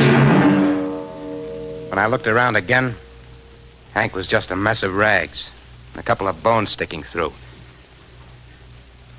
Me and Hank used to get into arguments about the war. He used to talk about freedom. He said that's what we're fighting for. Well, for cranny's sakes, I knew that. He didn't have to tell me that. Anybody except a fascist louse would agree that's the best thing in the world anybody could fight for.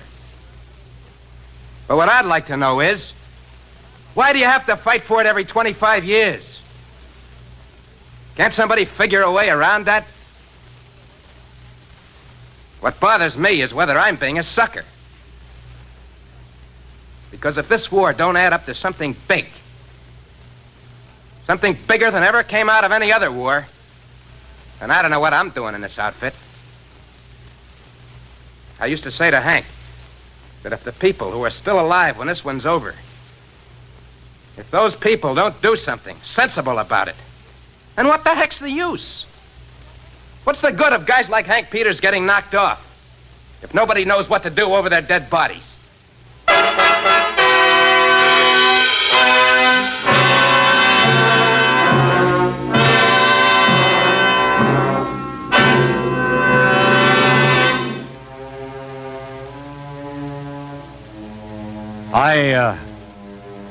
I was Hank Peters. I assure you that I hated to go. It's not easy to leave a woman crying at a train gate. It's not easy to leave a mother standing at a window, or walk away and not look back. You can get lonesome no matter what when you're far from home, especially if you don't know when, if ever, you're coming back. I am dead of the mistakes of old men. I am very dead. But no deader than the British who struck at Alamein, and the Reds who crossed the Dnieper going west. I am silenced. But no more silent than the partisans of Yugoslavia who fought tanks with their bare hands and a bottle of benzene. I am buried. But no deeper than the children of Chongqing. Oh, I know how there will be the jubilation at the end. How the proclamations will be sent out on the waiting air. They will gather in committee, pose for pictures, sign the papers. Territories will be wrangled and big punishments performed. It will be seen, too, that the ruins are most carefully policed. Oh, there'll be a stirring and a busyness about the capitals. And Charlie Ferreter will wonder if perhaps he's being answered. The charters will be sealed in wax above the bodies of the dead. And all the words will make a noise of truth and sensibility. But let me tell you, from my acre of now undisputed ground, I will be listening. I will be tuned to clauses in the contract where the word democracy appears, and how the freedoms are inflected to a Negro's ear. I shall listen for a phrase obliging little peoples of the earth, for partisans and Jews and Puerto Ricans, Chinese farmers, miners of tin ores beneath Bolivia. I shall listen how the words go easy into Russian and the idioms translated to the tongue of Spain. I shall wait and I shall wait in a long and long suspense for the password that the peace is setting solidly. On that day, will you please let my mother know why it had to happen to her boy?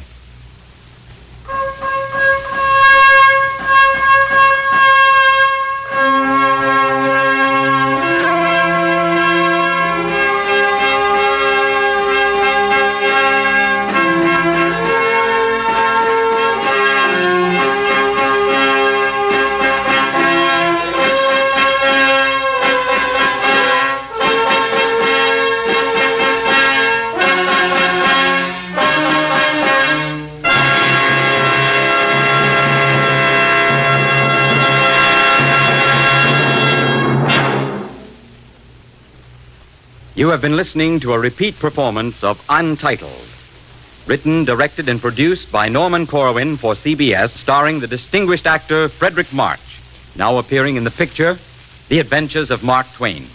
Others in the cast were Paul Mann, Joseph Julian, Alan Drake, Charmaine Allen, Hester Sondergaard, Donna Keith, Michael Ingram, and Kermit Murdoch. The original musical score was composed and conducted by Bernard Herrmann. Next week, Columbia presents the first of Norman Corwin's 3 consecutive broadcasts entitled An American Trilogy, starring the eminent actor Charles Laughton. These will consist of special adaptations of the works of 3 American writers, Carl Sandburg, Thomas Wolfe, and Walt Whitman. The Sandburg program will open this trilogy. Harry Marble speaking. This is CBS, the Columbia Broadcasting System.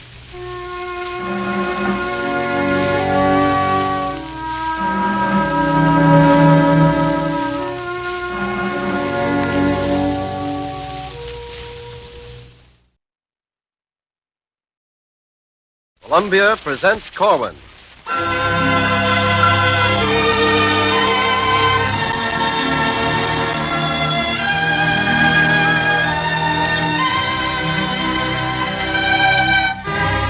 From Hollywood, Norman Corwin brings you the second of 3 broadcasts entitled An American Trilogy, starring the eminent actor Charles Laughton in Mr. Corwin's adaptation of the works of 3 American writers, Carl Sandburg, Thomas Wolfe, and Walt Whitman. The score is composed and conducted by Bernard Herrmann. Tonight, Charles Laughton and Norman Corwin's production of Thomas Wolfe.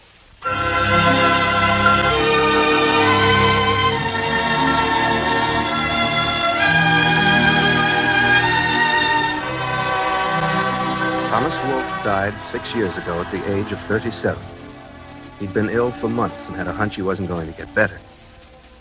In the last letter he ever wrote, he said, I'm sneaking this against orders, but I've got a hunch, and I wanted to write these words to you. I've made a long voyage and been to a strange country, and I've seen the dark man very close. And I don't think I was too much afraid of him, but so much of mortality still clings to me, I wanted most desperately to live and still do. And I thought about you all 1,000 times, and wanted to see you all again.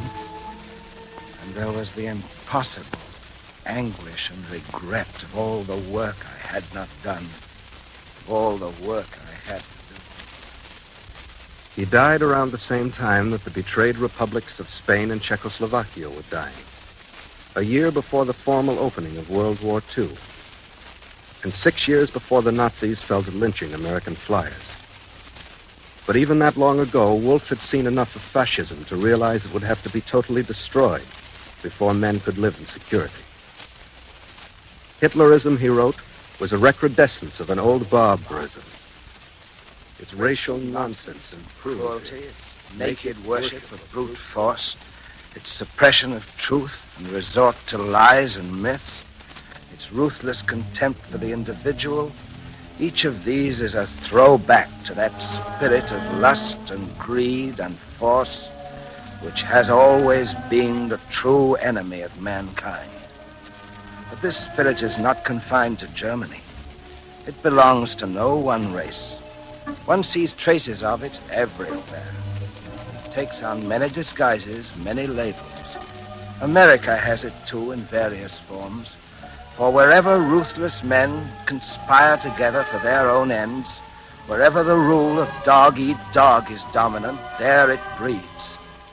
Its roots sink down into something primitive, and these roots will somehow have to be eradicated if man is to win his ultimate freedom and not be plunged back into savagery and perish utterly from the earth. This Wolf wrote years before it became clear to most people that the roots of fascism would indeed have to be destroyed. He knew instinctively there wasn't room enough on this earth for both fascism and democracy. But mainly, however, he wrote with enormous zest about America, the America he felt so keenly. Always in his writing was the patriotism of a spirit who loved passionately every square inch of the vast canvas of the states. Today, when an American fighting man overseas says, Gosh, I'd like to be back home. Just to be there for a little furlough and kind of take it easy for a couple of weeks. You know what I mean? Just to be home. likely as not, the physical America he remembers and thinks of is pretty close to what Tom Wolfe remembered and thought of. Likely as not, it's Wolfe's image of home that the GI longs to return to after total victory is won. An America of cities and towns and wilderness, of rivers and railroads. An America probably lying somewhere between the lines of Wolfe you will hear tonight.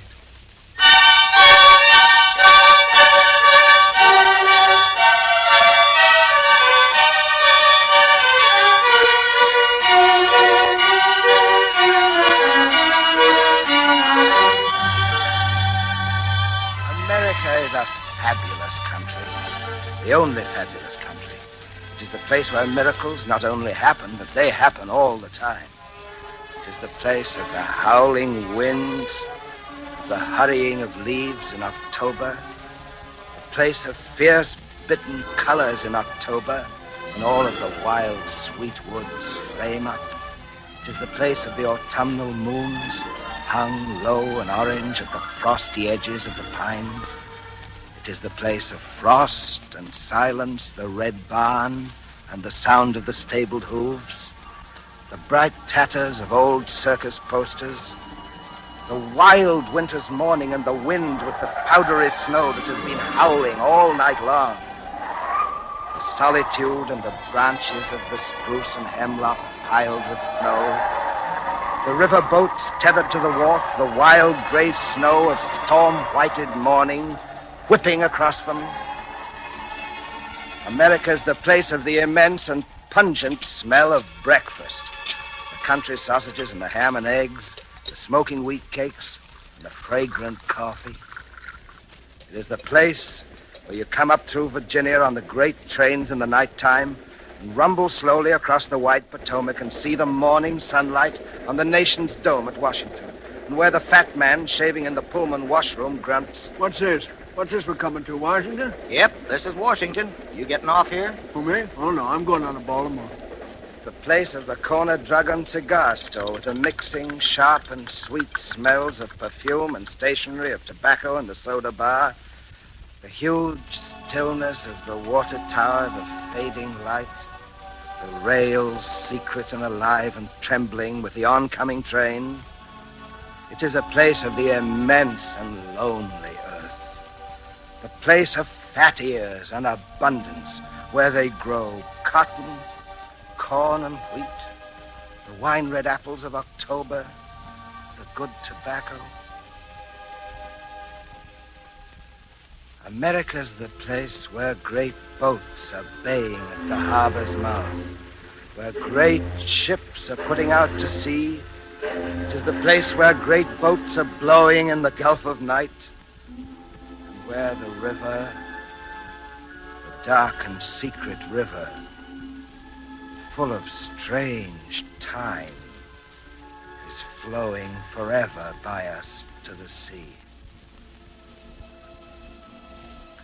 There will always be the great rivers flowing in the darkness, the rivers that have bounded so many nameless lives, which have girdled the wilderness, and so much hard, brilliant, and sensational living, so much pain, beauty, ugliness, love, and wild exultancy.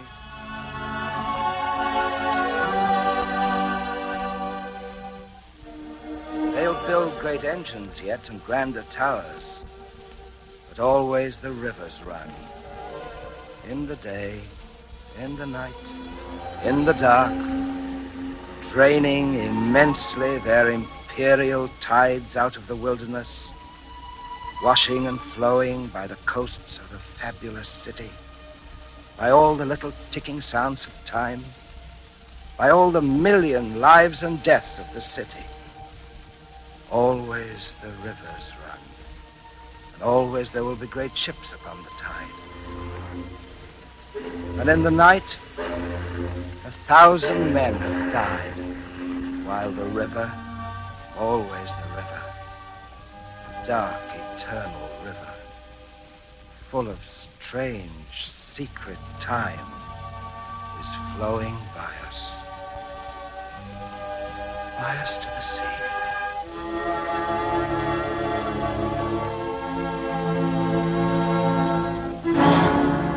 America's the place of trains. The great train shed, dense with smoke and acrid with its smell, full of the slow pantings of a dozen engines, passive as great cats.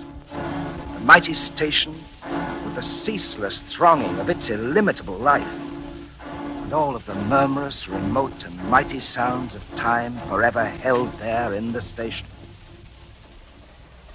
Tonight in this America, the great barn shapes and solid shadows in the running sweep of moon-whitened countryside, the wailing whistle of the fast express, the flares and steamings on the tracks, and the swing and bob of lanterns in the yards, the sudden glare of mighty engines over sleeping faces in the night, the Transcontinental Limited stroking 80 miles an hour across the continent, and the small dark towns whipped by like bullets. And there is only the fan-like stroke of the secret immense and lonely earth again. And then there are the mile-long freights with their strong, solid, clanking, heavy loneliness at night, and the silent freight of cars that curve away among raw, piney desolations with their promise of new lands and unknown distances. The huge, attentive gape of emptiness.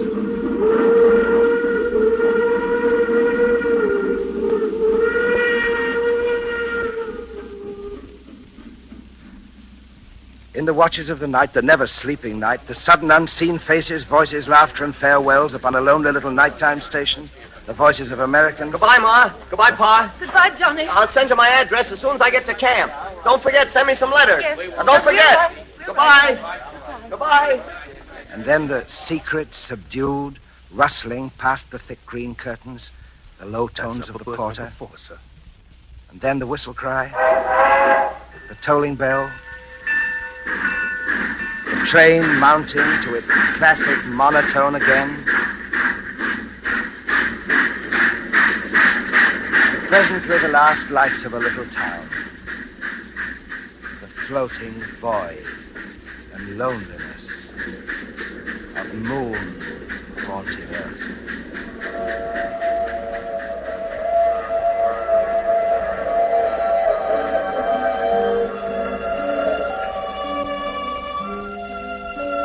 The moon gazes down upon the vast desolation of the American coasts, and on all the glut and hiss of tides, on all the surge and foaming slide of waters on lone beaches. The moon blazes down on 18,000 miles of coast, on the million sucks and scoops and hollows of the shore, and on the great wink of the sea. The moon blazes down upon the wilderness. It falls on sleeping woods. It drips through moving trees. It swarms in weaving patterns on the earth, and it fills the cat's still eye with blazing yellow. The moon sleeps over mountains and lays in silence in the desert, and it carves the shadows of great rocks like time. The moon is mixed with flowing rivers. It is buried in the heart of great lakes, and it trembles on the water like bright fish. The moon steeps all the earth in its living substance. It paints continental space with ghostly light.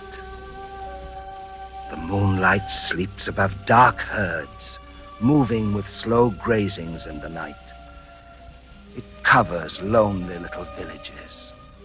It falls upon the unbroken undulation of the wilderness. It blazes on windows and moves across the face of sleeping men.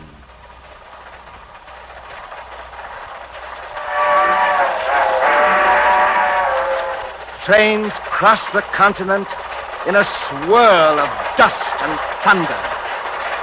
The leaves fly down the tracks behind them. The trains cleave through gulch and gully.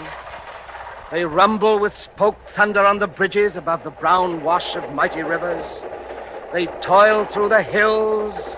They skirt the rough brown stubble of shorn fields.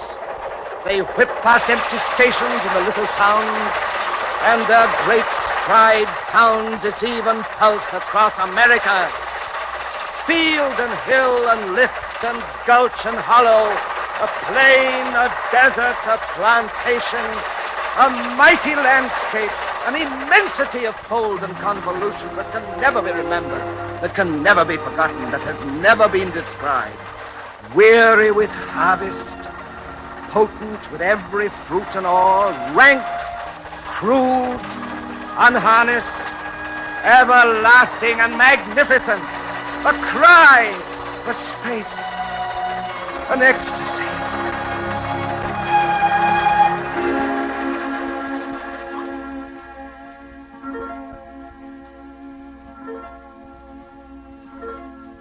Play us a tune on an unbroken spinet and let the bells ring, let the bells ring. Play music now, play us a tune on an unbroken spinet. Do not strike music from old broken keys. Do not make ghosts with faded tinklings on the yellowed board, but play us a tune on an unbroken spinet. Play lively music when the instrument was new. Let us see Mozart playing in the parlor. Let us hear the sounds of the ladies' voices. But more than that, throw the light of Wednesday morning on the Third Crusade, and let us see Athens on an average day. Let us hear the sound of the voices of the Greeks and observe closely if they were all wise and beautiful at 10 o'clock in the morning. Let us see if their limbs were all perfect and their gestures grave and stately. Also let us smell their food and observe the meeting, and hear if only once the sound of a wheel in a street, the texture of just 4 forgotten moments. Give us the sounds of Egypt on a certain day. Let us hear the voice of King Menkaura, also the voices of the cotton farmers. Let us hear the vast and casual sound of life in these old peoples, their greetings in the street, the voices of the housewives and the merchants. Play us a tune on an unbroken spinet, and let us hear the actual voices of old fairs. Let us move backward through our memories and through the memory of the race. Let us relive the million forgotten moments of our lives. Let us see the poor people sitting in their rooms in 1597. Let us see the rich man standing with his back before the fire in the Middle Ages. But there are times that are stranger yet. There are times that are stranger than the young knights and the horses and the sounds of the eating taverns. The far time is the time of yesterday. It is the time of early America. It is the voices of the people on Broadway in 1841. It is the sounds of the street in Des Moines in 1887. It is the engines of the early trains of Baltimore in 1853. It is the faces and voices of the early American people who are lapped up in the wilderness, who are hid from us, whose faces are in mystery. It is the time of the early lithographs. It is the time when the world was green and red and yellow. It is the time of the red barn and the windmill. It is the time of the green lawn and the blue sky and the white excursion steamer in the river and the flags, the streamers, the gay brown and white buntings, the brass bands and the tumult.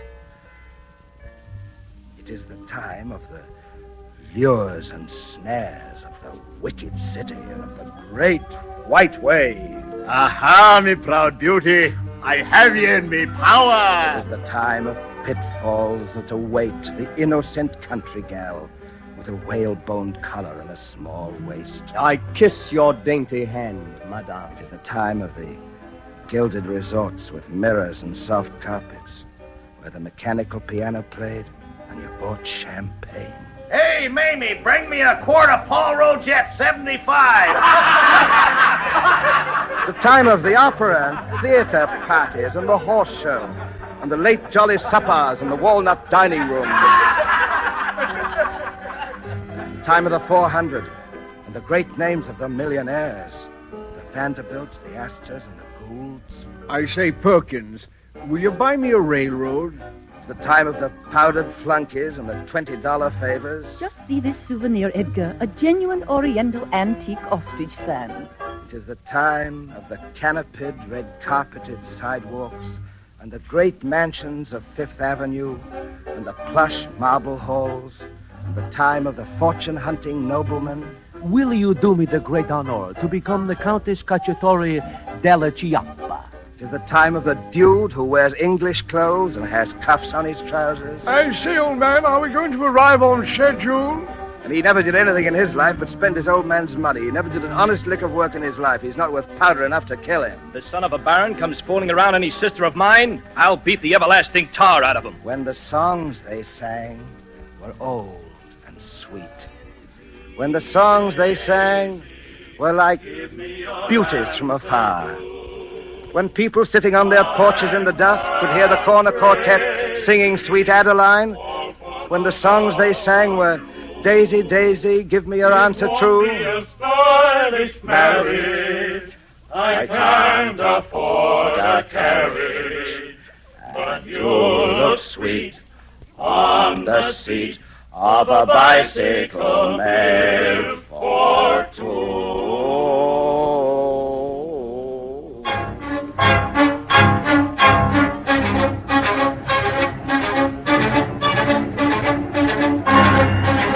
Oh, the thunder of America's names, its imperial names, the names of men and battles, the names of places and great rivers, the mighty names of the states, the names of Antietam, Chancellorsville, Shiloh, Bull Run, Cold Harbor, Brandywine, Saratoga. The names of places. The Nantahala, the Badlands, the Painted Desert, Yosemite, the Little Bighorn, the Cumberland Gap. The continental thunder of the states.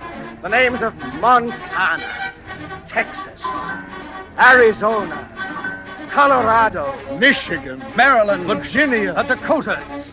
the names of Massachusetts and of rich Ohio, the powerful name of Pennsylvania, the name of old Kentucky, the undulate Alabama, Nevada, Utah, Minnesota, Illinois. In the oak thickets at the break of day, the hunters lay for bear.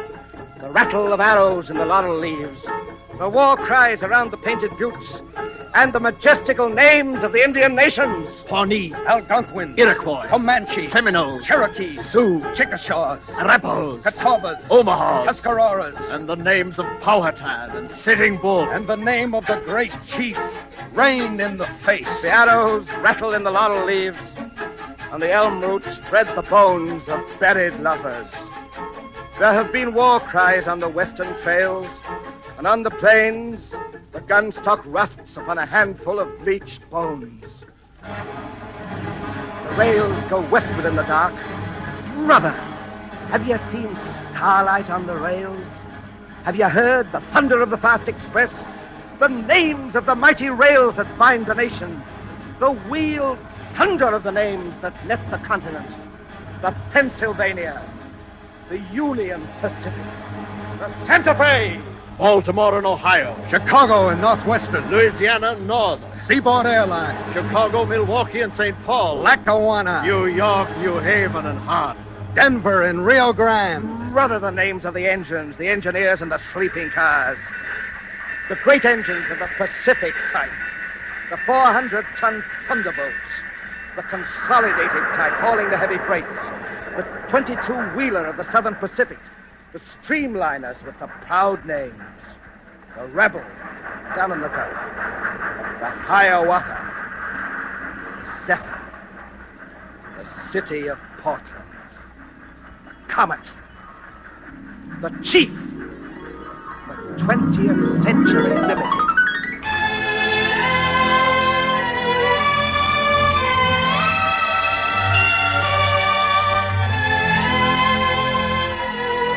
By the waters of life, Lord Tennyson stood among the rocks and stared. He had long hair, his eyes were deep and somber, and he wore a cape. He was a poet.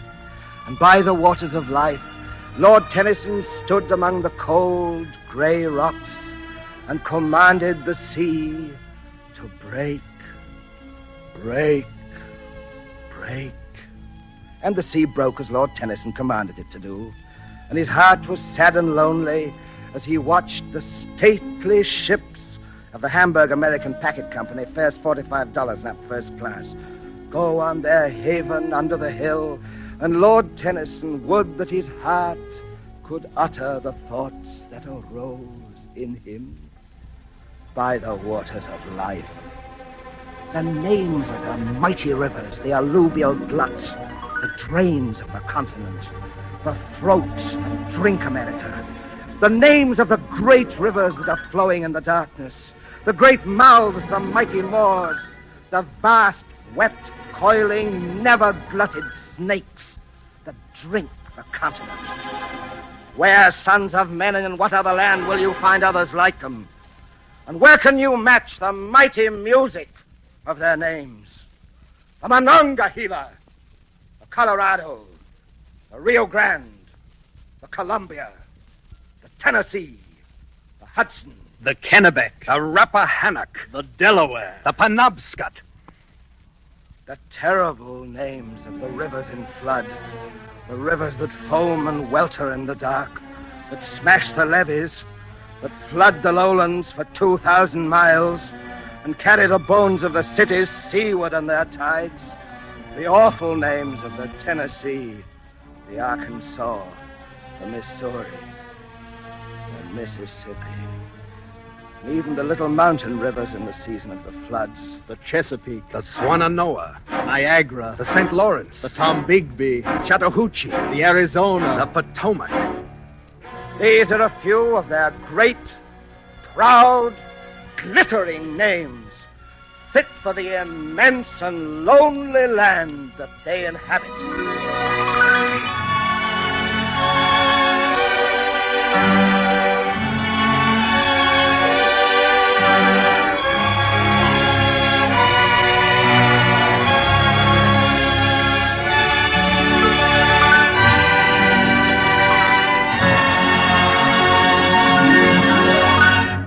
I know that America and the people in it are deathless, undiscovered, and immortal, and must live. I think the true discovery of America is before us. I think the true fulfillment of our spirit, of our people, of our mighty and immortal land is yet to come. I think the true discovery of our own democracy is still before us. And I think that all these things are certain as the morning, inevitable as noon. I think I speak for most men living when I say that our America is here, is now, and beckons on before us. And that this glorious assurance is not only our living hope, but our dream to be accomplished. I think the enemy is here before us, too. But I think we know the forms and faces of the enemy. And in the knowledge that we know him and shall meet him and eventually must conquer him is also our living hope.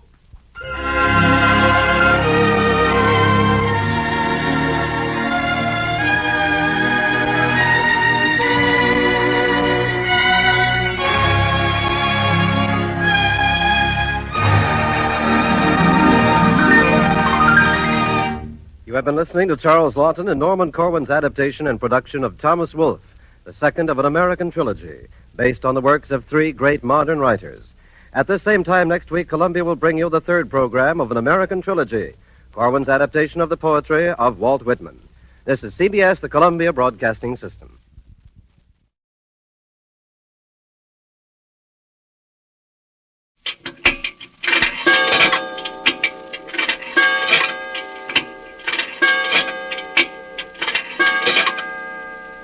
What's that, operator? All right, wait a minute now. Here's the 20 cents.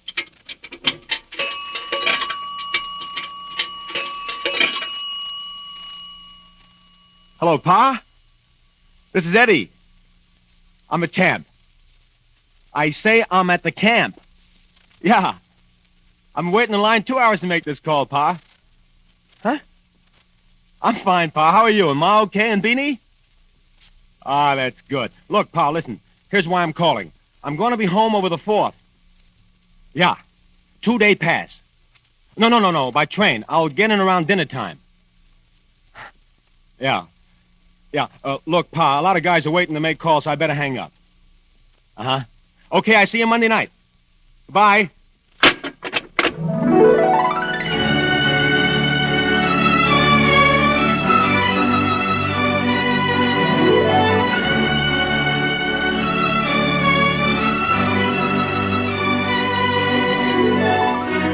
Columbia presents Corwin.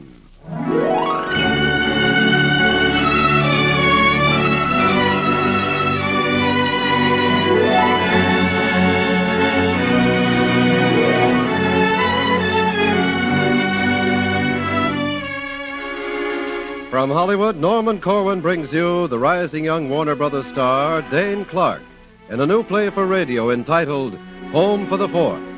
The musical score is composed and conducted by Bernard Herrmann. Dane Clark in Norman Corwin's Home for the Fourth.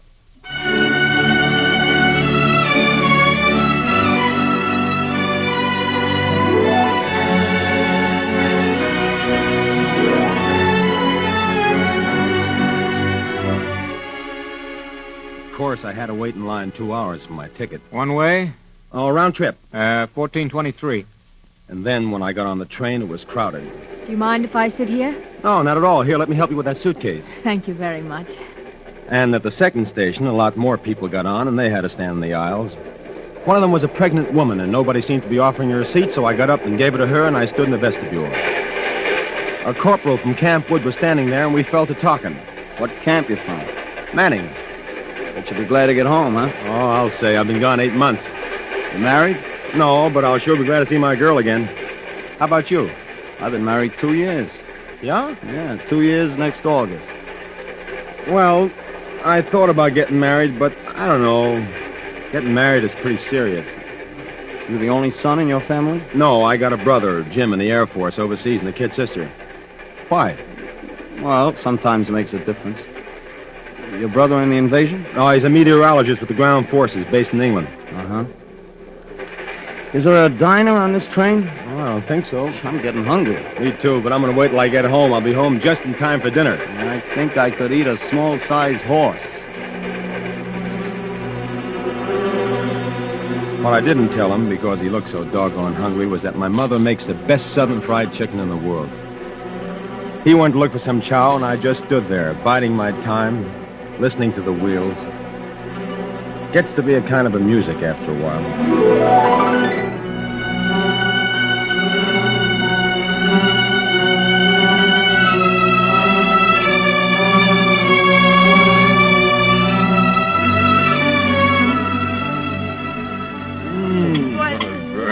Oh. I got a hand in you, Ma. You haven't lost a touch. Well, look at all the practice I've had. Been making chicken this way for 24 years. It wasn't so good in the experimental stages, though. I can remember when we were first married. Oh, now, George, you don't have to spoil it. The armed forces like my cooking. You can at least let me have the compliment to myself. That's right, Ma. Stick up for your rights. Subversive propaganda, son. The first thing you know, she'll begin to think woman's place isn't in the kitchen. Besides, tomorrow is Independence Day. What's the use of the 4th of July without fireworks? Oh, Beanie, sit up in your chair and eat your chicken. I'm not hungry. Well, sit up anyway, on speculation. You couldn't slouch like that in the wax, Beanie. I'm too young for the wax anyway. Well, you're not too young to eat, dear. Come on now. Think of all the hungry people in Europe. I told you, Ma, I'm not hungry, please. Well, no wonder you're not hungry, please.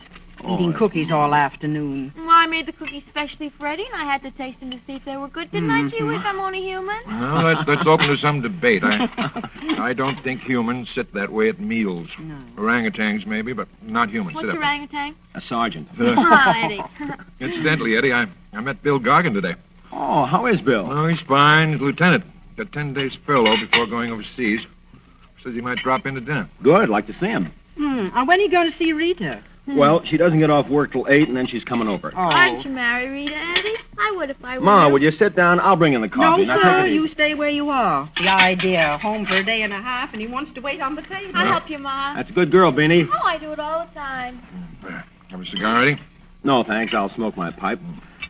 How many of these things do you smoke a day? Oh, about 7 or 8.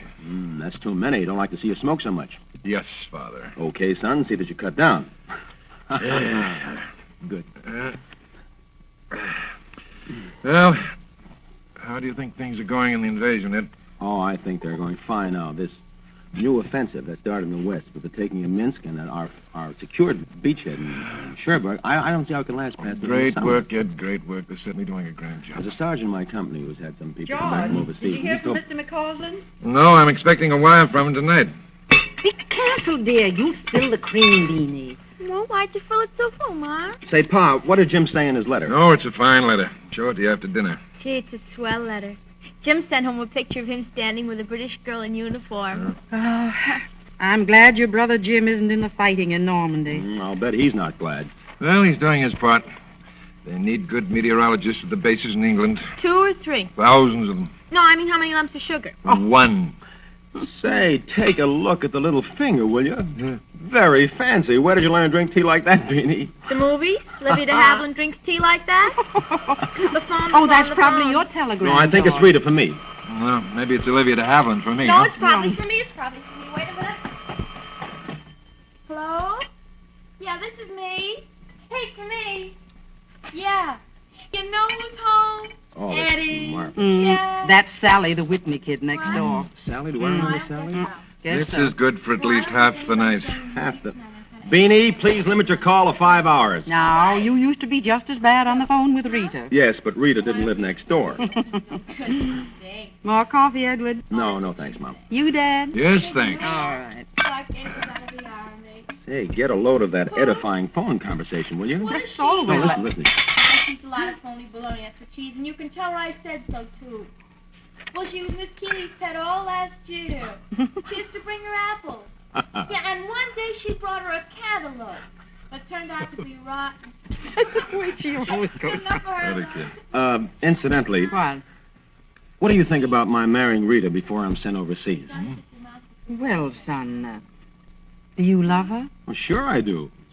But you see, I've just been wondering whether, well, the war being what it is, uncertain, and wondering whether I'm kidding myself into thinking that I ought to get married now instead of waiting and... Well, if you had to think about it, then I don't suppose you're ready to get married. Oh, is that so? Well, you thought about it long enough before you married me. You called 6 years long? Edward, if you want to get married, then I say... Oh, that's probably Rita at the door. Well, maybe my telegram. No, I'll go.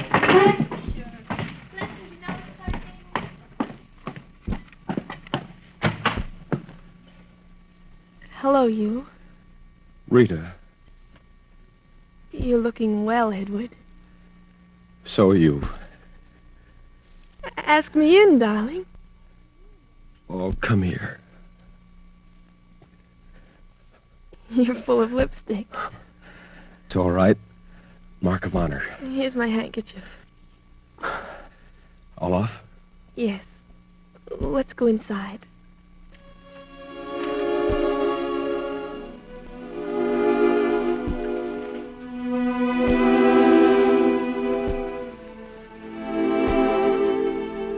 We went in the dining room and we chatted for a while.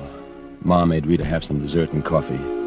Beanie was still on the telephone, of course, until Pa made her hang up because he was expecting a wire from somebody. And then the folks, you know how they are. They figured Rita and me hadn't seen each other for a while, so they sent Beanie to bed and then announced they hadn't been out in the air all day and they simply had to go for a walk.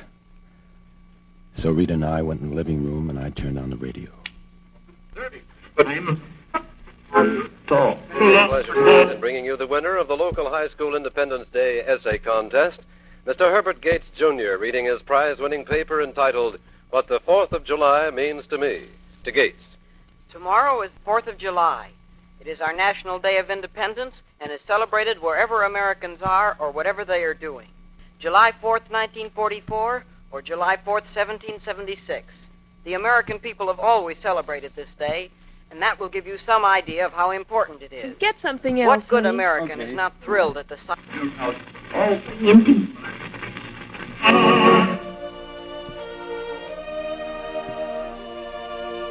That better? Yes.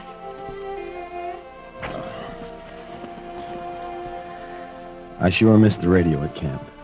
I don't get a chance to hear it much either with my job the way it is. I suppose. Did you by any chance hear the Lonesome Train a couple of months ago? No? What's that? New song about Lincoln. No, I didn't hear it. It was pretty good. It's too bad you missed it. Did you miss me? What do you think? What do I think? Yes. I think that you're more wonderful than I imagined. Imagined? Yes. You want to know something? I used to think about you. I used to imagine you every day. Every night, I'd take your picture out when I was alone. I'd look at it. I didn't pin it up on the wall because I almost didn't want to share it with anybody. I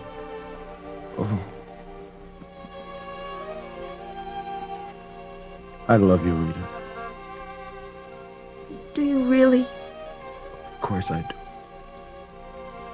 Are you as mad to be with me as I am to see you? Yes, sure. And you still want to marry me? Yes. Then why don't we get married before you go overseas? Well, it's like I said before. What did you say before? Well, now supposing I go away and I get shot up, so you got an invalid husband on your hand. Just suppose I'm killed, then you're a widow. All right, suppose I'm lost or something. I'm reported missing. Ed, that's silly. You know I love you enough to face up to anything that might happen. Darling, is it that you're afraid to marry me? Is it that you're not sure you love me? Don't be afraid to tell me if that's how you feel. No, that's silly. I do love you. Only... Well, it's only that I'm I'm kind of hipped on this subject, I guess. I've just got the kind of a conscience that simply won't let me... Oh, no, don't look like that, darling. I'm all right. Sweetheart, let's not talk about it, huh? Let's just be glad to be together. It's so long since I've seen you. Yes. Yes, of course it is.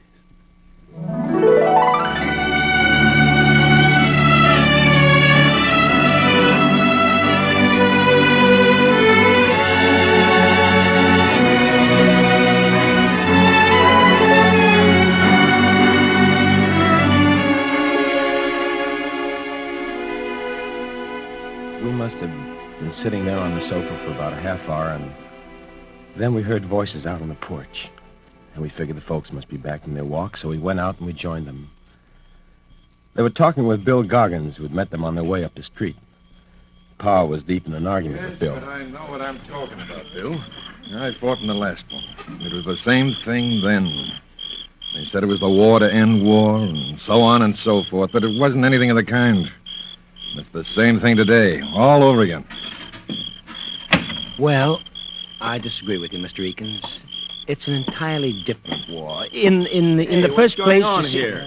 Well, hello, Eddie. Bill, how are you? Fine, I'm glad to see you know Rita, don't you? Yes, of course. How are you, dear? What are you doing? I'm working in a machine and tool factory now. Oh, good don't for let's you. interrupt this dogfight. Carry on, gentlemen. Oh, well, we weren't arguing. It's just that Bill here seems to think you can change human nature. No, I don't believe that's an issue at all, Mr. Eakins.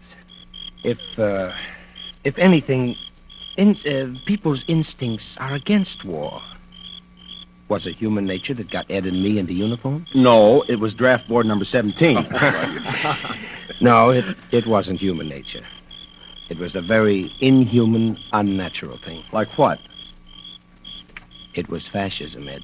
That's right, Bill. Why, sure.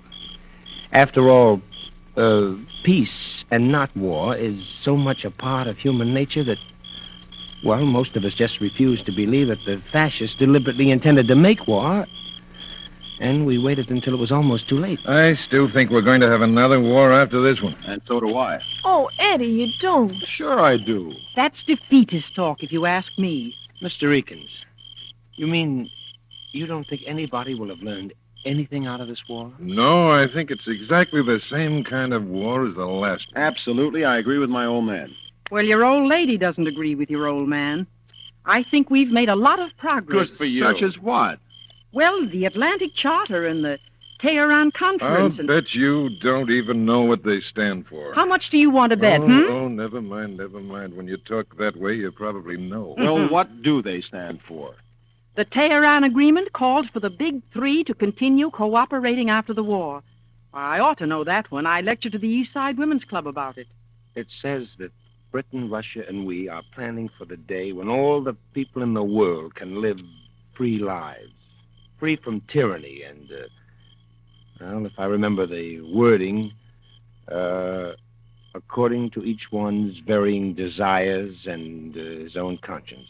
Isn't that right, Mrs. Eakins? Correct. Oh, that all sounds fine, but I tell you it's idealistic. It's visionary. Well, what do you think? Look, none of the boys, Bill, that I know in the Army go for that idealism stuff, at least not in my outfit. Well, they do in my outfit. Listen, Bill, I've talked with a lot of the boys, including some who've been overseas, and the one thing they want to know is when do they get home? Sure, just as in the last war. Even our letters from Jim are full of it. Oh, soldiers in every war have wanted to go home. Certainly, if you want an example of human nature, that's one, to want to go home.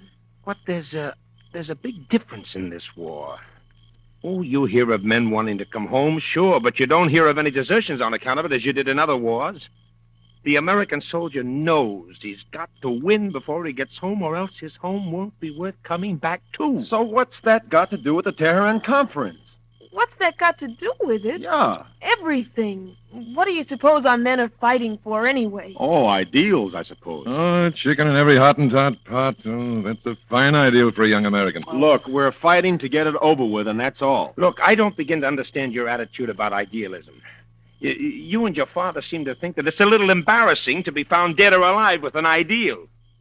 Sure, the Tehran Agreement's visionary. But so was our Declaration of Independence. Did you ever stop to think of that?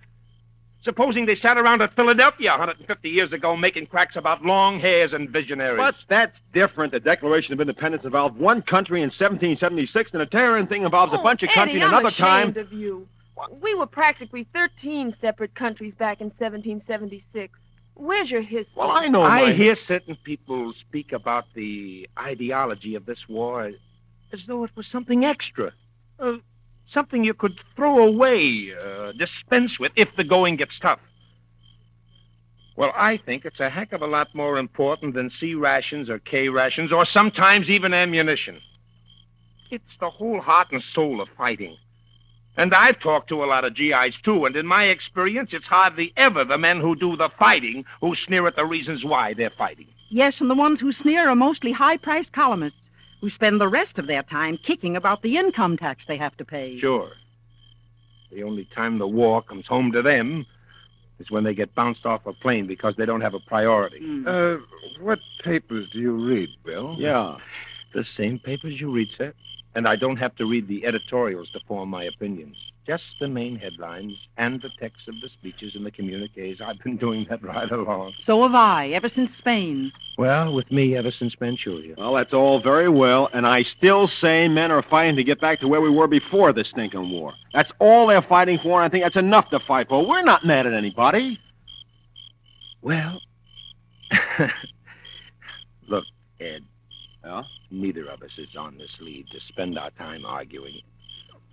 All I can say personally is that if I'm going to die in this war, I'd like it to be for an ideal. For something pretty awful special. And I think the promise of Terahan is that. I think the whole fact and the idea of the United Nations is something good and special. Now, wait a minute, Bill. Let's get back to where we were talking about the Declaration of Independence. Now, in the first We've place... never left it, Eddie. We've never left it. Tehran, the Charter, all these things, they're sort of the great-grandsons of stuff like the Declaration. Certainly. If a man writes a fine document 150 years ago, he's a hero, but if he writes it today, he's a politician. Believe me, when I leave my family this trip, it'll be for the duration, maybe for a good deal longer. And if I'm not coming back, at least I want my people to have an insurance policy on my life. And the best policy I know about so far is the one the Allies wrote there at Terahan. Yeah, and there's a captain in my company who talks like you, too, but nobody pays any attention to him either. Oh, Eddie, what a thing to say. I think you ought to apologize to Bill. Oh, that's my... No. That's all right, Rita. Well, look, I've got to be getting along anyway, and that's as good a place as any to leave the discussion. Oh, now, hold on, Bill. No, don't you go, Bill. Please stay and have some tea with us. No, really. You're not sore, are you? No. Come on, Bill, and stay. We really love you, only... I know. Even though we don't agree with you. Sure, Bill, I... No, really. Look, I must go. I'm late now. I told Ed and I'd drop around now, so... Well...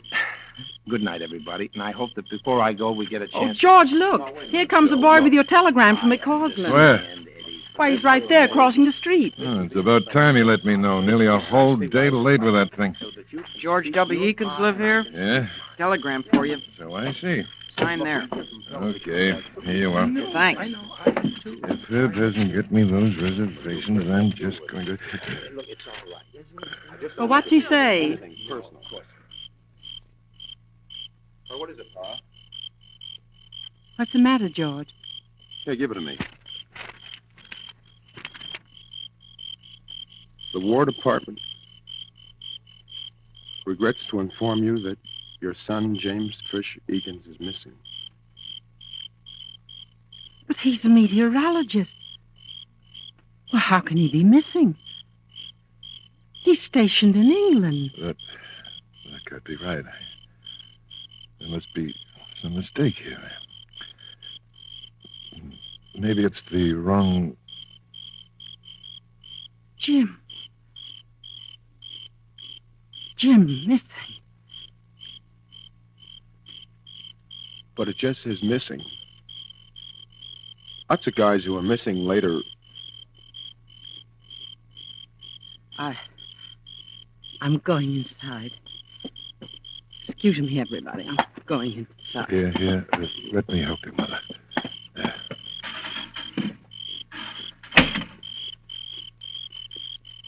I'm sorry, Eddie.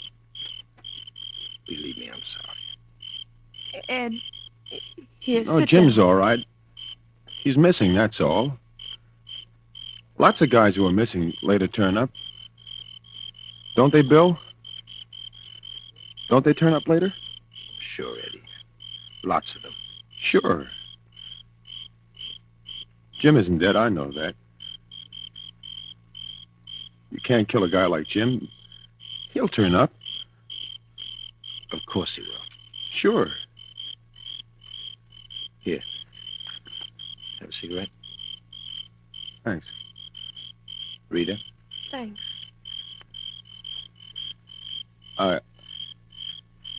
I'm glad you're here with us right now, Bill. Can you stay for a little while? Yes, do stay, Bill. Of course. Bill, Come in the house. Come on in. I'll make something to drink for you.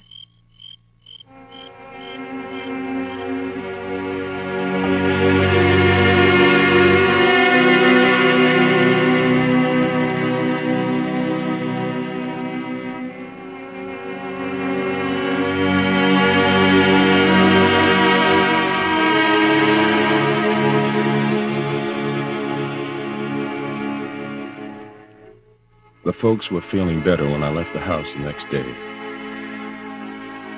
It was the saddest 4th of July we'd ever had, but the folks took it wonderfully well.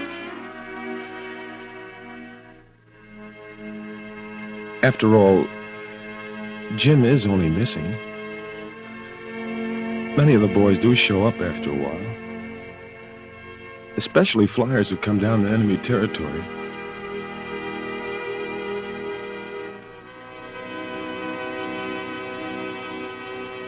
I guess Jim must have changed his job from meteorologist to join a bombing crew. And he never bothered to tell us.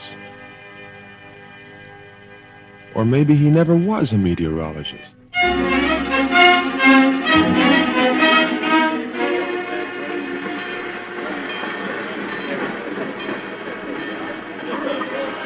Darling, your train leaves in 5 minutes, and you'd better stand at the gate if you want to get a seat. Just one more kiss, and make it last for 3 weeks.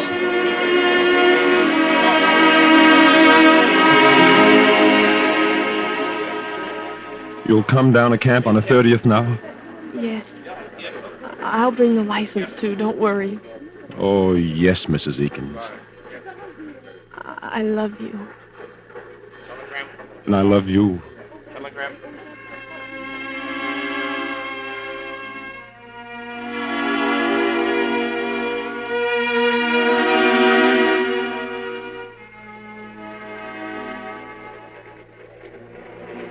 It was a slow, crowded ride back to camp. I felt pretty blue. I had a smile once when a fellow on the train exploded a couple of paper bags in celebration of the 4th of July. He said it was ersatz fireworks on account of there was a war on.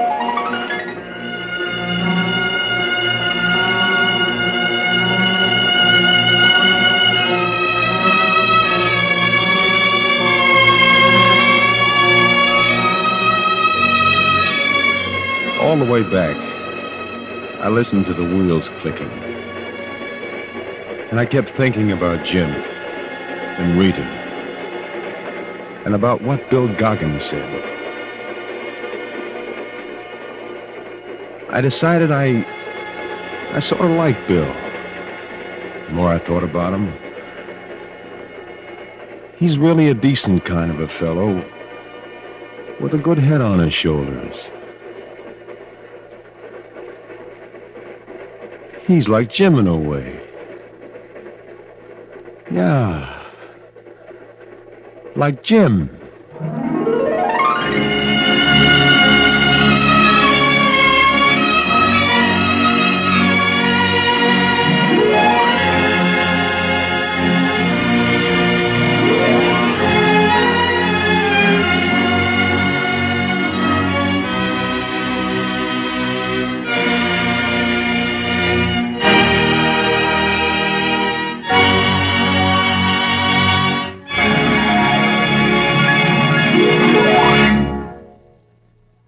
have been listening to Home for the Fourth, written, directed, and produced by Norman Corwin for CBS as the 17th in his current series of broadcasts. Dane Clark, distinguished Warner Brothers star, appeared in the role of Ed Eakins. Wally Mayer was Lieutenant Bill Goggins. Betsy Kelly played Rita. Pa Eakins was played by Paul McVeigh. And Regina Wallace was heard as Ma. Joan Loring was Beanie, and the boy was Billy Roy. Bernard Herrmann composed and conducted the original musical score.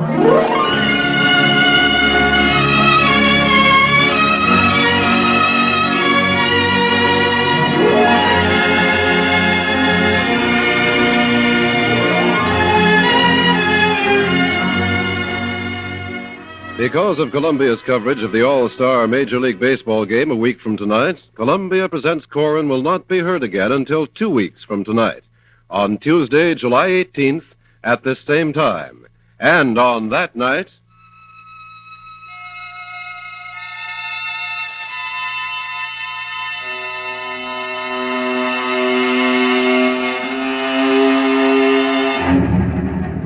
The Moat Farm Murder.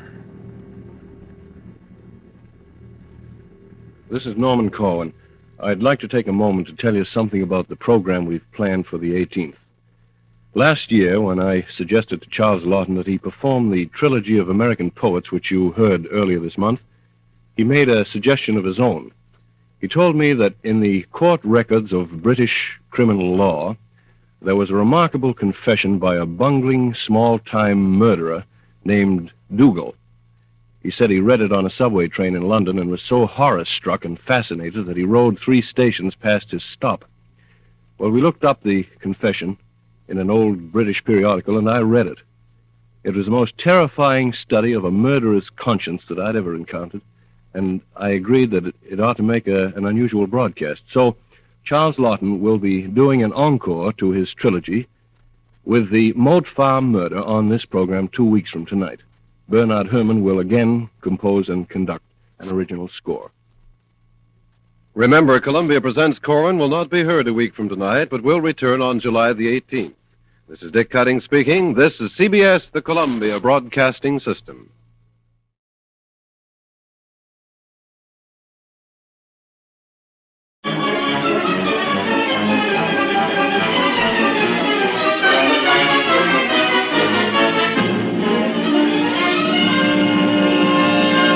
Columbia presents Corwin.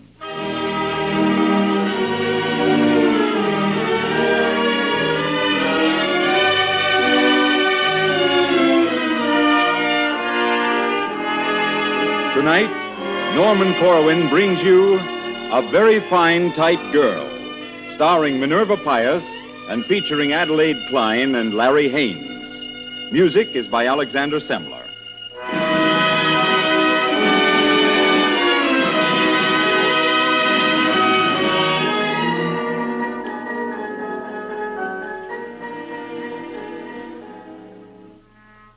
This is Norman Corwin.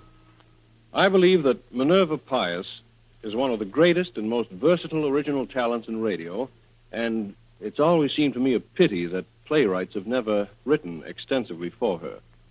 It's safe to say that characters of her creation are far better known to you than her name, as, for example, Mrs. Nussbaum of the Fred Allen Company.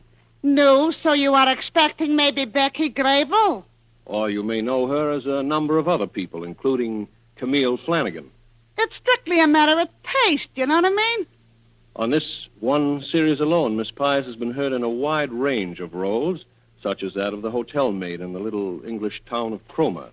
Sorry, I've got to do the blackout. Excuse me. But until tonight, no play has ever been written expressly for Miss Pius, so I've attempted to remedy the situation in the shape of A Very Fine Type Girl.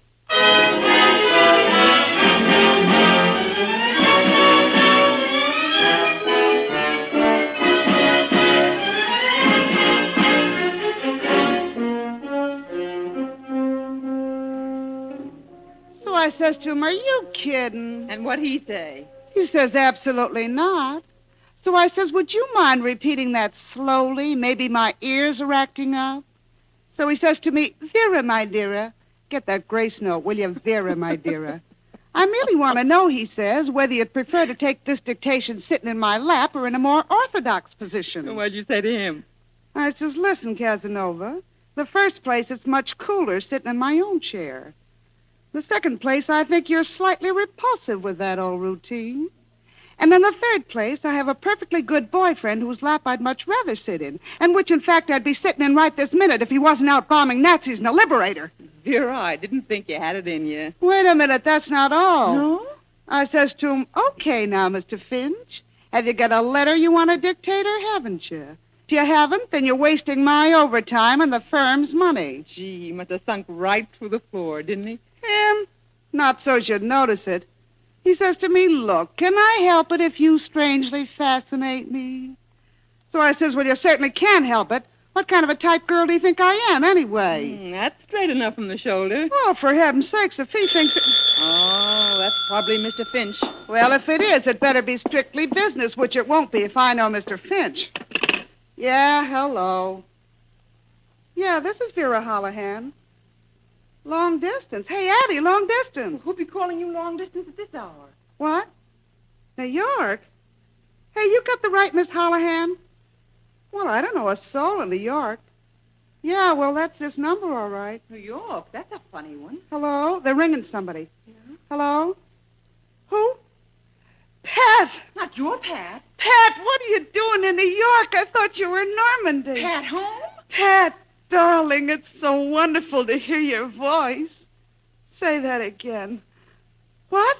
You're coming home tonight? Will I be there? Of course I'll be there, Dopey. What do you mean, too late? What's 2:30 in the morning to me when you're coming home? Sure, airport at 2:30. Okay, honey, goodbye. Whoopee! Oh, sister, the light of me life has come in by bomber from England, and he's heading home. Is he on furlough? He didn't say. He said he'd tell me all about it when he gets in. Oh, geez. Oh, Eddie, I feel just like dancing in the avenue. In fact, I'll dance right here. Dum, da, dum, da, dum, da. Oh, Hey, look at me. terrific. Me and Rita Hayworth. Is that Dan? I'll answer it. Hello? Nothing's going on up here. Who is it? The landlady. She says to stop making so much noise. Oh, wait a minute. Let me talk to her. Okay. Hello? Mrs. Gross Clothes? Well, listen here, you old pickle puss. Do I complain when you practice singing, huh?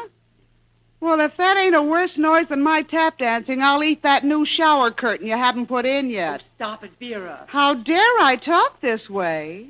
Well, Patrick McGovern's home from France. That's how. Goodbye.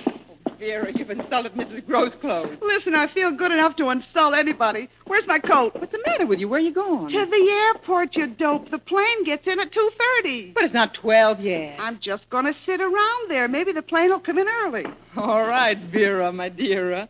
I suppose you'll be home very late. You got a point there, roommate. I'll try not to wake you when I get in. Oh, don't worry about that. You won't wake me. Okie doke. Bye, darling. Bye. And give Pat a hug for me, will you? Not a chance tonight. All the hugs are strictly my own for the next 48 hours. All right, have it your way. Bye. So long.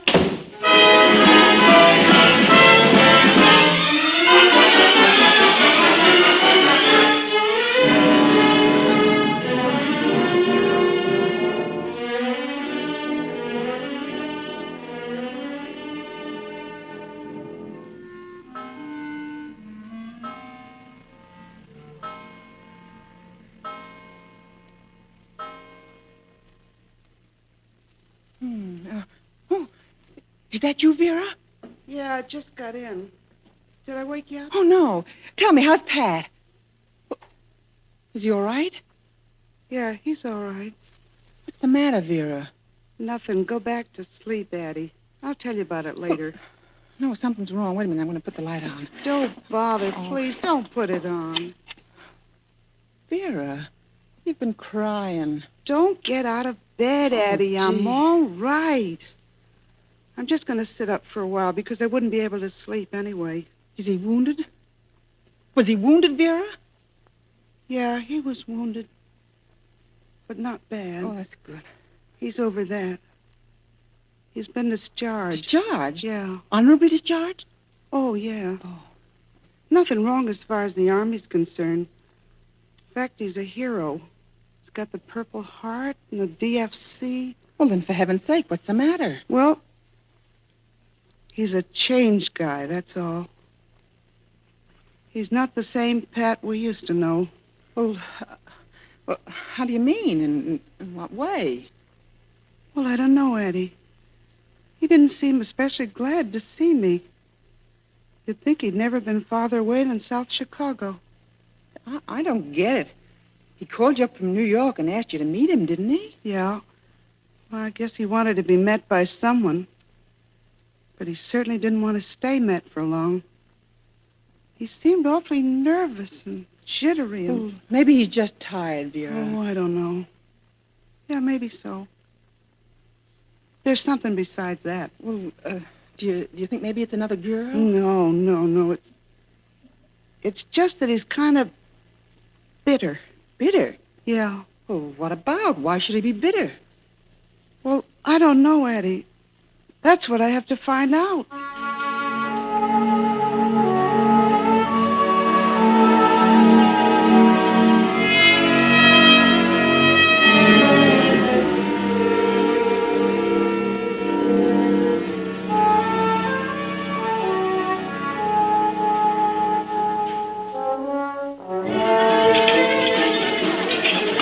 Don't you like the Vichy sauce, darling? No, I think it's awful.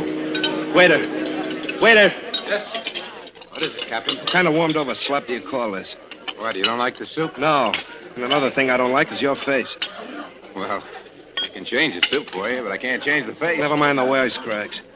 Why do we have to wait 20 minutes between courses in this stinking place? Oh, come on now, Pat. Captain, there happens to be a war on. We don't have as Don't many... tell me there's a war on. I know there's a war on. I've been in it, see? Pat, control yourself. Stay out of this, Vera. Get the soup out of here and bring back something fit for a man to eat. Listen, I'm not going to take that kind of talk from anybody. You can speak to the manager about it if you want. Why, you bald-headed goon, here's your dough. Come on, Vera, let's get out of this dump. Good riddance. Listen, you dog. Pat, calm down. Don't go after him now. Leave well enough alone. Come on, let's get out of here.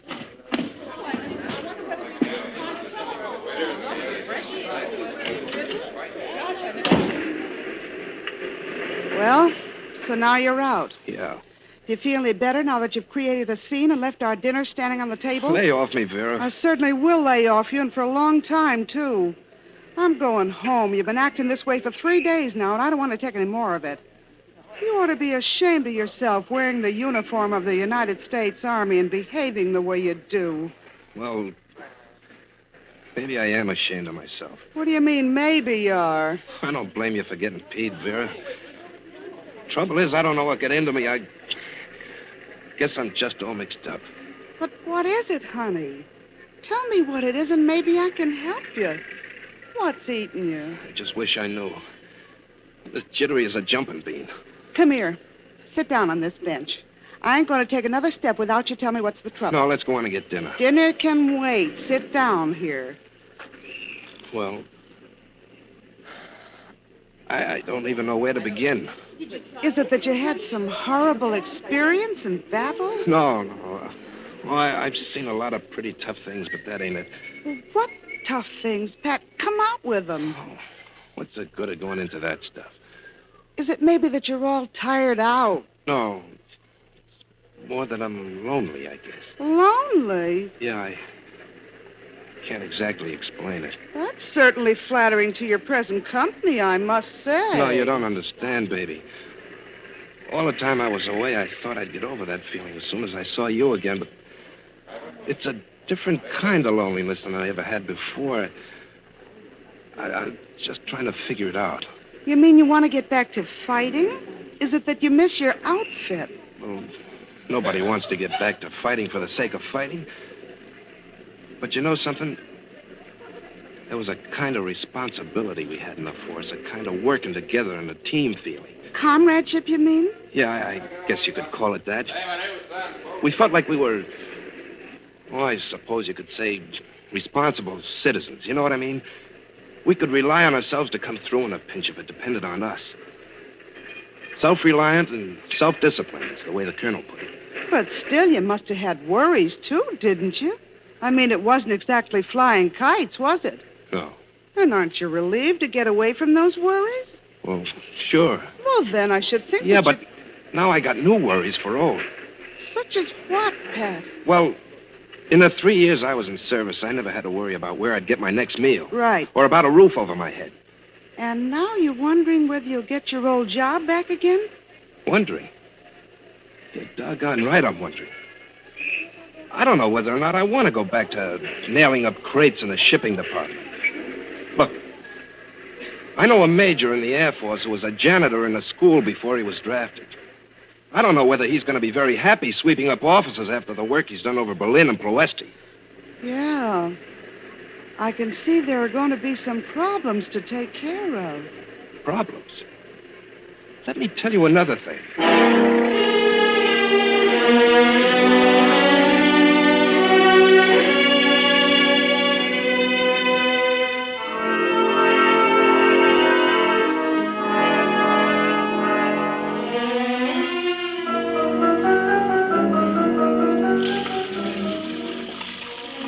Don't bother, Vera. I'll wipe him. Just leave him be. No, I got nothing better to do. I might as well help. Okay.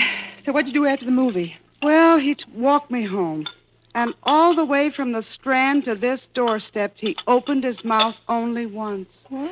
And that was to ask me whether the movie short we saw about the black market was really true. Why? Didn't he believe it? He said it was hard to believe. Said he couldn't understand a lot of things about civilians in this war. Yeah. Then he shut up like a clam. Left me on the doorstep with a kiss like from an old biology professor. But did you ask him in? Yeah, but he said he was fagged and had to go home and rest. I never saw a man so blue in all my life. Vera, you know what I think you ought to do? What? I think that boy needs a rest. You ought to get him out in the country and see that he gets clean air and a lot of fresh milk and cream and get him to listen to music and maybe read some poetry. Maybe he's been away from the finer things too long. You know, he's led a pretty grim life for the past few years. You really think that might help? I honestly do, Vera. Well, you know, Jack and Aggie Goodman got a place in the country. Maybe I could wangle an invitation for the both of us. What do you mean, wangle? Just call him up and demand it as a patriotic service to a hero back from the wars. Yeah, the more I think of it, the better I like the idea. You may be on the right track there, Ratty. I'm going to try.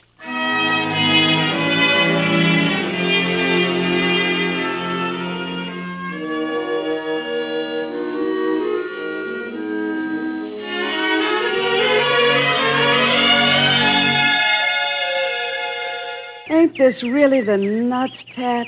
Yeah. Look at that pretty cumulus over there. Cauliflower clouds, I call them. Boy, the air smells so green and fresh. It was in the sky just like this over Augsburg one day that we tangled with 300 focal wolves. Well, to get back to this book, how'd you like to hear another poem? Okay, go ahead. This here one's by John Keats, and it's called Bright Star. Yeah.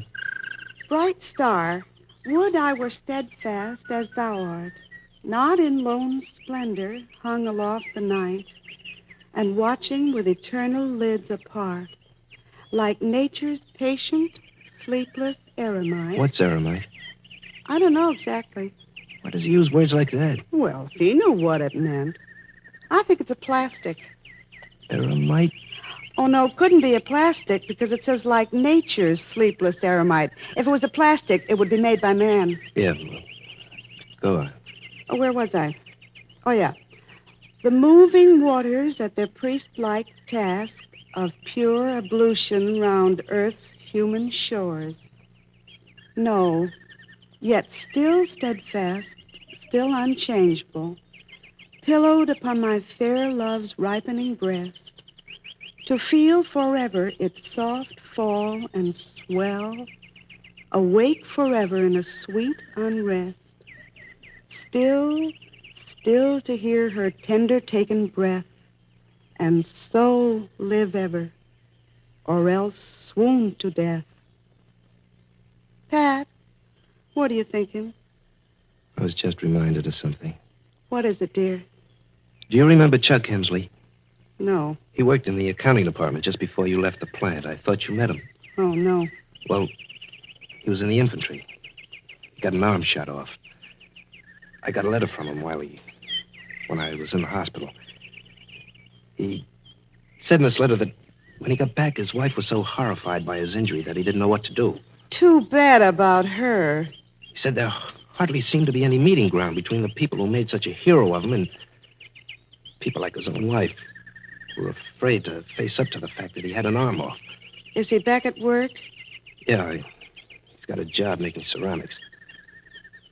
He says one of the worst things is people he runs into who act so doggone cheerful about his injury. You want to punch him in the nose with your one remaining fist. Pat, what's that up there? A flock of geese? Yeah, geese. That real one's a little out of line. Reminds me of the time we were raiding St. Malo. There was a Mustang covering us. And I hear on the intercom from the tail gunner, there are a bunch of fighters coming up at 6.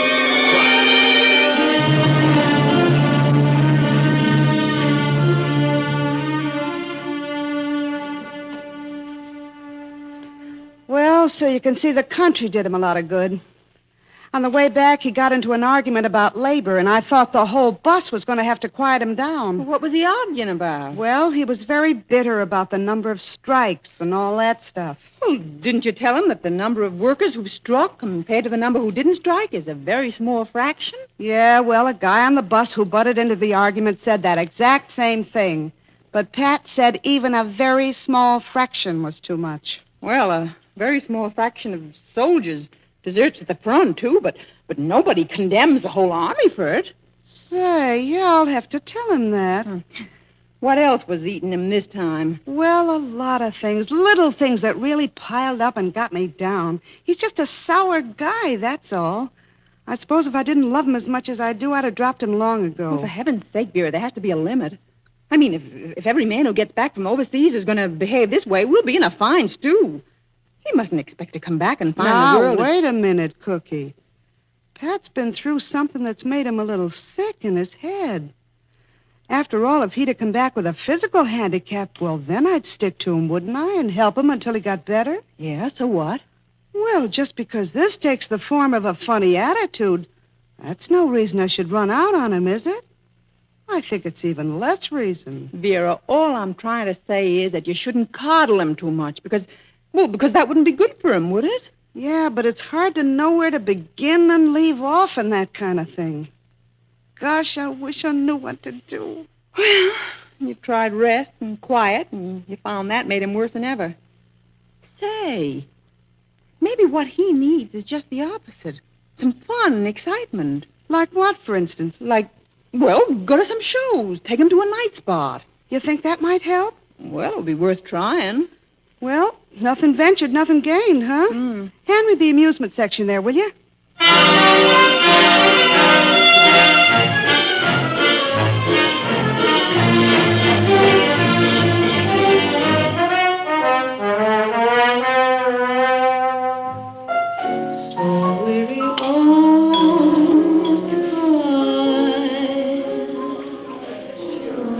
Look at those people over at the next table. Plastered. It's a fine way to fight the battle of the home front. Are you still harping on that? Why don't you relax and enjoy yourself? What are you always biting somebody's head off for? What a gyp joint. Look at the prices they charge here. Well, you get something for it, don't you? Yeah, a headache. I see we got a couple of visitors. Hey, Jenner. Put her there, kid. Hello. Well, a soldier boy. Hey, Eisenhower. Did you ever hear the story of the Irishman, the Scotchman, and the Jew? Thanks, I'd just as soon not hear it. Well, these three were fighting in Italy, see, and the Irishman says to the Jew, Moe says... Now, look, I've heard this story, and I don't like it. Well, why don't you like it? Take your friend away, miss. He's intoxicated. I'm not talking to you. Why don't you like it, Boy Scout? Because it's an insult to Irishmen, Scotchmen, and Joes, a great many of whom happen to be out fighting tonight. We're rich to you. That's none of your business. You're a fresh one, aren't you? I happen to be an Irishman, if that'll please you. My buddy and best friend was a Joe, and he's dead now, and I don't want to hear any more about it from a mug like you. Do you understand? Now go before you get into trouble. Hey, who are you calling a mug? All right. You're a gentleman. Go away, please. So you're a wise guy, huh? Give him a pop on the nose, Charlie. Take your hands off him, you punk. That's it. Sock him. All right, you asked for it.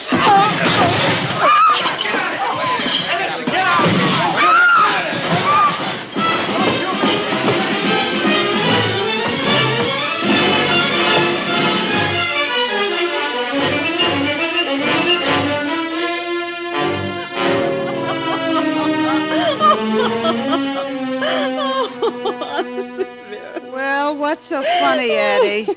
Well, after I'm through using this beefsteak on your black eye, you can cook it.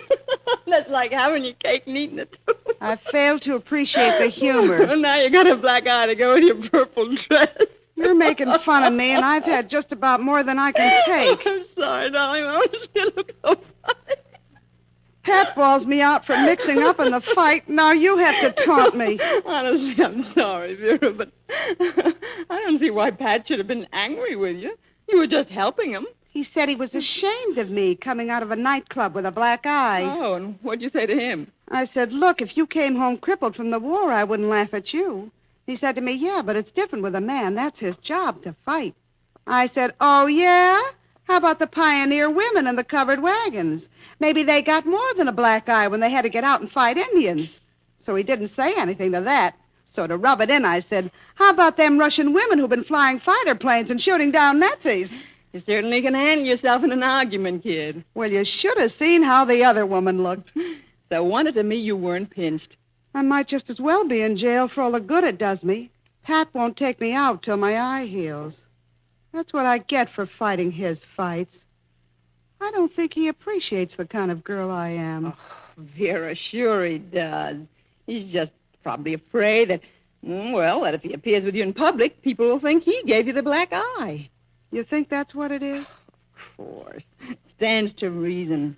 I sure wish Pat stood to reason. I'm still worried about him. Vera, you know what I think you ought to do? What? There must be somebody you can see about Pat. Boy, he'd never speak to me if I... Oh, no. I mean somebody who could tell you what to tell Pat. Oh, yeah. Maybe I've been going at this like an amateur. Maybe I need some professional advice, huh? But where am I going to get it? Why don't you ask Mr. Finch? Are you kidding? No, I'm not. He's a pretty smart guy, even if he is a little over-romantic. Yeah, he's that all right. Say, maybe that's a good idea. I'll ask him.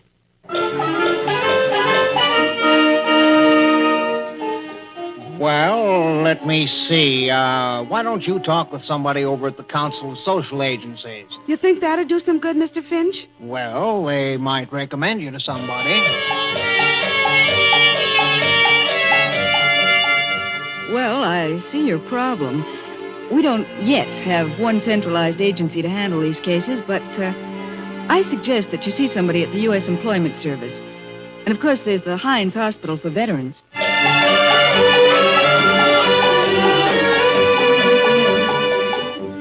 I think you ought to take a run over at the Veterans Administration and see the reconditioning officer.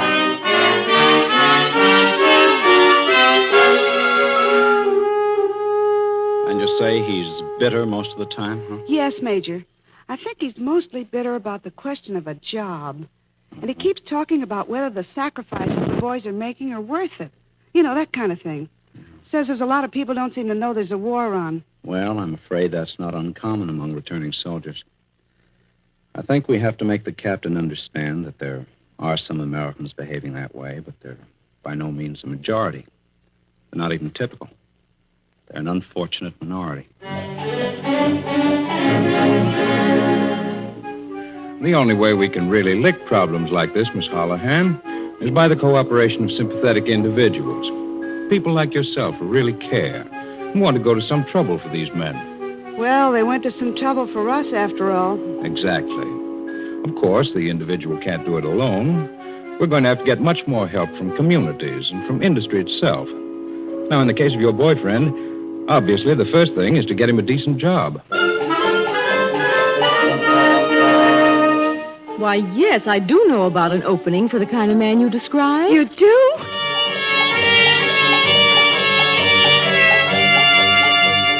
All right, I'll call him up. And not let on it was you who put me onto him. Gee, thanks, Mr. Chartok.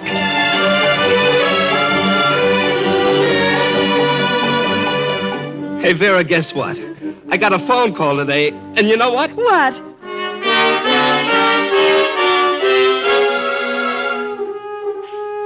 So, he likes his new job, does he? Well, Mr. Finch, his kissing's improved, if that's any indication.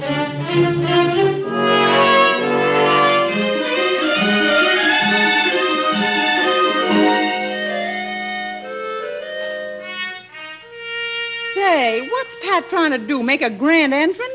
He's late already. Keep your sweater on. He'll be here in a minute. Okay, then. I just won't put the roast on till he gets here. Now, remember, I had nothing to do with that phone call from Shep Chartok. Okay, I won't let on a thing. And as far as you know, I haven't seen a soul or talked to anybody. Take it easy, Vera. Do you think I'm going to blab all over the place? No, just in one or two places. Oh, is that so? Come on in. Greetings, Slade. Hey, why isn't dinner ready? What are you girls doing out of the kitchen? Dinner isn't ready because you're late. Are them carnations for me? No, for the landlady. But, will you keep in the icebox for me until after dinner? Oh, you're sweet, Pat. Oh, I got a tough exterior, but a warm heart beats underneath. Don't it, Vera? That I'll buy. You seem more cheerful than when I saw you last, Pat. Well, why shouldn't I be? My department beat its quota by 12% this week. Oh, that's swell. Oh, Hitler should only see how those gun barrels were rolling out. He'd start chewing carpets between meals. Say, Pat, do you like corned beef and cabbage? Do I like corned beef and cabbage? I'm swooning with anticipation. Well, don't swoon, because that's not what I've got for dinner. I've got a roast, and you're going to be good and hungry before it's ready, too. She's a swell girl, ain't she? One of the best. True blue. And you know something, Vera? What, Pat? You're a very fine type girl yourself.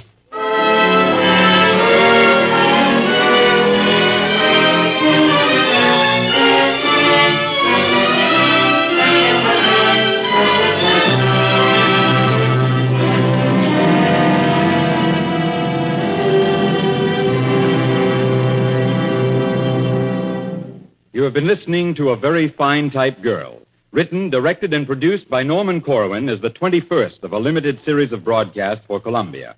Minerva Pius was starred in the role of Vera Holohan. Adelaide Klein was Addie, and Larry Haynes was Pat. Others in the cast were Hester Sondergaard, Kermit Murdoch, Paul Mann, Joseph Julian, Eleanor Sherman, and Kathleen Carnes. Music was composed and conducted by Alexander Semler. Next week at this time, Norman Corwin will bring you a new work entitled There Will Be Time Later. Mr. Corwin is reducing his Columbia Presents series by 4 weeks in order to concentrate exclusively on a very special hour-long broadcast, details of which will be announced on the air and in the press at a later date. Harry Marble speaking. This is CBS, the Columbia Broadcasting System.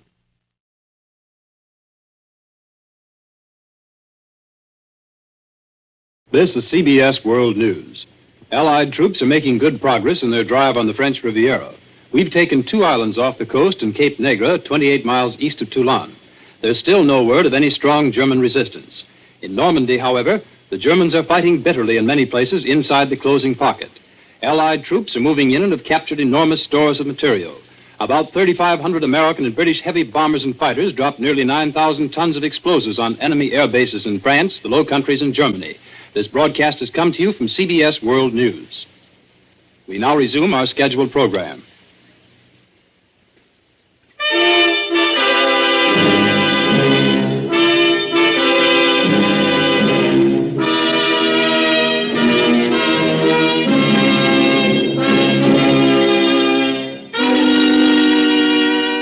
Columbia presents Corwin.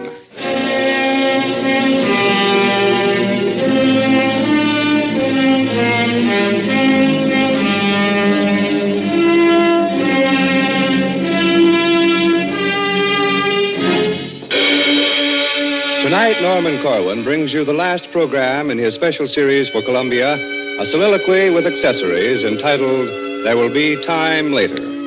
House Jameson, distinguished actor of radio and stage, will appear as the soliloquist, and the original musical score has been composed and is conducted by Bernard Herrmann. House Jameson in Norman Corwin's There Will Be Time Later.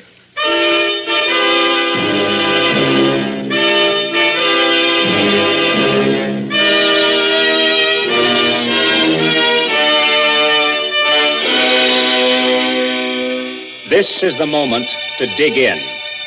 There will be time later for the dish that takes 2 days to make, and the collection of stamps from occupied countries, and the novel in 7 volumes that will be finished, if all goes well, by the turn of the decade. There will, of course, be many a pretty actress on the cover of Life, and it's conceivable that fishing in the high Sierras will range from good to wonderful indefinitely. Meanwhile, your son and your neighbors awake 10,000 miles apart to the alarums of one war. The robe bomb drops in Aldwych, and the girl in the white dress to whom you were talking a minute ago is inside out and bloody and hardly to be salvaged for a decent burial. It is certain that medicine will sooner or later turn up with a low-priced cure for sinusitis, and that post-war horses will run well in Suffolk Downs and Hialeah, and the ballet will develop a 6-day wonder with matinees on Wednesday and Saturday. But today, 3 continents and archipelagos unnumbered crawl with armor, and patriots listen through a blacked-out night for sounds of vengeance in the suburbs. There will be a time later when assorted airplanes, having retired, having pigeoned home from the Balkans to the plains of Texas, from the atolls of green Pacific seas to the formal hangars of March Field, having flown a quiver with triumph straight through layers of war and weather to the designated ports, will, duly upon arrival and after reasonable interval, be shuffled and assembled for the victory parade. The advance notices will not exaggerate. Hundreds of miles long, mind you, and taking hours to pass a given bleacher seating the committee on arrangements. It will be a fair day in summer, ceiling unlimited, with a smicker of wind and a cloud or two, and in proud ships named Dopey, Easy Ace, and Jack the Giant Killer will be born beribboned airmen, flak-free, rudder-steady, kidding on the intercom, aircraft friendly, sighted at 11, 7, 6, 3, 4, and 12 o'clock. The county sky will beat with a terrible biblical noise, and you will run up to your roof with your firstborn, and he will blink at the sun and sneeze, and you will point up with an index finger. See the pretty airplanes, Tommy? And his mouth will be open and his eyes behold the eclipse of 1,000,000 square miles of firmament. But nothing of it will he understand, although he be told and told again. Yet when he is old and we are gone, and the planes long junked, he will still remember the sunny morning and the roar that frightened him at first, and how that afternoon his father took him to a movie, first one he had ever seen.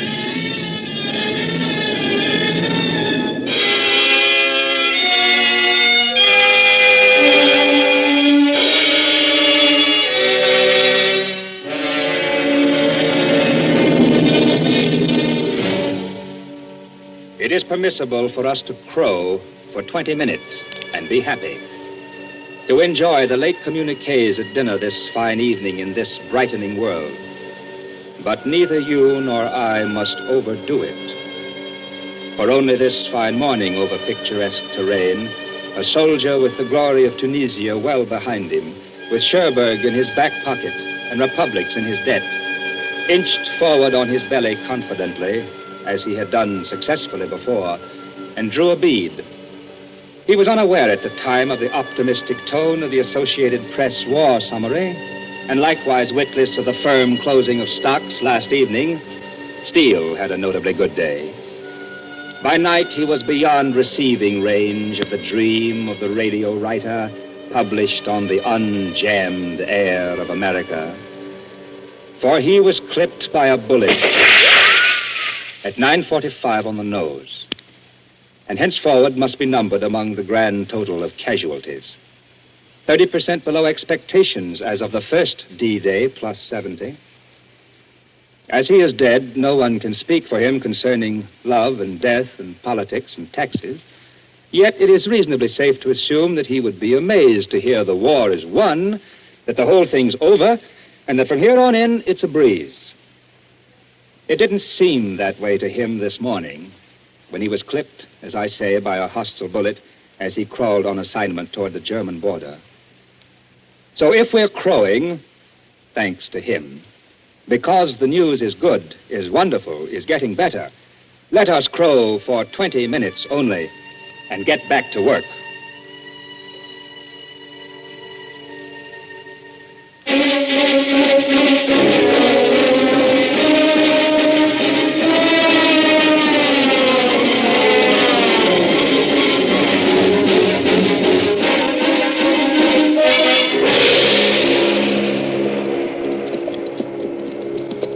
There will be time later when the horsemen of apocalypse ride in from the quadrants of the earth and pull up by a misty woods back of an old battleground. And the one whose name is Conquest will dismount, and he will break his bow upon his knee and trample it.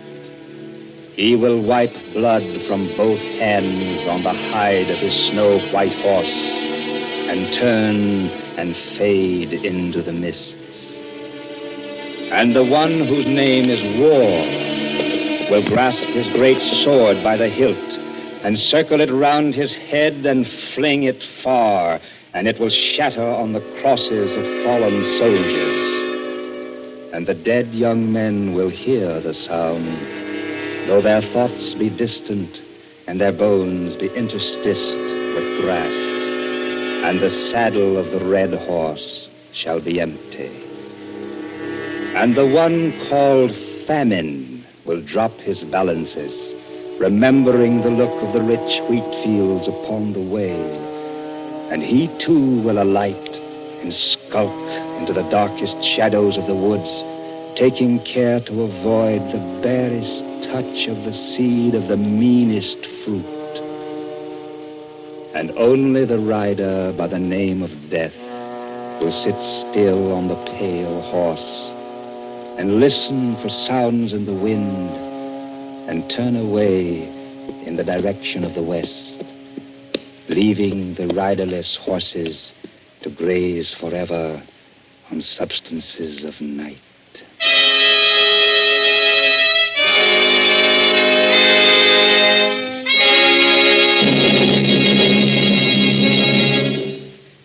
Now, a compound fracture is a wicked thing, and so is a missing part. For nature, in all its wisdom, and notwithstanding its proven generosity, made no allowances for blast. Shrapnel, too, was outside the reckoning of sperm and ovum. And the misfortunes of this oversight may be read in the charts of men on the ambulance trains. You must admit that however tomorrow may be planned, whether the barn is to be converted to a studio, whether the lecture season of the Women's Club will extend to June and will include a 2-piano recital, as it did last year, whether Liberia will subscribe to the Inter-Allied Monetary Plan and Pan American be given the polar route to Moscow, there will be a noticeable limp, always, in certain of our company, and a sharp twinge in the vicinity of the scar tissue come rainy weather. And the boy with the clear blue eyes, who was valedictorian of his high school class and who wanted to marry Selma as soon as he got back, will look out at the world from a mateless bed, trying to recall his name and the outline of an image hidden deep down in a tangle of debris. Naturally, there will be opportunity later for adjustment of the tax rates, but in the meantime, the medicine stands on the white tray and is taken every 2 hours, night and day, and the tattered face is built up, cartilage by cartilage, and the bone knits slowly. How's the old back feel today, Johnny? And the brisk and busy nurse comes with the clean sheets to the speechless psycho case and talks a good line even though he cannot answer. The boy grins without reference to the facts of his case, his intellect having been destroyed by a landmine below Avranches. And while the nurse lifts him... That's it, Solly. That's the good boy. He smiles, as an infant smiles, not because the world is happy or a neat joke has been made, but because our kind are born benign with goodness in them. And even before the senses grow to any shape, or after they are sprung apart with age, or idiocy, or hard knocks, still the germplasm of our species has a smile for you.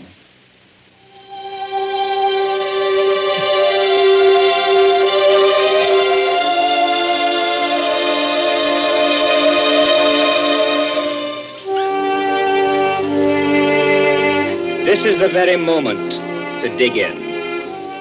There will be time later for the solemn commemoration of the great event and the cantata sung by massed choirs over the combined networks. The outstanding poet of the war will emerge and be honored by the Poetry Society. And in the fall catalog of a leading publisher will be announced a striking new history of the military strategy of World War II, telling, among other things, how the fox was foxed, and how the intuition of the Supreme Aryan was frustrated by a Jewish general in the direction of East Prussia. The Museum of Modern Art will find exhibitable matter in the films and archives, maps and camouflage of battle. And in the classroom, the children, not yet here this evening, but awaiting the return of fathers from the sundry fronts, thence presently to be conceived, will take their seats quietly and listen. What we're going to hear in these records, boys and girls, are the sounds of war made during the Great Blitz and the Battle of Britain.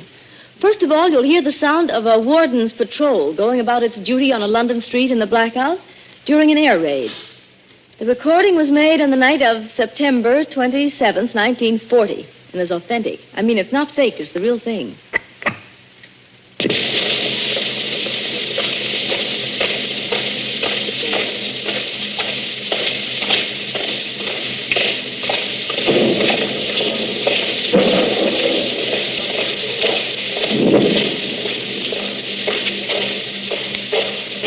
In the long view backward shall not the hobnail of the home guard, scuffing the sidewalk, make as loud a ringing as a clash of swords against Achilles' shield?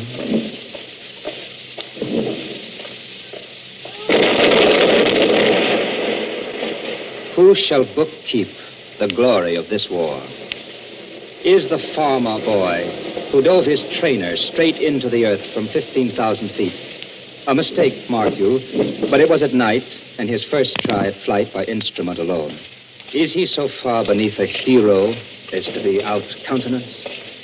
Hallowed be the anti-fascist hobnail on cement.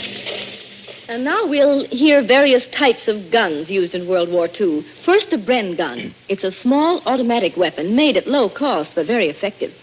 It was often dropped by parachute to the brave men of the underground and to partisan fighters.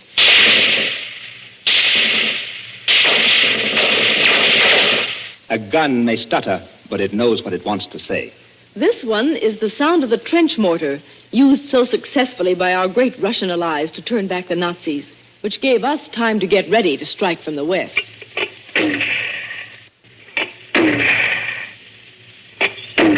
Oh, little bullfrog, who scattered panzers in the dead of winter, the city of Lenin and the Kremlin wall shall remember you. Also the banks of the Don and Volga, the Thames and Mississippi. Now here's the sound of a 75-millimeter field gun fired by a British gun crew in the First Battle of France.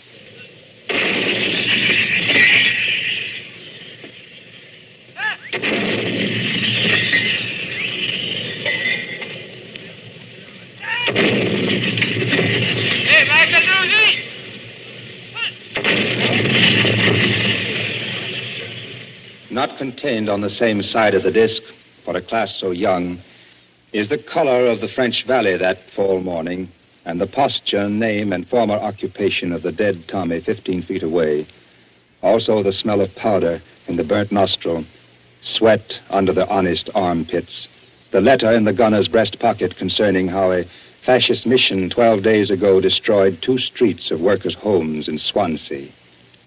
Later, to be explained to the advanced classes, will be how the 75s had to take over when petitions failed. How in the first place the valley was betrayed by sharpies, their home offices in unexpected places, high and low.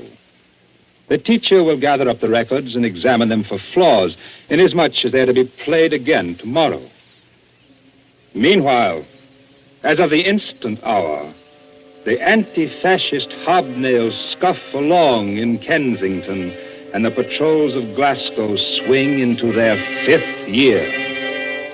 The stuttering Bren has stitched another German gut in a hedgerow of the district Orne, and the bullfrog croaks night long in the bogs of Lithuania.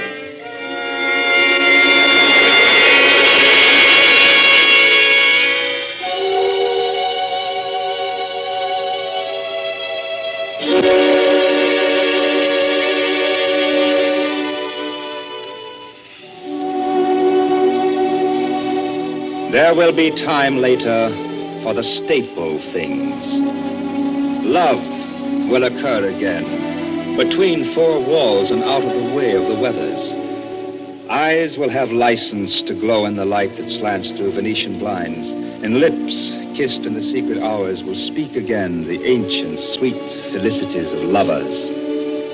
The earth can be relied upon to conspire and assist, performing as a mutual friend, and the moon will once more be in character.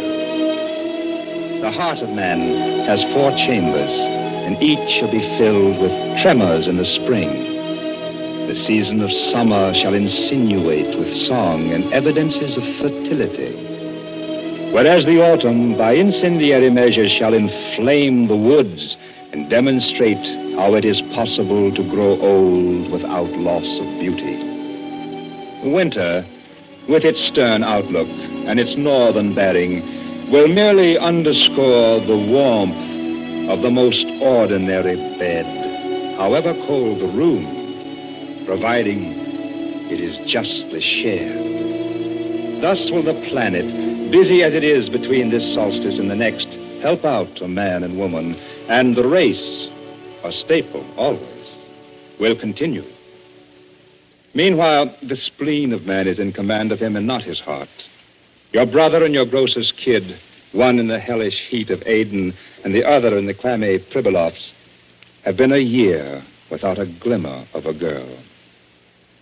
The word is gone among the vine ropes of New Guinea to the jungle fighters from East Boston and Seattle that a nurse, a living female, uniformed but of a shape distinct and recognizable as that of woman, has arrived and may be gandered for a short time only before she flies on to the Marianas.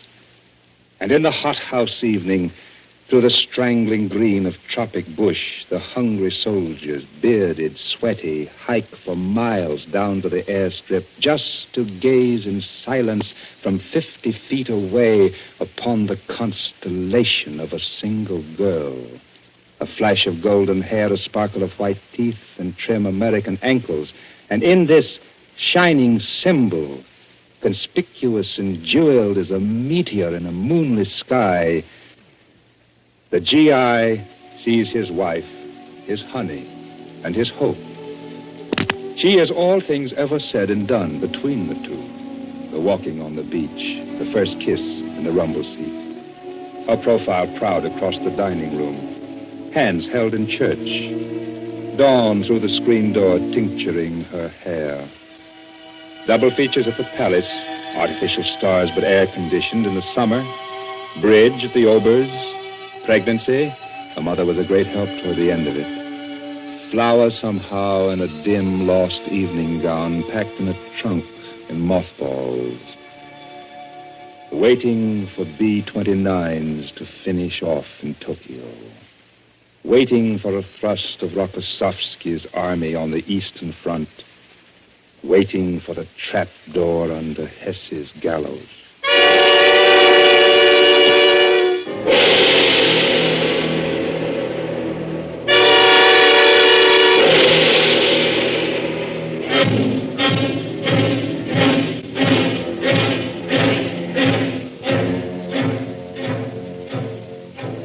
War has the voice of a million muzzles, and where it speaks, dust hangs in the air for weeks. Violence is consummate. The overtaken cow lies with burst udder on the hummock. No worm is safe. The bomb digs deeper than the mole. All creatures living in the earth and air, entire censuses of seas, have felt the shock. The twin screws of the dreadnought scatter seaweed. Depth bombs blow up whole nations of schooling fish, while in the heavens The eagle is outflown or mangled on the tail assembly, and spores are liquidated in the vapor trails. Every leaf, every frond knows all about it, and the humus in the ground is hemp. And even neutral mountains are aware, a hemisphere distant, for the crust of the globe is fairly resilient and will instantly transmit a jolt in China to the confidential seismographs of Colorado. As I say, all fish and fowl have heard about it, but the pompous editor has not. With malice aforethought, he signals the press room and transforms anonymous wood pulp into a published lie. The dancers of Bali can give eyewitness information, and the children of Kamchatka make report. But from the unimpressed politico, who has not heard the tidings, expects no more than local and continued mouthing, stale and immoderate, with increasing wind. This is the year for it. Evil is more devious than at first believed, and the incident in the garden has been improved on many times. The mere fact that the noisome newspaper is published, recognized, and carried through the mails doesn't automatically mean it's any good. Poison is poison even if it sells for soda pop.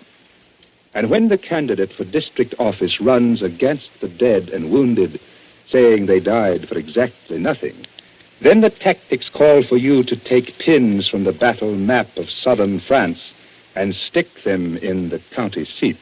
War has a voice of a million muzzles, which, though amplified by death and taxes, still is a whisper in the ear of him who tells you, take it easy, slow down, neighbor, take it easy, hold things in the bag.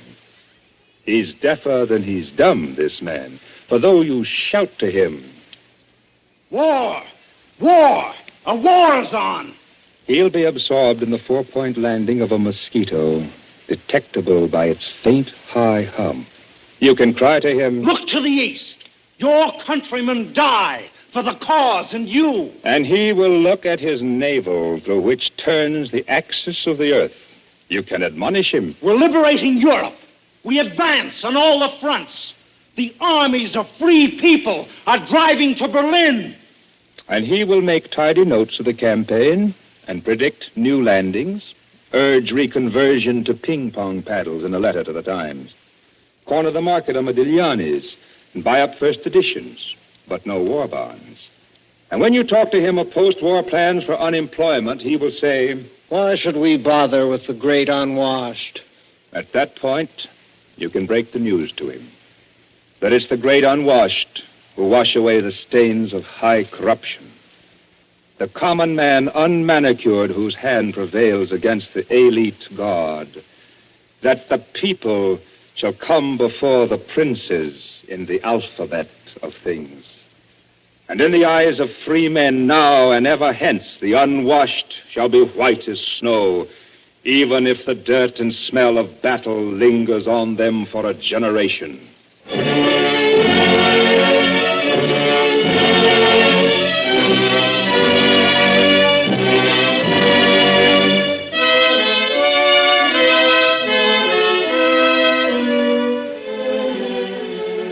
Some things can wait and some things can't. The paint job can hold over, but the blueprints had better move along.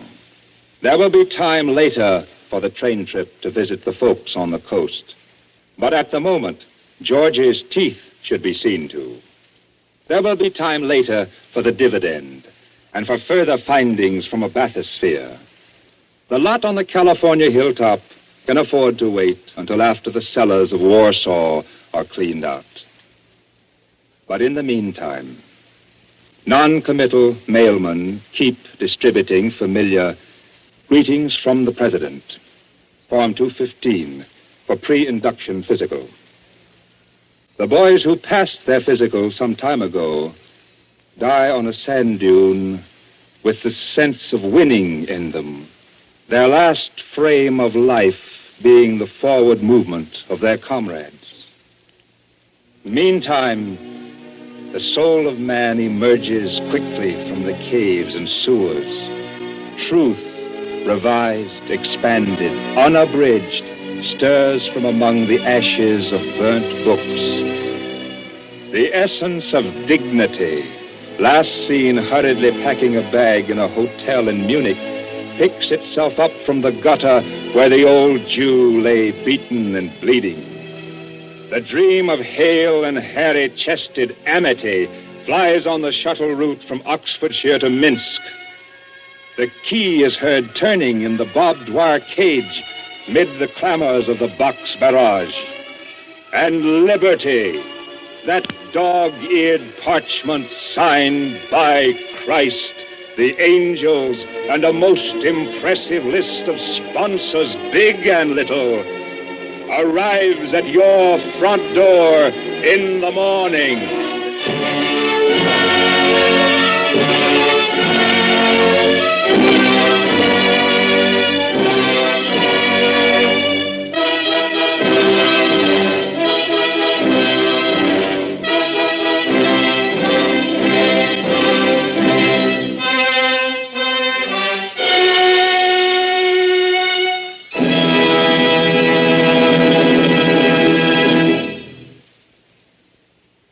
You have been listening to House Jameson in There Will Be Time Later, written, directed, and produced by Norman Corwin as the last program in the special series for Columbia. The musical score was composed and conducted by Bernard Herrmann. This is Norman Corwin. We've come to the end of another series, and in this last few moments, I'd like to tell you how deeply grateful I am for the wonderful letters you've written in the course of these 22 programs. They've really been a source of inspiration and of great encouragement. And if there have been worthwhile things done at this microphone, you should assume a large part of the credit. Nor can I leave the air without acknowledging publicly my indebtedness to Ronald Dawson, Charles Lewin, Richard Sandville, Lou Sawyer, and Martha Willard for their services extraordinary, as well as to the many actors, musicians, composers, and technical men who've brought these plays to the air. And so, good night, goodbye, and the thanks of myself, our company, and the network, this being CBS, the Columbia Broadcasting System.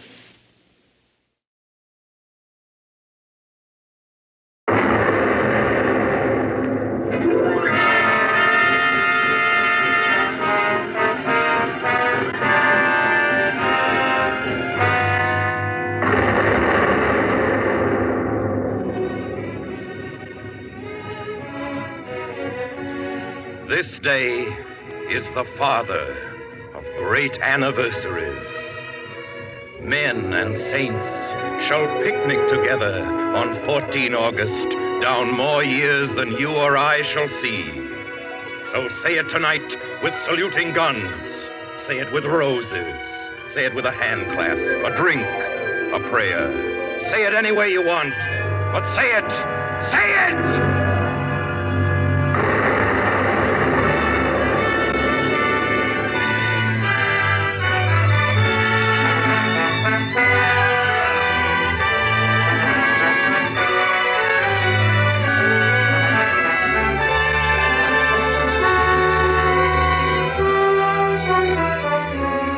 The Columbia Broadcasting System presents 14 August, a message for the Day of Victory by Norman Corwin, spoken by Orson Welles.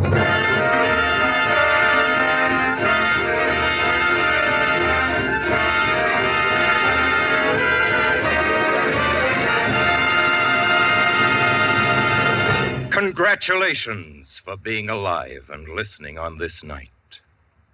Millions didn't make it. They died before their time, and they are gone and gone. For the fascists got them. They are not here, but their acts are here. And they are to be saluted from the lips and from the heart before the conversation swings around to reconversion. Fire a cannon to their everlasting memory. God and uranium were on our side. The wrath of the atom fell like a commandment, and the very planet quivered with implications. Tokyo Rose was hung over from the news next day, and the Emperor prayed to himself for succor. So sound the guns for Achilles, the atom, and the war workers, Newton and Galileo, Curie and Einstein, the Archangel Gabriel, and the community of Oak Ridge, Tennessee. Ladies and gentlemen, the peoples have come a long way since we were tadpoles. Much has happened, and the upward path has been strewn with dinosaurs, tigers, Caesars, slave traders, and fascists, in spite of which, as you have heard on the radio tonight, the best in the way of flags is flying over the once mighty lands of the enemy, and free men are being born on schedule. New free men, conceived December last during a counteroffensive against their elders in the Ardennes, are tonight breathing and kicking and making fists, are heirs to victory. Whereas the saber-toothed tiger is nicely arranged with fish fossils in the museum, and Caesar is twice hacked to pieces by his countrymen, the second time strung up by the heels to cure. The trader in slaves cannot buy back his name from the contempt of the generations, and the Nazi is parted from his pomp and his furor, pending announcement of the hanging day. The Jap, who never lost a war, has lost a world, learning at what cost to us all that crime does not pay. This too is worth a cheer. Tomorrow will be time enough for humility. Tonight, we count our trophies. The scuttled hulk of the proud Graf Spee, alive from the mouth of Goebbels, nailed to the ground, a carpet chewed by Hitler, later disinfected in the flames of Berchtesgaden, the Luftwaffe in a British junkyard, hand clasps and bear hugs on the Elbe, footprints and gun tracks going from Berlin to Warsaw to Stalingrad to Warsaw to Berlin in 68 months. Bloodiest round trip in history. Pearl Harbor, repaid 1,000 times.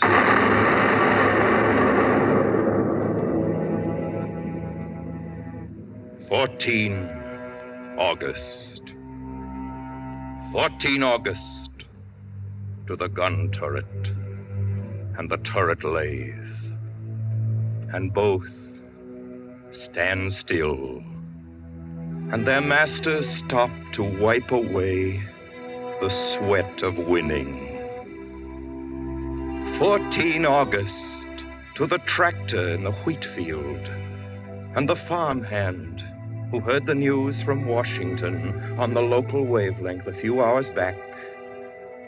14 August to the flag on Suribachi, and to Colin Kelly's boy, and Maya Levin's mother.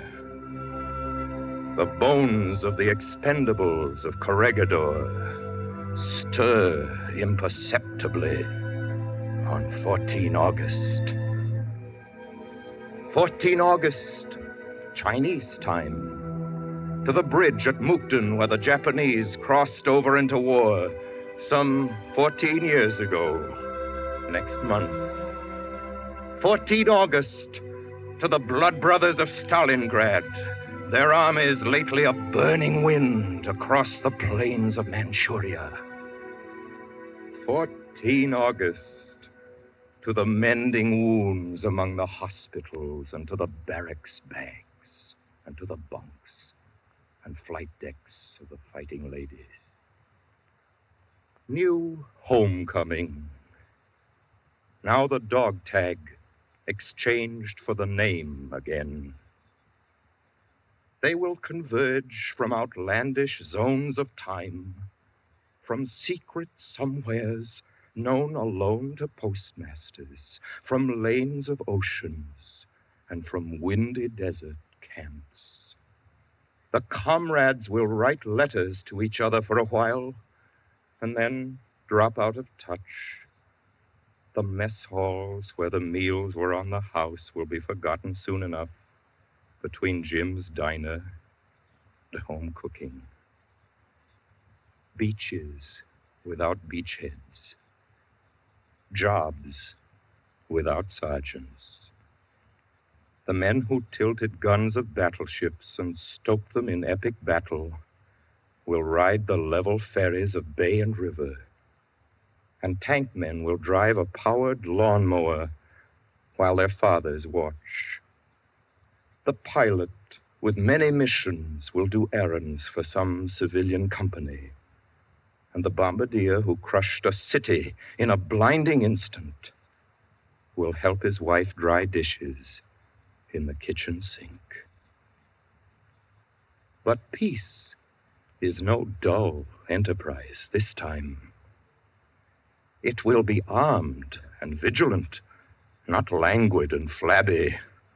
The degenerate years of rigged markets, apples selling on the corner and produce plowed under in the bread line are old ghosts, well laid. What God and laboratory have wrought can serve those who have served. The agitated atom would rather build a city than destroy one, and the jet plane carry passengers to mild appointments. 14 August is 14 August to 500 united nations, the greatest of which have fought too well together, ever to fall apart.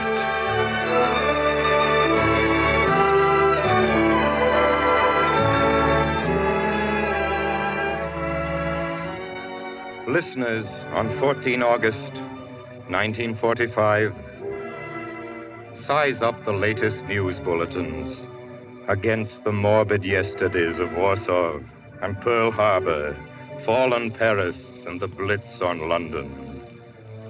Weigh Potsdam against Munich carefully, removing from the balance the millions who shall walk no more. Sketch in the dates and happenings from textbooks and from memory, and draw your own conclusions. Are we agreed that all is one? That the world's a single continent? That mountains made of faith are not to be moved? That freedom is an endless river, jealous of its tributaries, fertilizing the country through which it flows? Study our time. It will do us good. Effective 15 August. Peace, its care and handling, becomes our homework.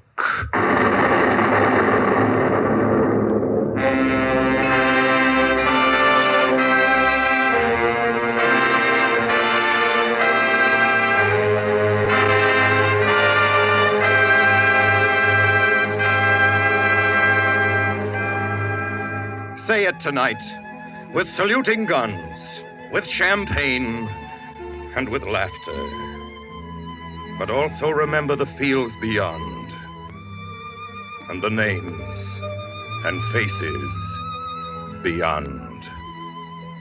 It is worth noting and remembering that here, in this August, the grass is hearty, the sky friendly, the wind in the windsock. Birds are competitive. The hills of home are in their accustomed places, and all is accounted for. All is accounted for except the farmer's boy and the mill hand who live near the canal, and the young men from the city block where the gutters fry in summer. One lies with an ocean across his chest at the bottom of an Arctic deep. Another sleeps with sand in his eyes, where he fell on a beach at Palau. The bones of the fishermen rest in clay, far from the rocks of Maine. And the miner's kid is under the ground of China. The cricket sings in the summer night. But the soda clerk says nothing. The fawn leaps in the wolf-proof wood. But the jungle roots twine the postman's feet. The turtle is young at 61. But the flyer is dead at 18. Remember them. Oh, when July comes round and the shimmer of noon excites the locusts, when the pretty girls bounce as they walk in the park and the moth is in love with the 60-watt bulb and the tar on the road is blistered. They've given their noons to their country. They've trusted their girls to you. They are face to face with an ally's earth for a bunch of tomorrows. Remember them. Oh, in the fall of the year, when frost airbrushes the withering leaf, and the silo is fat as a bearing woman, and the cleats in the backfield dig up gains to the praise of the stadium, when the number 1 goose says it's time to go, and the flock points a V to the south. They've given their seed to 48 states, their football tickets to you. The shirt on their back is a worm-cut rag for silks and breads and bomblessness. For kids unplanned today who will play ghosts and Tojo every Halloween. Remember them. Oh, in the sleeting months, when the sap stands cold in the veins of the tree, and the bottle of milk on the frozen door stoop raises its cap to the morning. When the skating girls eddy like snow on the rink, and the storm window, hooked on the prairie farmhouse, mutters in the gale out of Idaho. They've spilled their blood for the rights of men, for people the likes of me and you. And they ask that we do not fail them again in the days we are coming to.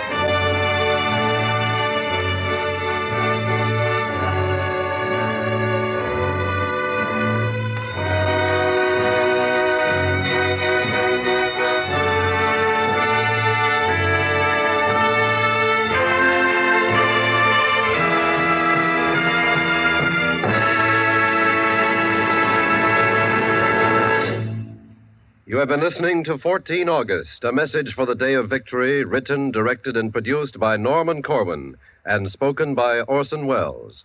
This is CBS, the Columbia Broadcasting System.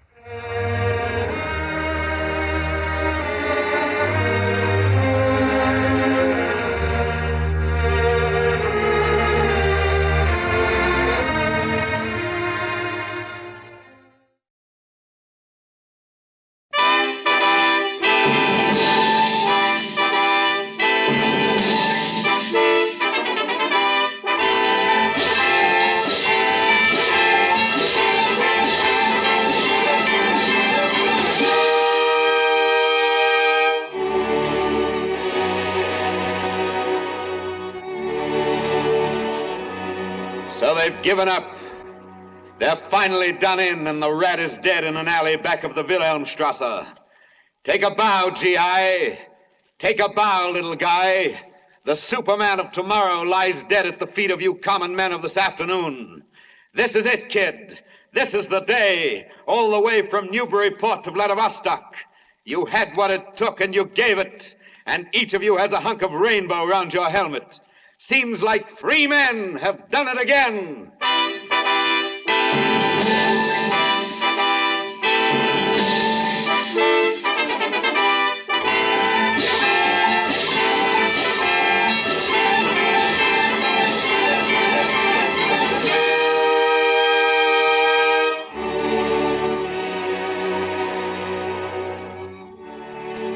popular request, the Columbia Broadcasting System presents a repeat performance of On a Note of Triumph, a special broadcast written, directed, and produced by Norman Corwin for the Day of Victory. Martin Gable is narrator, and the music is by Bernard Herrmann. Martin Gable in Norman Corwin's On a Note of Triumph.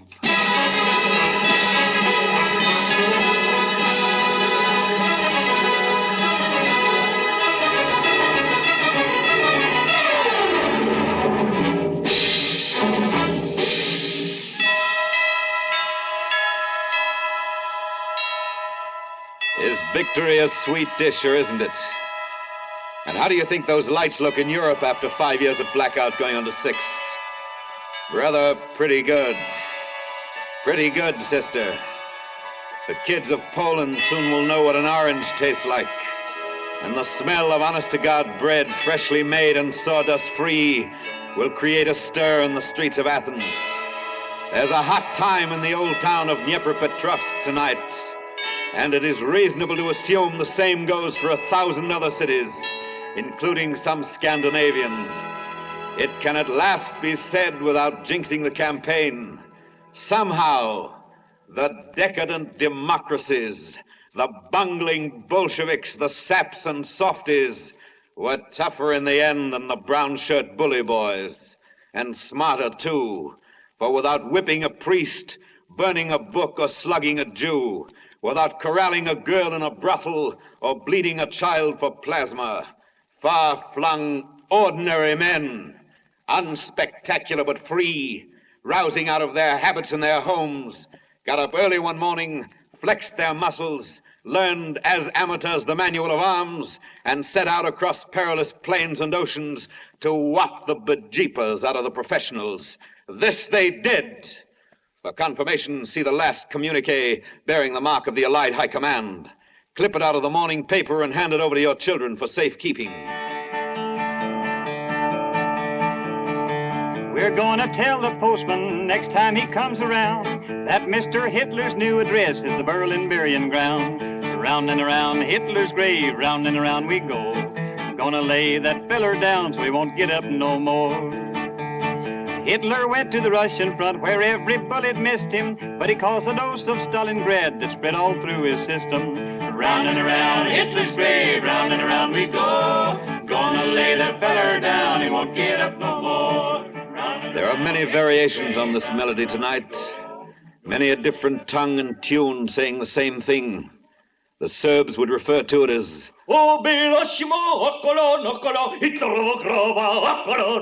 and the Danes, the Greeks have a word for it. Obviously, the occasion calls for a round of cheers and a toast with the very best you have in the house, and it is entirely appropriate to make a joke and laugh at it.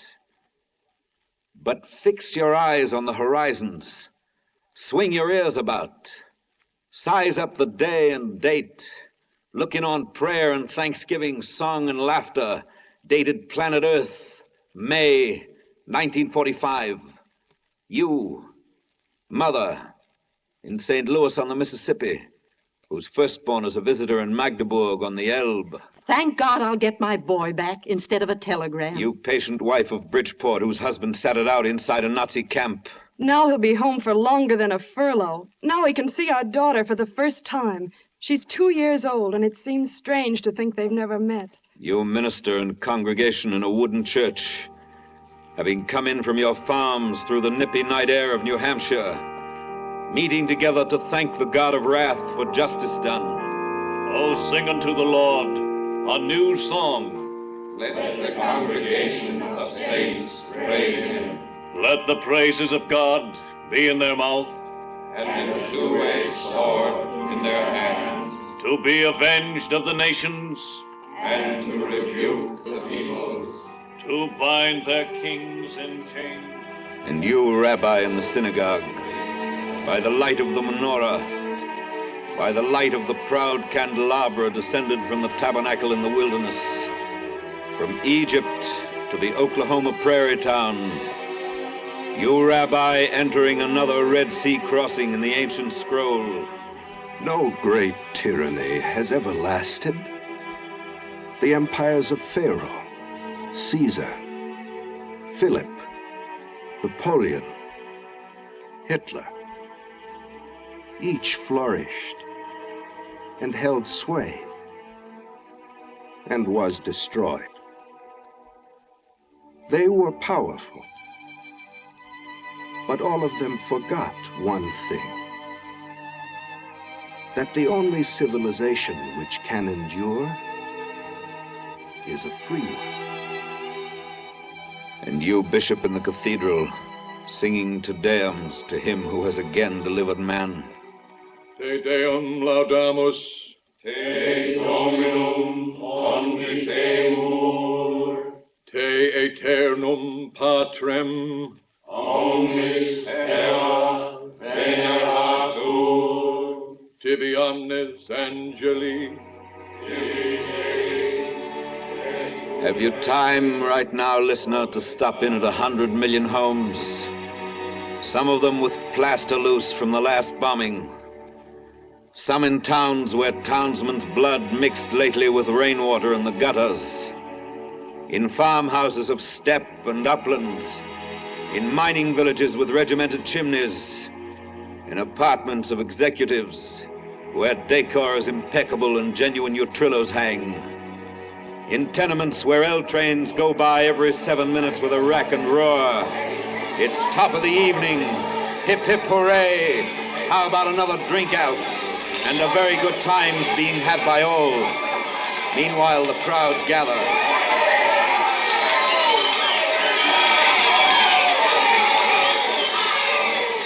Crowds in Times Square, Piccadilly, Nevsky Prospect. Crowds on the Loop, crowds on the Boulevard. Gaiety and neon, laughter and the blare of horns. Headlines cheerful as a Christmas poster. Noise and glitter. This is it, kid. This is the day. This is what we've been waiting for.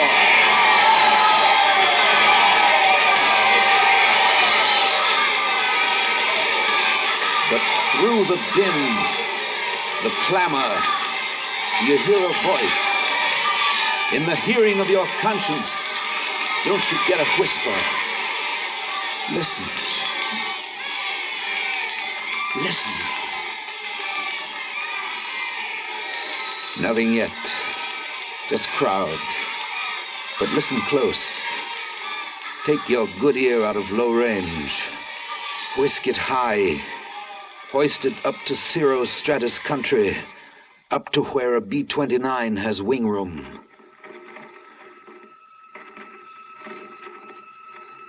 Flash across a dark Atlantic heaving under the sway of a victor's moon.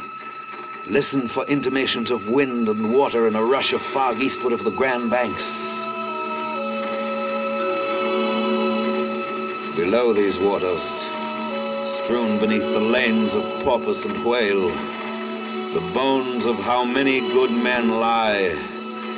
But never mind, running as we are eastward against the grain of time, we are over the isles and a hop and a jump. We're established now on the continent. So listen closely.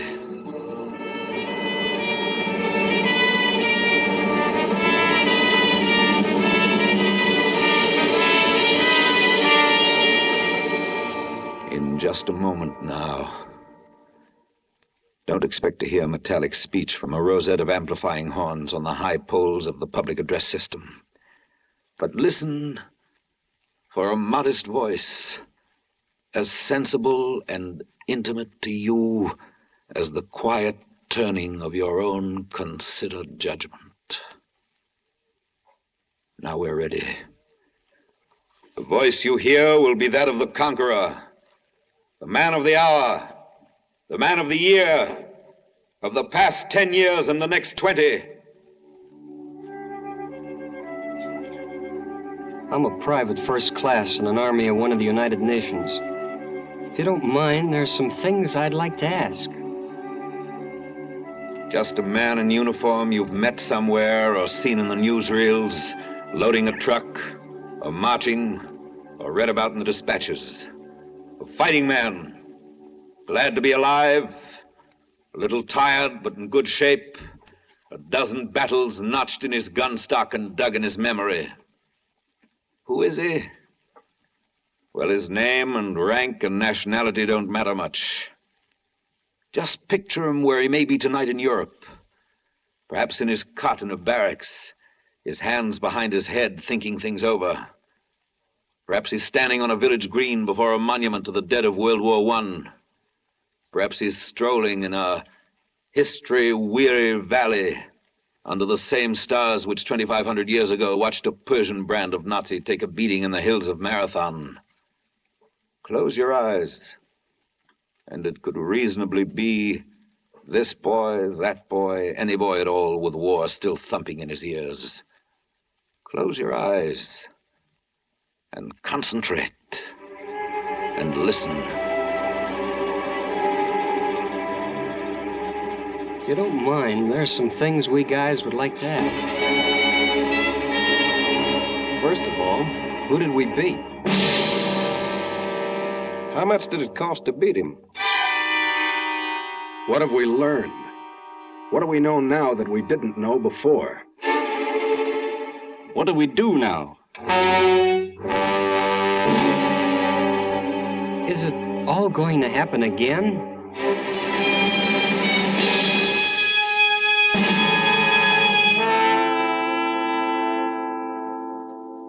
Can it be? In the interim between the making of a toast and the drinking of it, such questions on the lips of fighting men tonight? Questions from areas of truce, insistent, footnoting the surrender? Who have we beaten?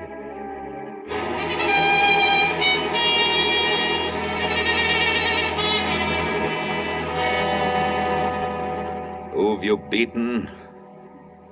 Well, let's get hold of him and see.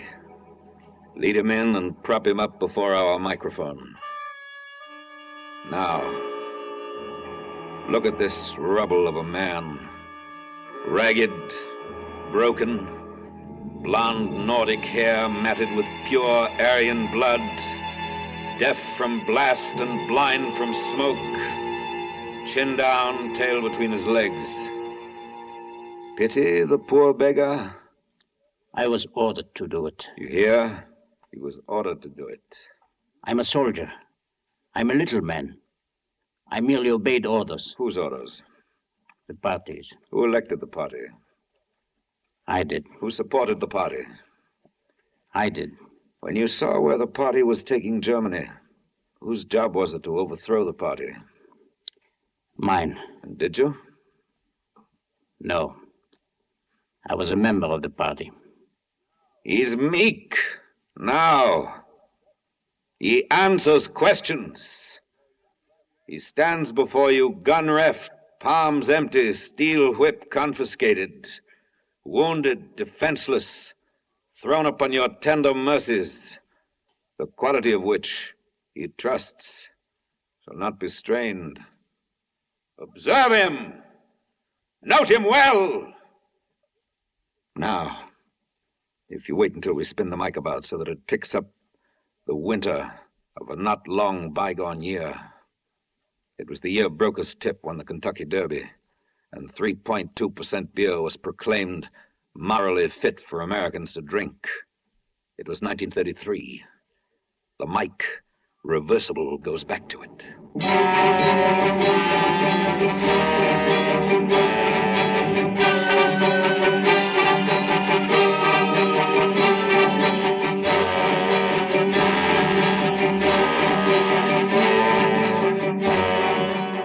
Look at our German now. Fat and sassy, swastika on his armband, cobblestone in hand, ready to advance the cause. Another Jewish store window is broken, the stock will presently be looted, and the state is happy. Hey, nani, nani, achtung, and well-a-day. This has been a good week for the little man who obeys orders, and prosperity fills his jowls and biceps. For his Fuhrer was appointed Chancellor last Monday, and on Wednesday... Open the door! Open! Raids on the homes of leaders of the opposition parties, and on Thursday... This is what we think of your newspaper. You're forbidden by decree to publish any further editions as of today. Suppression of the opposition newspapers, and on Sunday... Attention! An official government decree. Henceforth it shall be deemed a crime against the state, punishable by law, to make any criticisms whatever of Reichschancellor Hitler. Heil Hitler!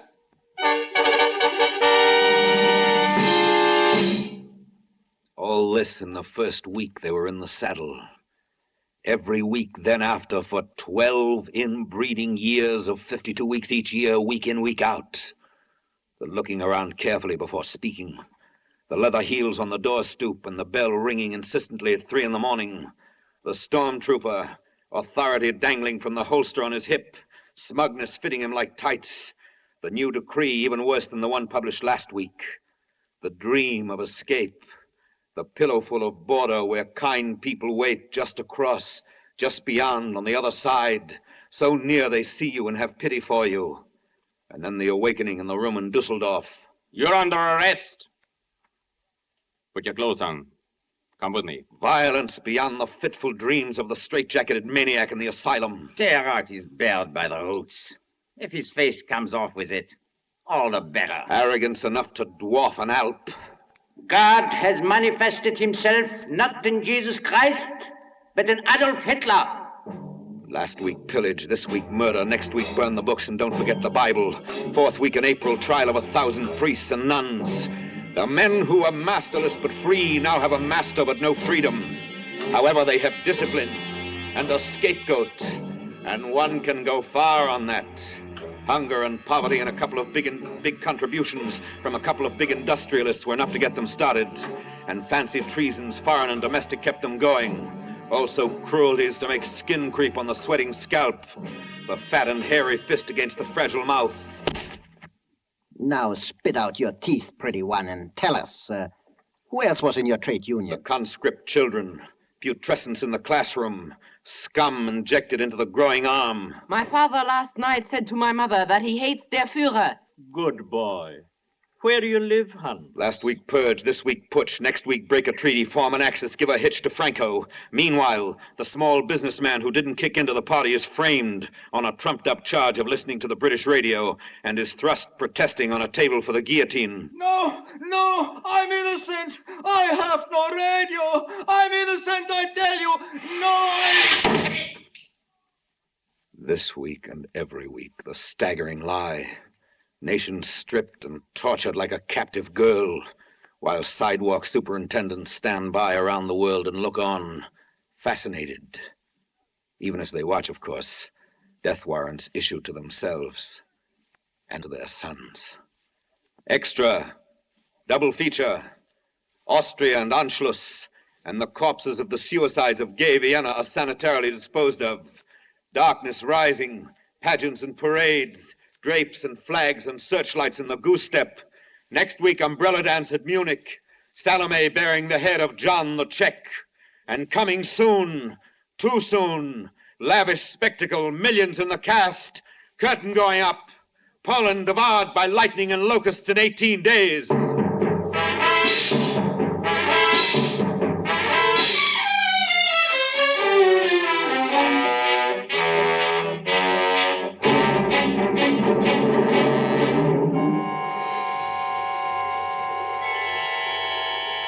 Eastward look. The land is bright. You can read an occupational order by the flare of the burning church. 1,600 of the townspeople are locked in there, but their screams have sizzled out, the children's being the first to cease. In the ruddy-complexioned evening of Bydgoszcz, study, if you will, the reflected glow on the face of the little man who obeys orders. He hasn't had as much fun as this since the day he split open the professor's head in the well-planned scuffle on Freubelstrasse. Now, if you will permit us to move the mic along, being careful not to trip either over the rubble of treaties or the ruins of Rotterdam, we'll have a word with the same little man who last month pasted Denmark and Norway in his scrapbook. Heil! Will you explain why Rotterdam was bombed and thousands of its people killed after the city had surrendered? Yeah, sure. Schrecklichkeit. What's that? Frightfulness, it means. Frightfulness? Yeah. That was our plan. You mean Schrecklichkeit is an official policy of the German High Command? Yeah. You seem to be feeling pretty chipper. Holland fell to us in 4 days. Denmark in 1. And France? We will be in Paris before the end of June.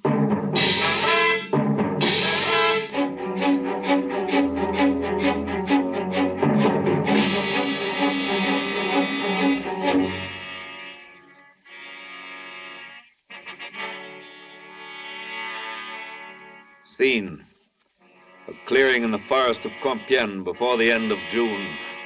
Occasion: unconditional surrender of liberté, égalité, fraternité. Cast in order of appearance: Hitler, the sunshine boy; Goering, of the splendid Nordic belly; von Brauchitsch, the man who looks like a rat; Ribbentrop, the rat who looks like a man; assorted admirals, generals, flunkies, plenipotentiary. Shirer, the reporter, stands at the edge of the clearing, watching the party advance to the armistice car. His eyes are on the face of the Fuhrer, who the other day did a little dance for the newsreel cameras when he learned the good news of the death of France. He glances slowly around the clearing, and now, as his eyes meet ours, you grasp the depth of his hatred, revengeful, triumphant hate. Suddenly, as though his face were not giving quite complete expression to his feelings, he throws his whole body into harmony with his mood.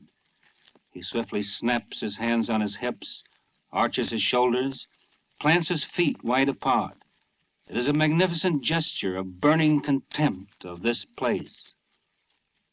The gloating hour is to be remembered. File it away in a bomb-proof corner, if such there be, against a better time, if such can possibly arrive. Meanwhile, other gestures of contempt soon fill the night skies over London.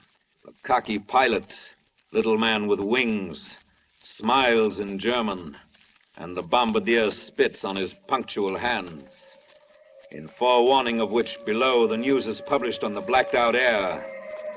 And the workers of Britain, in bed with the aches of a long day at the factory, overtime, no Sundays off, roused now from their body-warm blankets in the cold room, shuffle along to the damp shelter, bleary, pooped out, hoping not to catch a direct hit or a sore throat. And, inevitably, in some postal zone or other, the hit is a direct hit. And the kid with the bright blonde hair and the turned-up nose moans all night among the rubble because his left leg hangs in blackened tatters. And he cries to his mother, who is dead.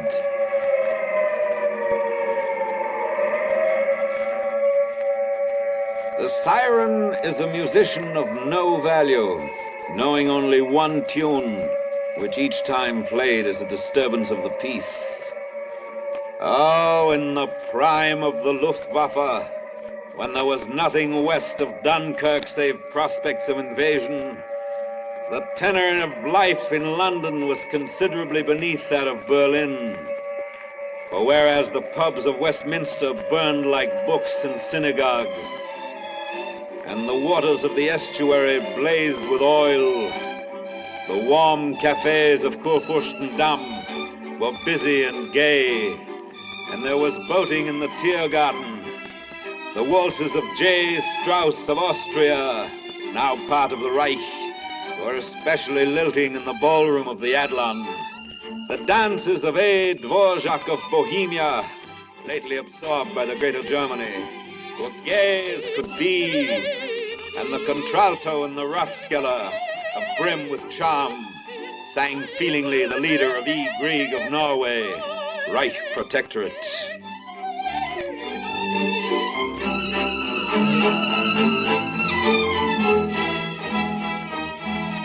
And war was glorious, and the best champagnes of France were poured on the tables of the Schutzstaffel. The finest grades of Danish bacon sputtered in the skillets of loyal party workers. Paintings from the Louvre hung tastefully on the walls of Berchtesgaden, and the iron ore of Sweden alloyed well with the bauxite of Spain. The music was but stimulating, and the performance but continuous, with a minor fanfare for the pushovers and the Balkans in the month of April. A flourish for the Isle of Crete in May. And in June, summer coming in with the sound of another broken treaty. Yea, on the dawn of the second day of summer, the little man who could be relied on to take orders took yet another order. Proudly, he advanced chin up, Stuka high, chest out, tanks pointed east into the Soviet Union. And it was a great morning, and war was glorious, and it was exalting to kill and destroy for der Führer, as always. And the fanfares soon came every hour on the Reichsender radio. Smolensk, Kiev, and Oryel falling to the accompaniment of pronouncements from Lord Haw-Haw. It will be futile to hope that one day the Soviets may rise again. They will never rise again. They are being smashed once and for all. When their defeat is completed, Britain will stand alone without one single barrier between her and the foe. Bryansk, Odessa, Rostov, encirclement of Leningrad, siege of Moscow, Russia staggering under the bulletins of DNB, and the sale of Russian-German dictionaries boomed in Leipzig, city of books and culture. At about which time the little man took another swig of captured vodka, stripped another car-loaded Lublin, herded naked men, women, and children into hot showers to open their pores for the gas chamber, and then sat back in his barracks and listened to waltzes on the loudspeaker in the prison yard.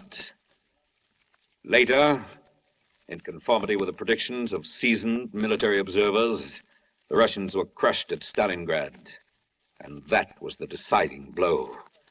Hitler, the giver of orders, said so himself, said no power on earth could push the Wehrmacht back from Stalingrad, and who could doubt the word of him in whom God hath manifested himself? What Hitler hath put asunder, no man could join, and that was that. And the wave of the future swept all before it, and the century of the uncommon Aryan opened up ahead, and Germany was promises.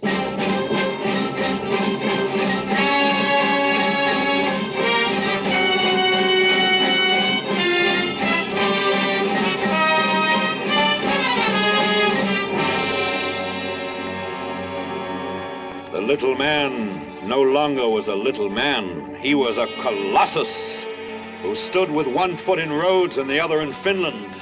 He clapped his hands and a tanker went down off Atlantic City aflame.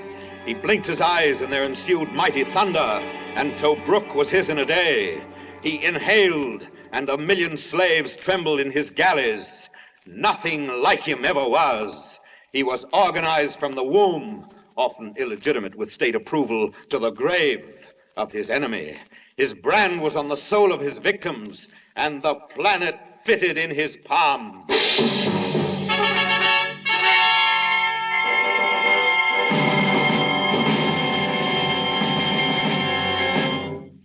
This is the man you have beaten.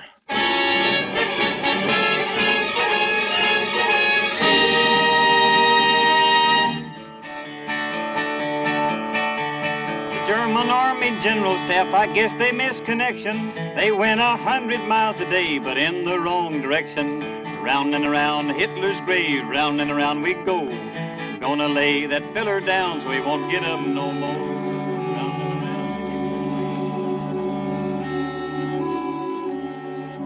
We return you to the conqueror, to the boy with the questions on his mind, to the man of the hour, the man of the year, the man of the next 20 years.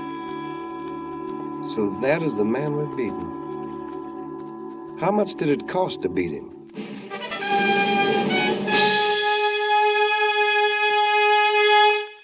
How much did it cost? Well, the gun, the half-track, and the fuselage come to a figure resembling mileages between two stars.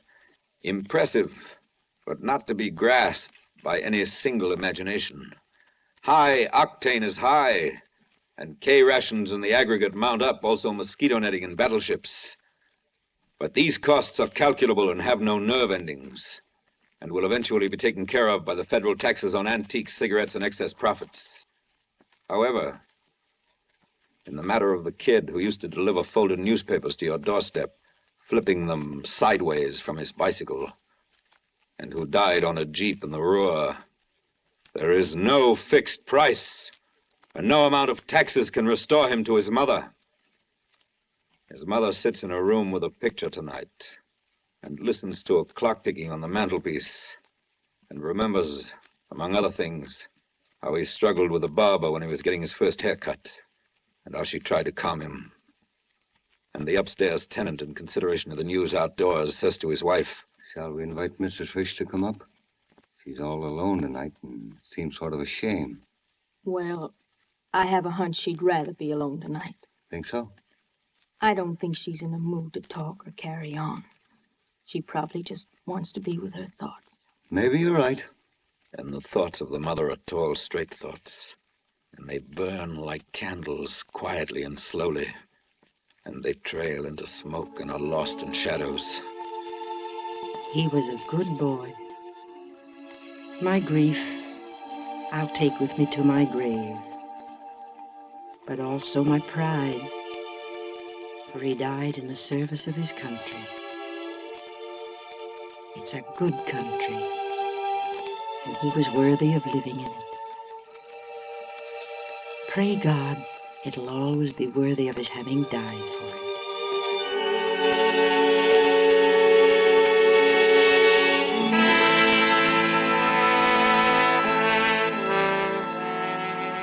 And most of the fallen young leave mothers and fathers alive and awake tonight. And if you wish to assess the cost of beating the fascists, you must multiply the closed files in the departments of war by the exchange value of sorrow, which is infinite and has no decimals. Not to be overlooked either in such reckonings tonight is the international character of the love of human beings, since this phenomenon never has been bounded on the East by Eastport. Elsewise, what is a notice like this doing in the busy pages of the London Times? To my dearly beloved boy, Donald H. Collins, fighter pilot RAF, on this your 21st birthday, reported killed in action, September 6, 1941. Sadly missed, Mother. Elsewise, why the young mother in Baranovici, Poland, writing to relatives in Orange, New Jersey? My dear Moishkele, and all my dear ones. On the 25th, there was a massacre here. People were thrown like dogs into privies. Children were thrown alive down wells. We are still among those who have been able to survive. But for how long? We expect death every day. Moishkele, your family is no more. Not one of them was left alive. But I envy them. Must close this letter now. It is impossible to describe our torments. The one thing that you can do for us is to revenge yourselves on our murderers someday. Alas, even a little revenge. Shall the balance sheet be balanced? By whom? How? No combination of savants and learned cogs, holes punched in cards and electric motors. No brow containing Euclid could be else than baffled by the simplest problem of the cost of hunger in a baby's bones. Have you paid something of the cost? Well, you're not through paying, and the bill's not settled. For in this way and that for the rest of your days, the cost will appear. It will present itself in the form of deductions from the paycheck, in a surplus of widows and fatherless children, in the remembering eyes of the sweetheart, in the tubercular lung of the stunted girl, in the stammering speech of the shell-shocked boy, in babies never to be conceived on love beds never lain in. Shall the balance sheet be balanced? By whom? How?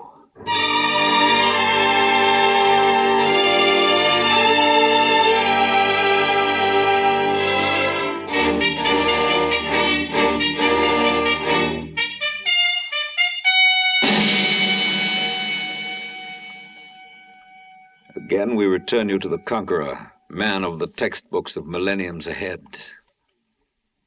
But what do we know now that we didn't know before? What have we learned out of this war?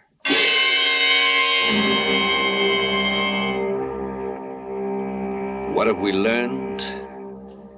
For one thing, evil is not always as insidious as advertised, but will upon occasion give fair warning, just as smoke announces the intention of flame to follow. Never has disaster had so many heralds as this war.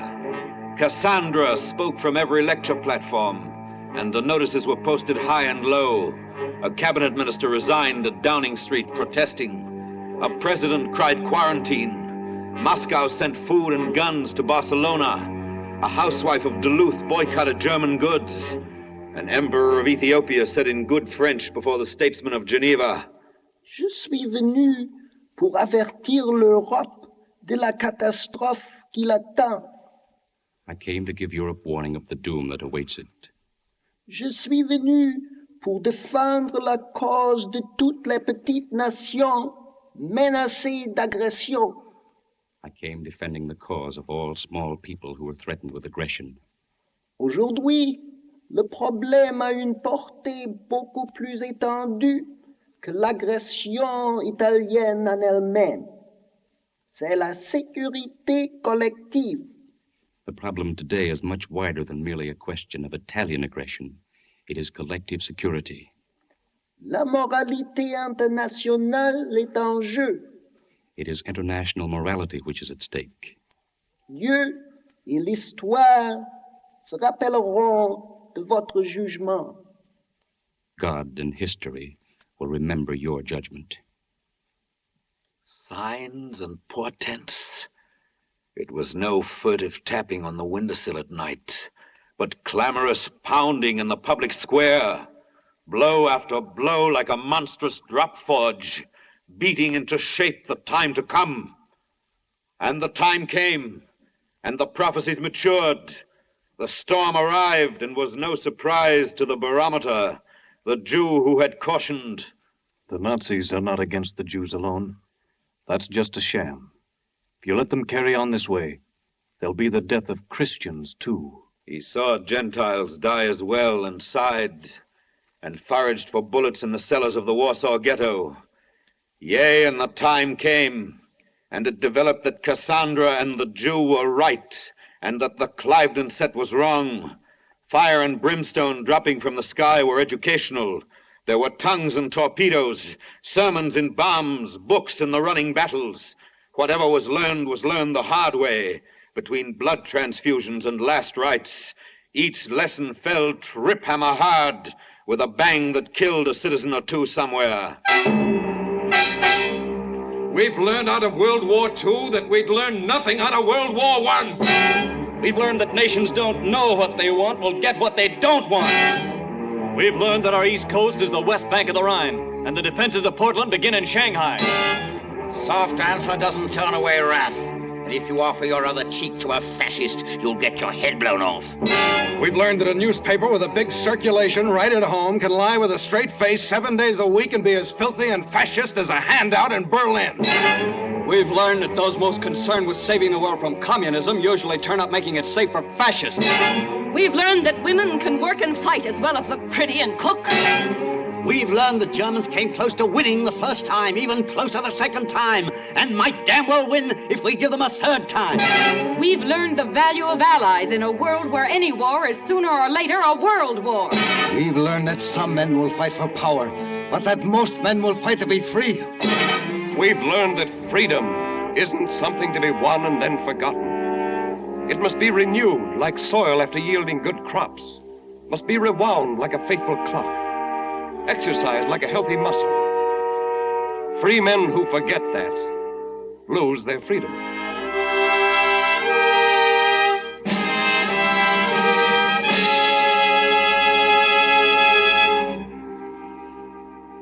These and many more. These are the lessons our sons and brothers have turned to dust to teach us. And whether victory will stick and the dead be not made fools of depends on whether what we learn is held as close and constant as a catechism. Come summer and prosperity, come winter and the wolf, come ebb tide and come flood.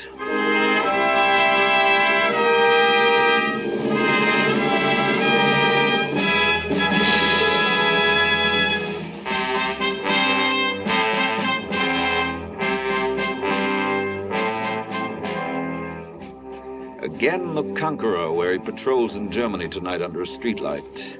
Again G.I. triumphant, by whose dint the lamps are going on all over Europe. We return you to the Conqueror. Here's another thing I'd like to know. What do we do now? What do we do now? Why, the war goes on. And you yourself, man of the hour, start out upon old worlds to conquer. For though the swastika comes down and is trampled under shoes made in Massachusetts and Lancashire, though the ovens of Lublin are avenged, the war goes on. And peace stands off stage waiting for a cue at the end of a Japanese drama. Meanwhile, unfinished business in Asia, killing to be done among the archipelagos. The cruiser turns about and makes for wider waters. The garrisons of China check the hour. Shall those of us who never quite believed that war could come now hasten to believe it over? We here at home, who safely tidied battles into books, spliced the counteroffensive into a feature film, and went to see it together with an Andy Hardy picture at the Orpheum, shall we who followed the bloody tracks on maps and took assurances from pins that tanks had gotten through, shall any of us celebrate beyond the compounds of this night? Look here.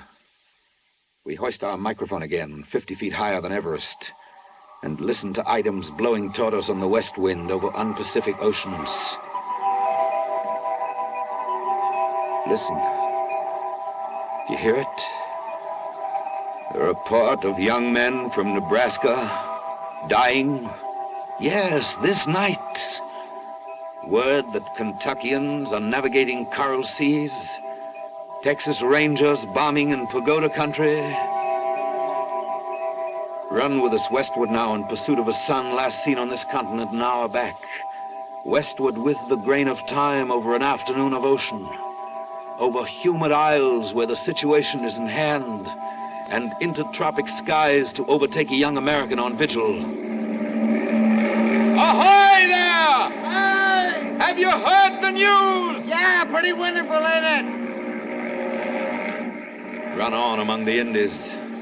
Look below you now, sunlight fretting the surface of the sea, horizons tentative in haze, islands a-lee, and the smell of vegetation mixing with ocean air.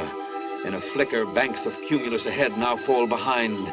Leagues rush past. Noonday is caught up with. Straight below, like beetles in a pond, warships out of Newport News, destroyers on patrol.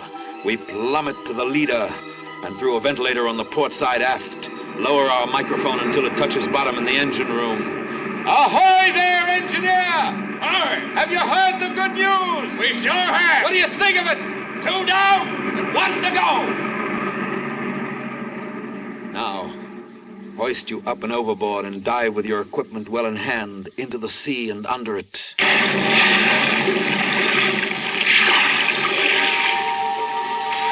5 fathoms down we go. Steady now. Look up. The roof of ocean lifts and settles slowly. Tufts of seaweed pinned against the ceiling. This is the boundless green estate of upper ocean, where the mine and the submersible perform, where tin fish swim among the fauna. Unreel the cable of this mic and light your headlamp, for we're diving deeper. past schools of angler fish and sail fins, down to zones where greenness goes to blue and blue to black. Careful now. Look sharp. Push hard against the crushing water. Can you make it out? A shape, long and slender, lying on a hummock of the bottom, almost covered by a drift of mud. Alas, it's not an ancient hulk. It is a submarine made in Wisconsin. The Scorpion, perhaps. The Amberjack. The Argonaut. We beat upon her hull. Ahoy there! Have you heard the news? Listen! Can you hear us? Listen! It's all over with the Nazis! We've beaten them! Can you make that out? You who are these long months unreported, you who have been out of touch of any but the deep-sea angels of the Lord's Leviathan reserves, you who are resting, rest assured of this. Over your heads and above the sea, victory has risen like a sun and moves west as we tell these things to you. Your brothers going down to sea in ships sail toward the settling of a score. Here with you on this ocean bed lie fighting comrades, men of the Cisco and the Perch, the Yorktown, the Chicago, and the Liscombe Bay. Each shall be vindicated in good time. The names of Hornet and of Wasp have been fitted with new stingers, and on trim battle wagons, sailors from Northampton, Houston, Helena, and Lexington set out to resurrect the glory of proud sunken ships who bore those names. The Japs in conference tonight may well consider the latest news from Europe, and while they're at it, please to note the weather forecast for tomorrow. Dawn coming up like thunder.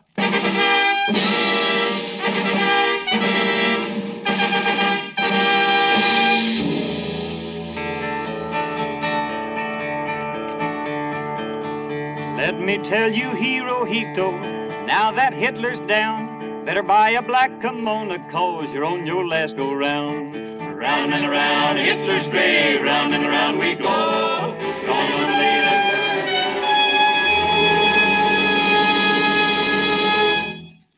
We return you to the Conqueror. Yeah, the war goes on, that's understood all right. But when we've finished with the Japs and the whole thing's over, well, what then? Is it gonna happen again? Soldier, when the sweet morning comes and you're mustered out, when you get paid off and there's a ticket in your wallet that guarantees delivery to street and number and the faces that you've dreamed about in foxholes, you must not forget to take along your homework in the barracks bag. For there's no discharge in the war. You're on probation only.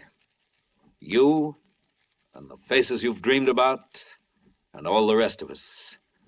Henceforward, we must do a little civil thinking every day and not pass up the front page for the sports page as we did before. Vigilance pays interest and compounds into peace, whereas bland unconcern and the appeasing cheek draw blitzkrieg as a lightning rod attracts a thunderbolt. A little civil thinking every day. That is the homework. Yes, shooting your mouth off against the bad appointment and the shoddy referendum, storming the redoubts of the local schickelgruber, voting in season, and demanding of your representative that he be representative.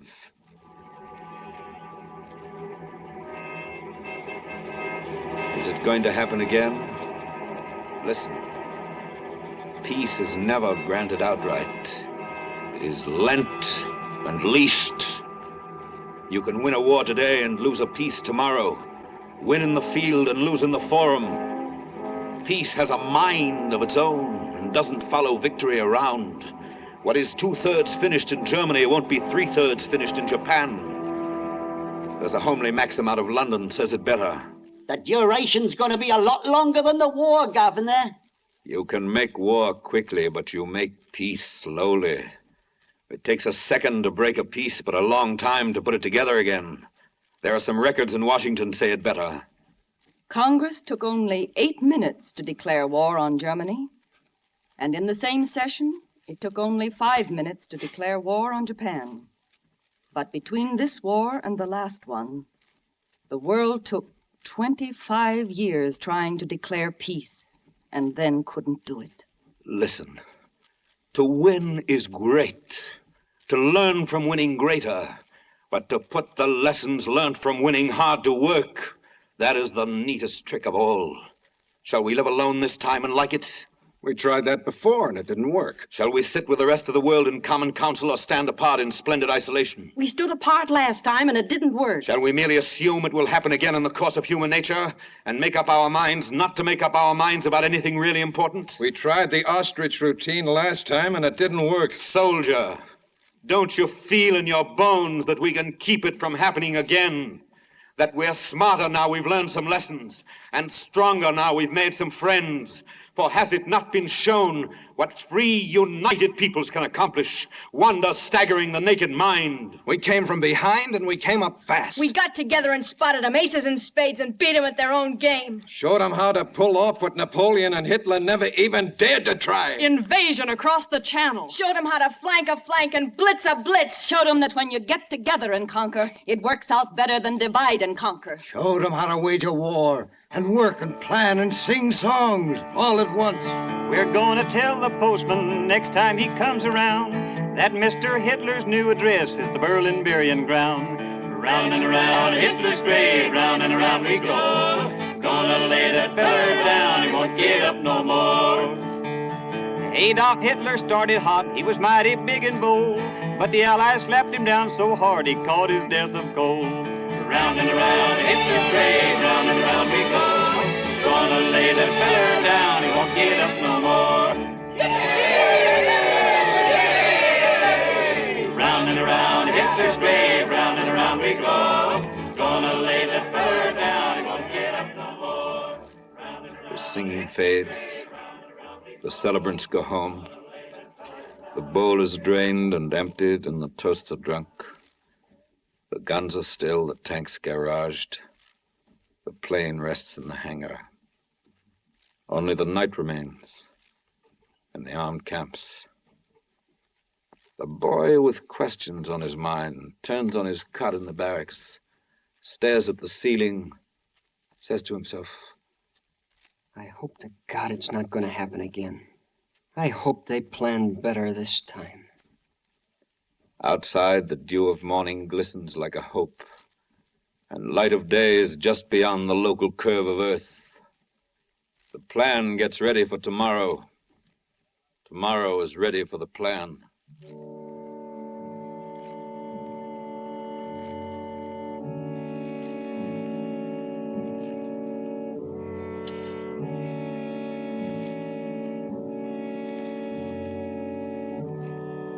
Lord God of trajectory and blast, whose terrible sword has laid open the serpent, so it withers in the sun for the just to see.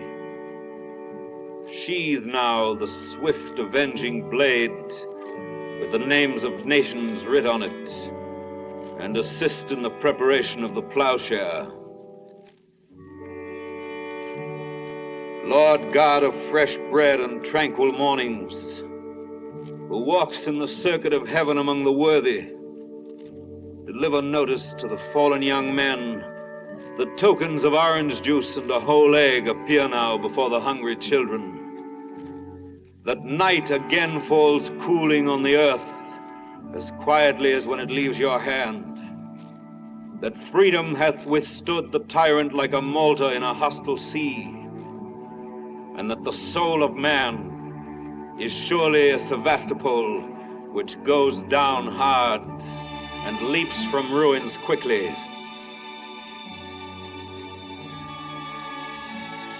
Lord God of the topcoat and the living wage, who has furred the fox against the time of winter and stored provender of bees in summer's brightest places, do bring sweet influences to bear upon the assembly line. Accept the smoke of the mill town, among the accredited clouds of the sky. Fend from the wind with a house and a hedge him whom you made in your image, and permit him to pick of the tree and the flock, that he may eat today without fear of tomorrow, and clothe himself with dignity in December. Lord God of test tube and blueprint, who jointed molecules of dust and shook them till their name was Adam, who taught worms and stars how they could live together, appear now among the parliaments of conquerors and give instruction to their schemes. Measure out new liberties, so none shall suffer for his father's color or the credo of his choice. Post proofs that brotherhood is not so wild a dream as those who profit by postponing it pretend. Sit at the treaty table and convoy the hopes of little peoples through expected straits, and press into the final seal a sign that peace will come for longer than posterities can see ahead, that man unto his fellow man shall be a friend forever.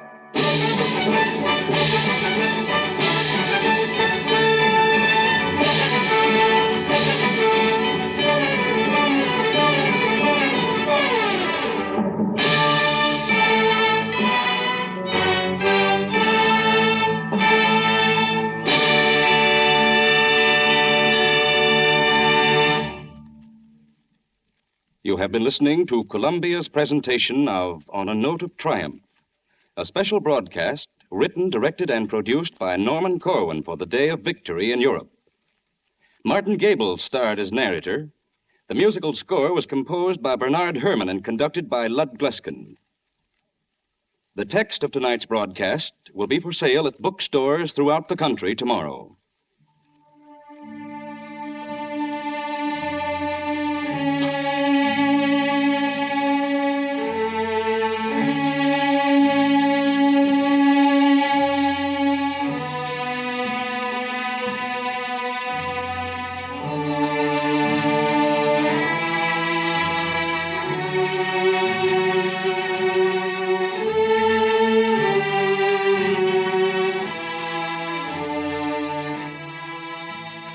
This is CBS, the Columbia Broadcasting System.